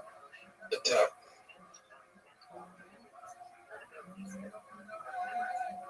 Dude, are you ready for something? I guarantee you, I'm gonna get 1, 2, 3, 4, 5. I'm gonna get a 5 here. Dude, you've got such a big lead. Dude, you just went around the board better than I've ever seen anybody do it.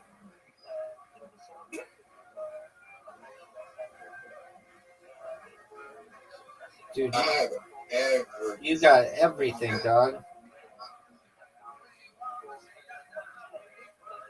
Dude, I told you.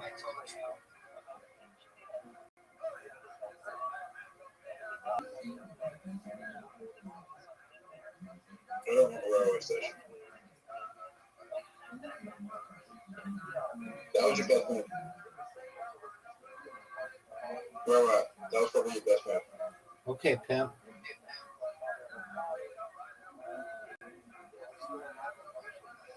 Do you know why was your best move?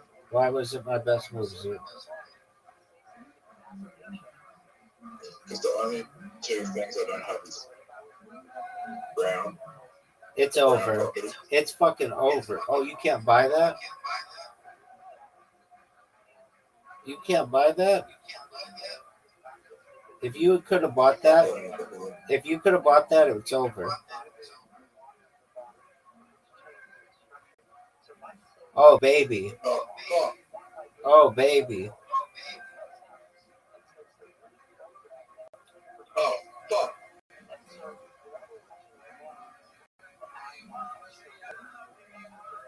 It's okay.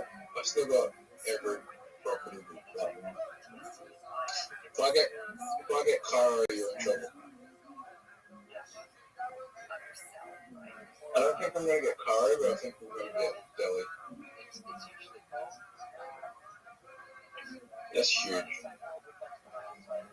Oh, you just gave me my money back from what you said.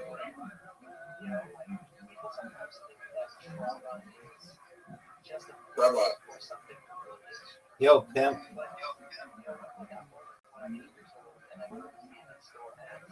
you need to land on. Okay, it's not fine. No. Do I buy the harbor or not?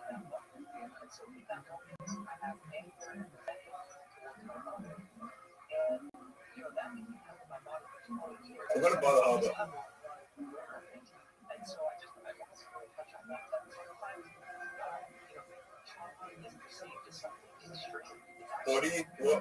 What properties do you own besides Lifton? Dubai. Oh, I just walked out.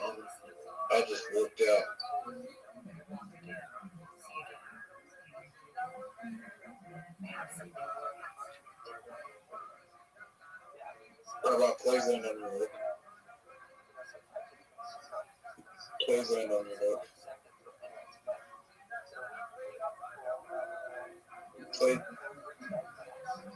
Cleveland on Madrid.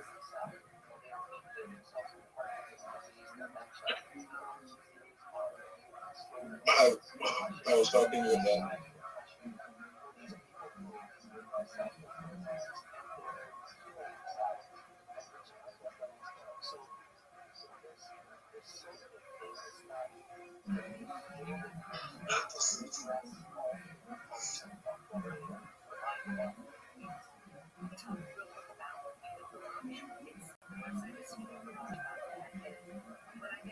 Dude, I always do this. This game Yep. fucks me. You're gonna jam. This game fucks me. This is a fun game, man.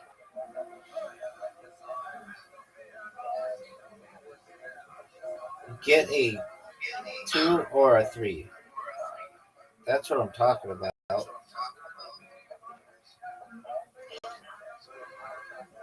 And I need 2. I need a 2. I needed it too. You need a 2. Hey.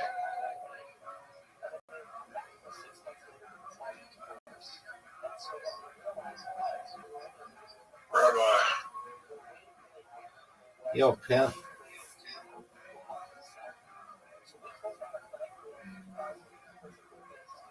I feel like I wasn't a good move by you. What should I have sold? Dubai.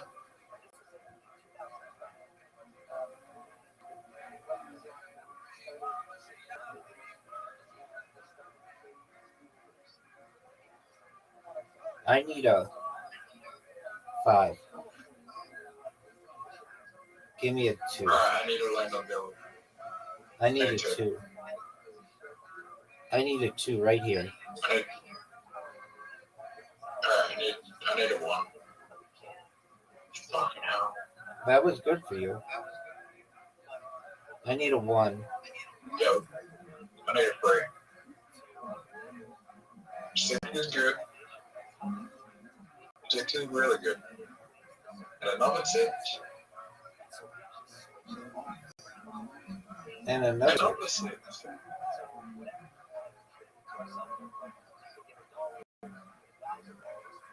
Make a decision.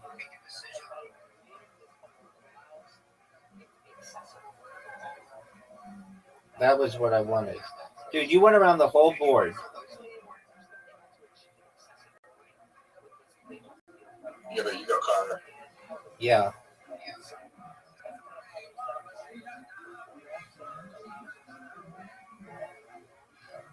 You got Carter and you got that. Oh.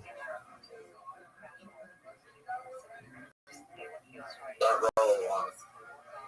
Anything but a 1.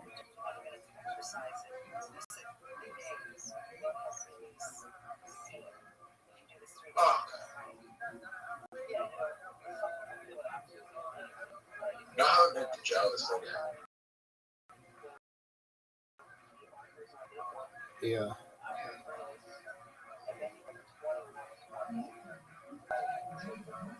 What do you want? Nothing. Go.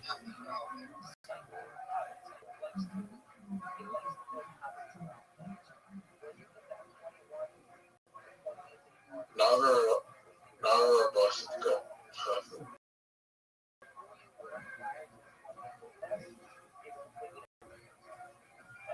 Rabbi, Yo, pimp. not me. That was great.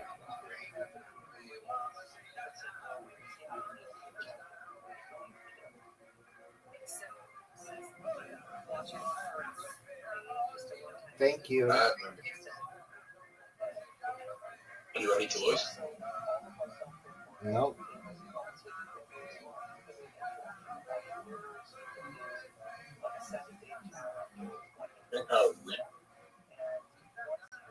Rabbi, Calm down.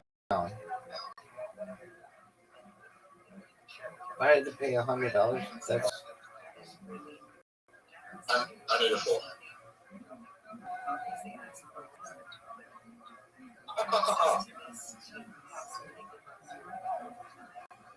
Rabbi, yo, pimp. You need a 2. suck. Even if I got a 2, it would help.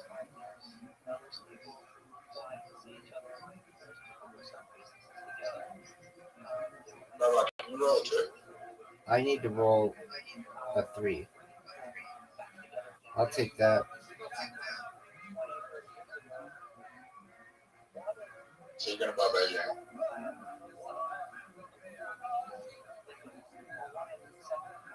You bought Beijing and Hong Kong. Word, dog. Oh man, I should have bought that.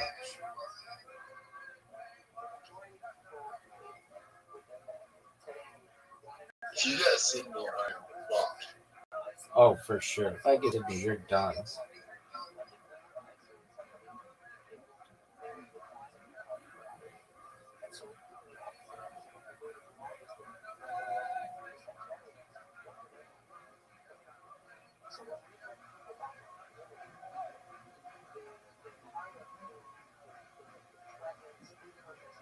I need a 6.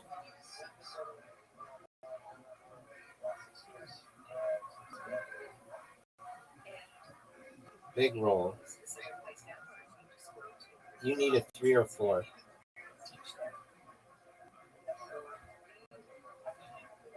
Ooh.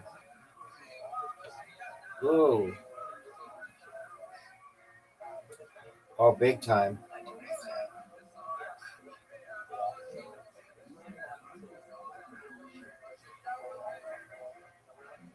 Dude, this always happens. I need a 3.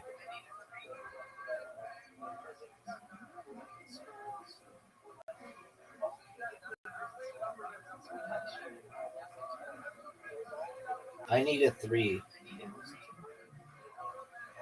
If I get a 3, you're done.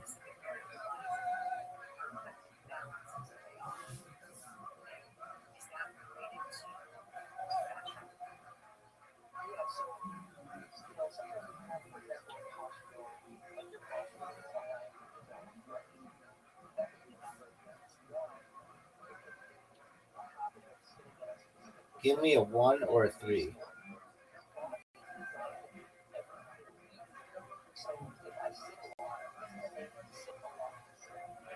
If you get a 1 or a 2, you're fucked. I'm not bad, Calm down, Zoot. 1 or a 2, Zoot. You need a 1 or a 2, Zoot.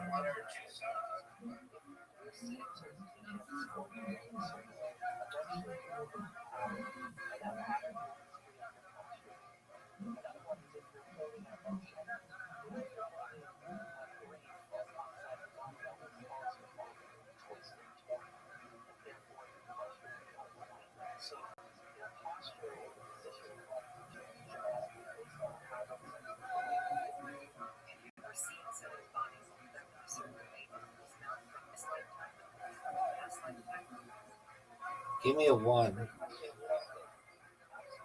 That's big time. That just fucked you.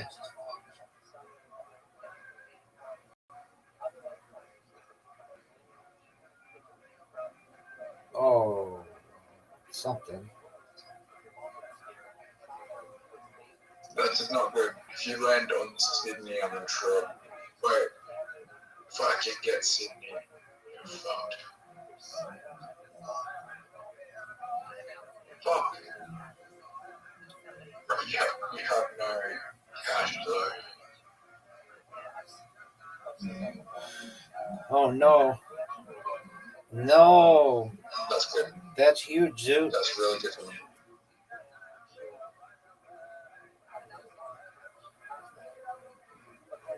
Okay. What do you want to try? Nothing.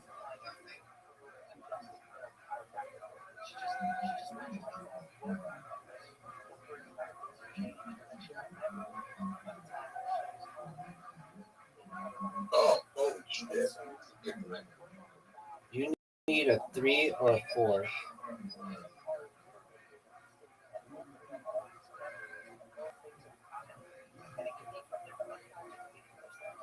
That's good. Not really. That's really good. I can Get a 2 or a 3. 4 or 5 or 2 or a 3. Big time, Zoot. No.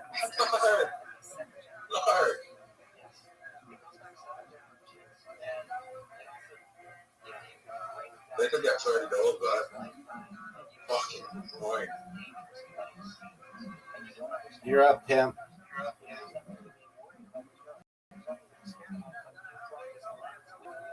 Okay. That's good. That's really good.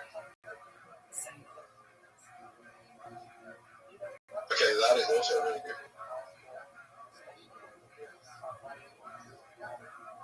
Okay, right one. Yo, pimp.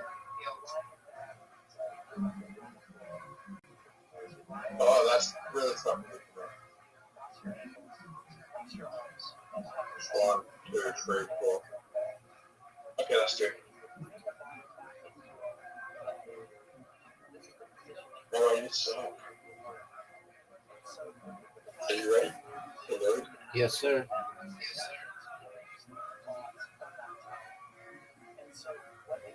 Big time, Zoot. Big time, Zoot. Big time, Zoot. Zoot.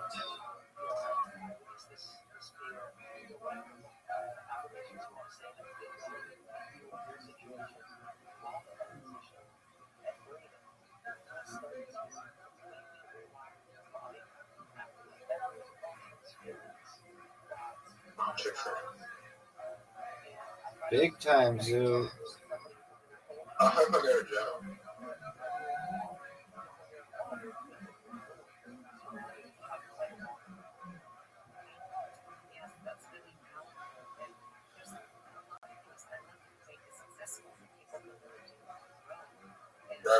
Yo, pimp. Yo, pimp.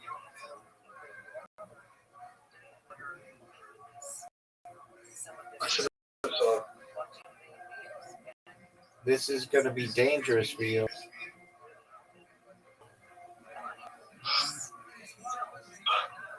Luck. You got fortunate.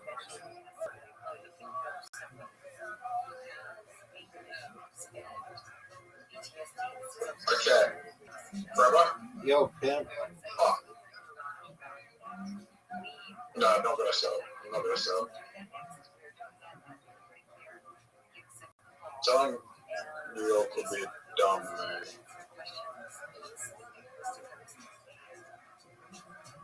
Grandma. Yo, pimp. Quebec, Quebec losing. Let's see you win, dog.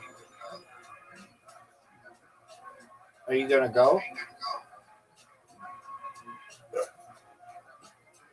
Zoot, you sold? Yeah, back up, yeah.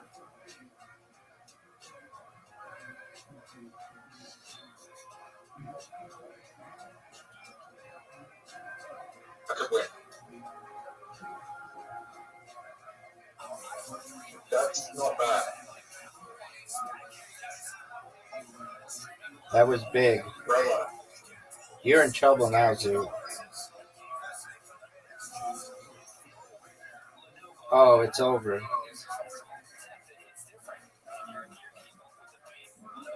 If I roll a 1, I lose. If I roll a 1, I lose.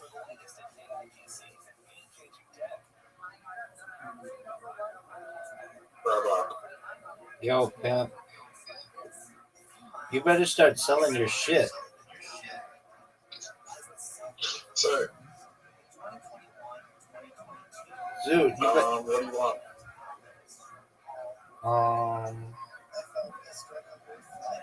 Zoo, you better sell New York. How much do I get for it? $360.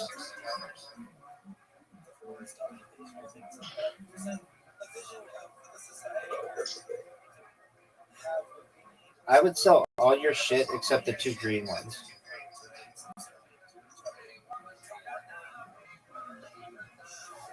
No. Because if you get Toronto, no, I need to get Toronto.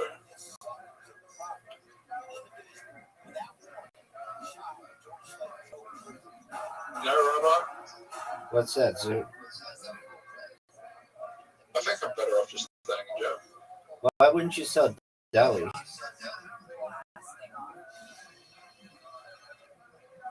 Because I get like, Word, dog.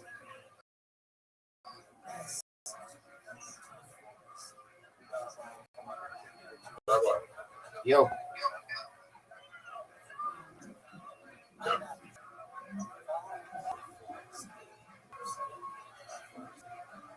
You're in trouble. Once you get out, you're done.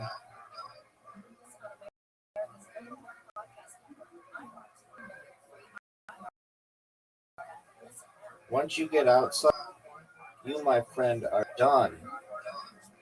Dunzo. Dunzo.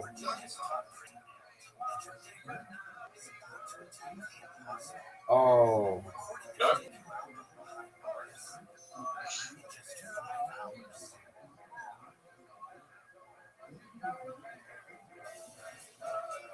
What are you going to do, Zoo? Here we go. This is big. You need a 6 and hold it. Zoo, you got so fortunate. What a comeback. Zoot might have the greatest comeback in the history of this game. No! It's not like you can't afford it.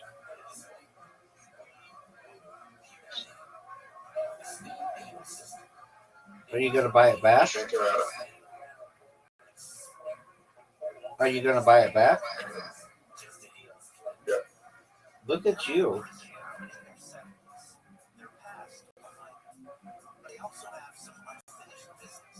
I land on Dubai, I lose. So sell something. Fuck! No, even if I sell everything and land on Dubai, I lose.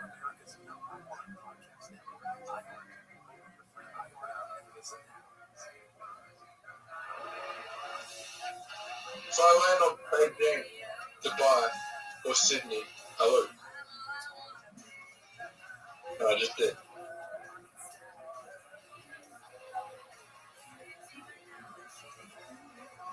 What are you going to do? You sold?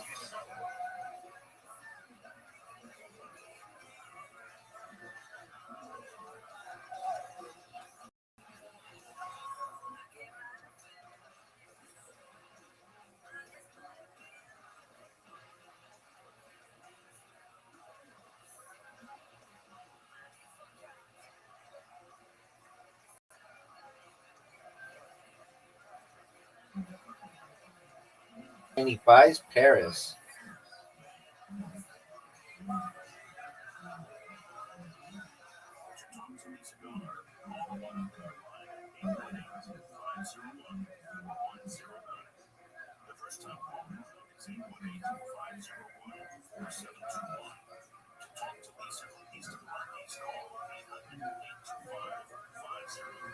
That's the best roll I could have done. No, you could have gone 6.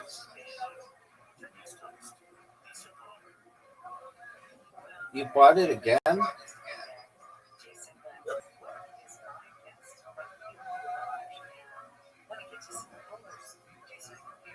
It's over. I'm still in the game.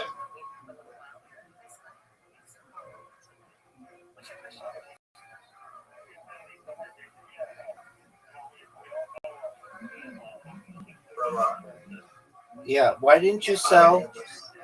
Why didn't you sell Deli? What?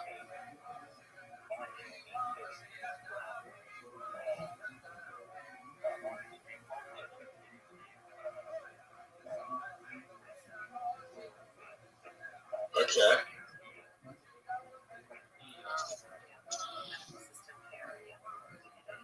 Are you gonna go?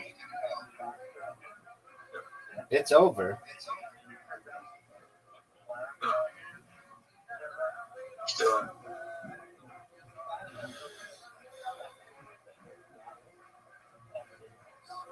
I'm still. How am I still surviving? I don't know, but you're about done at this point.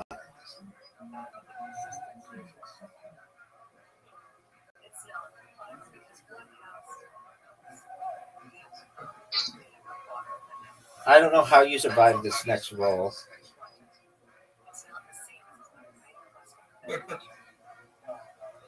Bro, Why don't you sell Paris?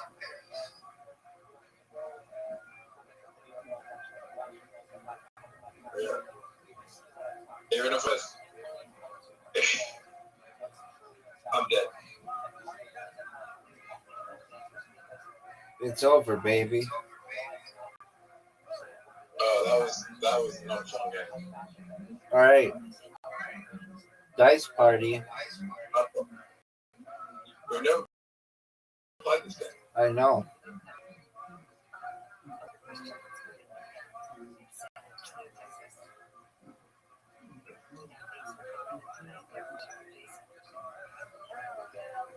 What is it? You don't know how to play. Shut the fuck up. Good.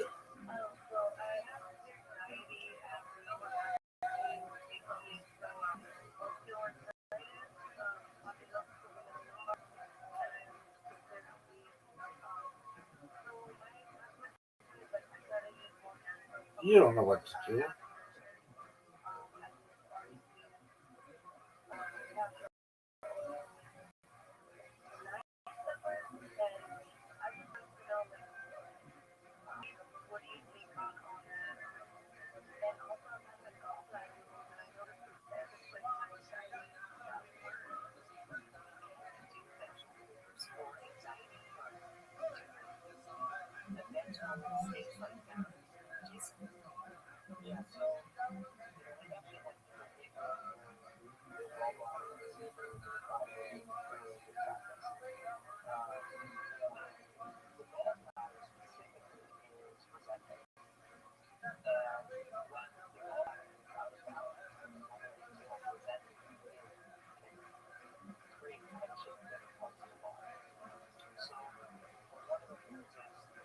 No way. No way. This has got to be huge. I don't play. I don't know. I think you have to roll once. So what are the 6s?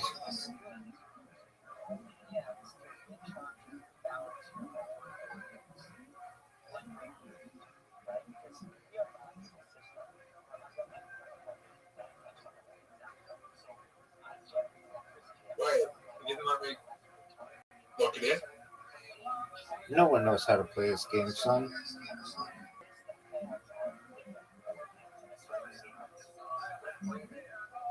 When I go down and close.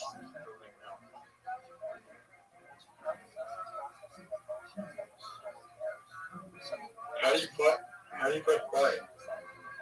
That I don't know.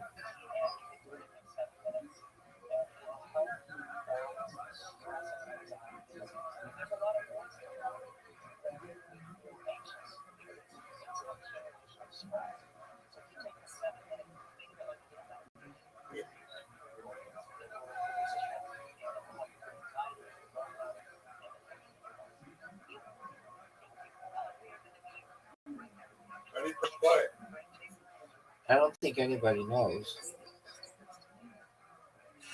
Oh, I think we have to do it whatever round we're on. So I need threes now.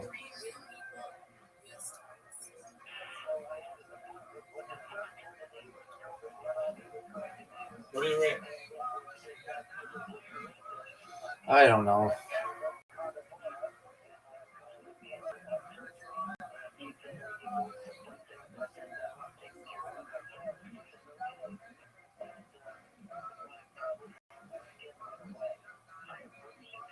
You've got three, and I got 6. Okay, so that's how you score. So you want 4s.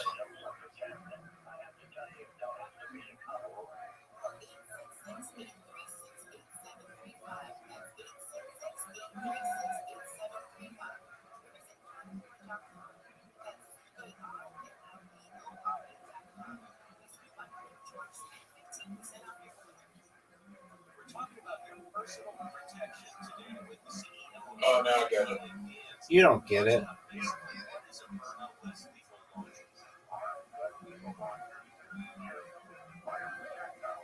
You want to apply?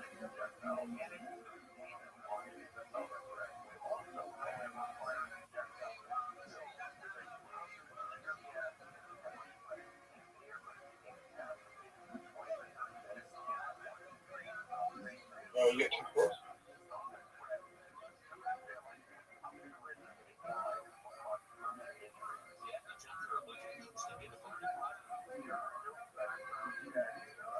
Right, how many 5s do I get?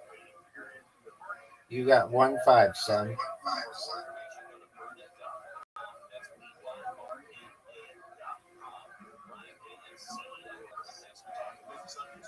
Are you proud of that? You have no rolls left. Yeah, why isn't it giving? Why isn't it? No one knows. So Time give me just 12. I don't know. Gives me 12. Okay, I got 1 5. Oh, You got 2 5s. yeah. Do I want? Okay, maybe 3 5s.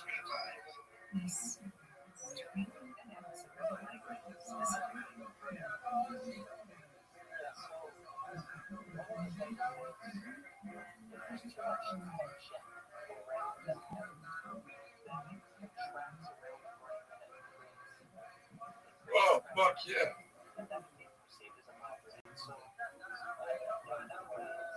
No more 6s. No more 6s. No more 6s. Good 5. Yeah, but that doesn't help you. I think you only score if you get 6s this round.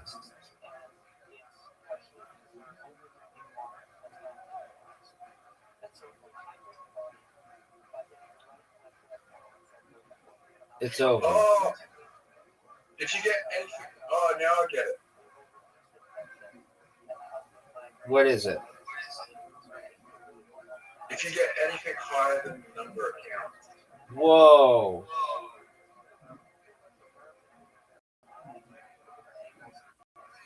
This is a freaking roll.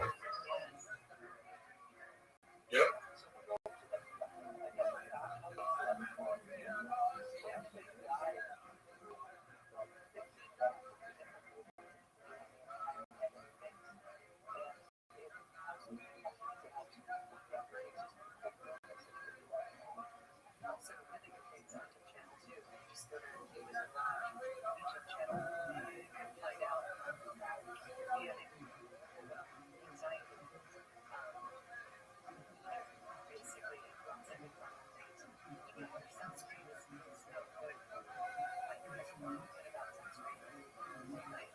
So now I think you want 3 of a kind.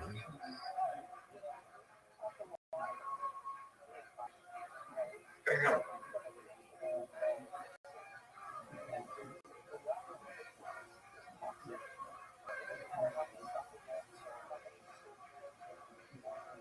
You want?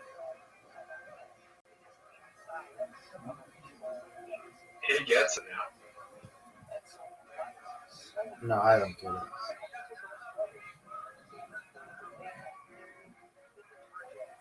You're close to figuring it out. You haven't figured it out. Neither of you. But I got 12 points there. Oh, dude, look at you. Okay. That was terrible. Oh, that was terrible. You need 4 in a row. Go. No. No. You need 4 of the same. Get 2 threes. Oh, dude, you fucked up. Yeah, you did. You don't know what you're doing. Remove the 2. You're done. Why do I remember the 2? Because you want 4 of a kind.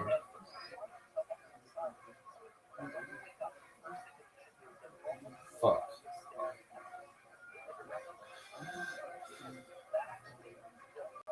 I don't get why there's a play button, though I've never been able to play it. Oh!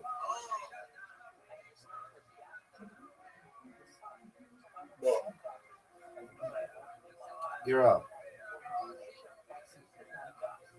what's You got a full house. Now, Zoot, click the FH, and then hit play.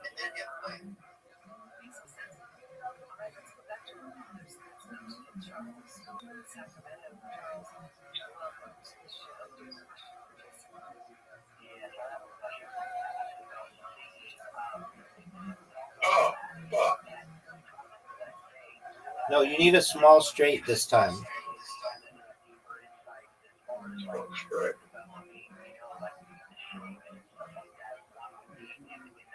Okay.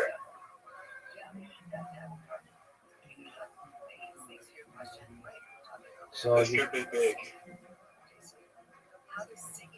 no, it couldn't. Not like that. Fuck.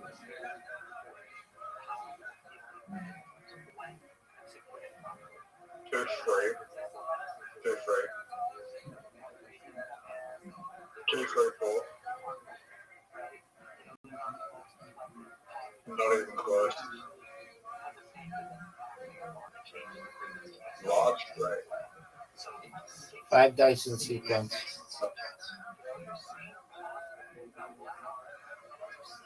So I need 3 too.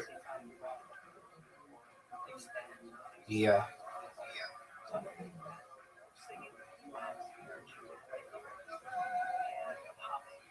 You're done.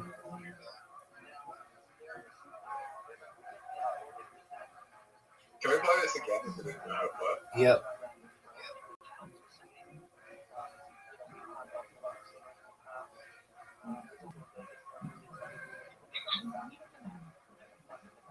Didn't I get it?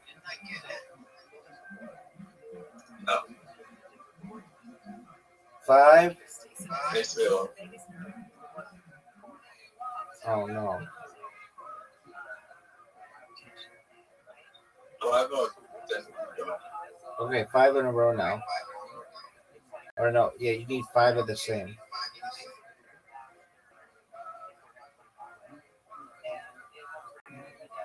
No. No. No. No. No.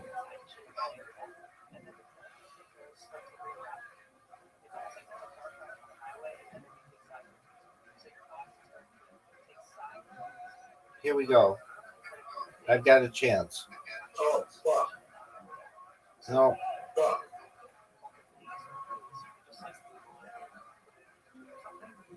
Okay, what's your chance? Any combination of dice. You have 2 pairs. Oh, you've got 3 of a kind.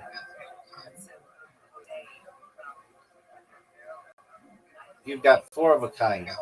That's huge. Let me put it. Click the thing. All right, here we go. Two of a kind.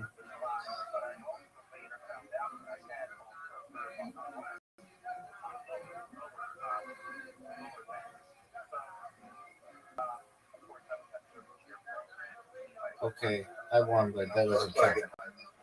Are you gonna win this time? Yeah. There you go, Zoo. All right, here we go, big dog. So we want to get any number of one. So you have one.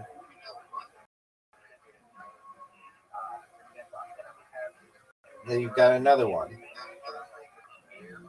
You've got four of them, dude. And then click the one and hit play.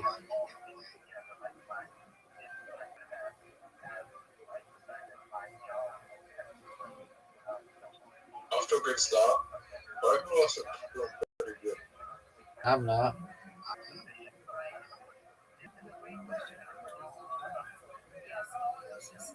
You got two twos. Are you gonna go? All right, well then roll.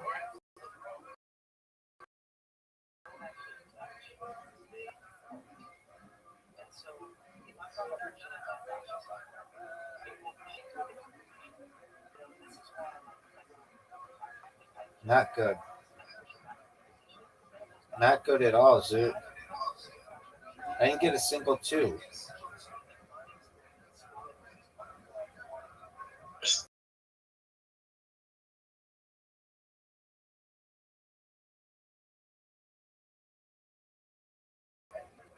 Yeah.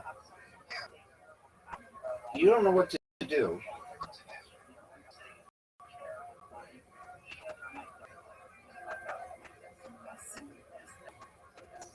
I don't know.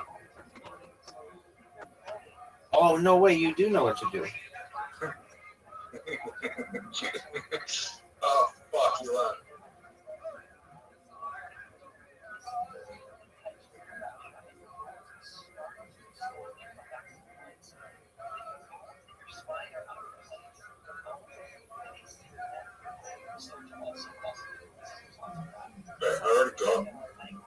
I already looked in, right? Oh, you already locked. Okay, I see.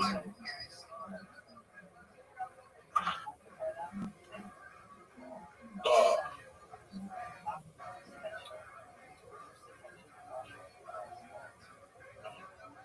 That's not going to help you.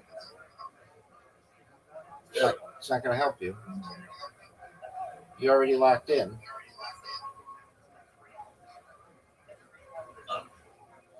Yeah, dog.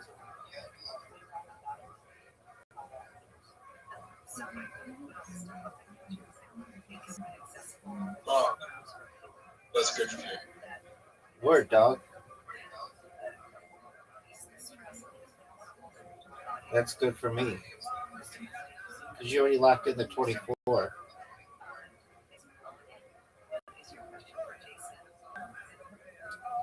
You're up, pimp. You're done. Really bad. Oh, but you did three in the. Oh, you got three in a row up there. Oh, that's cool.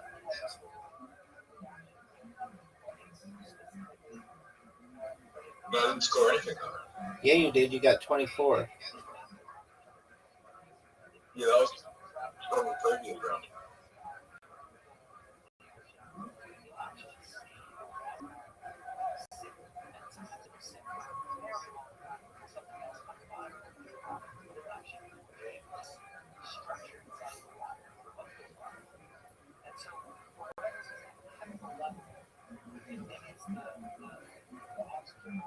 What?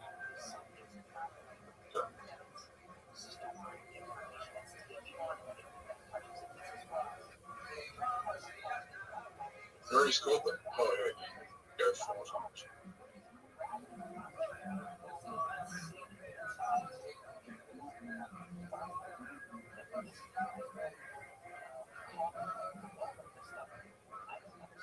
You have a full house. I can't. You have a full house. You can get 25. Press the FH. Dog. I don't play full house. That was a dumb move. No, One of a kind.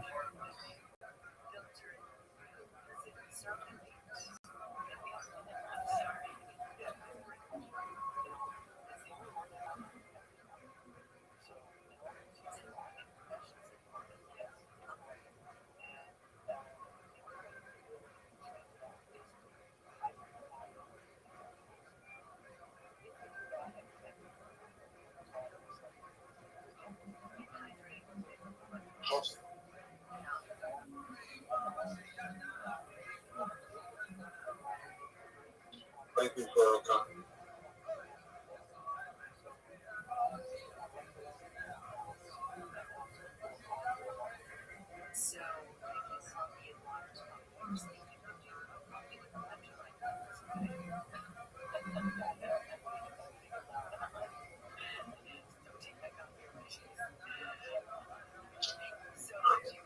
I made some really dumb moves.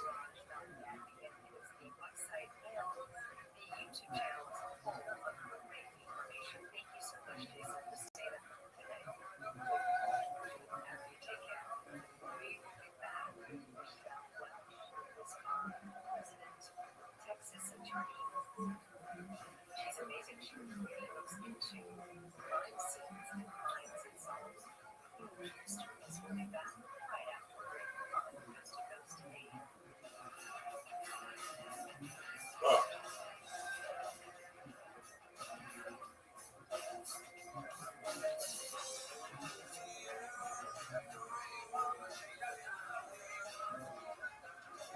Rabbi, I'm in trouble. Oh, you still got a full house. You took away. Yes, I did.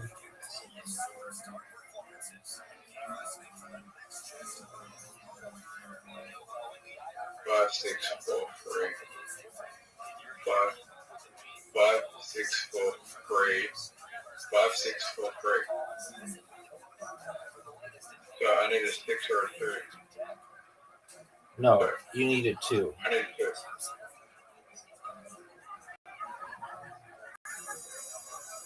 Are you kidding me? You can get the small one.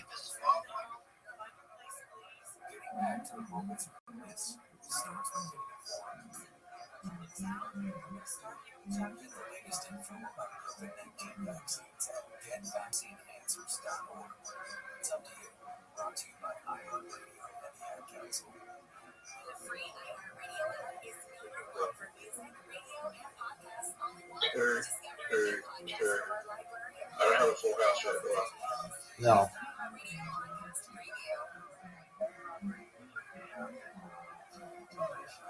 Oh, 5 of a kind. That's 50. Oh, baby.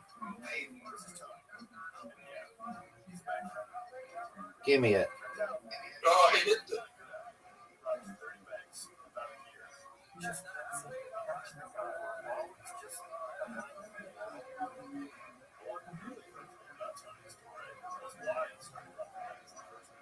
I need a full house. I can't play full house. Okay, play the chance one. I already played it. Oh, well, then you're fucked. Remove one of them and try to get like 5 in a row or something. I don't know. Okay, small. What can I play? 1. I got a full house.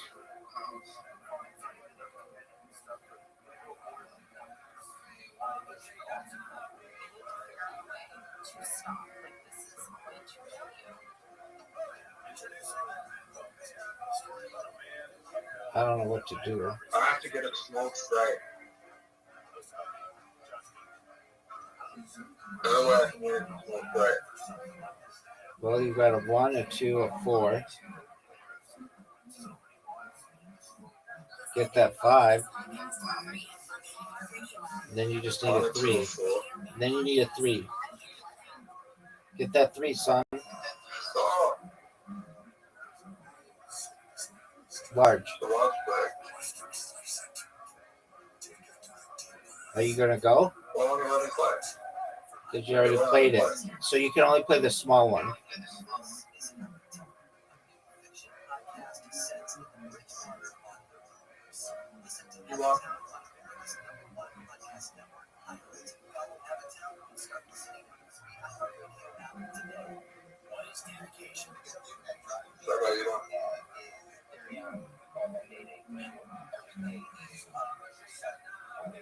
Okay, I kind of get that, but we're done there. All right. Next. Gin Rummy. I have no idea how to play this.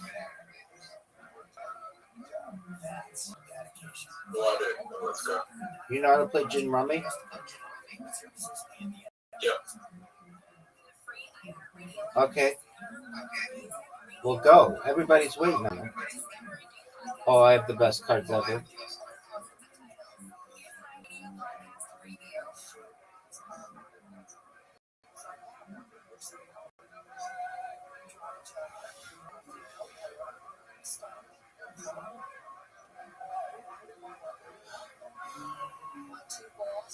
What?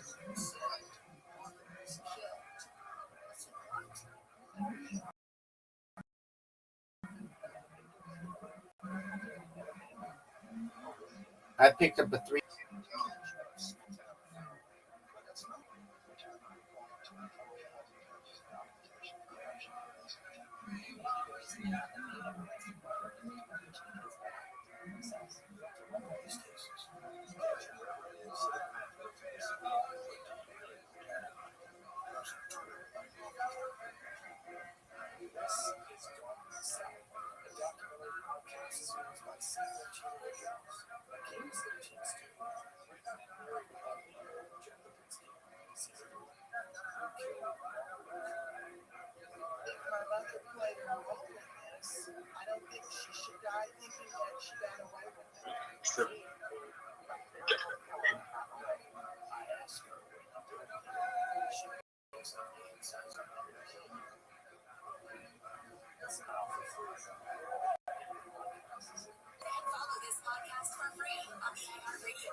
How did you beat me?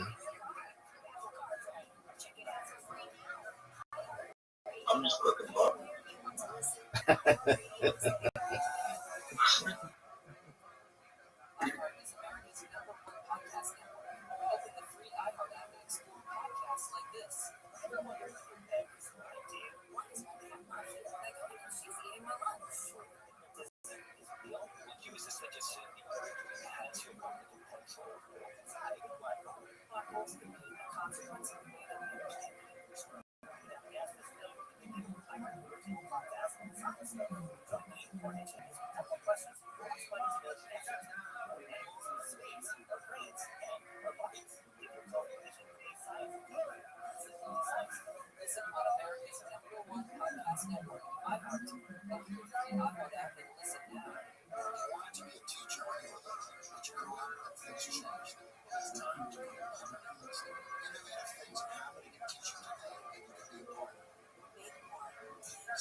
Dude, are you gonna go or are you gonna jerk yourself off?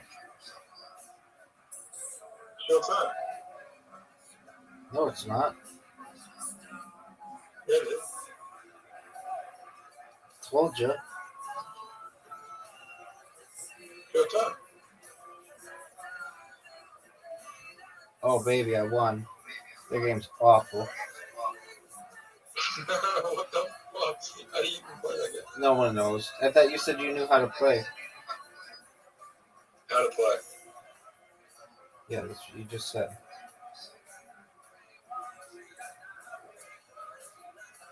Dude, did you know that you had an invitation? No one. When you go to how to play, it doesn't even explain it. It just says there's 52 cards in the deck. Yeah, it sucks. Everybody knows that.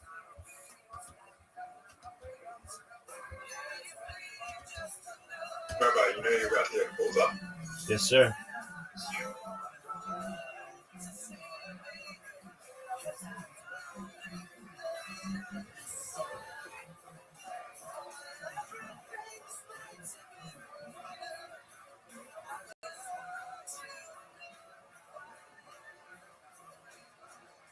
Yes.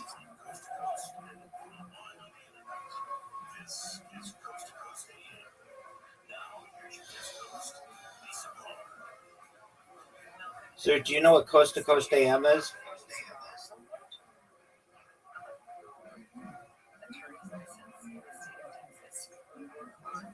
Zoot.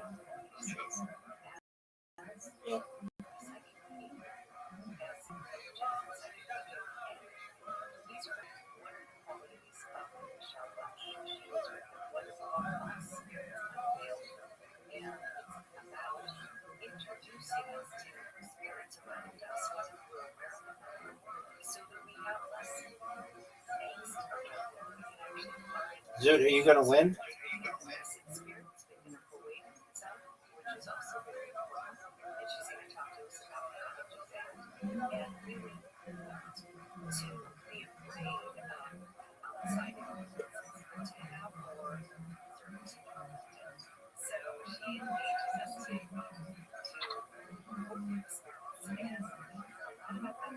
Get 100, Zoot.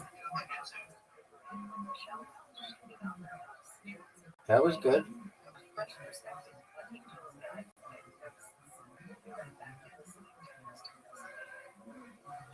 That was not good. 25 points? That was terrible. Zoot, get me. 17, 3, 1.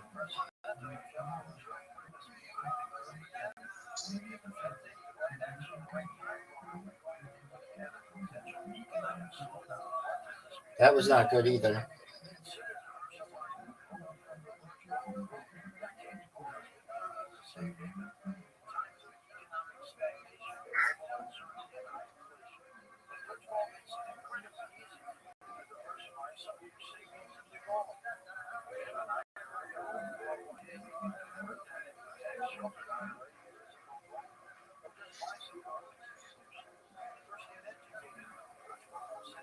It's over, Zoot.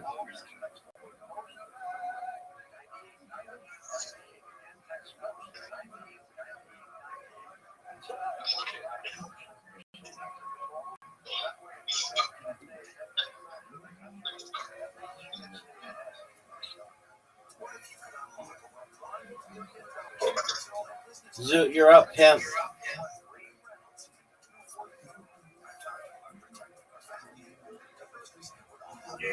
Yes, sir.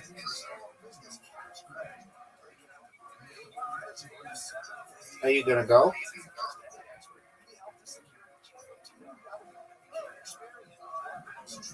It's not letting me. It says choosing a card. Choose a card, son.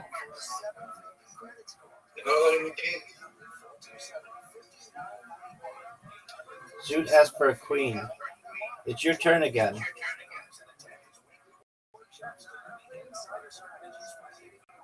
Zoot, are you gonna It's not go? letting me pick. Are you gonna then close it and reopen it?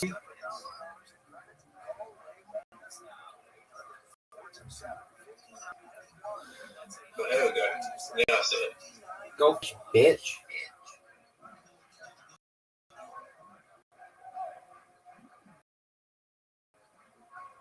Oh, fuck. Fuck yeah, baby. Go fish. Fuck. I know you have a jack.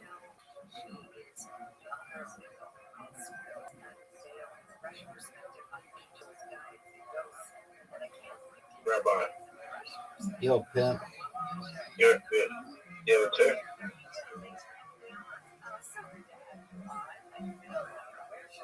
Rabbi, Yo, pimp. don't have none.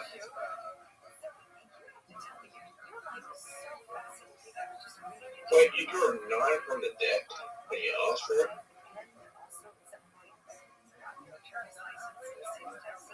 You have a 10?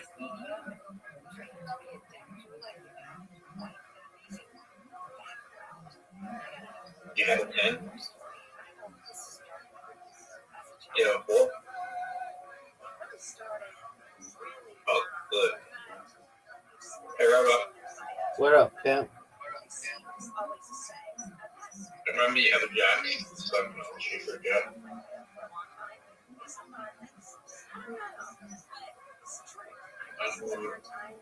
You have a 7? Yep. Good.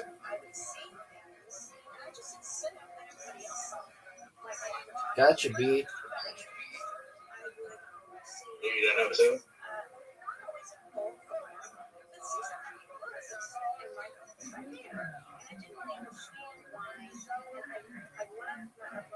Rabbi is lagging. Your turn.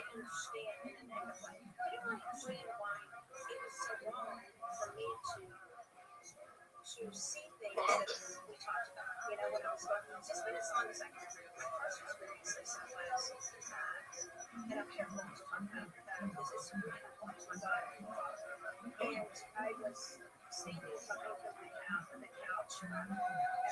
Okay. Do you have a coin? Of course. Oh, I'm gonna win.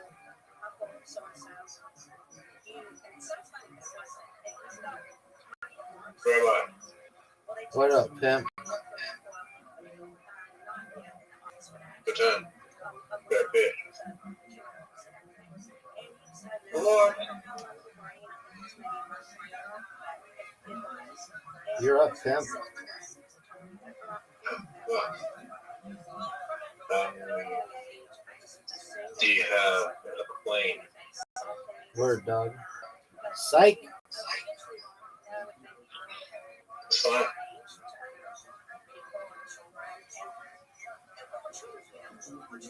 Do you have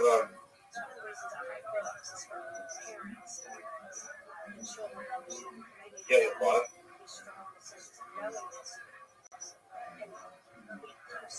Do you have a what? No, I don't have a 5. Oh, I know you have this stuff. Now you have a lot of these.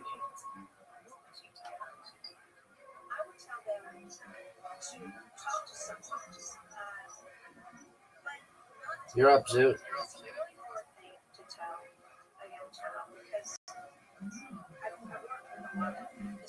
Got a fish. Oh.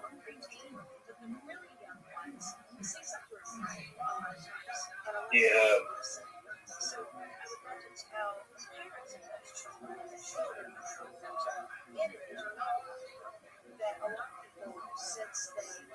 No way. Yeah, what? Oh, yeah, No way. No way, Zoo.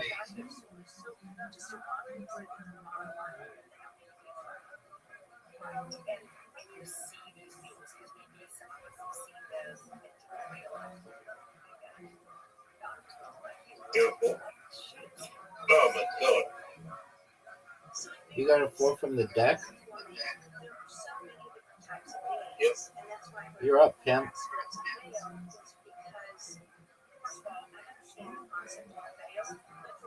You got a bill? Whoa.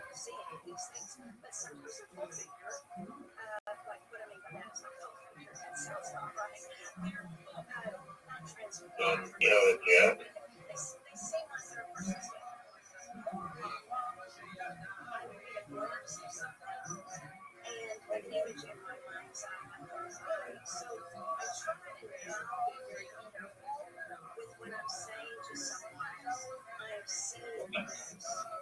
Hey.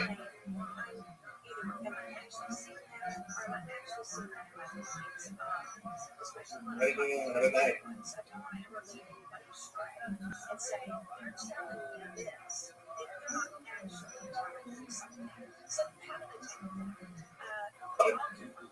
Hey, Zoo. Give me this. Oh, get that. You remember you took my aces?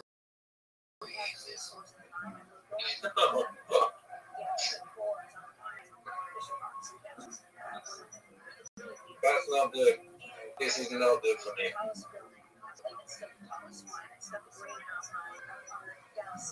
Okay.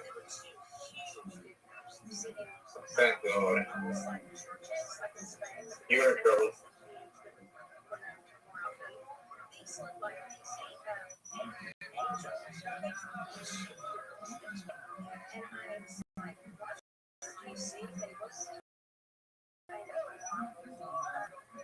Okay. Good. Oh. Hey, Rabbi, you remember when you took my flap? No. Remember when you took my flap? Nobody remembers that.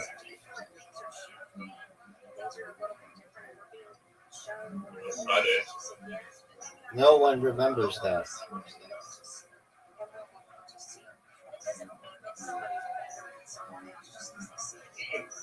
Are you serious?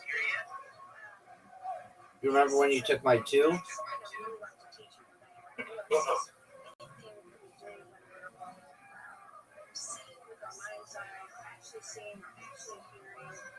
gotta be a thought.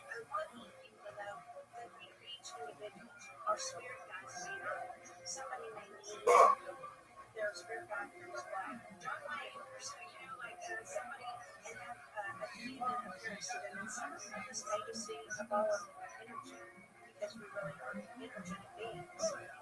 The thought. I won. The thought. Did we both win? No. We did. Okay, so we have to play that one again. Fuck. You got the rope? Well, because we don't do ties when we're doing the Olympics.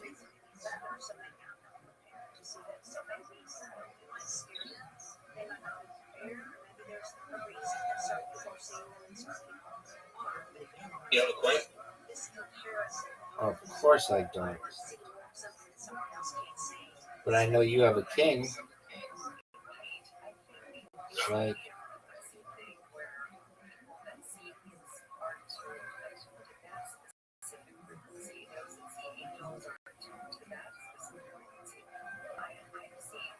Good memory.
So, what are your thoughts of being down 1-0?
Dude, are you gonna go or are you just gonna jerk yourself off raw?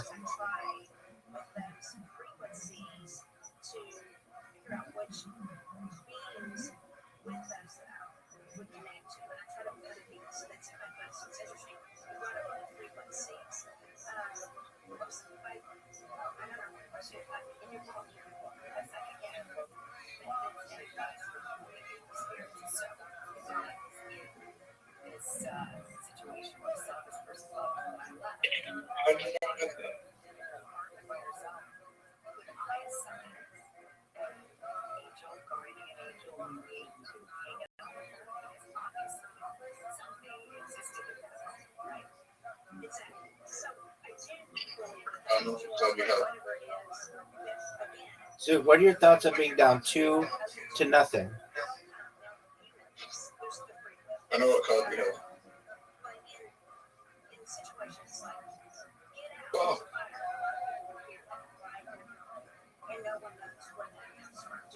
Yeah, I was about to ask you for it too.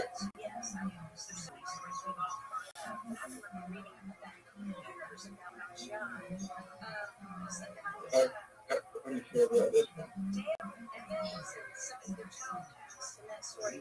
Brother. Yo, pimp. How do you feel being down 3 books to 0? No. I was literally thinking about asking you for a 6 before that happened. I mean, what do you want me to do about it?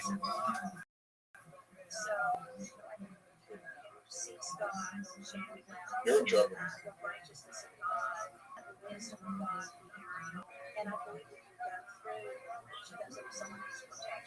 Rabbi, remember when you Dog, asked me for the 2? how do you feel about being down 4-0? Remember when you asked me for the 2? Yeah, Oh. I do.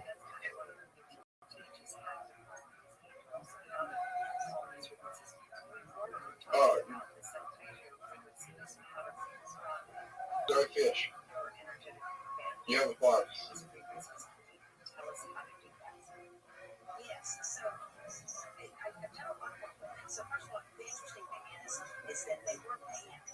You have a king?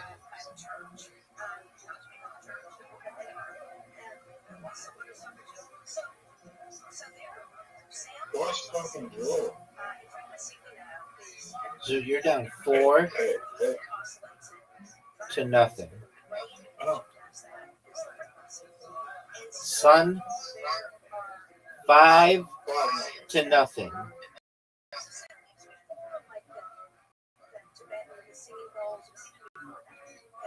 I'm gonna get a book. I should get a book here.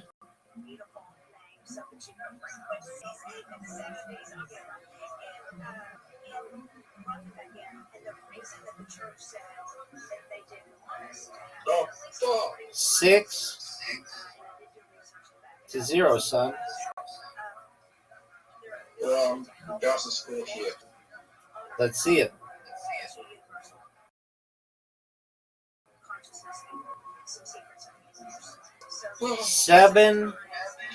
to 0, son. How do you know how? How do you know how to sing?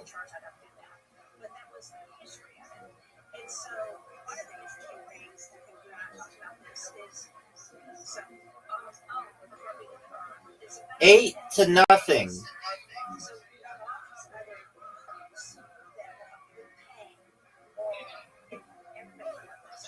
That's some bullshit. Yeah, it is. 8-0. All right, chess. I don't like playing chess. I know, because I don't like playing it because it drains me of everything. Let's go.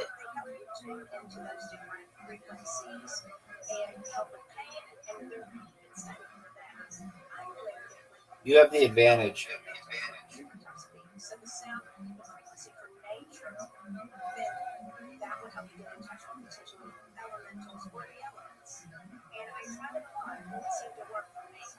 And so that's a big part of my book is the fact that frequencies, like you said, if we can get in touch with those different frequencies, anybody can help do it.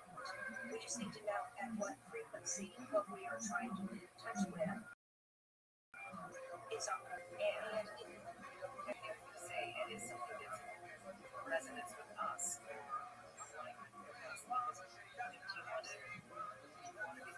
Frequencies of demons and beings that are going to so I said no. However, if they come and they're around certain people who maybe need a call to help them, I'll give an example.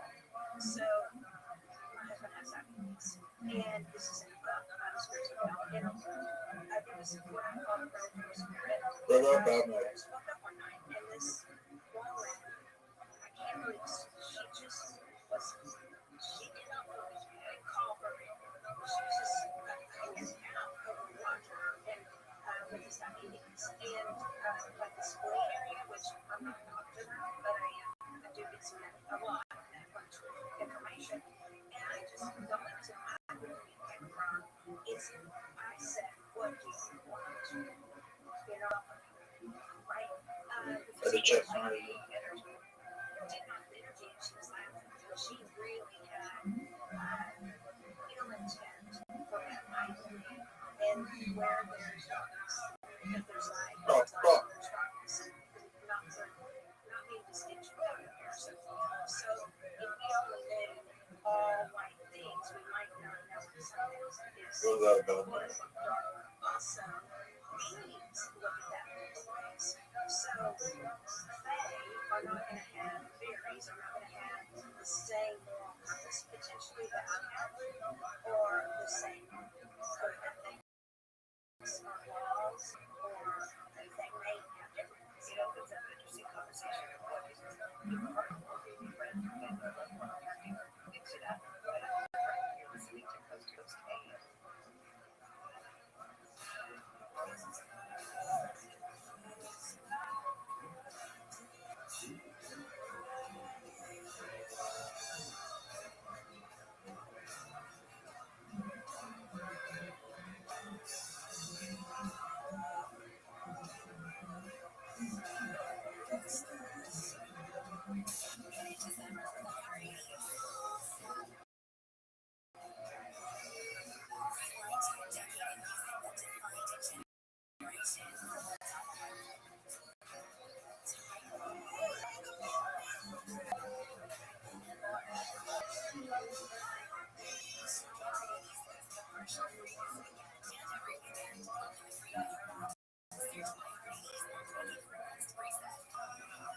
Bye-bye. Yep. Yeah, that's it.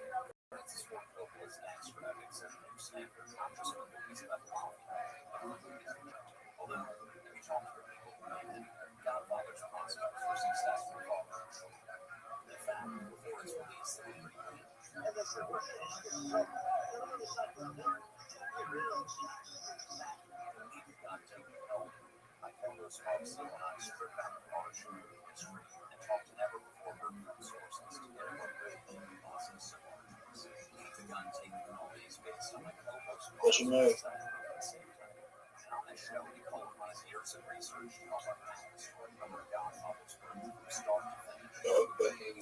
Thanks, baby.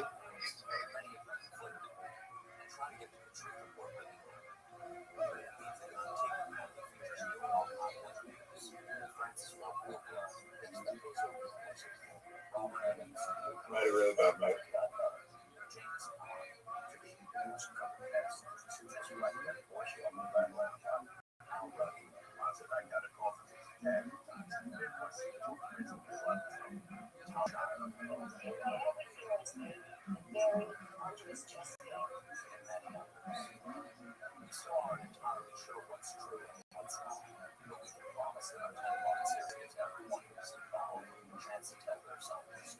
That's a really good movie. Thanks, big dog.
Rabbi, you gonna make a move? I'm thinking about it.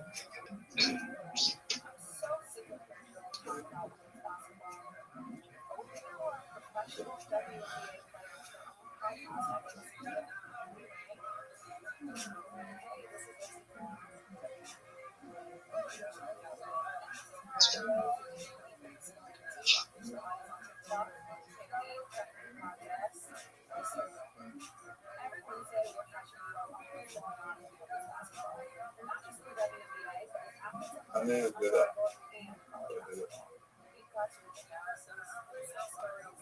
Yeah. That's in 20 minutes. Baby, what do you want me to do about it?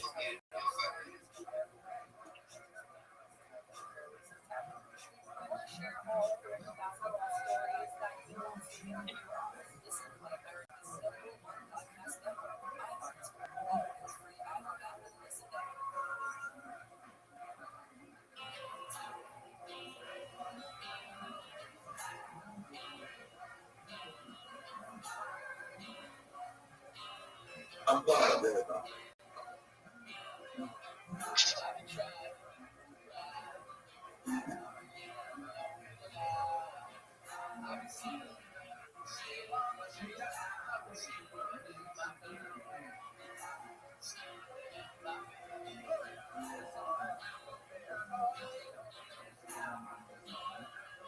Do it.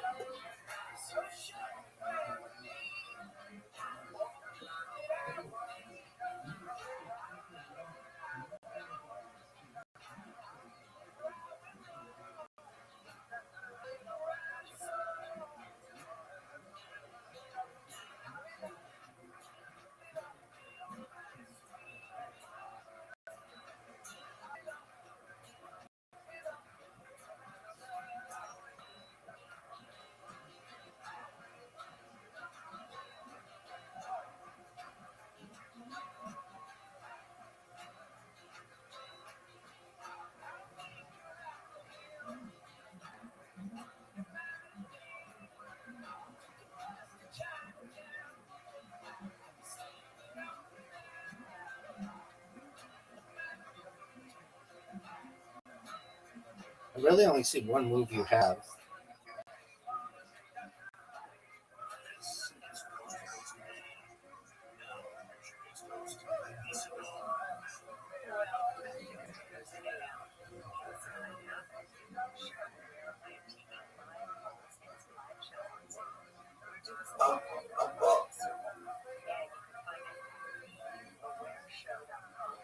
No, you're not.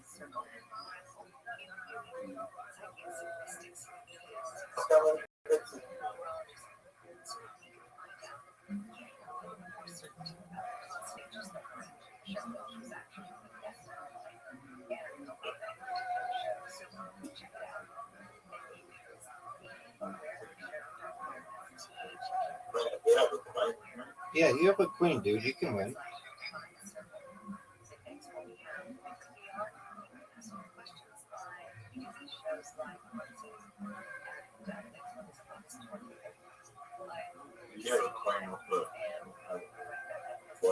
Yeah, but you already took away one of my queens. You already took away one of my queens. And I'm not using my pieces. I'm not using my pieces very well.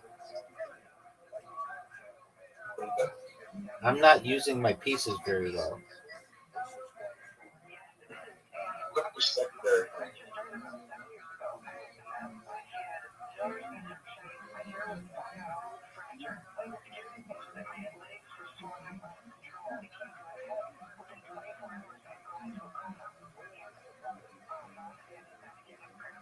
You got good defense. You got good defense. You don't have good defense.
Are you fucking serious?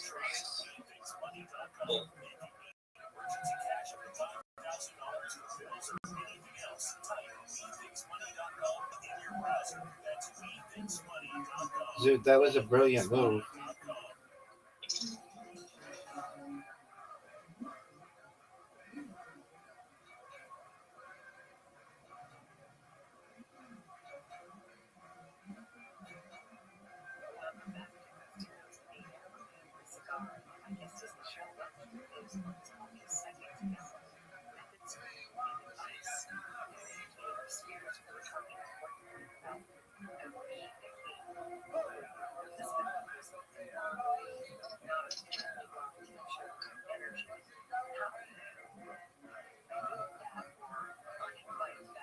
What a good move I just had, though.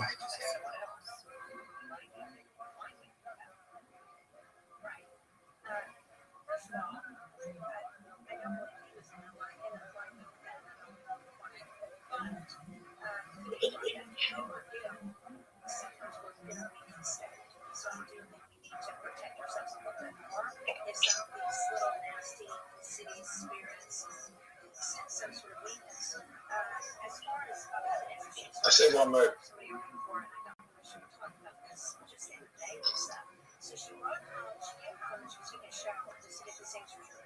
Say one move.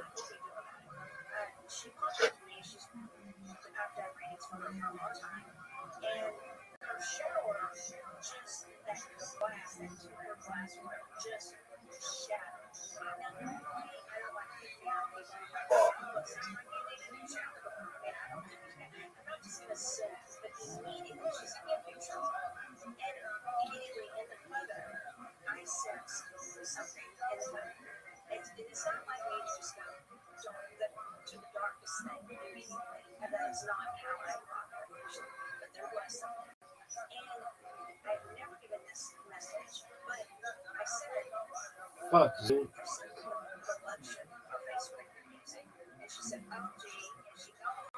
she gets back, she does. I just got a brand new and I said, well, They'll be like, what's going on? right? And so I said, well, how much was it? Because I really feel like somebody had with that. She didn't intentionally fight it. She didn't intentionally bring that up. But and I know that sounds maybe bizarre, but it's everything is energy. It absolutely clear, right? And I'm not all the time, all the time. Music stage 24/7, but playing uplifting music, particularly or singing or humming things that keep us in our house. And so I said, some of that and if you want, because the ones that I send out don't have percentages in them, so I don't want to, but you have to be careful. And so she's like, no, I'm just going to. And so she didn't invite that moment. The only time I'm thinking of such a reading. I want it. So when you bring things in your house, clear them. You can't hold them from. It has to be clear. You can just hold your hands and work, like singing or just the music that we were talking about earlier. There's so many ways to just some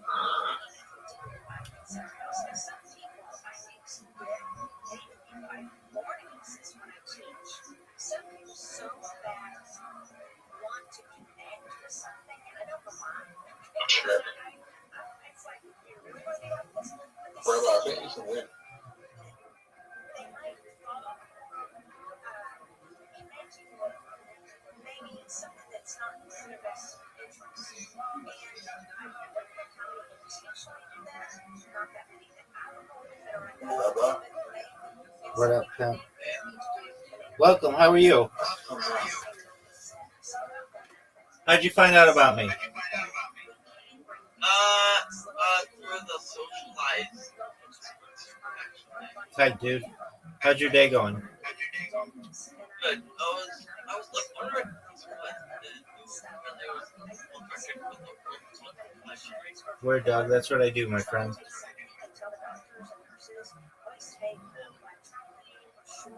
What's new with you? nothing much.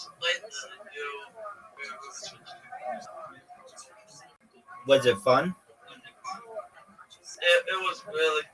I finished it, and I finished the full. That's baller. Apologies if I can't spend that much time focusing on you. I am playing chess in a showdown. That's cool. I pressed the camera button.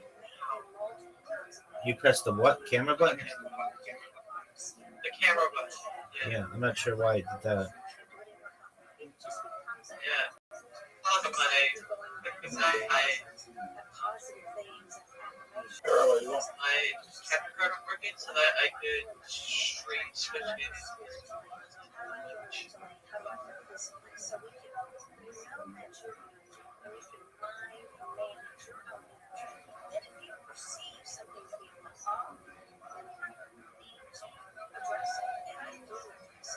I'm surprised I got through.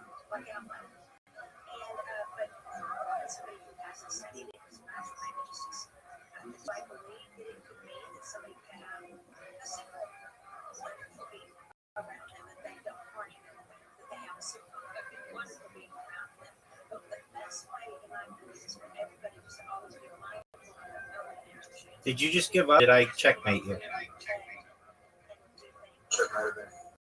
There you go. Yeah. All right, so next game is Battleship.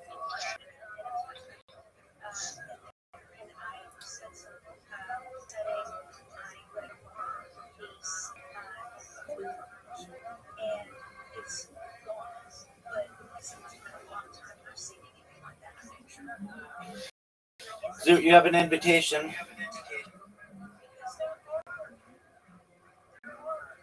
Zoot, are you going to invitation? Or you're going to jerk yourself off raw? Zoot. Zoot. Zoo, come on, man. Zoo, there you go.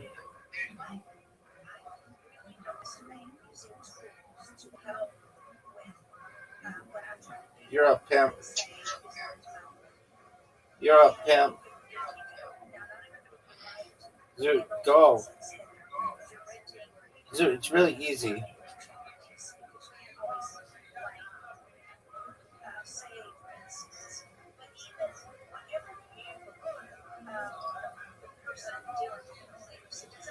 You missed.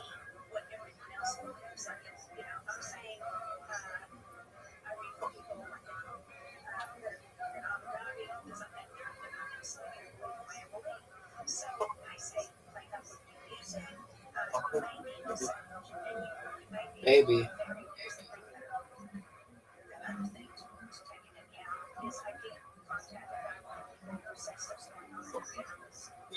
So,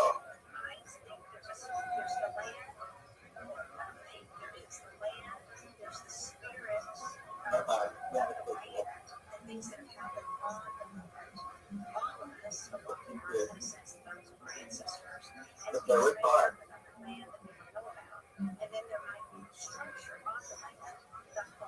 We're about to be five.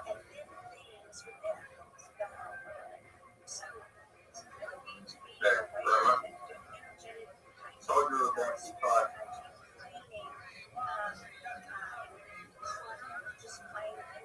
And now we have five.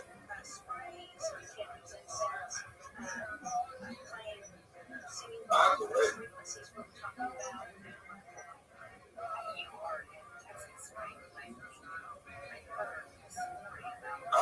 I would feel to not have a wait anymore.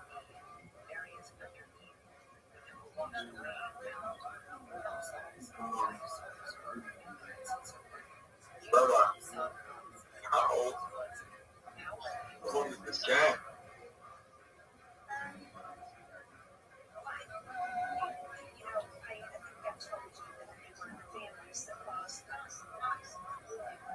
Hey.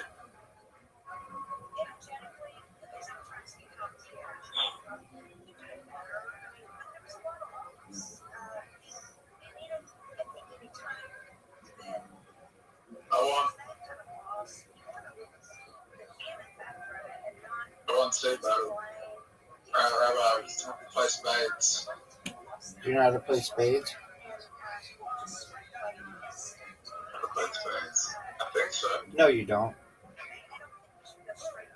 Wait, hold on a second. I think you can only play with 4 people. I think you can only play with 4 people. Ah, fuck that. Hold them. Then we're going to thing. Then we're going to poker. Exit home. Word, dog.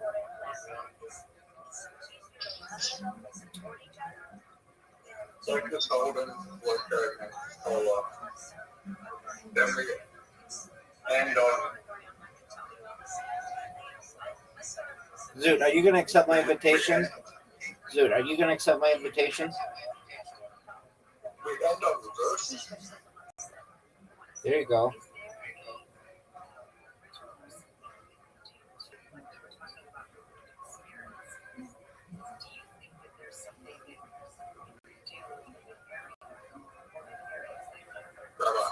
Yo, pimp.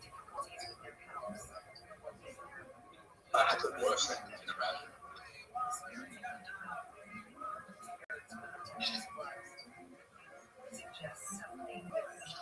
I just know how you're playing chess. That even if you have perfect aces, you're boring.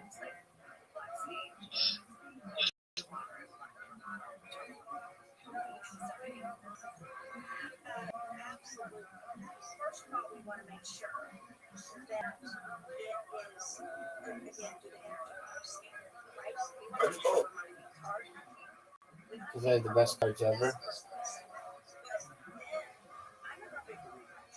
When I have good cards, I fold.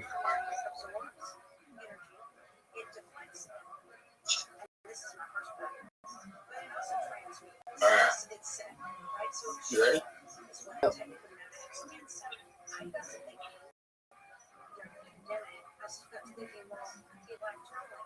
and transmute its own energy. Let's go into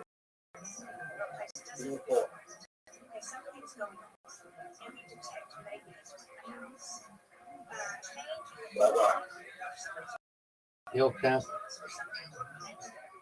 Well, if I had if there was a four,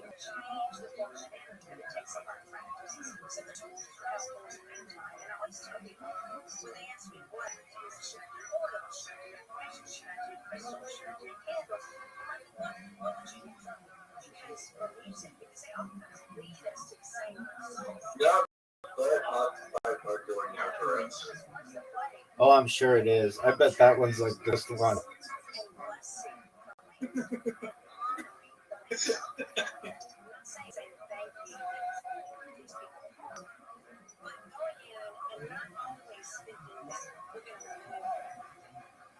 So there's a place, somewhere in Dallas, and a lot of people, it's a historical landmark, and a lot of people have the home and the area. It's a suburb, and many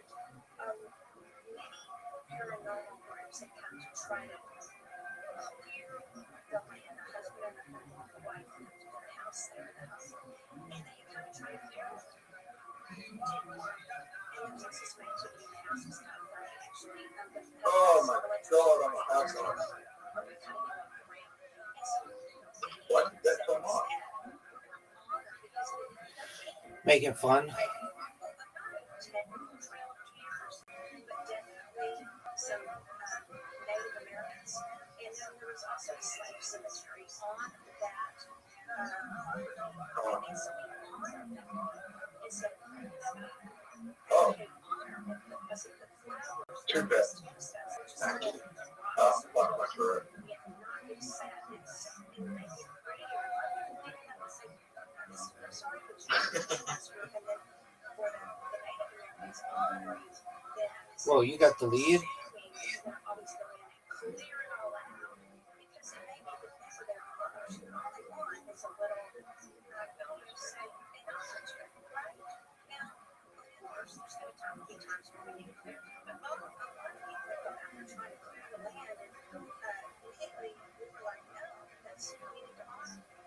Oh, oh, Rabbi.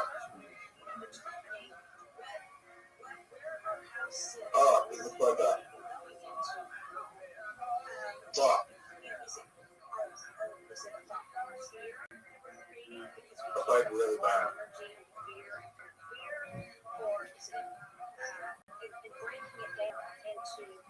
Rabbi, Yo, Pimp. you should play that.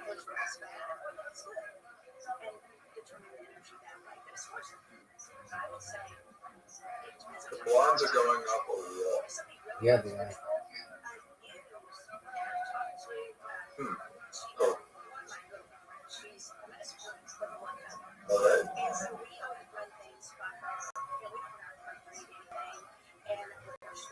And so we would say, we love it that you honor us. But you also can use the sage and the clearing as an appropriation because it is according to him. It's like use whatever you need to do as long as you're honoring what you're working with. And so it's really that someone's intentionally brought into this bank. At pretend. Oh, wow.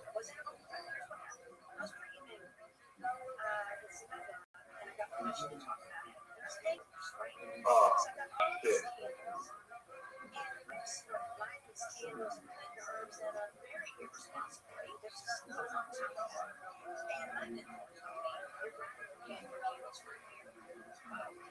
Got a hot car?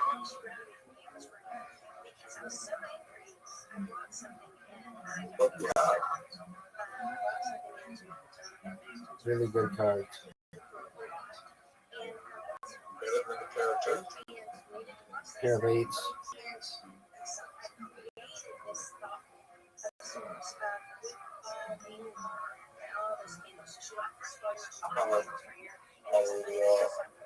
Yeah, this is not good.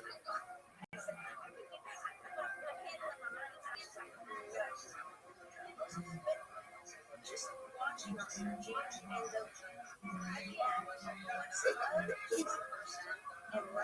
Ken guys kicked out. Oh, shit. This is a really good back and forth. The issue right now, the bonds are getting out on.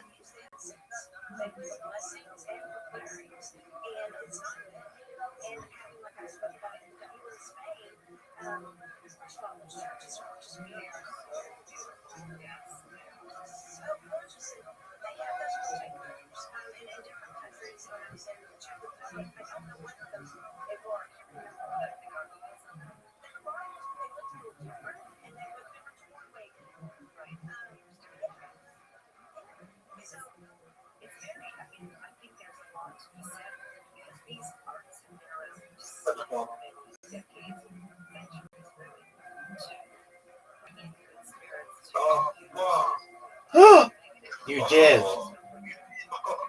Holy fuck. Holy fuck.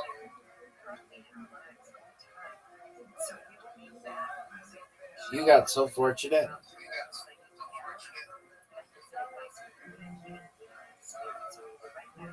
What's the next guy? Wacko. Am I any good at this one? No, you suck cock at this game. Oh yeah, I remember this one.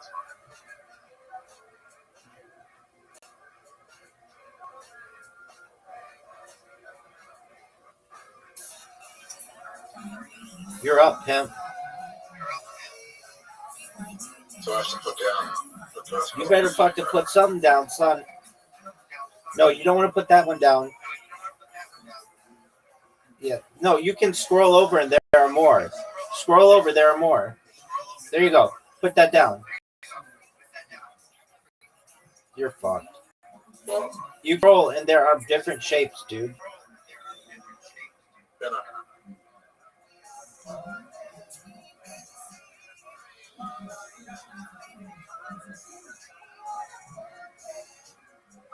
I'm in trouble.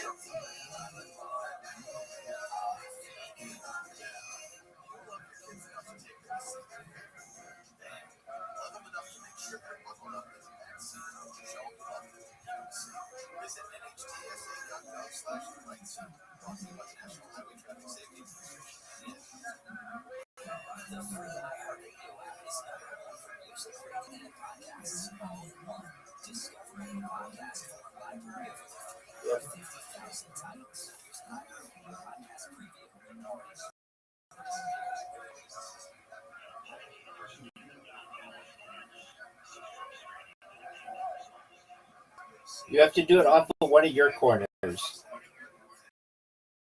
Like off the blue. Oh, that's a good move. Why am I not going?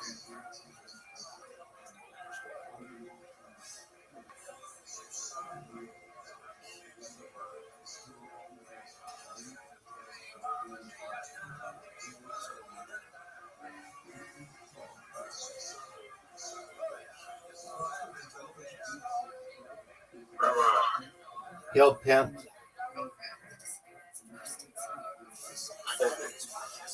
I know, baby. I know it's not easy. But you're done. You're done. Literally lost.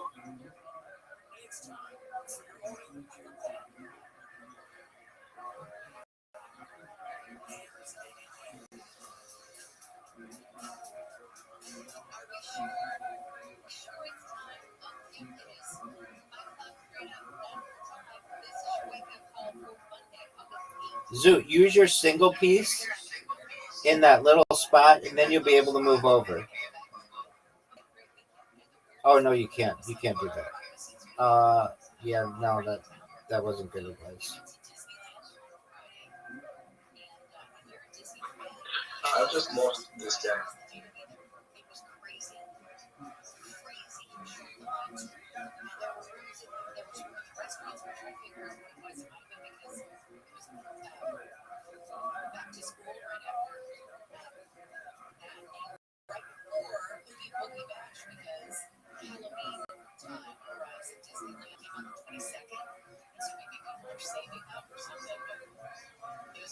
There you go.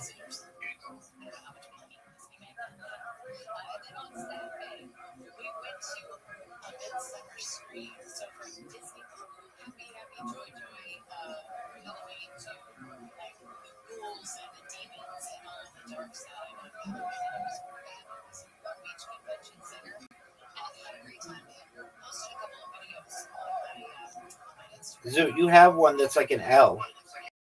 Go to the one that's an L. Big dog, go to the one that's an L. I just went to the one with That one. Oh, it's too long. You have a shorter one like that? You already won.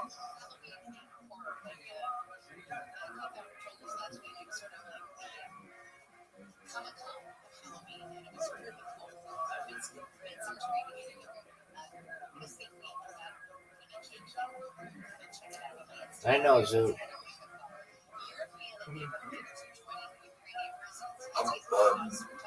All right.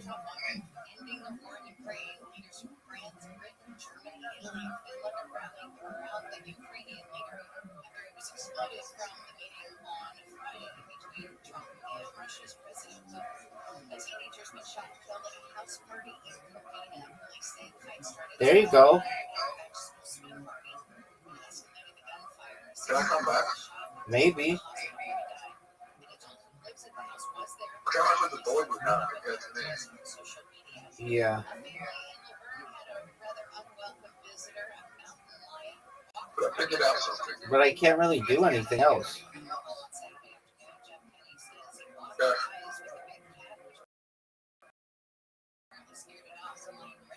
There's a thing. There's a thing in the bottom right corner that gives you a hint. If you need a hint. I already used it.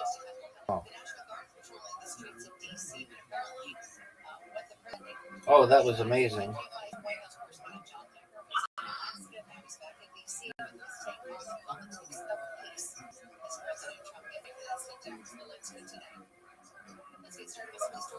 You like,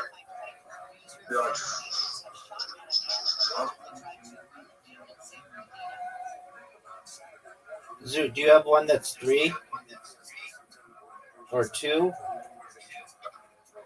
no. Oh, it's 4. Do you have one that's like an L? Yeah, you have one. Yeah, that works.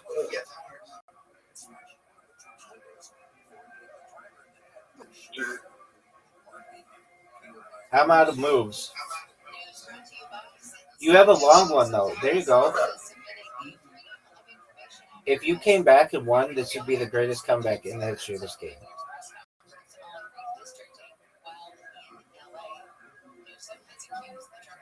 No. No. No.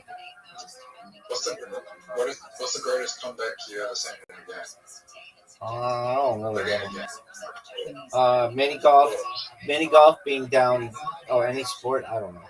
Mini golf being down 2 holes and straight up winning and winning 3 straight.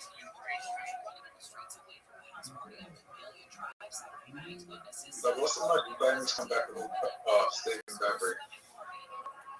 That Australian speed skater, maybe. Yeah.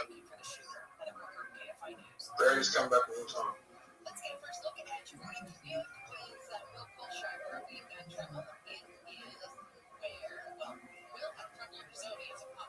Greatest comeback of all time, one of the worst players of all time. Moncala.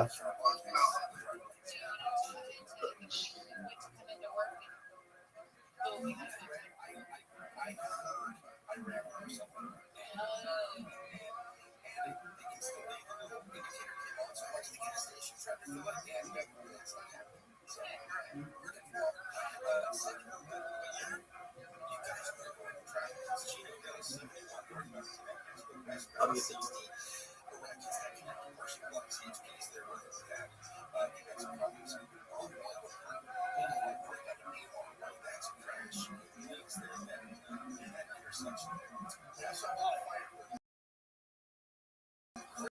Oh, hey,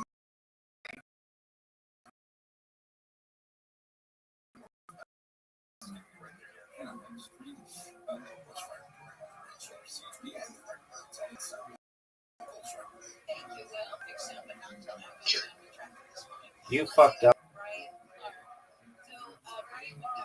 Oh, did I?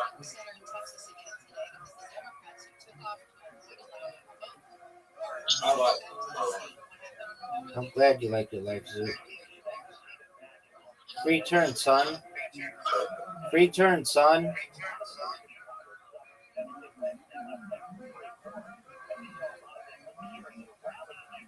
Oh no, I fucked up.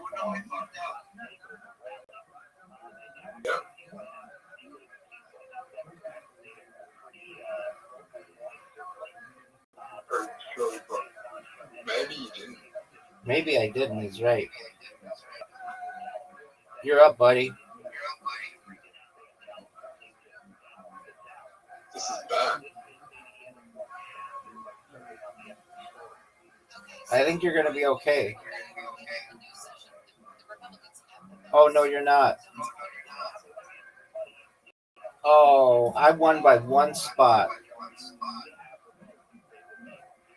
No.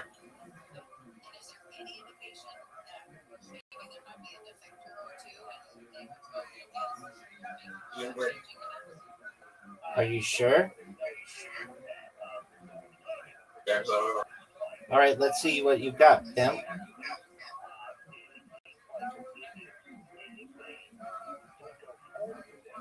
What are you gonna do?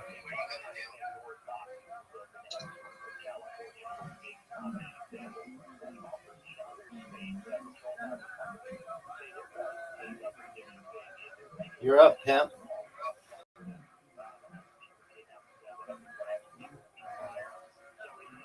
Big dog.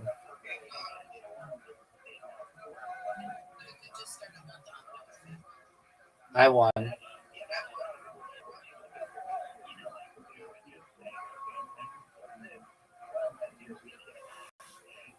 tried. You did well, pimp. Okay, what the fuck is werewolf?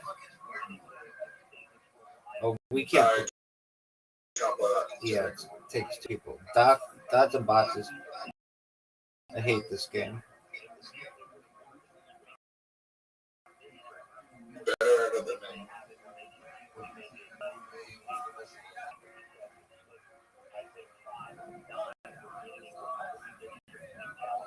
Why is the first goal? Because Not this short. I made it small.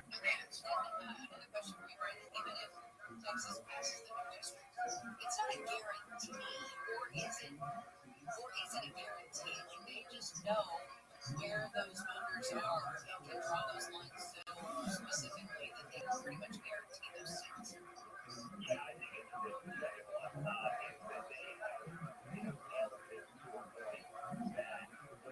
Fuck. You just won. Not necessarily. You just won.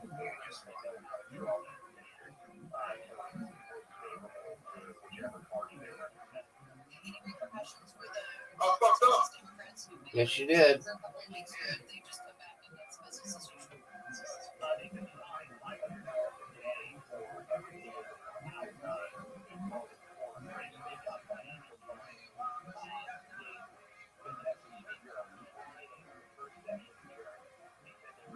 Fuck it. Game sucks. Fuck that up. Game sucks.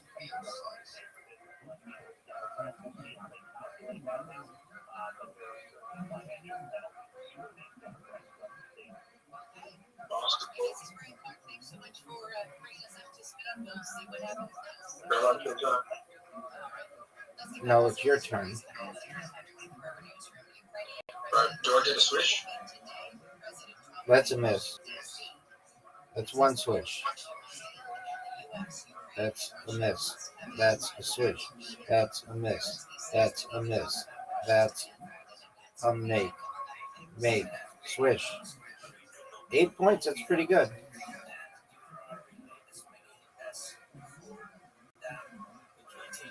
Yeah, but you're going to get 12. But you're going to get 12. Dog, you're going to get 12.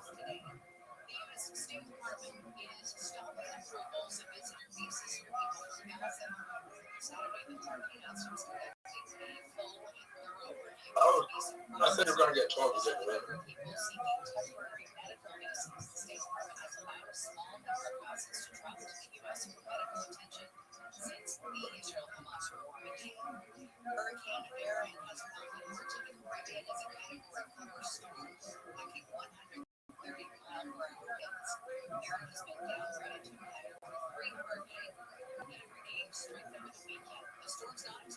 Dude, are you proud of that round? 8 points and 8 points. That's not bad.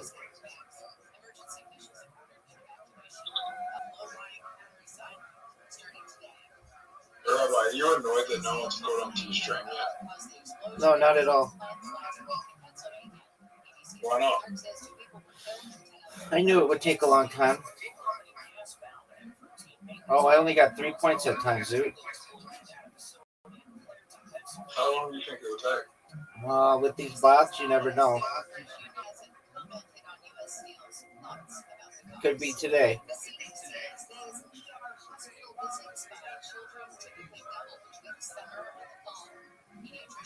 Zoot, you might win.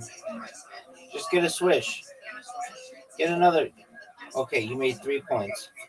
I need 5. You ready? You ready, Zoot? Yeah. When was the last time you spoke to him? Oh, I don't know.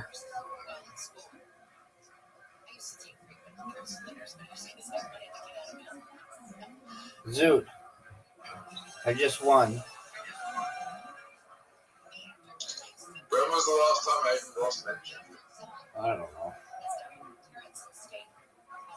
Are you ready for cut pong, Zoot? Yeah.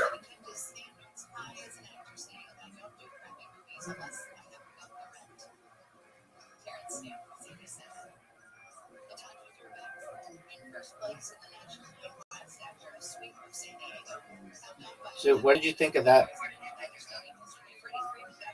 What did you think of that?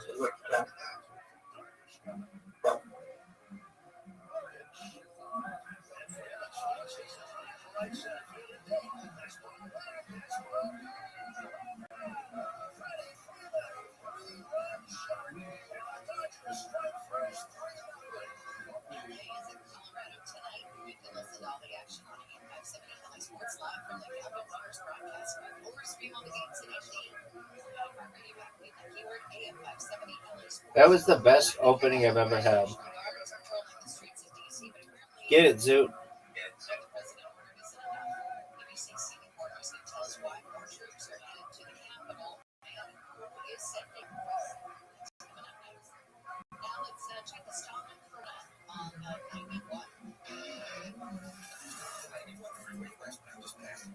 Way too far.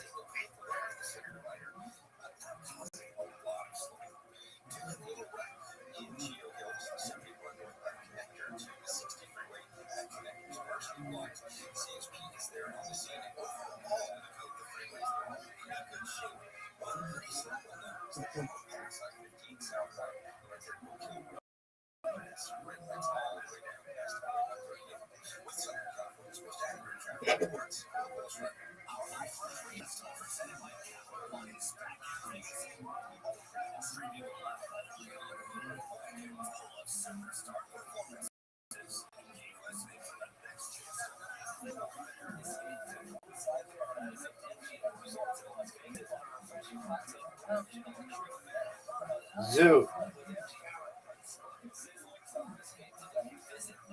Zoot, you need 6 to tie. Oh, wow. I was going to say it's over. Make it. It's over.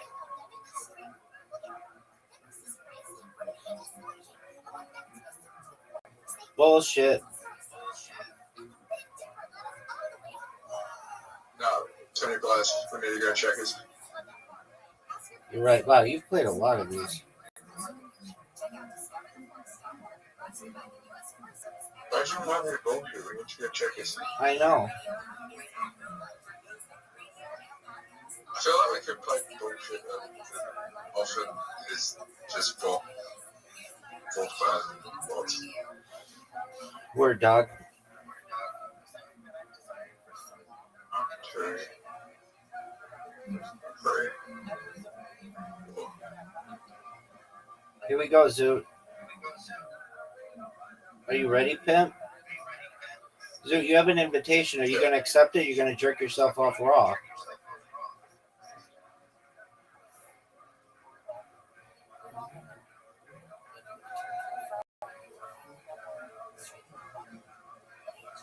Wait, you want Jeff, right? Yeah.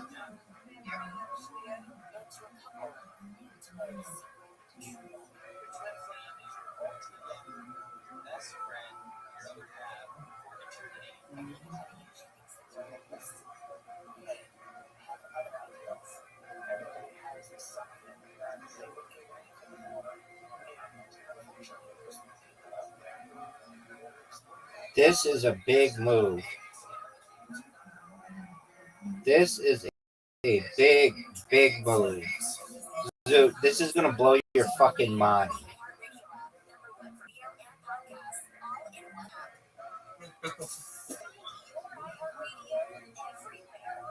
Yeah, I know. I don't know. I feel like I fucked up.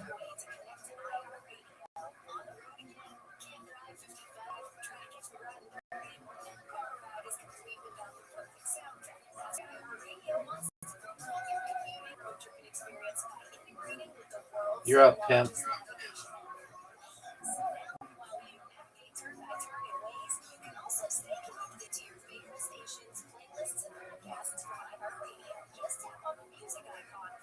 You're up, pimp.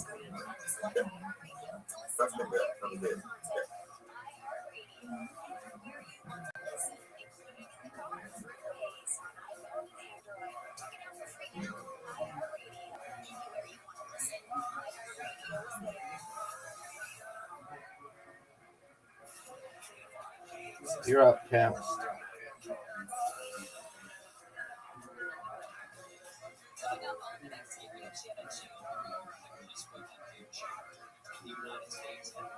You're up, pimp.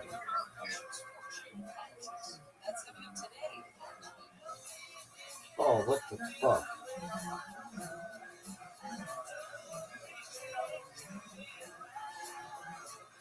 You're up, pimp.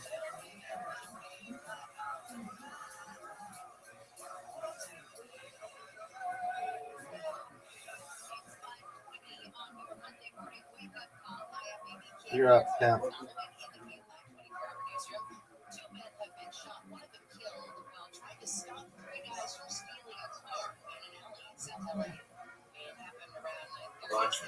You're up, pimp. Everybody likes me, baby. I'm the best.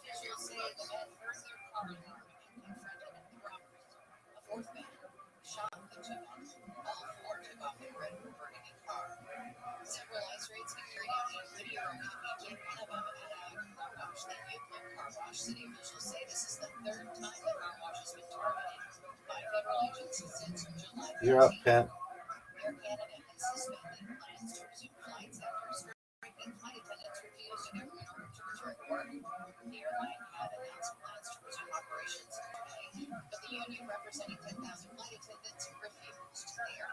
You're up, pimp.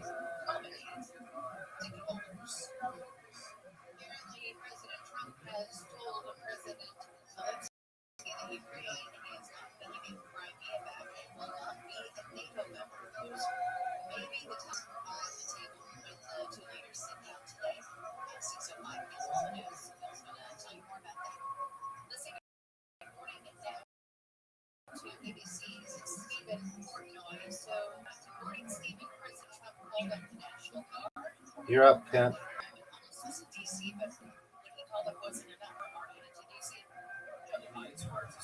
You got a tough move. I don't really know what you do, except go.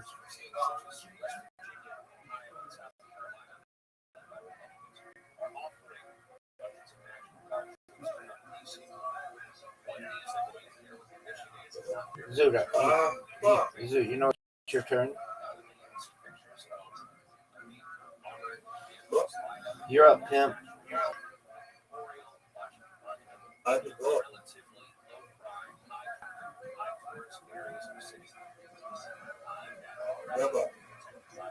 What up, pimp?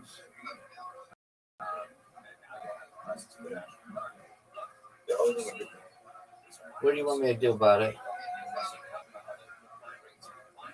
No matter how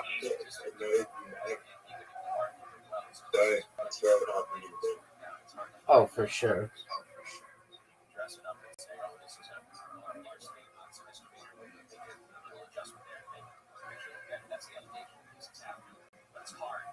okay.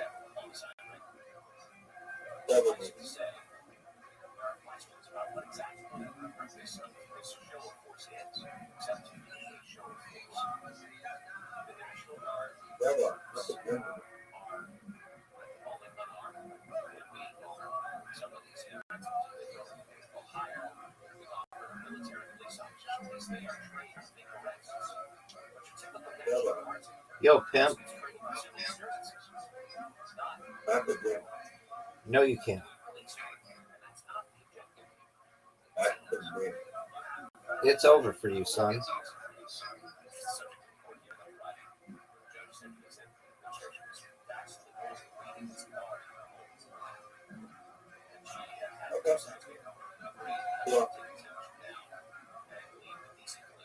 I'm just playing the win.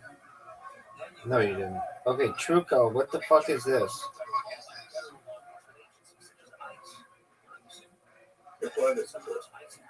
Argentinian Minero of Paulista. No one knows what this shit means. Let's just play buttons. No, we play everything, Zoot.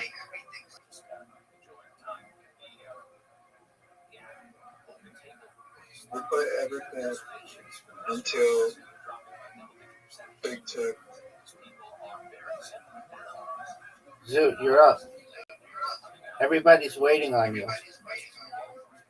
Zoot, go.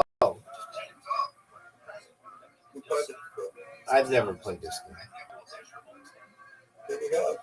I haven't. Yeah, I did. Maybe one time.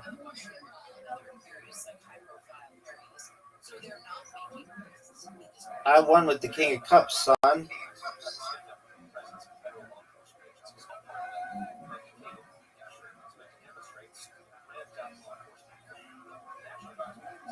First round, you won 3. Oh, you're done. These are the best cards ever.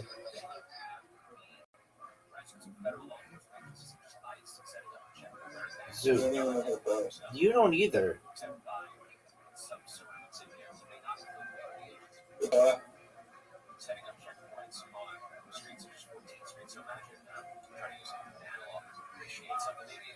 How about you get that?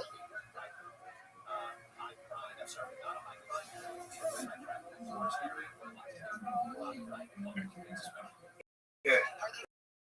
Ready?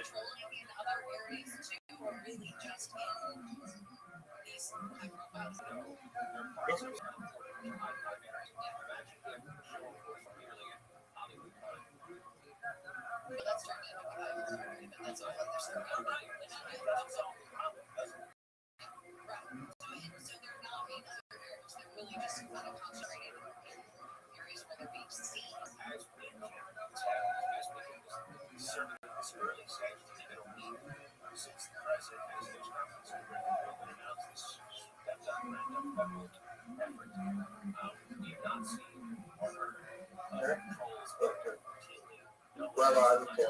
No,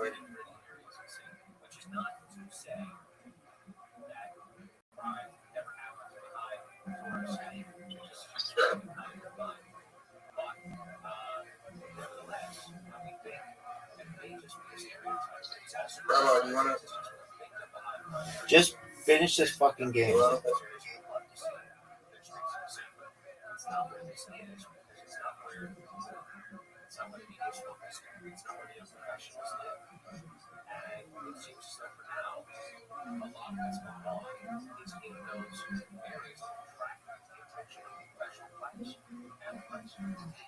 There we go. Game sucks. Alright. We can't do draw together. Or can we? why not?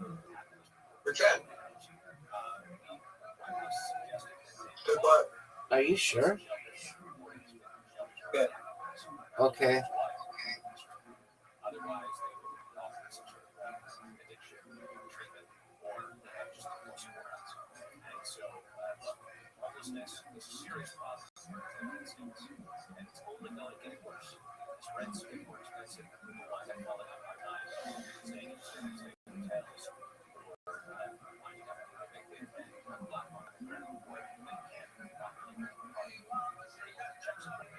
You done? Yeah. You got it. So hit say it again. Yeah, you have to spell it. Okay, well spell it again. How I spelled it wrong. How did you spell it wrong? It's on there. Cherry.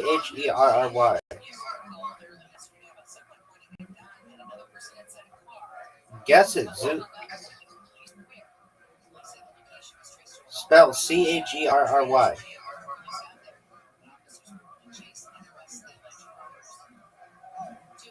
Bob.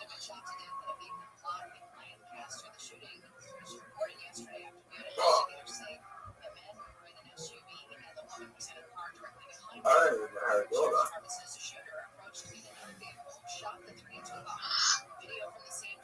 Then why did you choose it? What? Why did you choose it? What the fuck is a rectangle?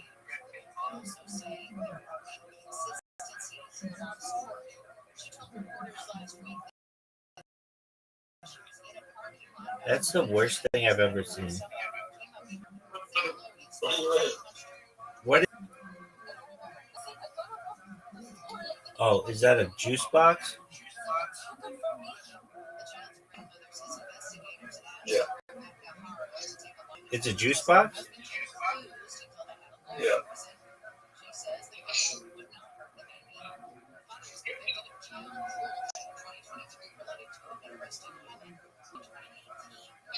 You have a ball. Dude, how the fuck did I get that? So it's meant to be a glass of orange juice. But you said juice box, so but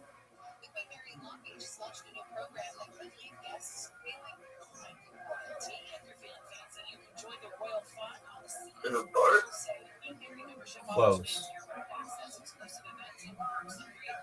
Sailboat? No, it's not. Fishing? The word boat is not in it. Surfboard? No.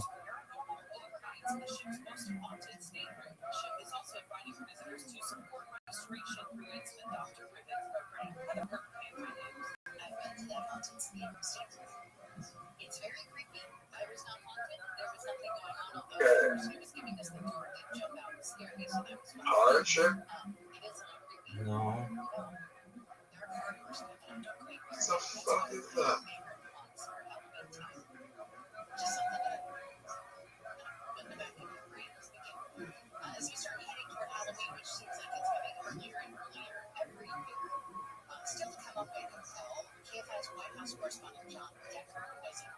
What that would be? No. Starts with a C. Oh, connect. Bingo.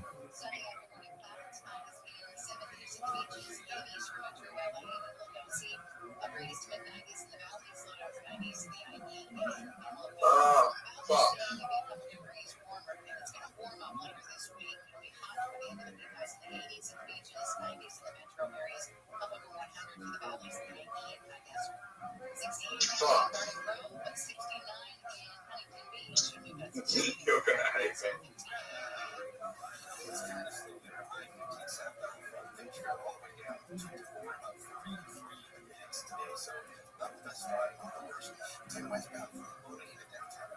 OD? Oh, smiley face?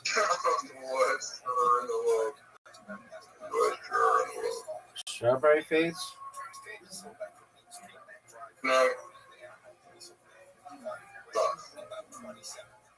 Is that a bug?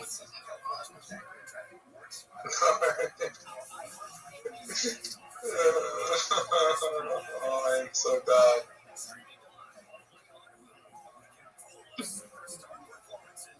Is it a cat? Yeah. It's a cat? Yeah, but it's a famous cat. Think about the color. Garfield. Yeah, yes. How did I win? I don't know, but like, I don't get me ever. Don't ever get me to draw Garfield again. I was typing Garfield though, and it gave us 0 points. And I put in Garfield. All right, next is Minesweeper. Maybe you spelled it wrong. I don't think so. If I wasn't talking, you'd never guess Garfield. Okay. Yeah, because it looked like dog shit, and it was red, not orange. There is no orange.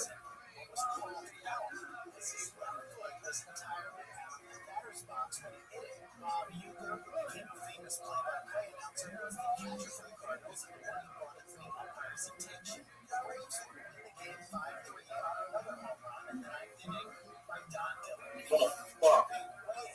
That was the thing I get a bomb, yeah? And then I get a bomb.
I'd still win.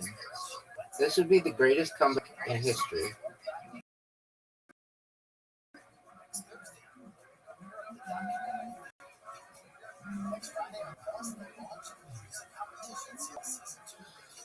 Oh, you can mark them? How do you mark them?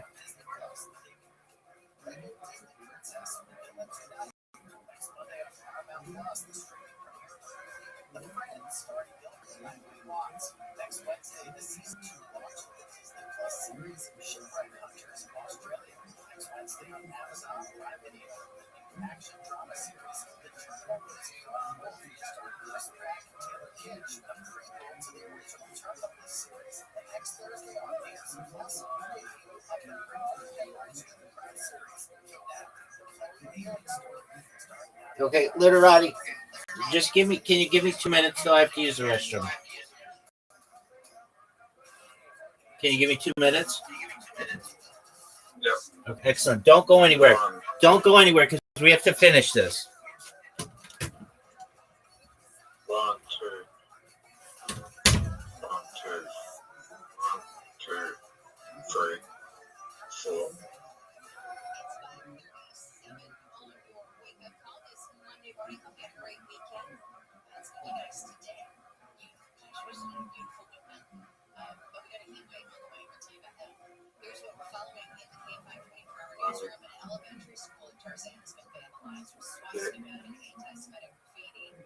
So,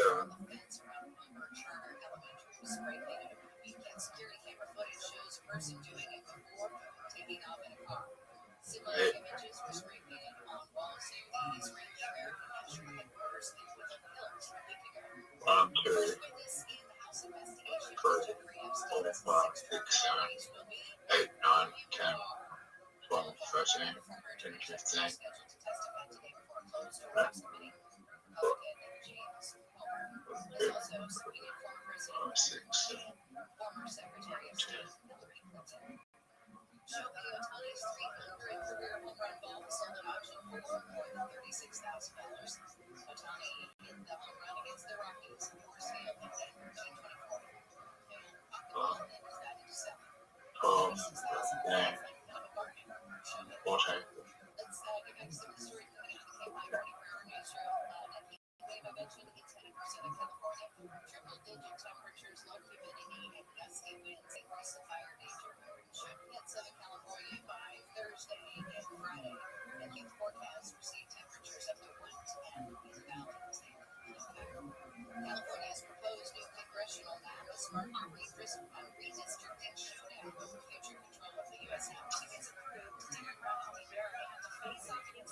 Thank you for your patience.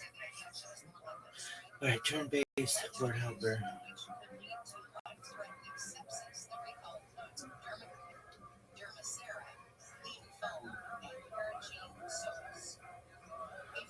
Zoot, are you there? Thank you for your patience. All right, Pimp. Did you know you have an invitation?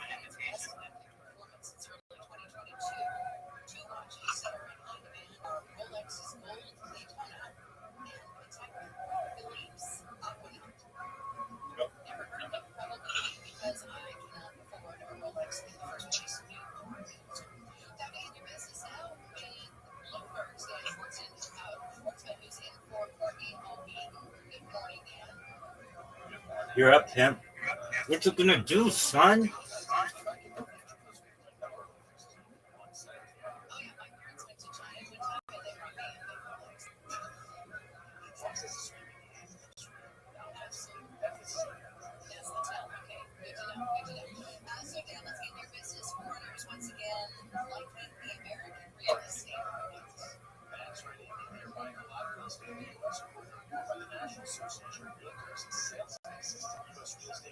There you go, big dog.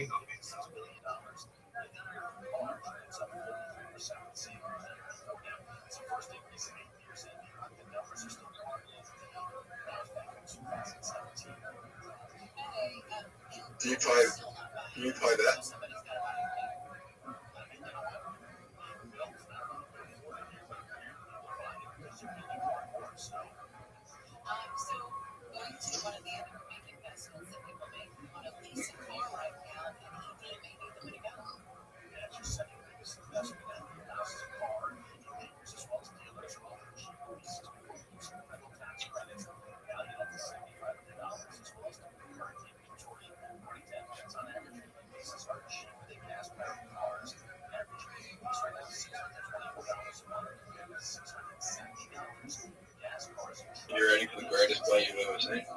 Yes, sir.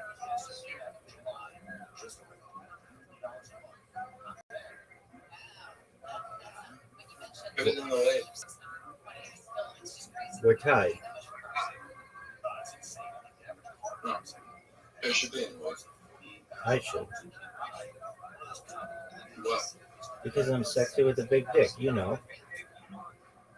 Yeah, but I played sexy. Oh, are you sure of that? Yeah, look. Look at the board. Oh, I fucked up.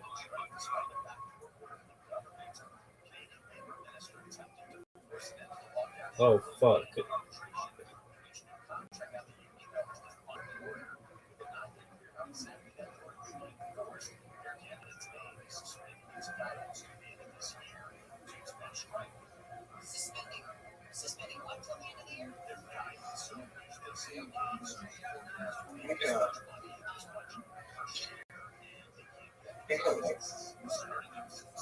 Are you going to say dudes? Flick yourself. Yeah.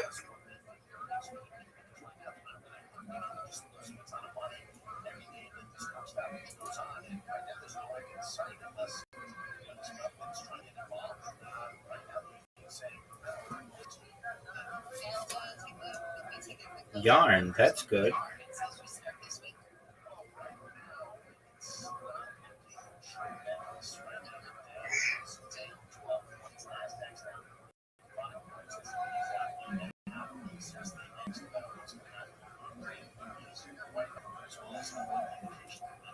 Zoo, do you see the scoreboard?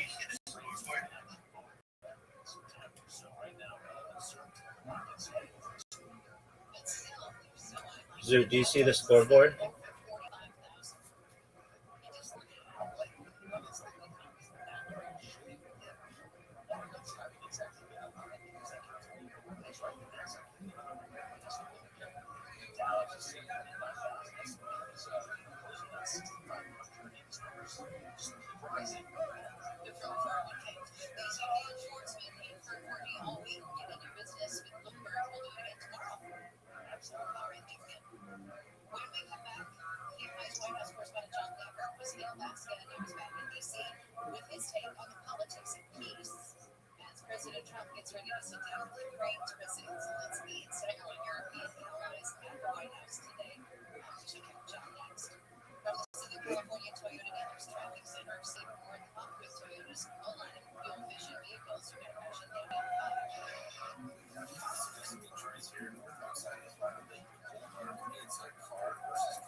Yo, Pimp, do you see the score?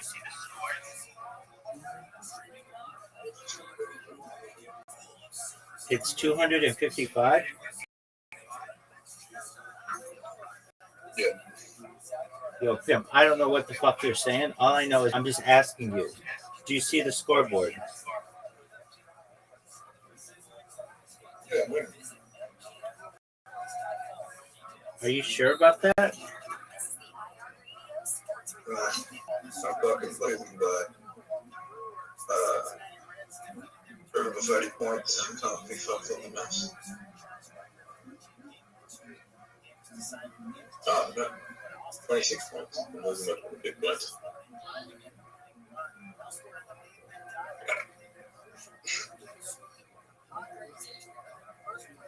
Bye-bye.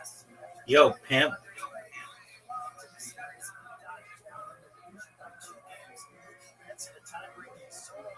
You're up, baby.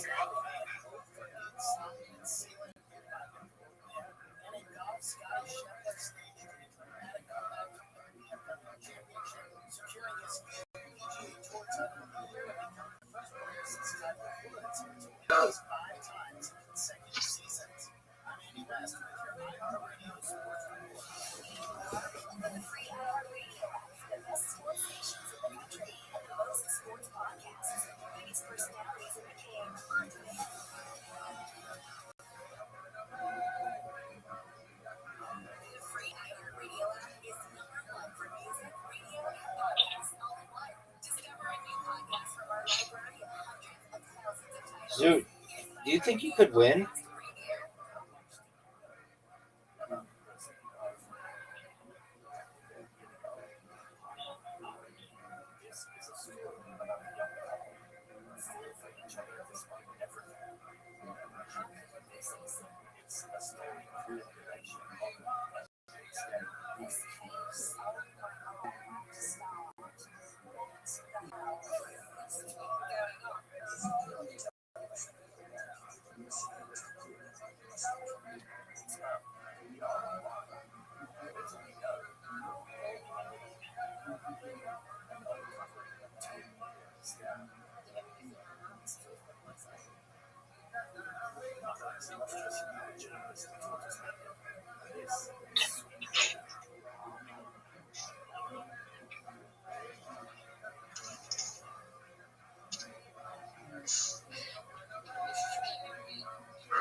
Yo, Pimp, you're up.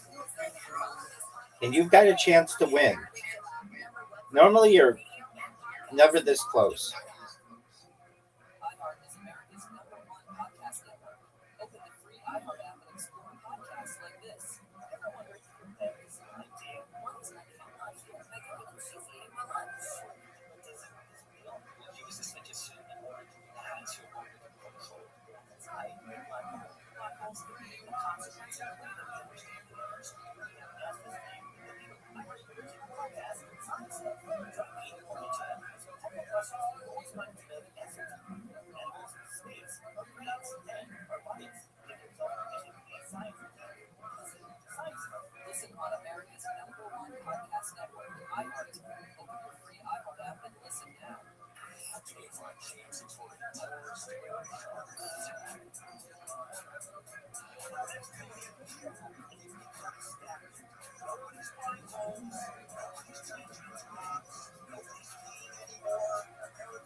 Hit me with it, big dog. Dude, you're not down by too many. Yes, you can. Yeah, but I have to work. Oh, what?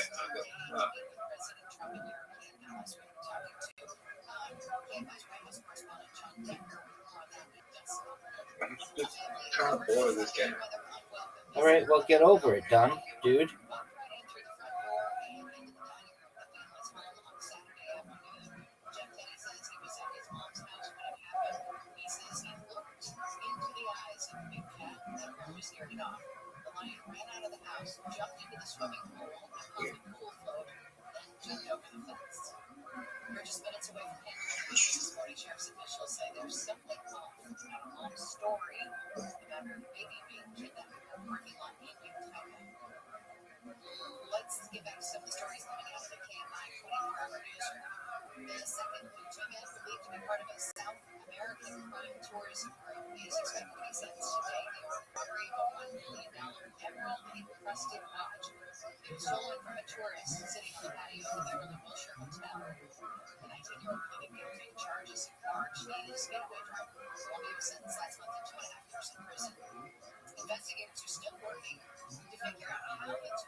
massive battle at Independence Day in February, 12 years ago. A mother who says her 7-month-old was kidnapped in New Hampshire is no longer cooperating with detectives.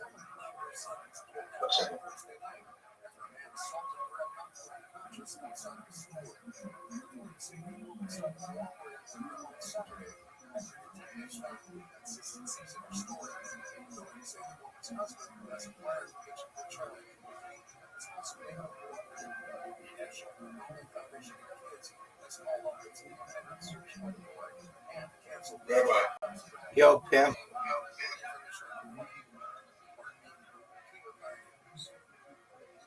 Judge in Miami is hearing arguments today about who's in charge of the so-called alligator Alcatraz in Florida. Says the name must be decided first.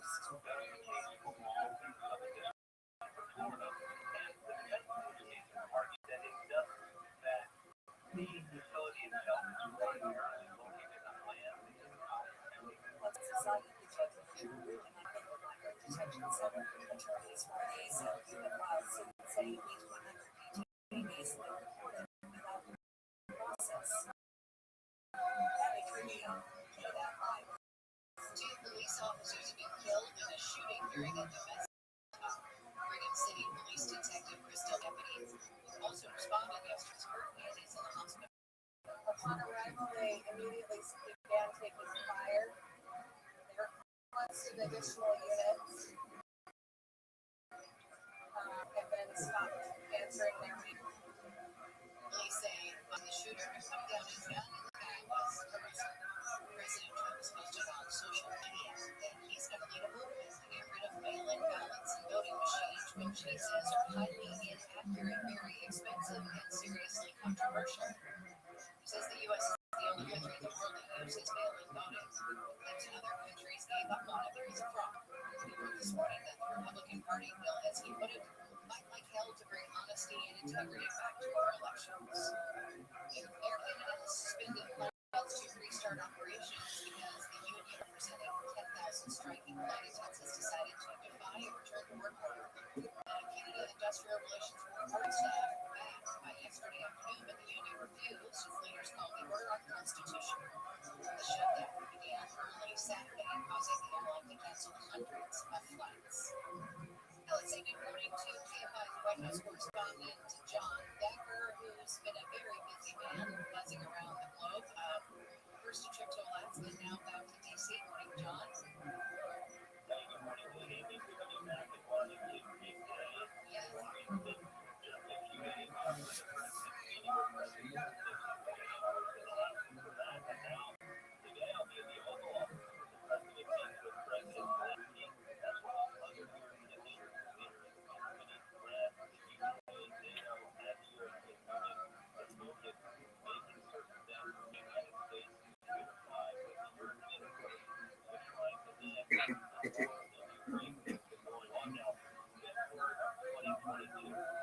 Okay, so John, after watching what happened in Alaska and then getting ready for today, what are some of your takeaways about what's been going on?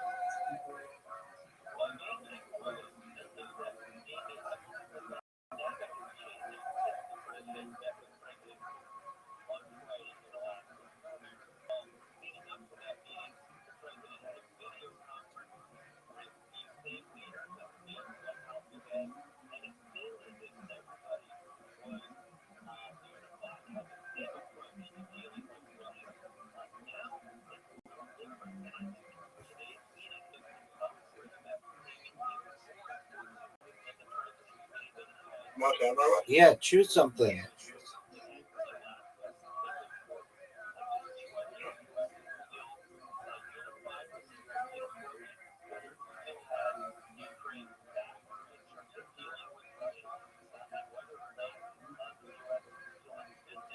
You're up, Zoo.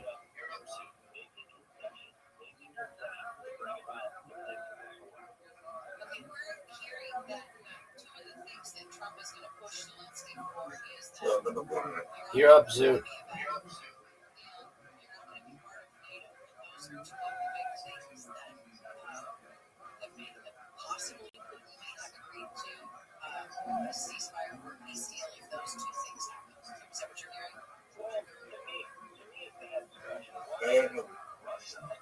No. Okay, let it.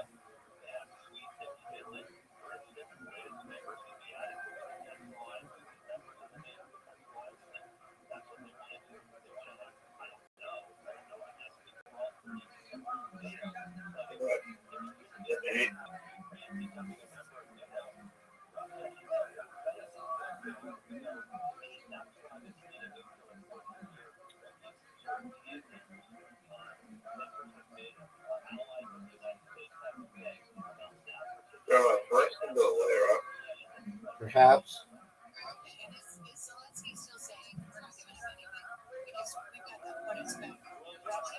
We didn't come on till what, 12, let's say. Right. I didn't have it as a child. Right.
So there he is.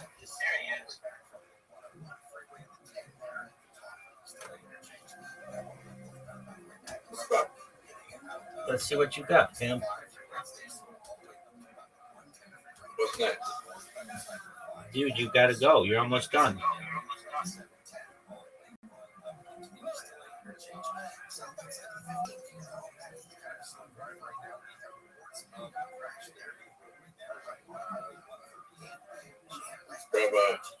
Yo, pimp. It's your turn.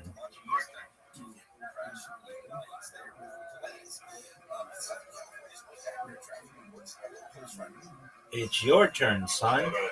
I just made it so that you have a good spot.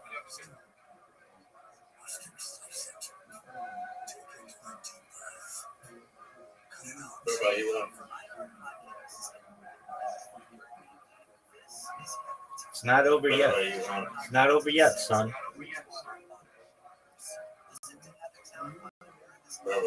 Dog, it's not over yet. Now it's over. It's an 173rd win in that game, and I'm a pimp. Okay, old zombie. Can we play it?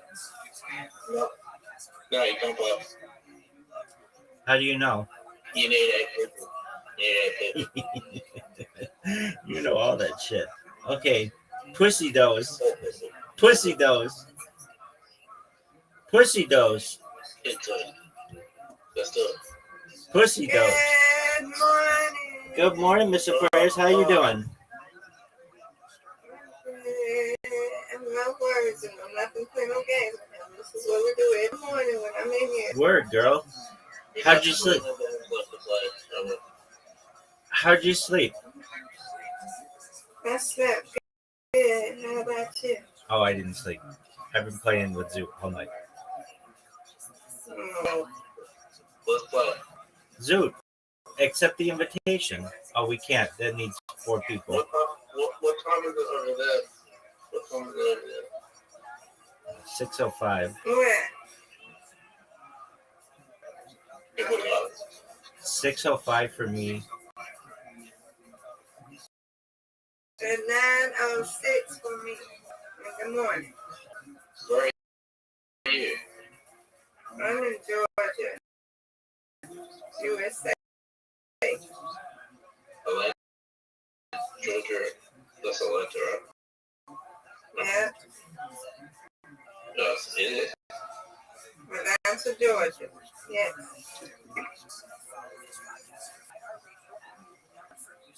Are you ready to take this, Aquarius? Therapy, is your physical therapist okay? Yeah, she had a call, so I guess he's okay. Okie doke. All right. Bye. Zoot, accept my invitation, son.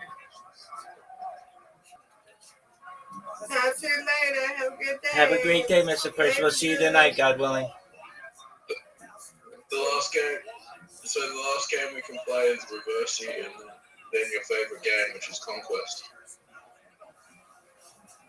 Go, Zoot. What? Let's do it, baby. We're gonna play your favorite game next. Okay.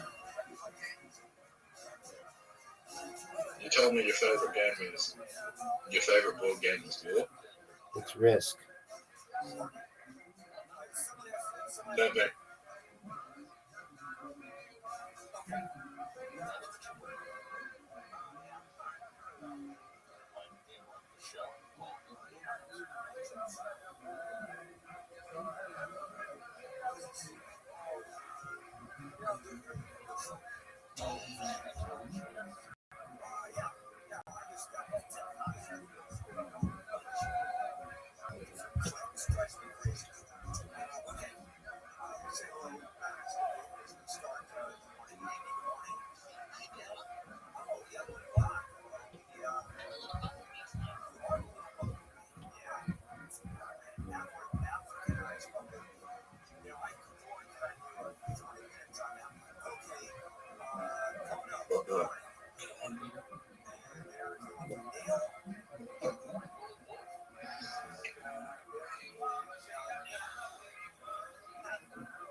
Brother, I'm just pressing buttons at this point. Okay. Okay.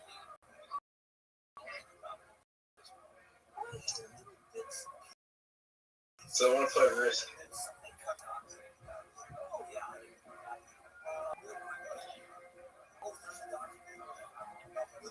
Oh, shit. It's not too bad. I mean, I lost, but I didn't do that bad. We can play hearts. Stop. We can play hearts. Conquest. Stop. We can play hearts. We can't play hearts. Yes, we can. That's incorrect, son. I can say it. Two players.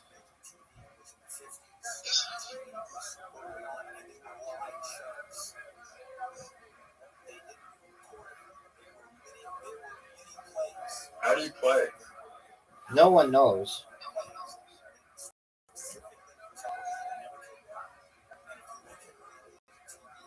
You get everything. Get rid of every pass first, right?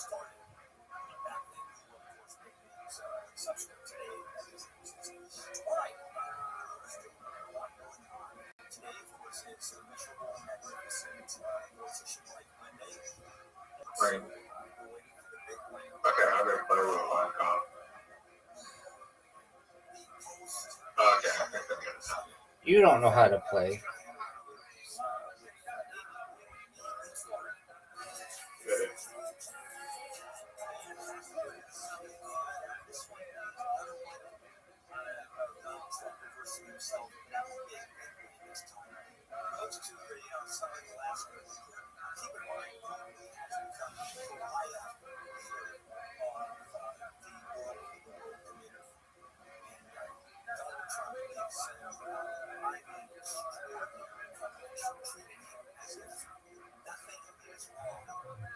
Oh, fuck. Why? What? How did I win?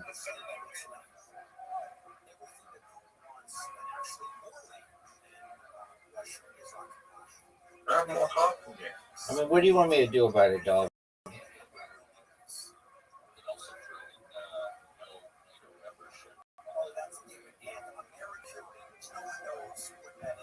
Zoot, we're waiting on you.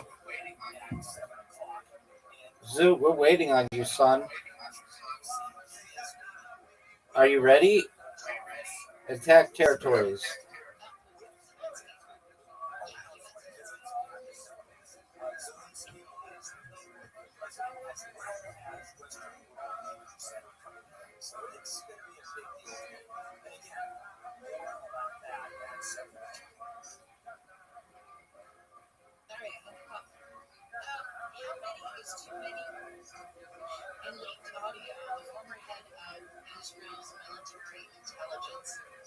Just taking too long.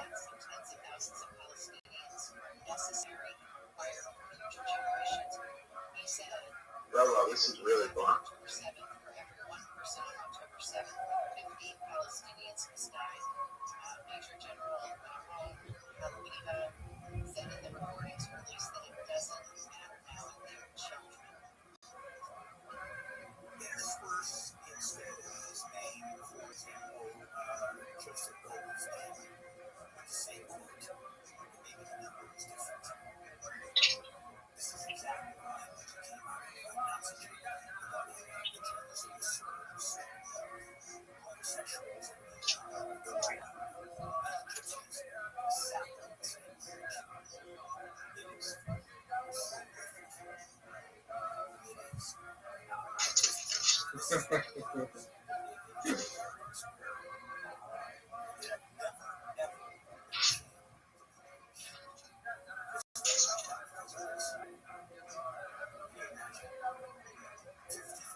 All I can do is reinforce territory.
Yeah, you're doing well.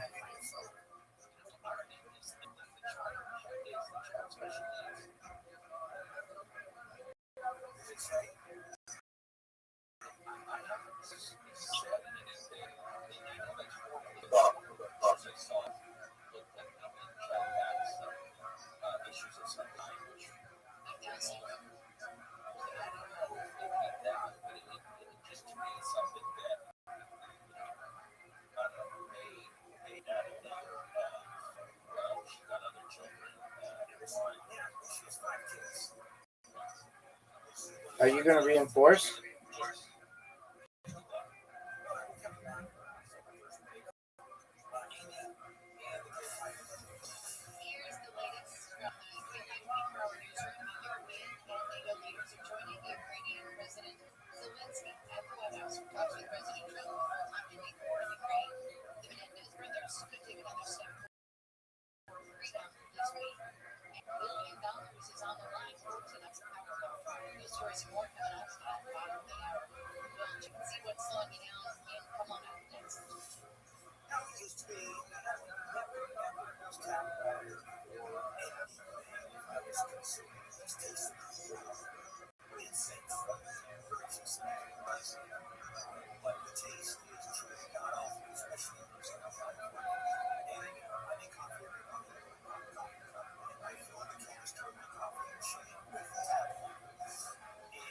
Zoot, you're up, baby.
Yes, I did.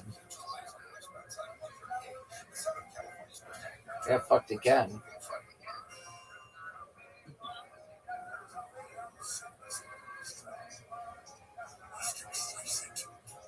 I got fucked again.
I keep getting fucked.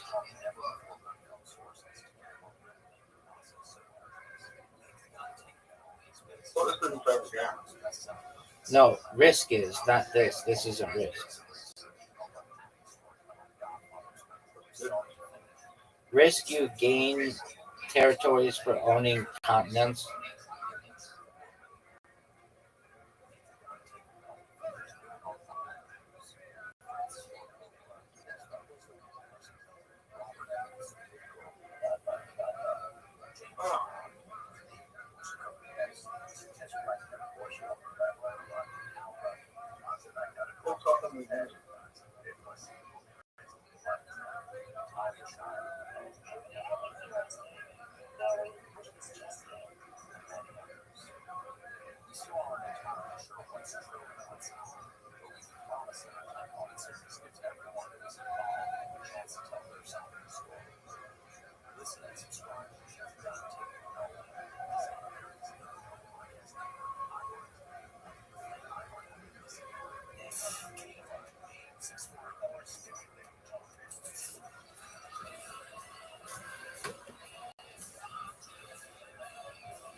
Are you sure?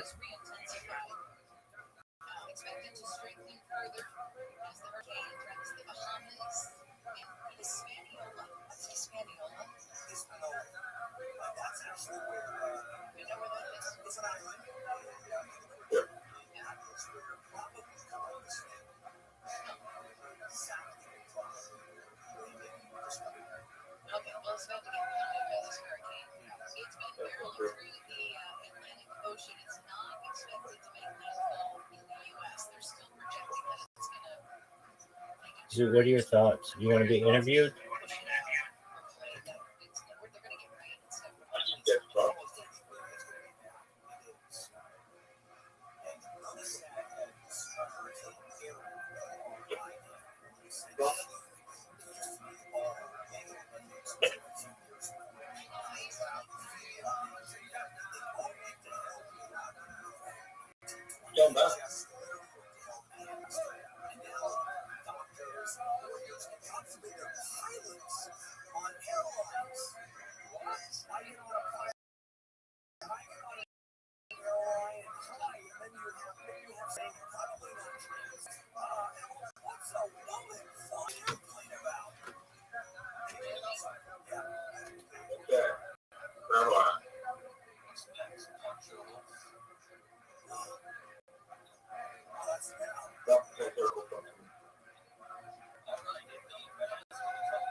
Big win, Zoo.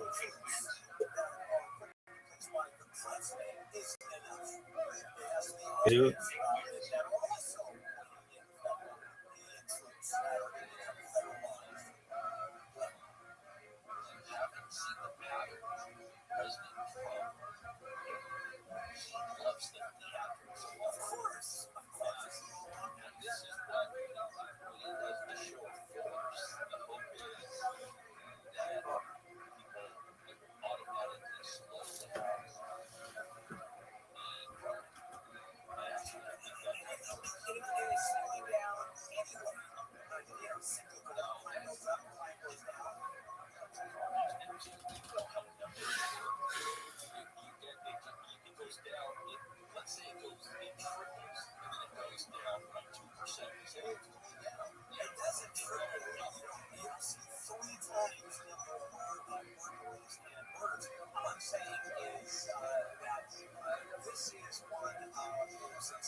That's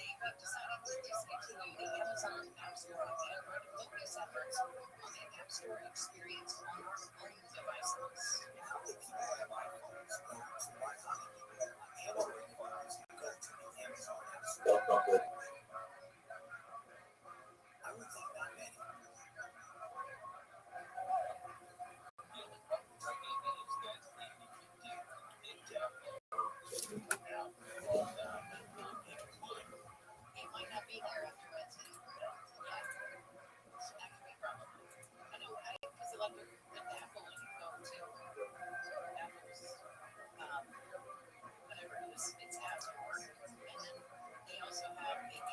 Well, that's good.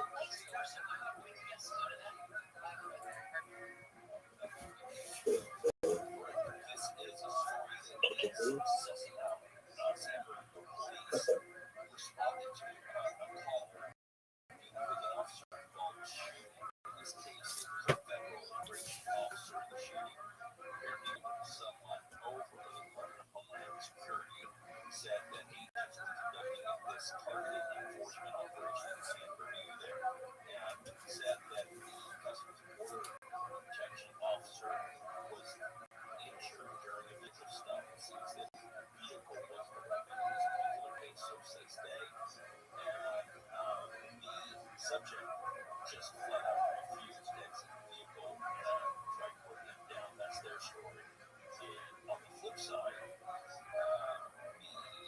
individual said that he would not get outside. He said that they broke his window and started shooting at him.